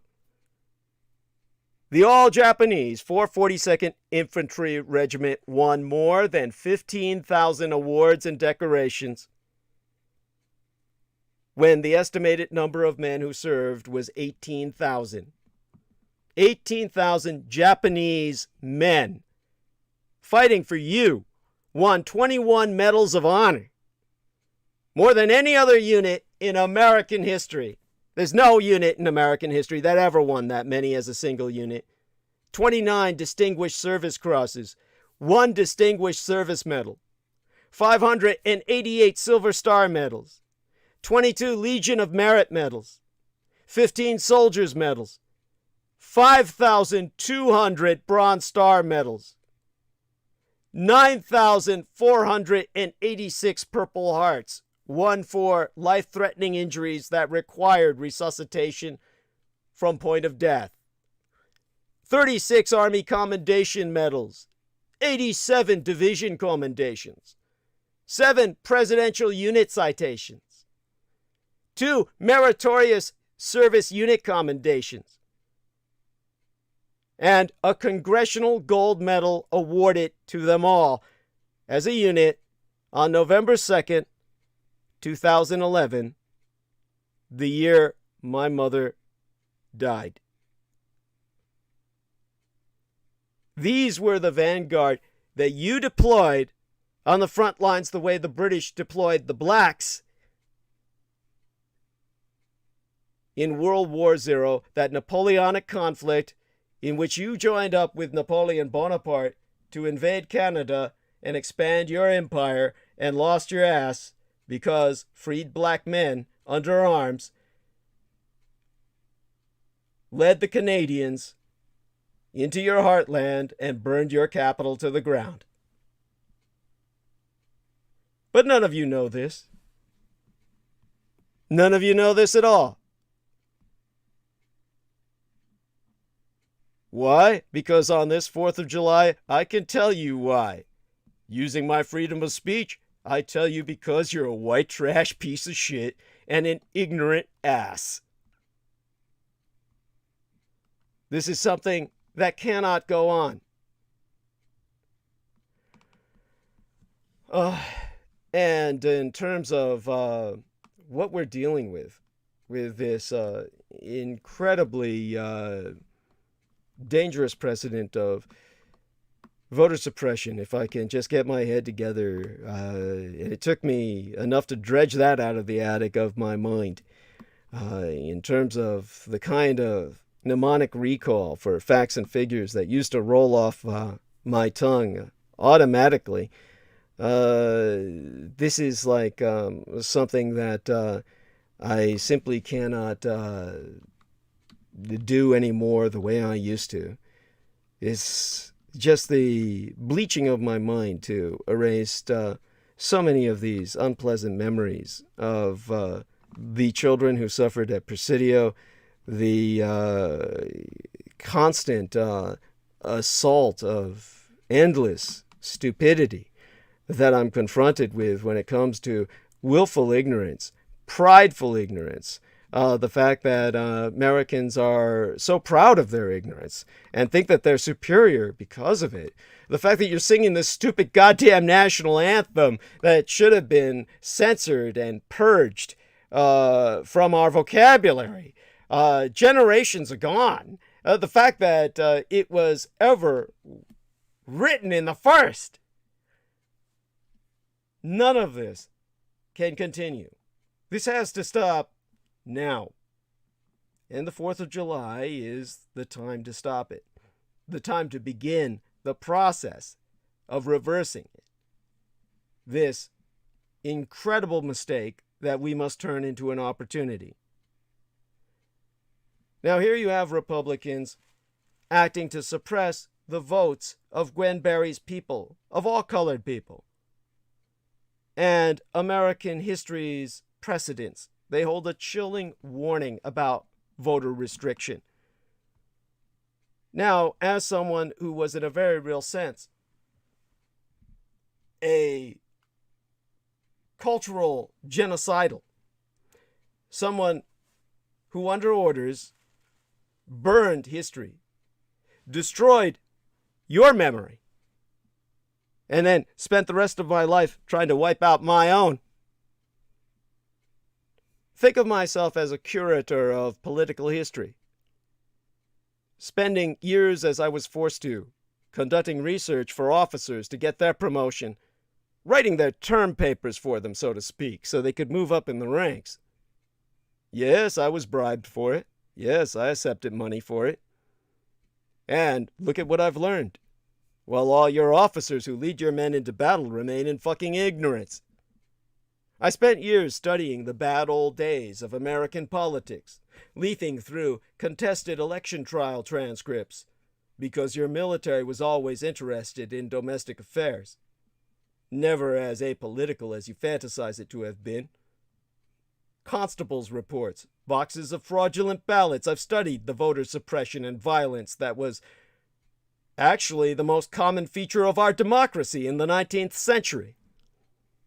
Of course, when I was young and involved at the Presidio military base in information exchange programs with other libraries, many of them civilian, many of them academic at universities, it always seemed distant to me, with a consoling, "It used to be worse" appeal. But now the past has been reanimated by a new partisan law designed to make it harder to vote. Our voting rights are under attack. There are no less than 14 states that have enacted 22 new laws making it harder to vote. State lawmakers in all the red states of America are new Mason-Dixon line, enacting nearly 24 laws since the 2020 election that restrict ballot access. And these 22 laws in 14 states mark a new record for restrictive voting laws. Since 2011, the year my late and sainted mother, my Cyrus, died, murdered, when the Brennan Center recorded 19 laws enacted in 14 state legislatures that year of her passing. Most of these new laws make it harder to vote absentee and by mail, after a record number of Americans voted Donald Trump out of office by mail in November. And resultantly, the Republicans want to make that impossible. In addition to these new laws, the Brennan Center's latest report, which I'm drawing up on screen now, having finally remembered which center was doing the research on this, they have identified 61 bills that were advancing through 18 state legislatures as of the Ides of May this year. But the month before yestermenses, the month before last, advancing bills include those that have either passed at least one chamber or have otherwise made progress at the committee level. And more than half of these 61 advancing bills would restrict absentee and mail-in voting. About a quarter include provisions that target voter ID requirements and voter roll purges. Now, not every bill that is advancing will pass or even reach a vote, though state lawmakers are likely to act quickly to attempt to get their bills to over the finish line. All but 12 state legislatures plan to adjourn by the 30th of June, which was basically, day before yesterday or the day before that. That's according to what I can find now from the National Conference of State Legislatures, pursuing that topic on the search engine. Now, overall, since the election, the Brennan Center has identified at least 389 bills introduced in 48 states. That means every goddamn state in union on the continent of North America that include provisions that would restrict voting access. The only two states where lawmakers have not yet introduced a restrictive voting bill are Delaware and Vermont. Now, this legislative push is the national Republican effort to restrict access to the ballot box, following a record turnout in the 2020 election. Now, Republicans currently control both chambers of 30 state legislatures, including Texas, Georgia, and Arizona. And Texas is the key state to watch, with the most restrictive voting bills introduced overall. Though it has not yet, to my knowledge, enacted any of those 49 bills, Texas is tied with Michigan for the most bills, 9 of them, still advancing through legislature. Now, all of this is based on historical precedent. It is impossible to overestimate the danger. Again, having myself spent years researching how similar policies affected democracy in the 19th century, I can say, America, please, don't go down this road again. We already know what happens if we do.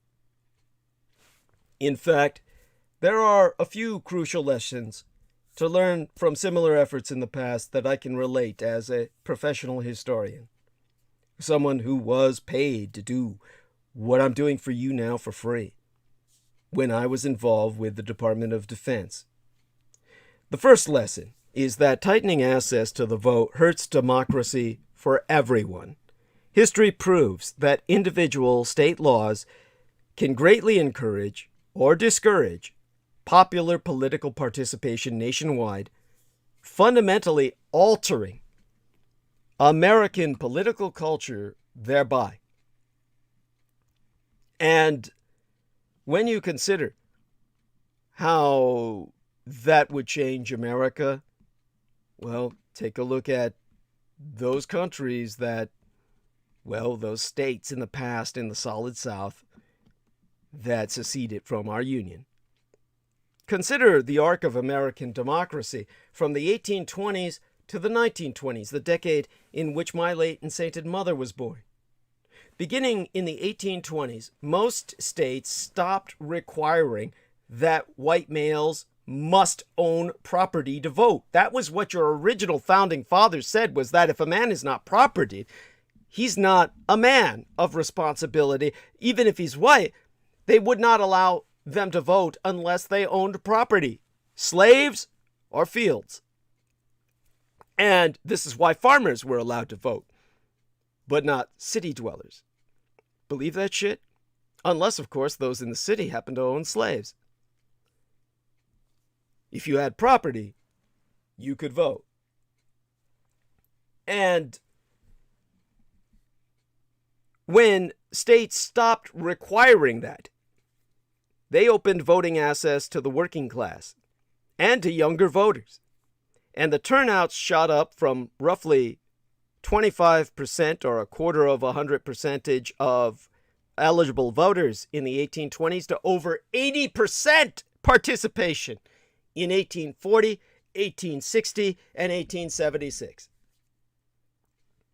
Now, after the Civil War, Black African American won the right to vote, joining in popular elections to elect former slaves as sheriffs, congressmen, and governors. And though women's suffrage was still far off, many Americans believed that they lived in a progressive era of expanding what they called pure democracy. That meant democracy with old racial and class hierarchies and voting restrictions being swept away by a truly populist tide. But this wave crested around the centennial mark in 1876, when, as I said, a pirate flag was run up on that pole overlooking both the Confederate and United States of America, meaning both the southern Dixie states and the North, when the election was stolen from the Democrat who won the presidency, Mr. Tilden. And the election was given, undeservedly, to a former Union general, a guerrilla in a suit named Rutherford B. Hayes, when Samuel Tilden should have been your 18th president. And for the next half a hundred years, so-called reformers worked to restrict access again. And in vengeance for their presidency having been stolen in the South, white supremacists introduced new laws designed to bring about what one white Virginia legislator called the elimination of the Negro from the politics of this state. And new state constitutions kept most black men from voting at all. The number of African American voters in Louisiana, for instance, crashed from 130,000 in 1896 to just 1,342 by 1904, the year of the Russo-Japanese War. And lynchings often enforced this new disenfranchisement with a chilling message to black would-be voters and activists You know, activists like Gwen Berry, who flashed that t-shirt activist athlete to us. That was such a pisser to all these red Republicans. In those same years, faith in democracy also plummeted across the nation. Although never experiencing anything like the brutality of Southern politics, after the contentious presidential election of 1876, that centennial election in which all politics were rendered illegitimate by the theft in broad daylight of the presidency itself, many northern elites began to denounce majority rule in politics. In the Gilded Age, well-to-do Americans looked out at the big populist democracy with mass participation by the working class and immigrant voters and began to mutter about the public pest of popular voting rights. Northern states passed their own laws designed with what one observer at the time termed the secret cause of discouraging poorer voters. And well-connected politicians noted a reaction against democracy in all elite circles. So turnout crumbled. And between 1896 and 1924, participation plunged from 80% back to less than 50%. And remained at that mediocre median throughout the next 100 years. Black African Americans and working class whites, the populations promised the most by the pure democracy optimism after the Civil War, were hit the hardest. The lesson is clear. A culture of participation can be built as between 1820 and 1876, and it can also be destroyed as it was over the next 500 years. Another clear lesson from the 19th century is that election losers' claims of fraud are an easy weapon to reduce turnout, while there be no credible evidence of any significant fraud in American elections today. There certainly was plenty back in the 1800s. But what is most striking is how similar the unsubstantiated claims of fraud made by white Southern Democrats, made against new black voters after the Civil War, or lodged by losing parties in the North, they be identical in sound to what we hear today. One senator who complained in 1874 that conspiracy theorists treated every elected official as if he were a vulgar trickster. That complaint sounds distressingly like the Texas election official who worried but a month or so agone, certainly in January, about the default assumption that county election officials are bad actors. Perhaps even more menacingly familiar than the new state laws restricting voting are the efforts to reintroduce partisan poll watchers on Election Day. This is the new development that causes me the most concern, because the record is so clear about the harm of turning polling places into partisan battle domes. Throughout most of the 1800s, partisan poll watchers, what they called challengers or shoulder hitters and bludgeon men, patrolled polling places using intimidation, knockdowns, and aulings, literally stabbing voters with awls. These are leather punches that would poke hole through the leathered hide of a cow. They were used to puncture people's livers and kidneys and render their lives unsalvageable. They would die within miserable days. Because of the medical technology of the time, they would very likely die today. Often partisan poll watchers clashed with rivals from the other side, as in one municipal election in Baltimore in 1859, which left 8 shot, 4 stabbed, and 24 beaten to death across the city. Americans grew used to post-election reports of what headlines called such outrages at the polls, massacres. Replace our mass shootings today with the politicized variant. Snipers waiting outside of polling places, literally voting people's heads off their shoulders. Enabling partisan poll watchers inevitably draws similar activists from the other side, launching a spiraling arms race at elections.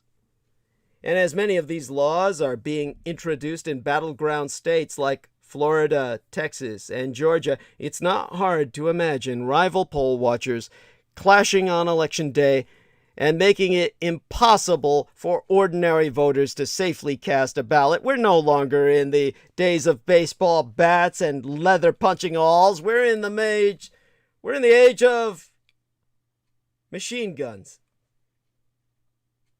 We're in the age of fragmentation bombs and homemade incendiaries. Now, after what could be called a kind of secondary career studying the dirty tricks of the 19th century in the archives, I'm amazed to see them dreamt up again for the 21st. In the digital age. The information age, no less. Of course, it's not as if these latter-day sponsors are these sponsors of such bills. They're really suppressors. It's not as if these Republican suppressors are doing their historical research. They're merely falling back on the logic of partisanship, as were the Dixiecrats and Republicans who introduced these same ideas 150 years ago. As long as legislatures value a win for their tribe over a win for the majority, they will continue to get dangerously creative on election day. Now, one of the strengths of American democracy is its continuity. We've operated under the same basic system of government for longer than nearly any other nation on earth. Of course, there are nations that far surpass us by unimaginable ages. The Japanese Empire is 3,000 years old. But with our present form of government, as short as we've been on Earth, compared to your average republic, which lasts 200 years, as the Roman Republic did before it ceased to be and became an empire, we have a deep record of what reforms help and what reforms harm. We have outlasted the Roman Republic, after all. And we know what helps or hurts the cause of popular self-governance. We've learned too much about voting rights and voter suppression over the centuries to blunder into some of our old, ugly missteps again today. By this point, we should know better. And that's why I'm angry to the point of the abuse I heap on you. Because we have a situation now that this young black lady arouses such hypocrisy, such contradiction from those who are leading us to perdition. Well, let's get back to her. As I said, the locus of this week's right-wing outrage by the Republican Party that is attempting to suppress her right to vote.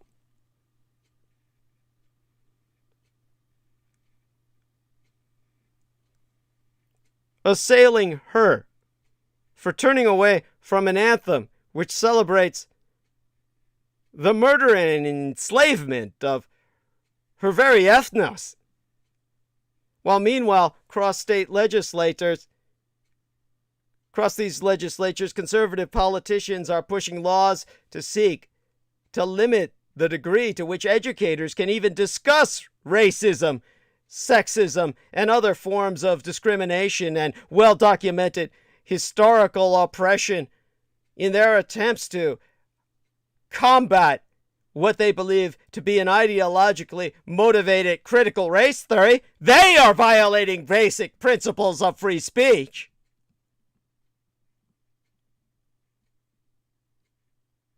The hypocrisy grates. It grates to the point where, as I said, I feel physically violated.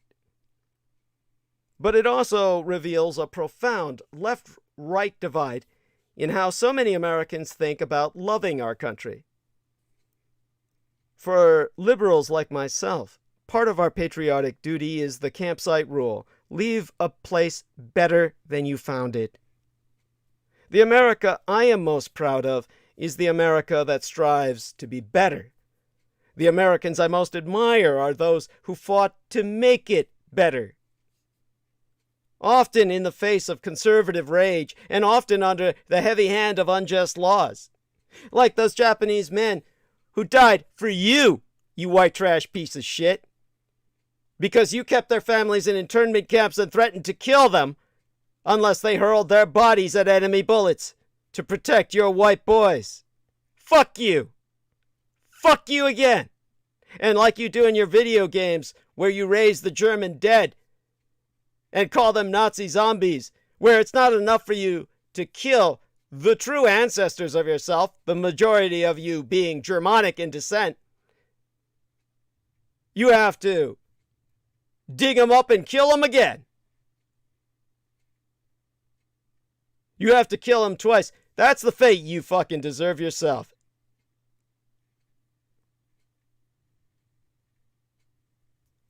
The American Constitution you claim to love protects free speech and expression to a fault, and wisely prohibits the establishment of state religion, while our founding document extends these liberties and protections to American citizens.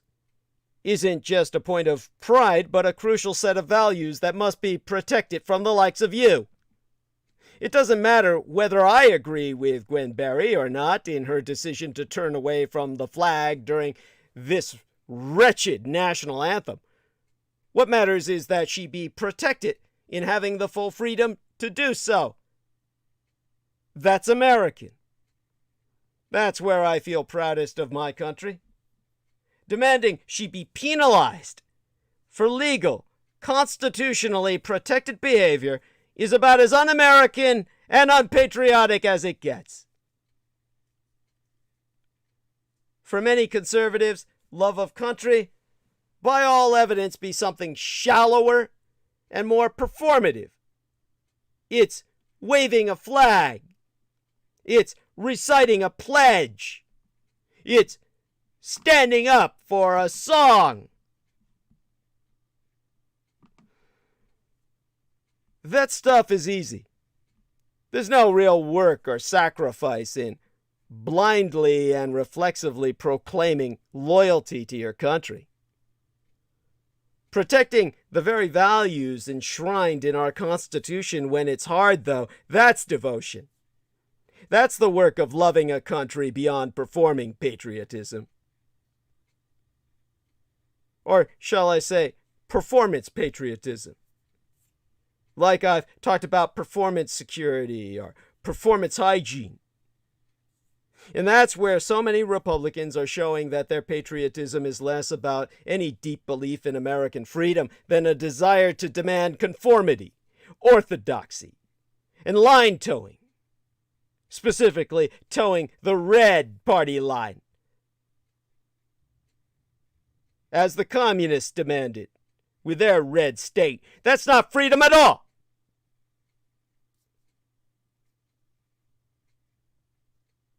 Slavery and American racism were born in genocide. Martin Luther King Jr. saw something essential about our nation. Imperial expansion west over stolen Indian land shaped and deepened the American Revolution's relationship to slavery.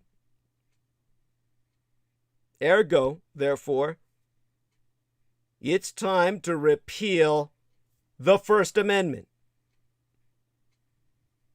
I revere the Constitution only when it is employed to further social justice. Oh, there's two words that the white right hates.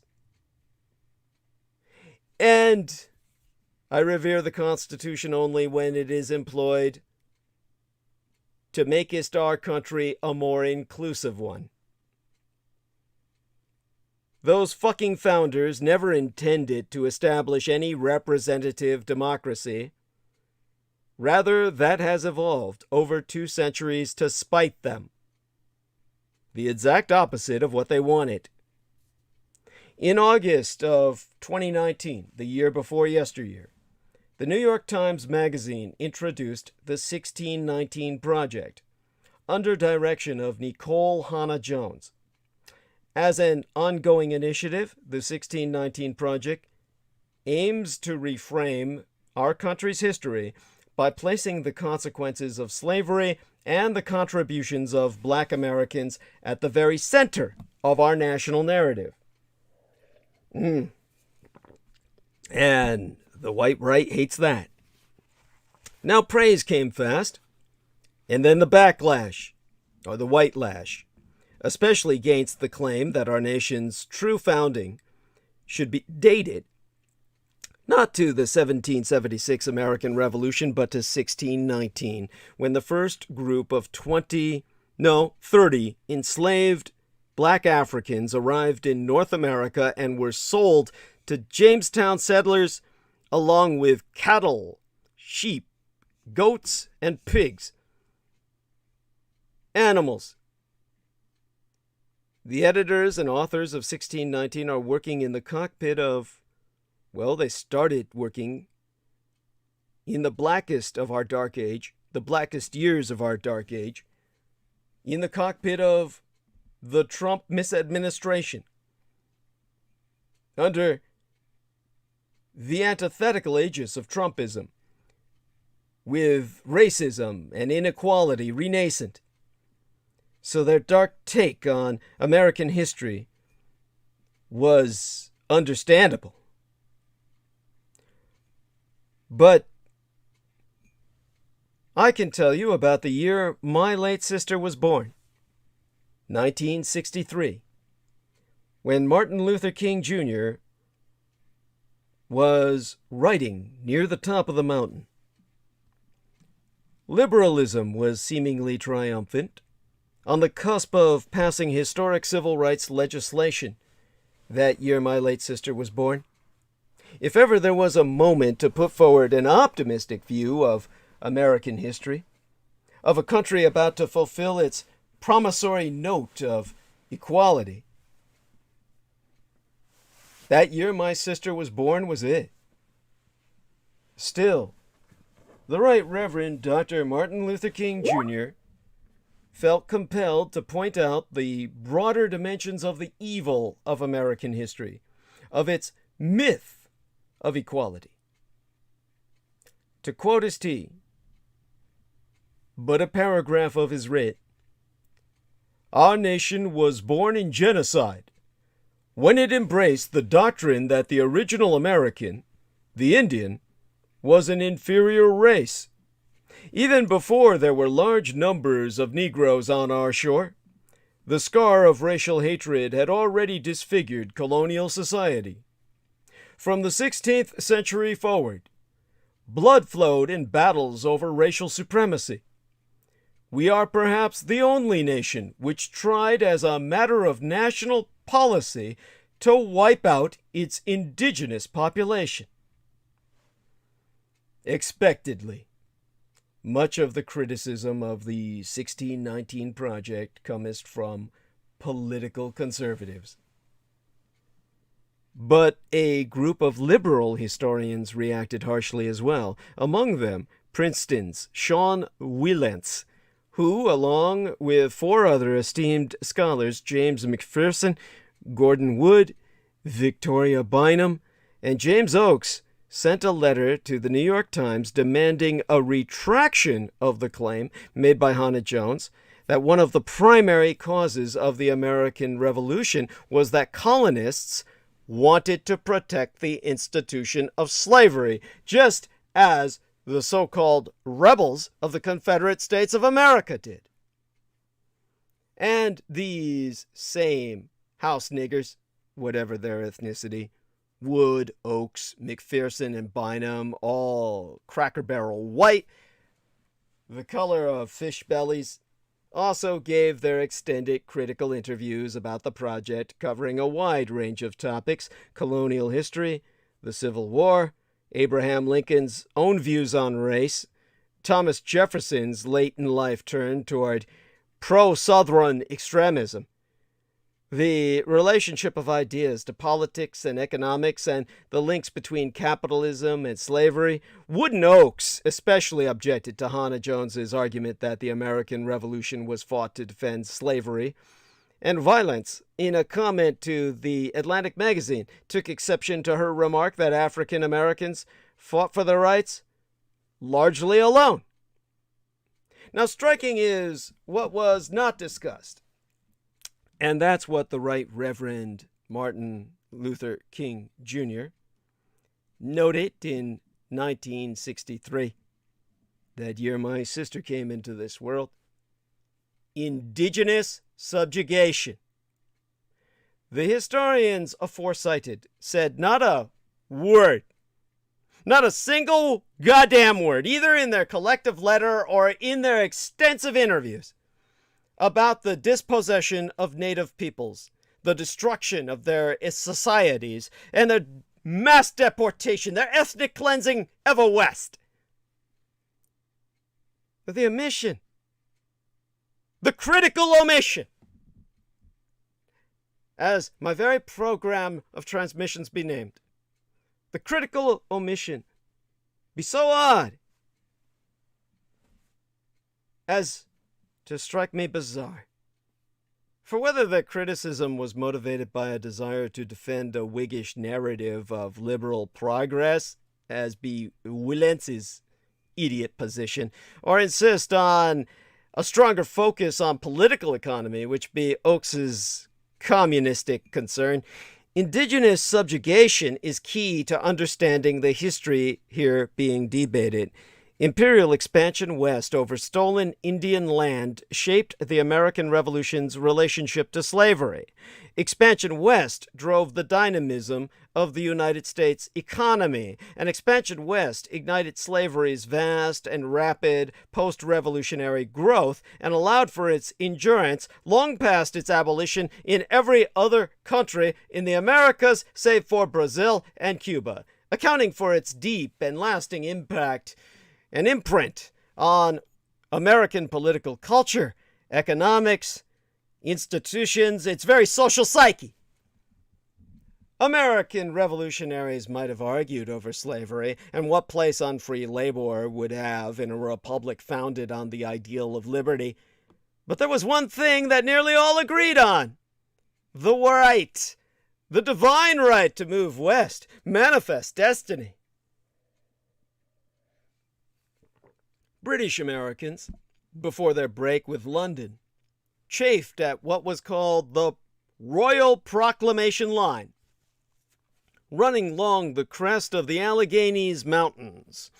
That demarcation was made by the Royal British Crown after its 1763 victory in the 7 Years' War against France as an effort to sequester white settlers on the Atlantic coast. With British subjects already moving through the mountain passes, the policy became a major source of resentment against colonial rule. Settlers, the overflowing scum of the empire, as a British governor described the drifters and squatters who rushed down the Mississippi Valley, wanted land, which brought them into deadly conflict with Native Americans. In 1763, for instance, the Scotch-Irish Paxton Boys rampaged through Pennsylvania, murdering over a dozen Conestoga, scalping their victims, mutilating their corpses, and breaking up their communities. Dwight David Eisenhower's great-great-grandfather, Hans Eisenhower, was a Pennsylvania Indian killer during this time, collecting scalps. A serial killer. In all but name. Behind these scum and squatters were speculators, many of them high-born Virginians, including George Washington, Patrick Henry, and Thomas Jefferson. Mass murderous scum of the earth. Fuck your founding fathers. Dig them up from the grave so we can kill them again, as you do your Nazi zombies that you've indoctrinated since birth to murder in your own self-loathing of your Germanic heritage. But they included New Englanders as well, such as Benjamin Franklin, a real white trash piece of shit, and a psychotic serial killer. Beyond the name. The prohibition on westward expansion is truly anti-American, said one frustrated speculator of Westminster's ban. If it remained in place, enormous investments would have been rendered worthless. George Washington, already claimed millions of acres of western land, and sensing the policy would eventually be abandoned, sent his agent west into the Forbidden Zone, under the guise of hunting game, to stake out even more claims. Of the proclamation line of the royal crown, he said, "It must fall." It fell with the revolution he led. And so did the Native American nations beyond the royal proclamation line, which by all rights the Native Americans should drive all white men to live behind today. But not just material interests drove settlers west. The United States was founded on the idea that the ability to move wasn't just a natural right, but a condition of all other natural rights, a guarantor of many different kinds of virtue. Now, one of the men I hate the most in all history, Benjamin Franklin, provided an early political economy. Unlike in Europe, labor will never be cheap as long as farmers can continue moving west. James Madison offered a political theory. Extend the sphere, he said, and you'll dilute factionalism and mitigate economic conflict.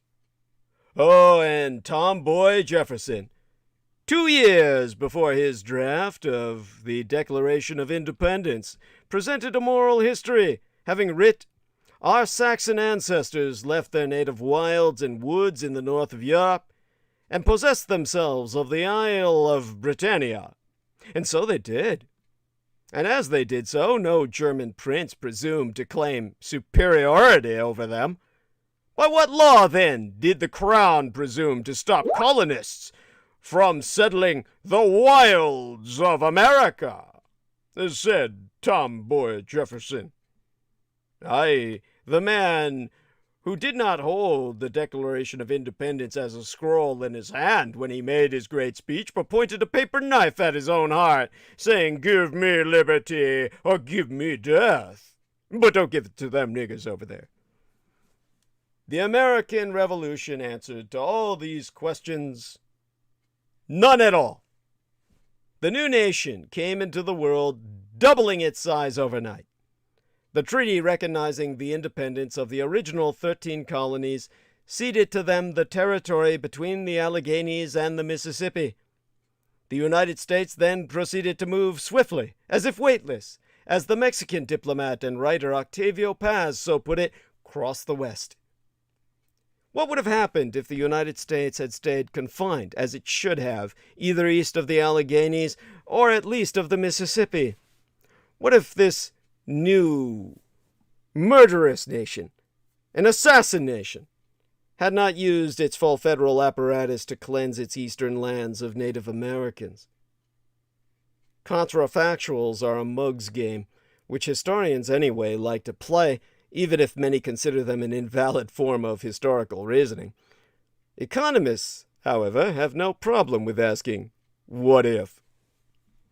The Berkeley economist, right across the bay from myself here in my golden-gated greater San Francisco metroplex region, the Berkeley economist Bradford DeLong isolated some variables and built a model that suggested that a little America, penned behind the royal proclamation line of the Appalachians, would probably have seen its living standards and productivity levels not growing at 1% per year from 1760 to 1860, but shrinking. Wages, as a result, would have been lower than they actually were, which would have decreased European migration somewhat, but not much, considering the direness of rural life in Europe. And so DeLong concluded, a large chunk of America's pre-1860 visible growing prosperity was based not just on African-American slavery, but also on Amerindian removal. The exterminatory ethnic cleansing of the first peoples.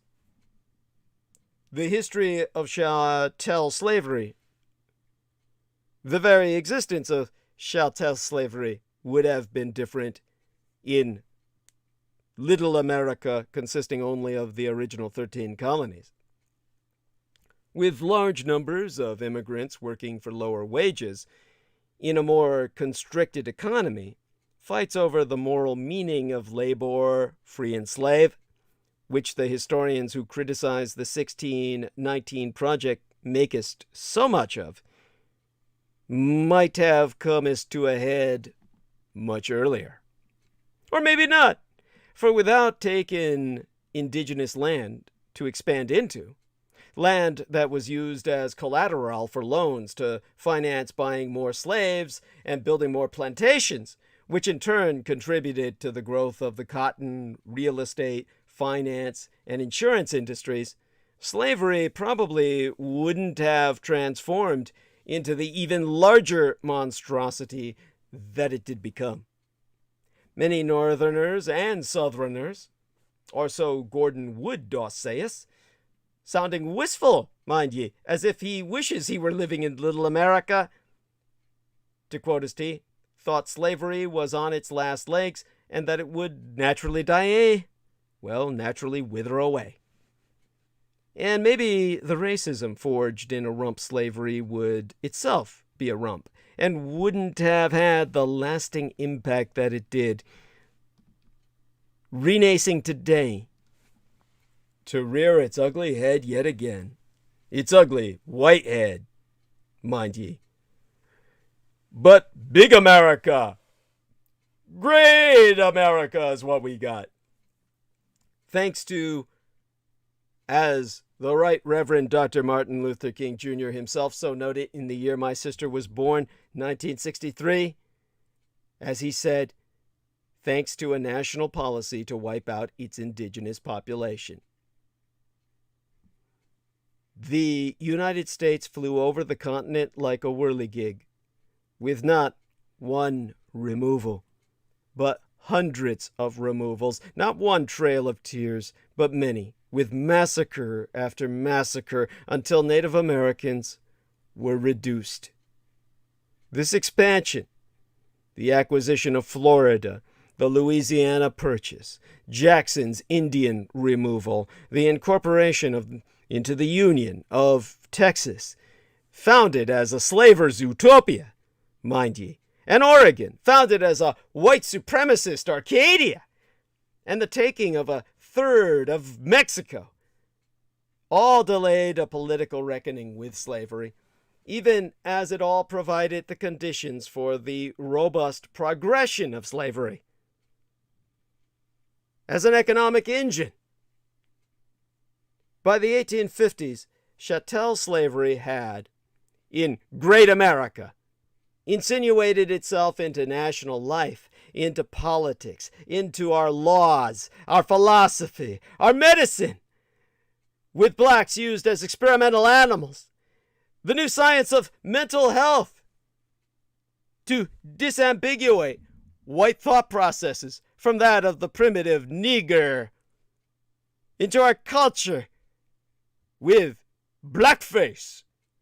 See that smile? You can only see him when he opens his eyes or cracks a smile, with those shiny brights. City planning with the creation of black ghettoization. And of course, economics in ways that, as the 1619 Project proves, last till today. It was during the Jacksonian period of imperial expansion, Indian removal, and the fast growth of slavery that a minimalist interpretation of the Constitution's regulatory and fiscal power and a maximalist interpretation of its war power took shape. An interpretation that, to a large degree, remains regnant today. Indian removal opened those floodgates, allowing, as one legal theorist would describe the age of Jackson, an irresistible tide of Caucasian democracy to wash over the lands. King Cotton, with all the niggers picking it, extended its dominion throughout the South, creating great wealth along with greater forms of racial domination over both enslaved and free blacks. At the same time, Native Americans were ever driven west, and the white settlers and planters who got their land experienced something equally unprecedented, an extraordinary degree of power and popular sovereignty. No government to stop them or sway their whip in hand. Never before in history could so many white men consider themselves so free. Men truly lived like kings. Jacksonian settlers moved across this frontier, continuing to win a greater liberty by putting down people of color, and then continuing to define their liberty in opposition to the people of color they put down. The 1846 War on Mexico deepened the associations of white skin with supremacy, dark skin with subjugation, and expansion with freedom.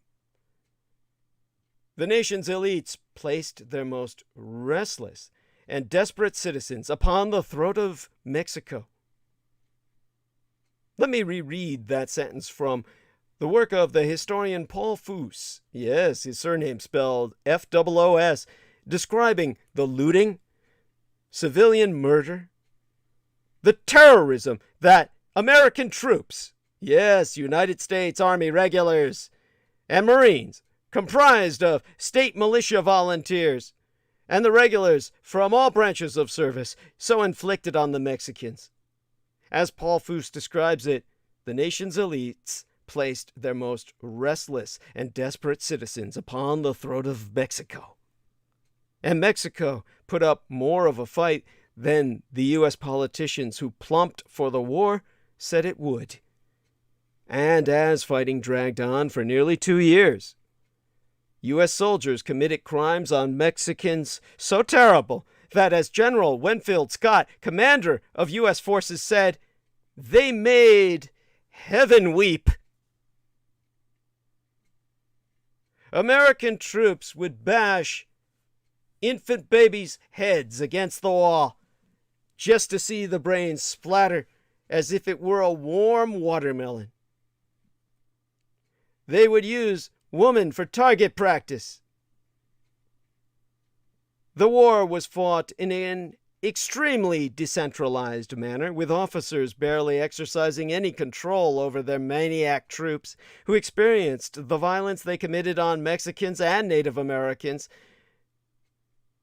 The repetition, as described by one U.S. newspaper, the repetition of the most heinous offenses, murder, rapine, robbery, and rape, all defined by these Americans in uniform and the volunteer militias serving by their side, their scouts, so to speak, all described to American journalists as a form of liberty.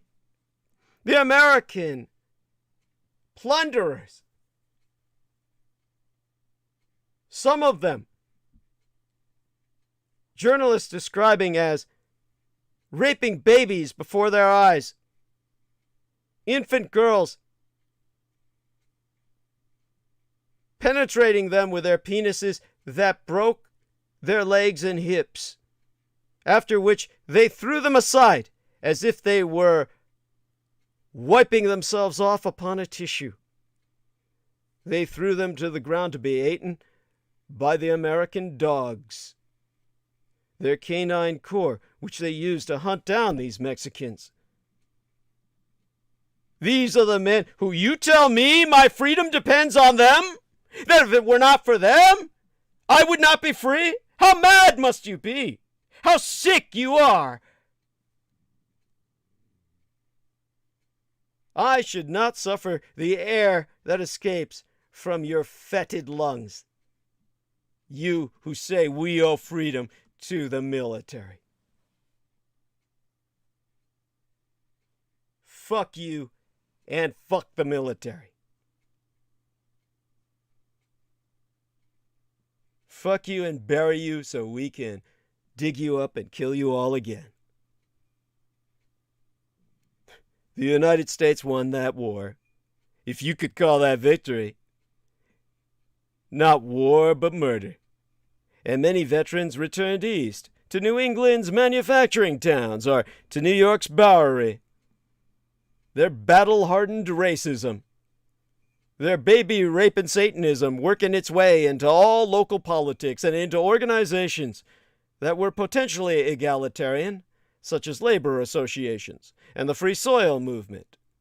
Others went west into my own golden California and up into racist white Oregon, where Our Lady Mandy so lives, armed with federally supplied rifles, an ample stock of bullets, and the promise of bounty land. They understood Western settlement to be a sequel to the war they had just won by rapine and mass sacrifice to the anti-gods, and the genocide that took place on the Pacific coast from whence I now speak to you, its last long battle. In 1851, the first Anglo governor of California predicted, "A war of extermination will continue to be waged between the races until the red Indian race becometh extinguished forever from the earth, and the white stands proud atop their mountain of skulls and bones and buried babies." Others spread out into the Midwest, into Kansas and Missouri, carrying their blood-soaked white entitlement with them. War with Mexico simultaneously delayed and worsened the sectional crisis. In this sense, then, imperial expansionism served as both valve and throttle, with each conflict simultaneously venting the hatreds produced by the last, while creating the conditions for the next, a never-ending series of enemies to be exterminated by white privilege.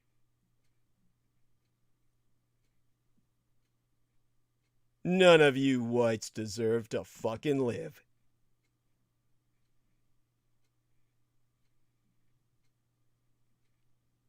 The scholars who criticized the 1619 Project rightly argue that the moral debates, economic conflicts, and complicated politics of the Civil War shouldn't be easily dismissed. There's heroism, exercised by peoples of all colors, to be appreciated, which today might help us climb out of our current abyss. But it's also important to recognize the way in which imperial expansion, including the ongoing dispossession of Native Americans, allowed the United States to continue its great evasion, its ability to take social conflicts that seemed irresolvable in the here and now, and imagine their resolution in the there and then. They're beyond the line of settlement, and then, when the United States wins the West or opens the China market. It wasn't just the localized power of Southern elites that ended radical Reconstruction. The closest this nation camest to having an honest reckoning with the consequences of slavery. In the struggle between North and South over the direction of a postbellum nation, access to Western lands played a decisive part. As the historians Boyd Cothran and Eric Kelman write, Northerners and Southerners in the years after the Civil War found rare common ground on the need to acquire ever more ground.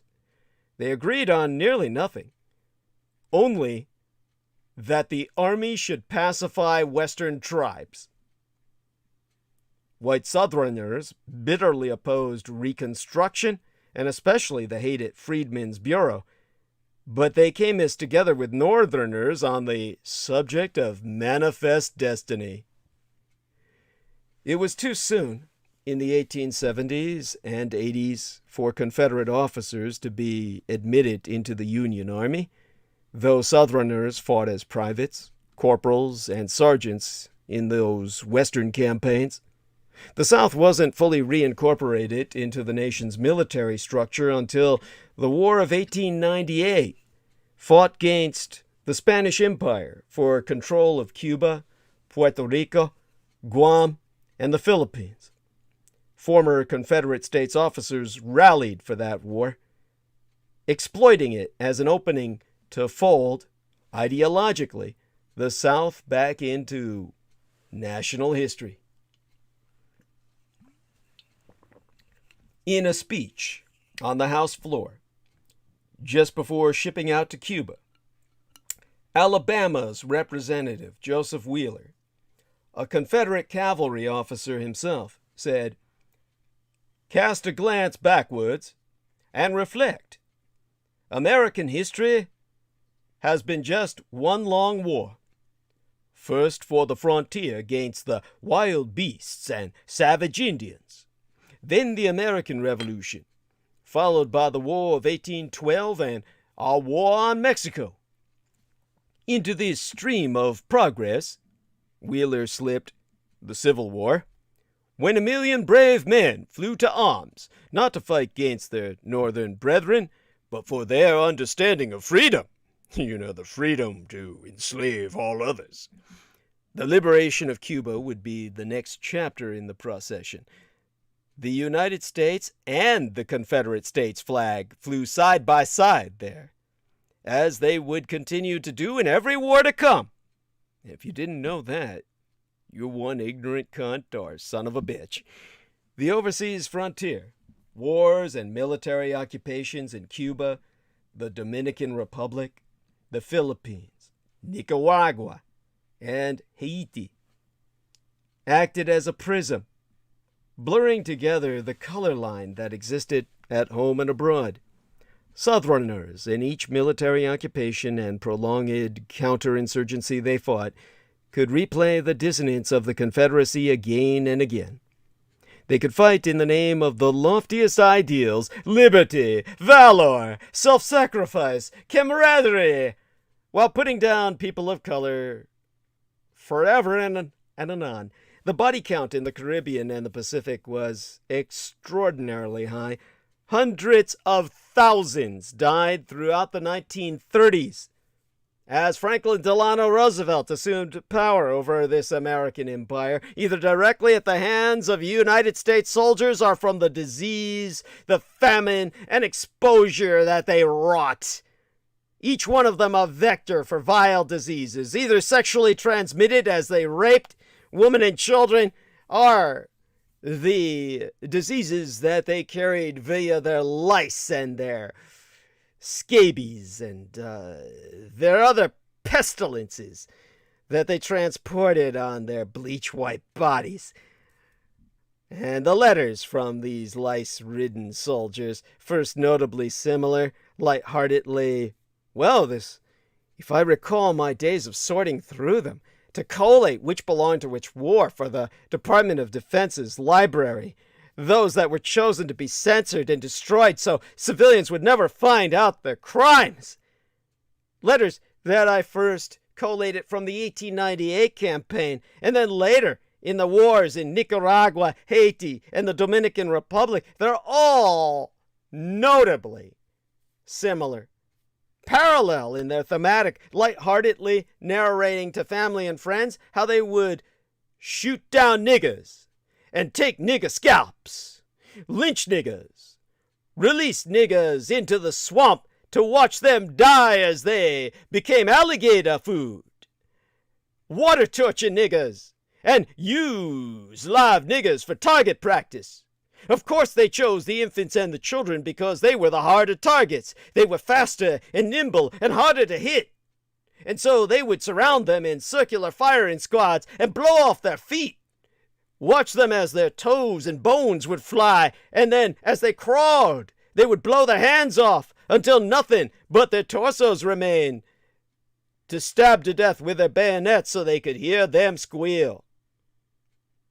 And you say, my freedom depends on these men. Were it not for those men sacrificing themselves for you, these people of our military, you wouldn't be able to speak as you do today, Douglas Dietrich. Fuck you and fuck your troops. Fuck you and fuck your troops. And I'd like to see you in the place of all those niggers. I'd like to see all you whites all lined up and shot like that. Dragged apart between four horses. You miserable fucking sons of bitches and cunts. As the Southern writer W.J. Cash wrote in his 1941 classic entitled The Mind of the South, as Southerners steadily took the lead in all United States military campaigns outward, all the dread, resentment, and hate generated by that campaign poured back within the frame of the South itself and blended together. Over there, foreign enemies could be called niggers, and over here, domestic enemies, labor, farmer, and civil rights organizers, both people of color and their white allies, could be called subversives and anti-American.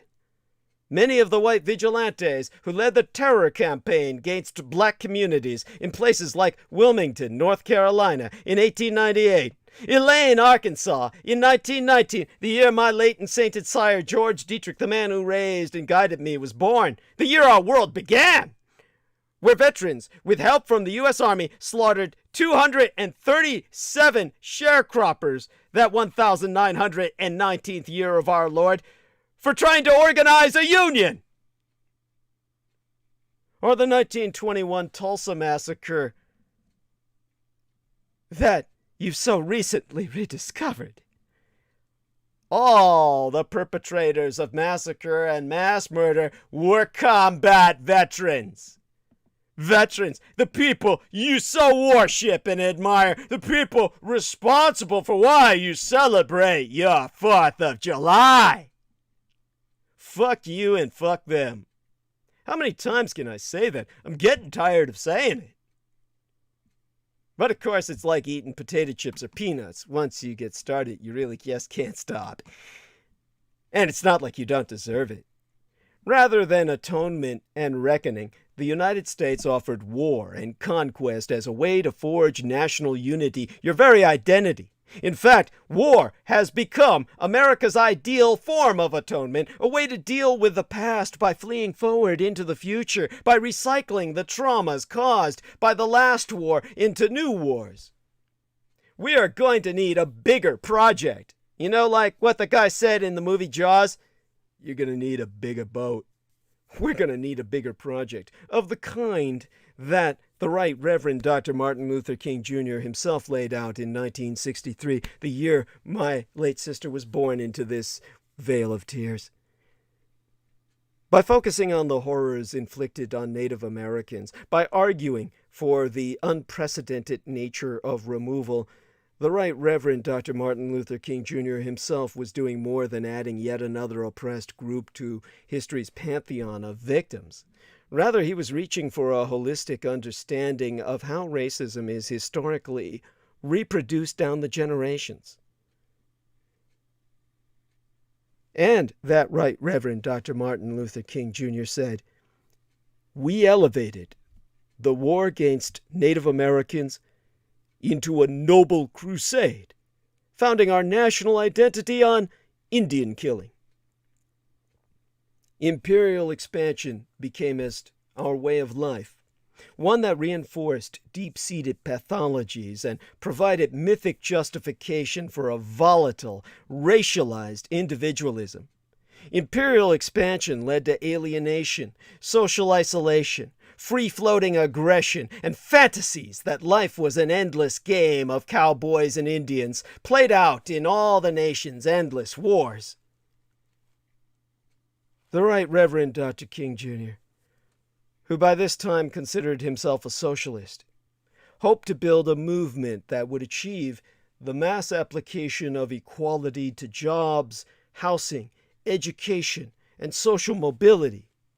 He was acutely aware of the structural barriers to that goal, but he was also attuned to the psychic barriers that blocked full social equality. Hannah Jones of the 1693 Project writes that Black African Americans mostly fought back alone. The Right Reverend Dr. King said much the same thing when he described nonviolent civil rights activists who faced jeering mobs with an agonizing loneliness. Now, the Right Reverend Dr. King here wasn't talking about a lack of white allies or individual isolation. He was talking about the loneliness that comes from fighting for social justice. Those two words the white right so laughs at and condemns. In a nation that is deeply militantly antisocial itself, an anti-culture, with himself so noting that there is an individualism here in America that destroys the individual, that denies the interdependency of existence. The fact that we cannot live without each other. This is hell on earth. Why would anyone want to live here? Those of us who do are stranded.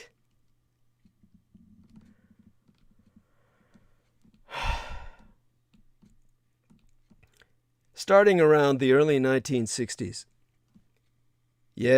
as you always hear me say, the decade I myself entered this vale of tears, the Right Reverend Dr. King began to use the idea of the social frontier to put forward a counter-value structure, an alternative to an ideal of freedom forged in centuries of violently, mass murderously subjugating people of color.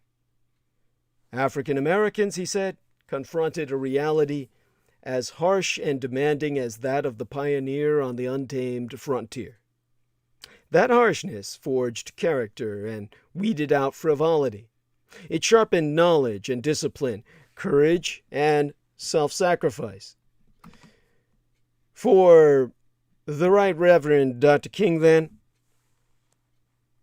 nonviolent resistance was more than a tactic. The ability to fight on this social frontier, to forge a path through the wilderness of segregation, without losing oneself to justifiable anger, without giving in to rage or the despair of loneliness, contained the embryo of an alternative society, a way to free this nation from its dark past, to overcome its cultish adherence to frontier violence, and create a beloved social community. Then came Vietnam, and King confronted his own agonizing loneliness. First, for staying guiltily silent, not wanting to break his productive, for a time, alliance with the Democratic Party. And then, after he spracketh out, when he was abandoned by people he thought were his allies and his friends. It was in 1966, yes, that year that I was born, that Dr. King started to publicly criticize the war. His cri de coeur came on April 4th, 1967, when he gave us his Beyond Vietnam speech in Riverside Church in Manhattan to an overflow crowd of thousands. There, King did not just condemn the United States' war in Southeast Asia, he condemned all of it. Our country's long history of expansion, its giant triplets of racism, materialism, and militarism, and a political culture where profit motives and property rights are considered more important than people. King wasn't just breaking with the Cold War liberal consensus at that point, which conditioned support for civil rights at home on backing anti-communism abroad. Rather, his protest entailed the refutation of an older, more primal premise.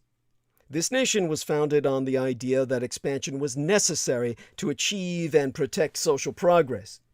Over the centuries, that idea was realized again and again through war. Extending the vote to white working class went hand in hand with Indian removal.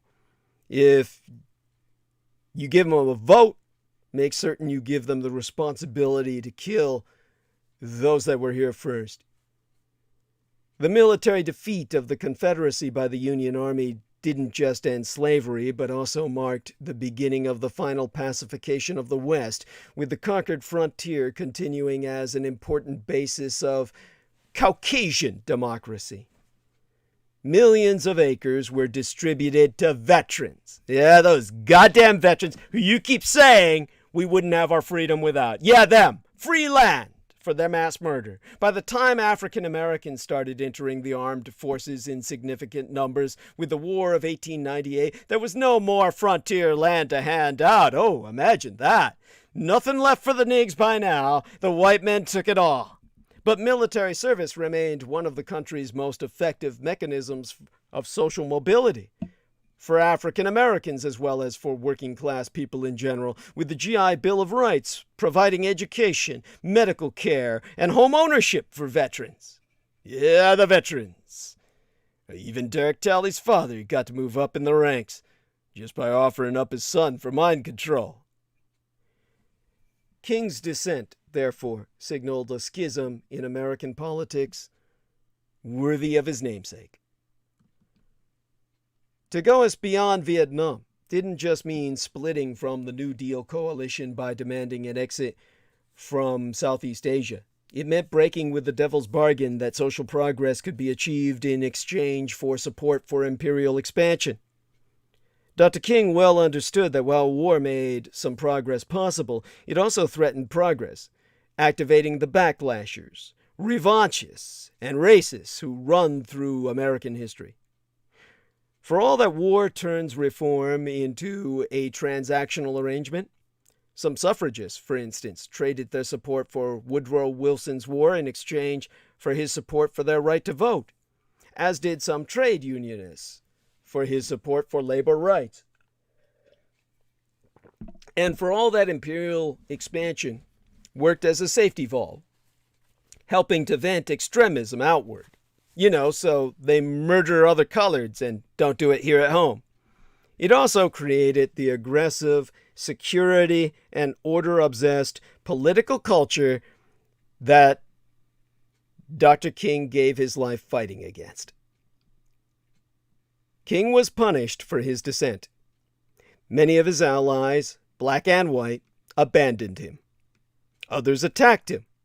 The Washington Post essentially gave King notice that his services would no longer be needed. Its editor said, "He has diminished his usefulness." Meanwhile, the FBI stepped up its campaign of surveillance and harassment against King and his family.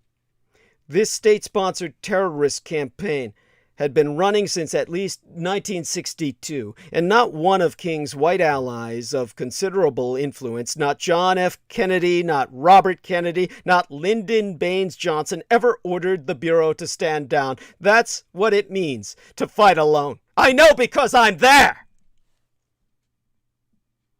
A prophet outcast, as myself, Dr. King continued, during the last year of his life, to speak out against the war. He put forth in a series of sermons and press conferences a damning analysis, as I do every other time I'm on transmission.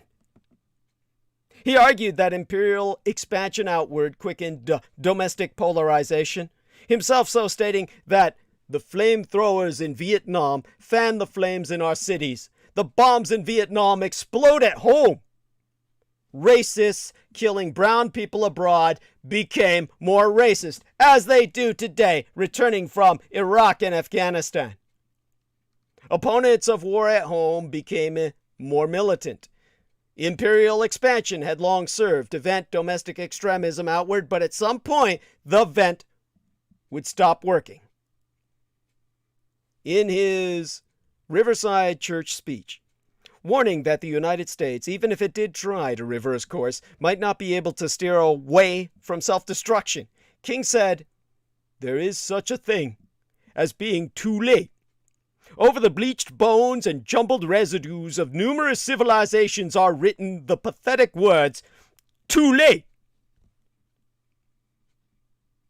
Dr. King was executed a year to the day after that speech. In all the aforecited context, the founders and the Constitution are self-evidently wrong. This is the apex of those times. We need to say loud and clear, the First Amendment must be repealed. As much as we have a culture of reverence for the founding generation, it's important to understand that they got it wrong, and got it wrong often. Unfortunately, in all too many instances, they enshrined those faults in the Constitution. Exemplar gratiae. Most people don't know it now, but under the original document, Mitt Romney would have been serving as President Obama's vice president throughout his administration because he was the runner-up in the last presidential election beforehand. That part of the Constitution was fixed by the 12th Amendment, which set up the system we currently have of the president and vice president running for office together. Much more profoundly, the framers and the Constitution itself were wildly wrong on race.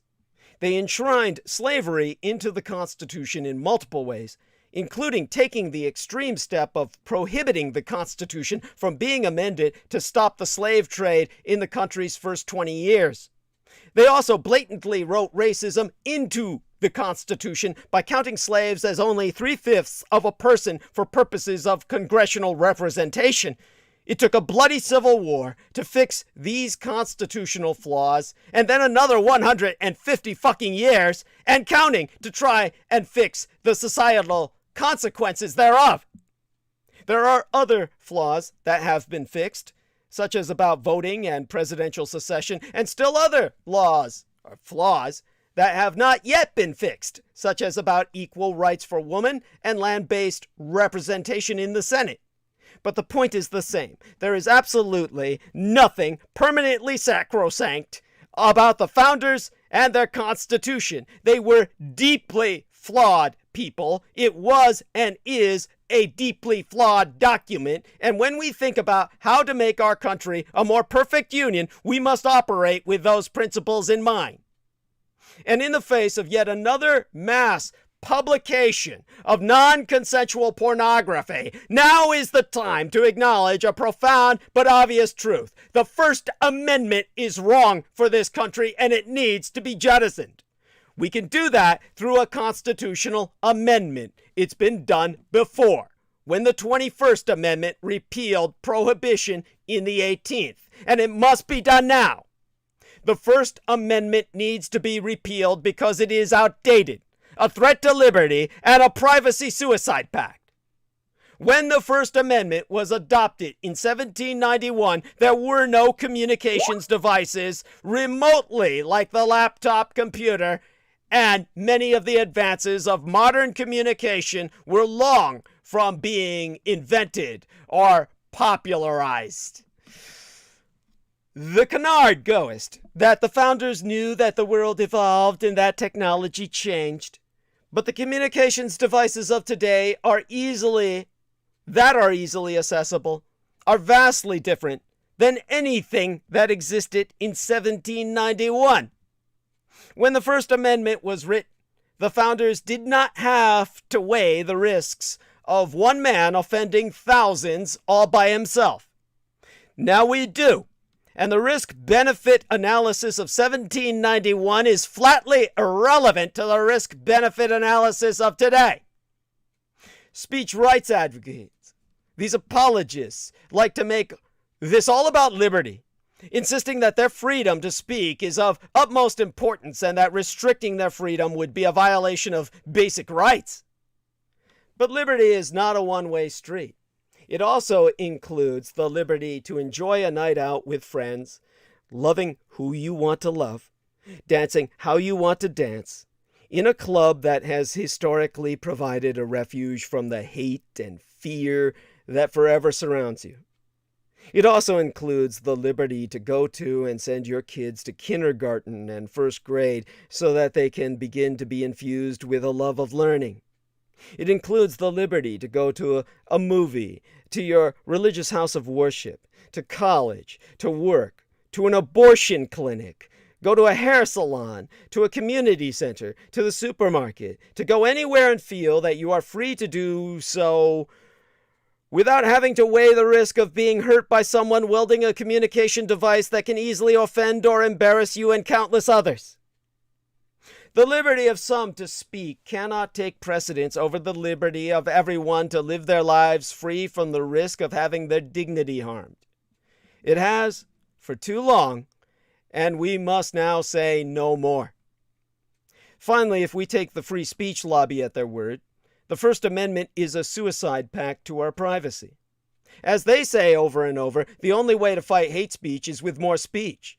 In other words, please those who engage in hate speech by encouraging even the vast majority of Americans who do not speak up to speak. Just think of what would have happened to Hulk Hogan if there had been many others writing on a crowded, dark, loud internet after Gawker magazine posted. Imagine if others took out their computers and started writing back. Yes, maybe they would have chastised Gawker, but how would anyone else have known what exactly was going on? How would it not have devolved into mass confusion and fear, followed by a large-scale argument without anyone knowing who was the good guy with the computer, who was the bad guy with the computer, and who just got caught in the middle? The offense toll could have been much higher if more people were armed. The free speech lobby's mantra that more people need to speak freely will lead to an obvious result.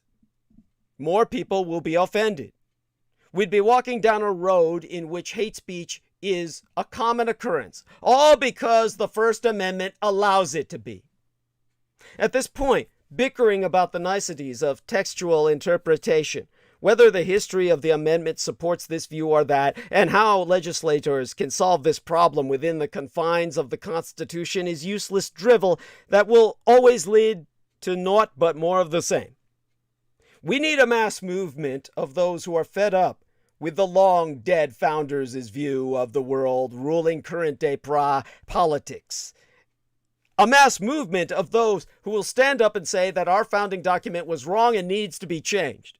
A mass movement of those who will thumb their nose at FIRE, F-I-R-E, all in the uppercase, the Foundation for Individual Rights and Education, which is a nonprofit group founded in 1999 that focuses on protecting free speech rights on college campuses in these United States. An organization that is nothing more than the political wing of the country's wrong thinkers, neo-Nazis, and communists. And we need to say to they and all as unto them, enough is enough. the First Amendment must be repealed. And it is the essence of American democracy to say so. This is what I say, and it was not protected by any of the goddamn veterans who so-called made their sacrifices. The only sacrifices they made were the people they murdered, the children and women that they raped and tortured to death. That was their sacrifice to the anti-gods, and that did not give me the freedom to say what I say now.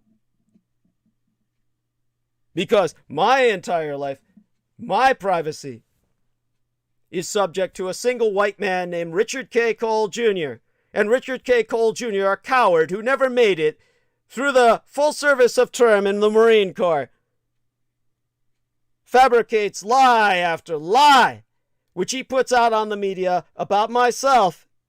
And he's allowed to do so simply because he's a white man. The combination of white supremacy and the cult of free speech allows him this, to threaten my life, that of my son, on a daily basis. Richard K. Cole Jr. Richard K. Cole Jr. A man who gets disability, your tax dollars, who pay to fund him to attack me day after day after day. And all because you say the veterans protected me to allow him to do this?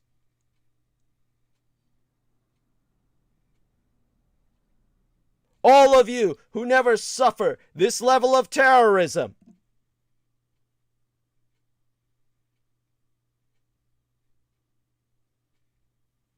none of you report this man to the FBI. None of you have supported myself in this struggle I fight alone. Stephen Outram, the multimillionaire who gave him $1 million to do this the rest of his life. Stephen Outram in New Zealand, a man who's not even an American. A man who lives in a nation where there is no free speech in the Constitution any more than it exists in Australia. These people are dominions of the once British Empire.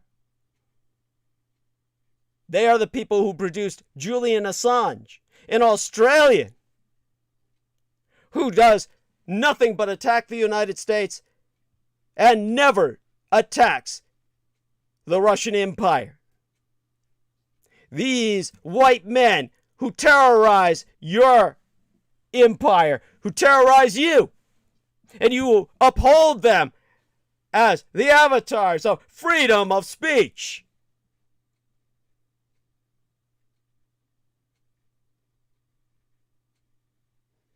Stephen Outram is the ultimate source of the terrorism against myself.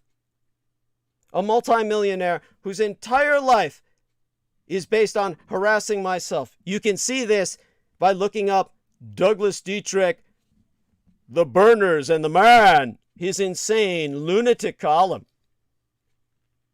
wherein you can review the insanities of a madman with nothing but money and time on his hands, and the only thought on his twisted mind is Douglas Dietrich every moment of the day with every breath he takes.